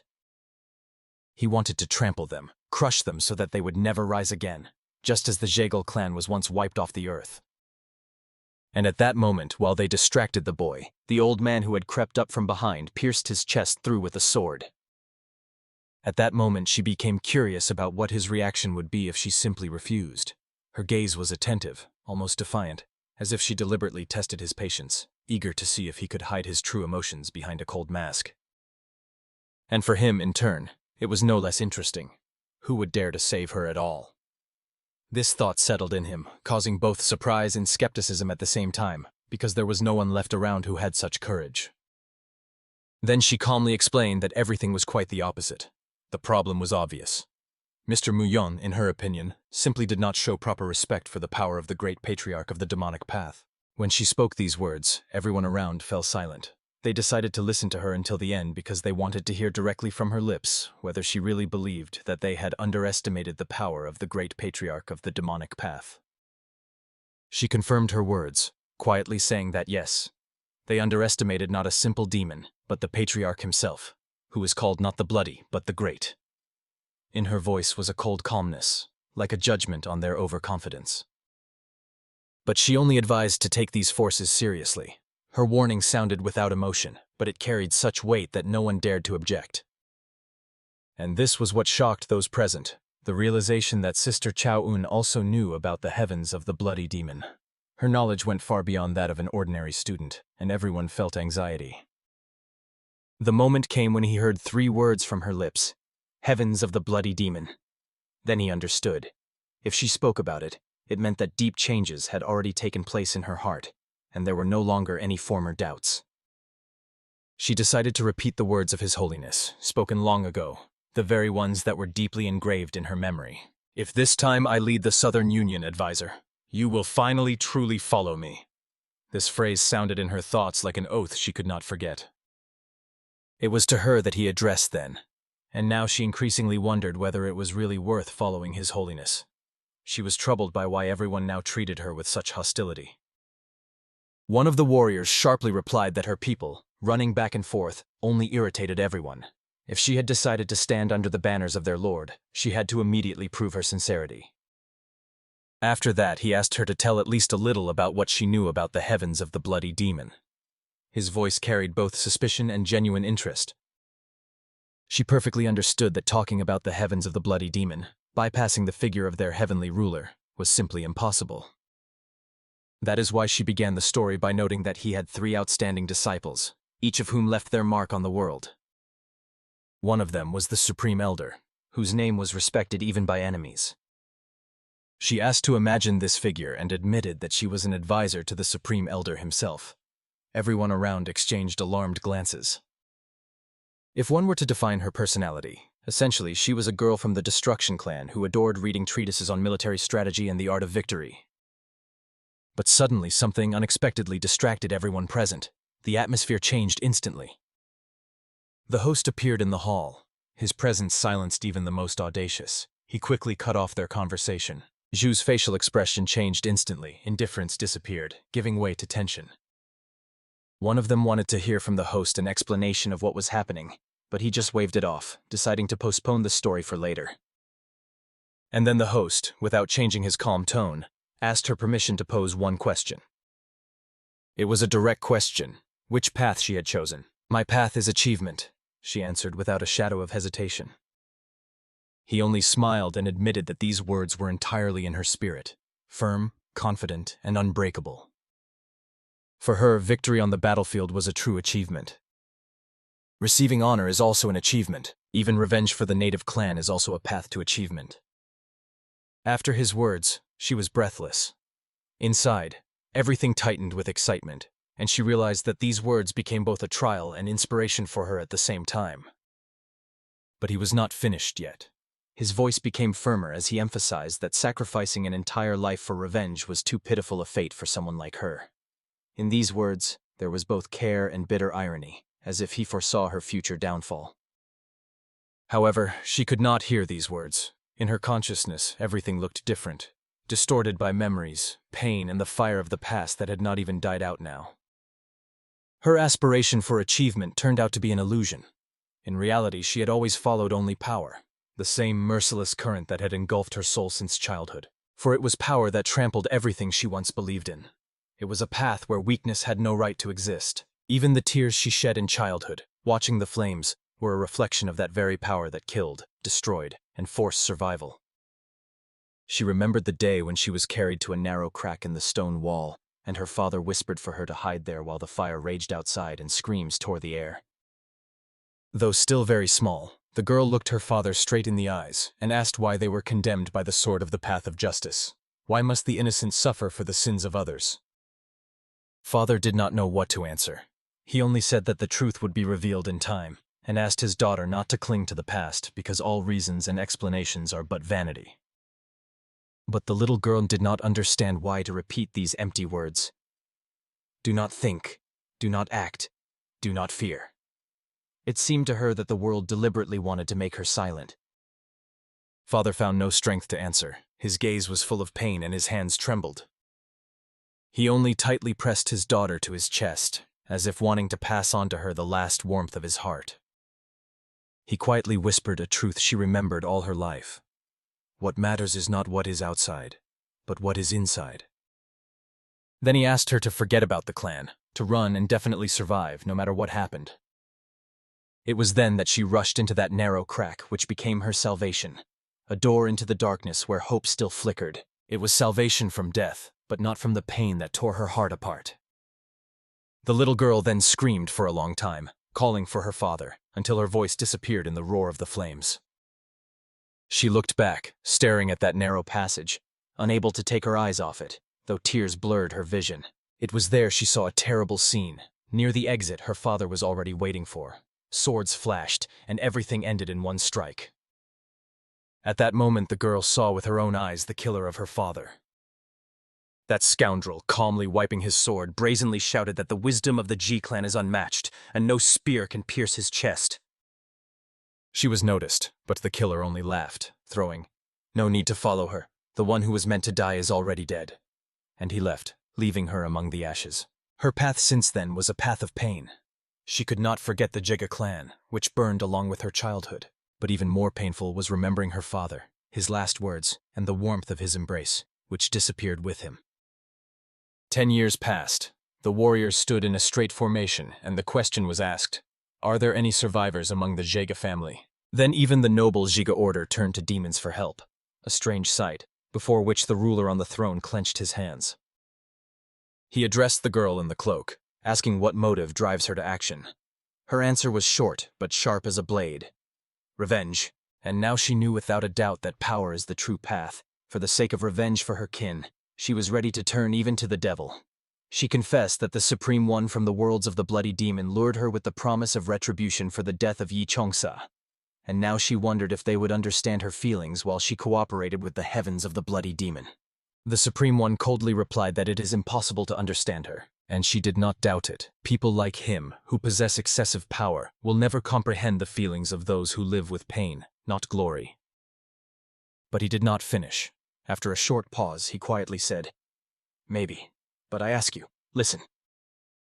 He quietly asked what would remain in her life when revenge is fulfilled. Without that fire burning in her heart, would she find even one reason to continue living?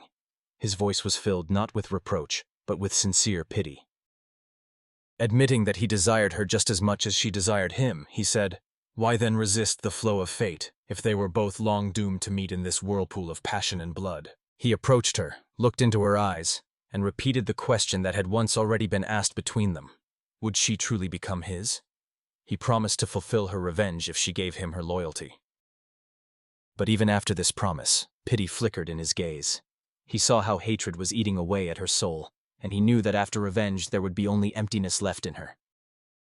Therefore he asked, "When the revenge is accomplished, and her heart becomes empty, let that emptiness be filled by the path of the heavenly destroyer, the power that transforms pain into insight." The girl recalled an old conversation with her father. Then she asked if there was a worthy way to choose a true master to whom one should dedicate oneself, since the Jiga clan always honored the bond between lord and servant. Her father replied that reason is powerless here. Only the heart makes the decision. "Time will open your eyes," he said, "and the blood of the Jiga clan flowing in your veins will surely give a sign." And only now did she truly understand these words, feeling their depth with her whole being. She bowed her head and said, "Your humble servant, Zhao Hong of the Jiga clan, from now on belongs to the great lord of demons." Then she added calmly but with dignity, "I give myself to the service of the heavenly destroyer."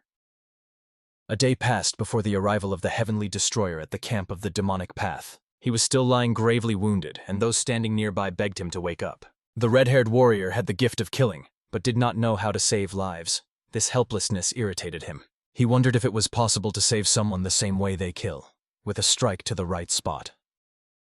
And then he realized, life is also a flow of energy, and instead of destroying life points, one can direct their own power to fill them. Though doubts tore his mind apart, he decided to act without certainty of the outcome. He carefully placed his hand on the chest of the wounded, and a faint light pulsed around. In a moment, the heavenly demon felt that he no longer understood where he was, in the world of the living or the dead. It seemed to him that perhaps he was already dead, and consciousness was sinking into warm darkness. But suddenly he heard a voice and saw before him a majestic figure shining as if woven from flame and light. It was neither a man, nor a woman, nor a child. Its voice sounded strange, like several voices at once. He asked who she was. In response, he heard, "Don't you know who I am? It seems I haven't remembered everything yet, but that doesn't matter." "Not so bad after all," the being added, observing him. He then inquired what it all meant. "You have suffered too much," she said. "Therefore I must give you a gift." And at that very moment his body was filled with warmth that penetrated every cell. But that was not the only gift. She gave him another, more mysterious and deeper one. He felt hot, and at the same time he could not understand what this strange sensation was, between pain and grace. She said that the energy poison in his body had disappeared, and when he returned next time, he should please her even more with his growth. He did not understand what that meant, but after those words they simply said goodbye, and the world around plunged into silence again. The red-haired man froze. The shock was so strong that he did not immediately believe his eyes. Something incredible was happening before him, something beyond the usual even for the world of demons. He could not take his eyes off the master. What was happening to his body defied all laws. Energy was boiling like a volcano, preparing to break out. Inside him, power was boiling. Endless streams of spiritual energy spread in different directions, illuminating everything around like lightning cutting through the sky. The glow engulfed everything around, burning shadow, stone, and air. It seemed that the very space was trembling from this power. Then a loud explosion sounded. The mountains shook, the earth cracked, and the sky seemed to tear in half. In a moment he could not believe his own eyes. Where there had just been ruins, now stood the one everyone considered broken. The master stood before him, alive, calm, as if nothing had happened. His gaze was filled with unspeakable power. When the red-haired one asked if he was all right, he only slightly nodded, unable to find words to describe what he felt. Now in the camp of the demonic path, everything was preparing for the inevitable storm. The heavenly demon watched the heavenly destroyer. His silhouette had changed, as if he had passed through the flames of purification. At that moment, the commander of 1,000 warriors entered the tent and reported. News had been received about the appearance of the great patriarch of the demonic path. Hearing this, he understood. The arrival of the patriarch meant only one thing: battle. So he asked the master not to interfere, assuring that he would handle it himself. But the master slowly stood up, looked at the mad demon, and briefly said, "I will go out myself." There was no fear in his voice, only confidence and calm that chilled the heart. Meanwhile, the great patriarch was approaching. His presence was already felt even in the air, trembling with power. He ordered his people to deliver a message. "His Highness, let him proceed ahead to the master's temple and kneel before me." And then he added coldly, "If he refuses, death awaits him alone." In front of the master's temple, a crowd of the patriarch's followers gathered. Their dark cloaks swayed in the wind, creating the impression of a living shadow. They looked not like pious warriors, but rather like a well-organized pack of killers, or a gang of market thugs who had lost their human face. It seemed as if all of the chaotic power of the central Great Land had gathered in this place. This was the true face of demonic power. The heavenly demon approached the destroyer, noticing that he was struggling even to stand, and offered to go in his place. But the destroyer only smiled and calmly replied that there was no need to worry. He said that he felt more strength within himself than ever before, although his face showed fatigue. It was obvious that the heavenly destroyer had given all his strength, but his spirit remained unshakable. Then the girl approached the mad demon, wishing to hear what he would say, for there was always more truth in his words than it seemed. "People like you or Muyon with your caution will never understand the demonic path," he said. "Its essence is simple. The winner takes all," the mad demon added briefly, explaining everything with these words. At that moment, the great patriarch and the heavenly destroyer faced each other. The air between them seemed to tighten with tension. The patriarch slowly turned his head to the left, his gaze cold and calm like steel. His attention was drawn to a stake driven into the ground. It was completely soaked with energy, like an ancient artifact that preserved the memory of past battles. He finally understood that this system of endless hatred had completed its cycle, and now it was time to put an end to the old patterns, for every movement within it was part of a great mechanism that had now finally yielded and demanded the beginning of a new stage. Then words sounded that seemed to want to unbalance. Someone threw a contemptuous remark, saying, "What nonsense is this? How can you talk like that?" And this stirred the crowd, because laughter showed how easily one could put on a mask of distrust. The light casualness in the patriarch's manner caused laughter in many, as his carefreeness seemed strange amid tension, and people accustomed to the triumph of force did not know how to react to that calm confidence that broke the molds. The patriarch continued the conversation calmly and coldly, stating that he himself had raised the destroyer to this position, and now he only had to eliminate one enemy. The words were simple, but beneath them hid a threat that this was not her war, so it was not worth touching her. Then an even more offensive remark sounded. "Even this worthless guy," they said, could become a servant. Even that scum from the Giga clan could be accepted into service, and these humiliations only intensified the laughter and mockery of the crowd. With such words, they only fueled the merriment in the crowd, for whom humiliating the enemy became a pastime. Laughter spread in waves, and every ironic exclamation seemed to destroy a crumb of humanity in that gathered mob. She threw in a pleading note, begging His Holiness not to succumb to the manipulations of the Supreme Elder and to keep as far away from him as possible, because she felt deceit in his words and knew that these games could cost too much. From her words, the destroyer understood that the anxiety she was experiencing was not in vain. Her voice trembled with worries, and he felt that he had made her worry, although he himself tried to remain cold-blooded. Without stopping at the patriarch's words, the destroyer quietly exhaled, as if freeing space for determination. And in the silence of this exhale, there was a hidden power and intent that could change the course of events at the most unexpected moment. Such his reaction was incomprehensible to the patriarch, like a riddle that did not fit expectations. He saw how the calm face of the destroyer hid unspeakable resilience behind it, and this caused unrest in him. The destroyer, without unnecessary declarations and theatrics, made a simple statement that succinctly dispelled the prepared laughter. He announced that today he would take everything that belonged to the patriarch, and these words sounded like a verdict that had no way back. At that very moment, the crowd froze, because before their eyes appeared a picture that was hard to predict. The patriarch froze, as if trapped in his own system, because he lacked understanding of how exactly this system of hatred could be perfect and at the same time fragile. The hero, without hesitation, applied the order of heavenly ruination, with the palm called the palm of Shura. This movement was not just an attack, it was a manifestation of power that destroys structures, and it immediately became clear that everything would be decided instantly. From the blow, only the sound remained of the one whom everyone knew as the prideful patriarch, epically coughing up blood, as if realizing that his throne and hypocritical grandeur were shattered in an instant by a severed manner. The heavenly demon, who observed this, saw the perfection of that order of ruin, and knew that this was exactly how purification should occur.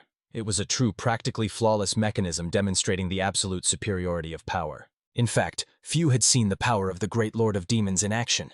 Even more rarely did one come into direct confrontation with him, for his restrained nature and refined modesty concealed a strength that could not be underestimated. The very title, granted to him by the great patriarch, made people, including the venerable Pachkon, avoid open disapproval. This bred both fear and doubt simultaneously, for behind the hypocrite could hide a colossal craving for ruthless power. But in reality, few dared to doubt his might, although everyone pretended to respect the old titles. The atmosphere was tense, and the silence before the great explosion was quiet, preparing for the climax. In this place, it became too quiet, and in such silence she felt her heart calm down, as if something inside had made a truce with the future that was about to come. The mad demon turned to her with a request to listen carefully, for the next words could shed light on the essence of the events and reveal to her the truth about those they considered unshakable. And again the voice sounded, repeating the name Pachkon, as if this call was meant to evoke in hearts a complex feeling of admiration and fear simultaneously. And it was this resonance that raised a wave of emotions in the camp.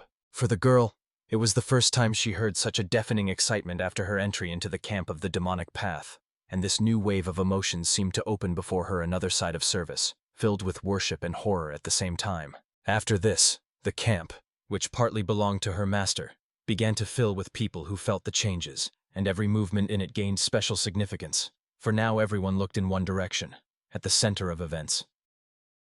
He only felt how the people around him seemed to go mad, subconsciously surrendering to the emotions that raged. This mass euphoria was both frightening and inspiring, for it reflected the unpredictable power of the cult. Raising his hand up, he got a chance to speak a word.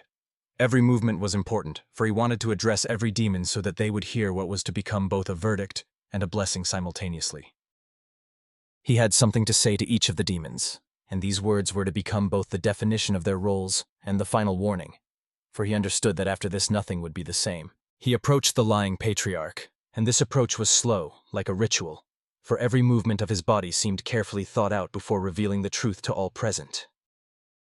With his hand, he grabbed the patriarch's face and decisively tore off the mask, for the moment had come to show the truth hidden for years and force people to see what they were afraid to admit. The mask made of human skin fell off, and it became obvious to everyone that it was black magic. In an instant, the last illusions vanished, for beneath it was not the real patriarch, but a fake created for deception and manipulation.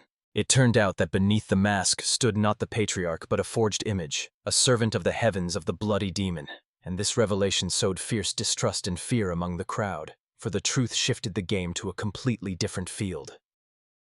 It seems that the great patriarch himself fell into their hidden trap, a true tragedy worthy of ancient chronicles. His fall became a symbol of how even the mightiest can become victims of their own pride. After this, the destroyer rose and announced to those present words that forever changed the course of the history of the demonic path.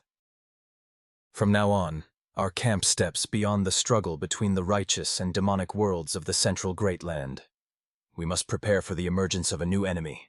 His voice sounded firm, without a trace of doubt. But among those present was one man who found this suspicious. His eyes shone with distrust and his tone was full of mockery. He stated that he had long doubted. How could the destroyer so easily defeat the great patriarch? Maybe this whole performance was just a cunning plan of his holiness. The mad demon, flaring up with indignation, threw, "And who is this shaggy blabbermouth anyway?" His words cut through the crowd like thunder in silence. Tension in the camp began to rise. The atmosphere resembled a cauldron ready to explode at any moment. But that scoundrel did not stop. He shouted that if the destroyer defeated only a fake patriarch, then the entire duel was a farce, and the fight to the death was invalid. These words were enough to sow doubts in the hearts of those present. Gazes turned into blades, sharp, wary, full of distrust. The mad demon was most irritated by the fact that they had seen the master's technique with their own eyes, felt its power, yet still carried this senseless nonsense. She tried to calm him, but he, inflamed with rage, thundered in his voice, "Whoever disagrees, step forward. I will kill everyone and make them crawl on their knees." Only the destroyer calmly raised his hand and asked him to restrain himself, sensing that the rage could ignite a fratricidal quarrel. And then another address sounded. Someone's commanding voice asked for permission to say a few words on behalf of all the brothers of the demonic path. It was Kondang, the senior disciple, whose presence immediately silenced everyone. At first, he sharply ordered everyone to be silent, then asked, "Is the head of the demonic path not yet determined? And even if the defeated patriarch turned out to be a fake, so what? What if the real one died long ago in a treacherous trap? Does that really change the essence?" His voice rang out like a cry of reason. Does that erase the conquests of the south of the central land, accomplished by His Holiness? Does the power before which no one dares to raise a sword become a lie just because of the words of cowards? For those present, this question sounded like a challenge and at the same time a blow to the heart, for no one could deny the obvious. Then Khan slightly raised his voice and almost shouted, "What the hell is legality? What roots? Since when do we suddenly care about formalities? We are the demonic path, so listen to me carefully. Is it really worth bringing this to this point?" His words cut through the tense silence. Not long ago, I stood before the former chief elder of the demonic path camp, Van. He admitted that he sincerely cared about the mental state of the respected elder. Concern was evident in every word, because behind the stern tone lay respect and gratitude for the man who bore the burden of past decisions. Elder Van did not hide the truth.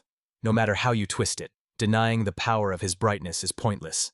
Seeing how he conquered the south of the central Great Land, Van thought only one thing. Glory to the gods that now he himself has become the chief. His heart then beat faster, for he imagined how the demonic path breaks through space and conquers the entire central Great Land, turning chaos into order and fear into power.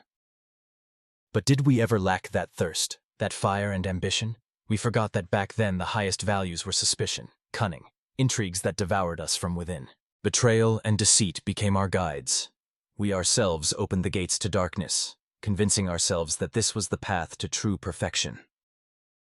And for a long time we believed that it was precisely these shadowy methods that led the demonic path on the right road, although in reality they only distanced us from the goal. We walked this path, deceiving even ourselves, thinking we were winning, while long ago we had already lost to our own fears. And when we realized that this path was mistaken, it was already too late. We had grown old, exhausted, losing strength and faith in change. It was then that Van turned to Kondang, young, full of determination, capable of correcting their mistakes. He entrusted him with an ancient document and said, "Take this, let it help you. Walk alongside the heavenly demon and open a new path for the demonic path." And now, at this moment, Dong unfolded that document. It was a true decision, signed by all the former elders of the demonic path camp. It stated, We fully support the actions of the heavenly demon Pachon. After this, he added only one thing, simple but decisive. We put the title of Demon Lord at stake, a duel to the death. The winner takes all. The gazes of those present ignited, the air filled with anticipation. It was interesting who would dare to step forward and play this deadly game. But suddenly, the same mustached scoundrel raised his hands up and shouted, "Glory to the Demon Lord Pachon! May he live forever!" Trying to be the first to take the opportunity to please the winner. And, as if on signal, all the others also raised their hands, acknowledging the new lord. A wave of approval swept through the camp, mixing fear and excitement. The heavenly demon turned to Deng, thanked him, and asked him to convey words of gratitude to the Council of Elders for their trust. But he knew these were not all the words the elders wanted to convey. Somewhere between the lines of their message, there was a feeling of pain for the past and hope for renewal. Then the destroyer addressed Deng. "In my demonic path, I need those like you. Join me." In his voice was not a proposal, an order that was at the same time an honor. "If I hadn't been invited, it would have even been insulting to leave," replied Deng with a smile. Thus began the lightning reorganization of the demonic path camp under Pachon's leadership, which became a new era of their domination.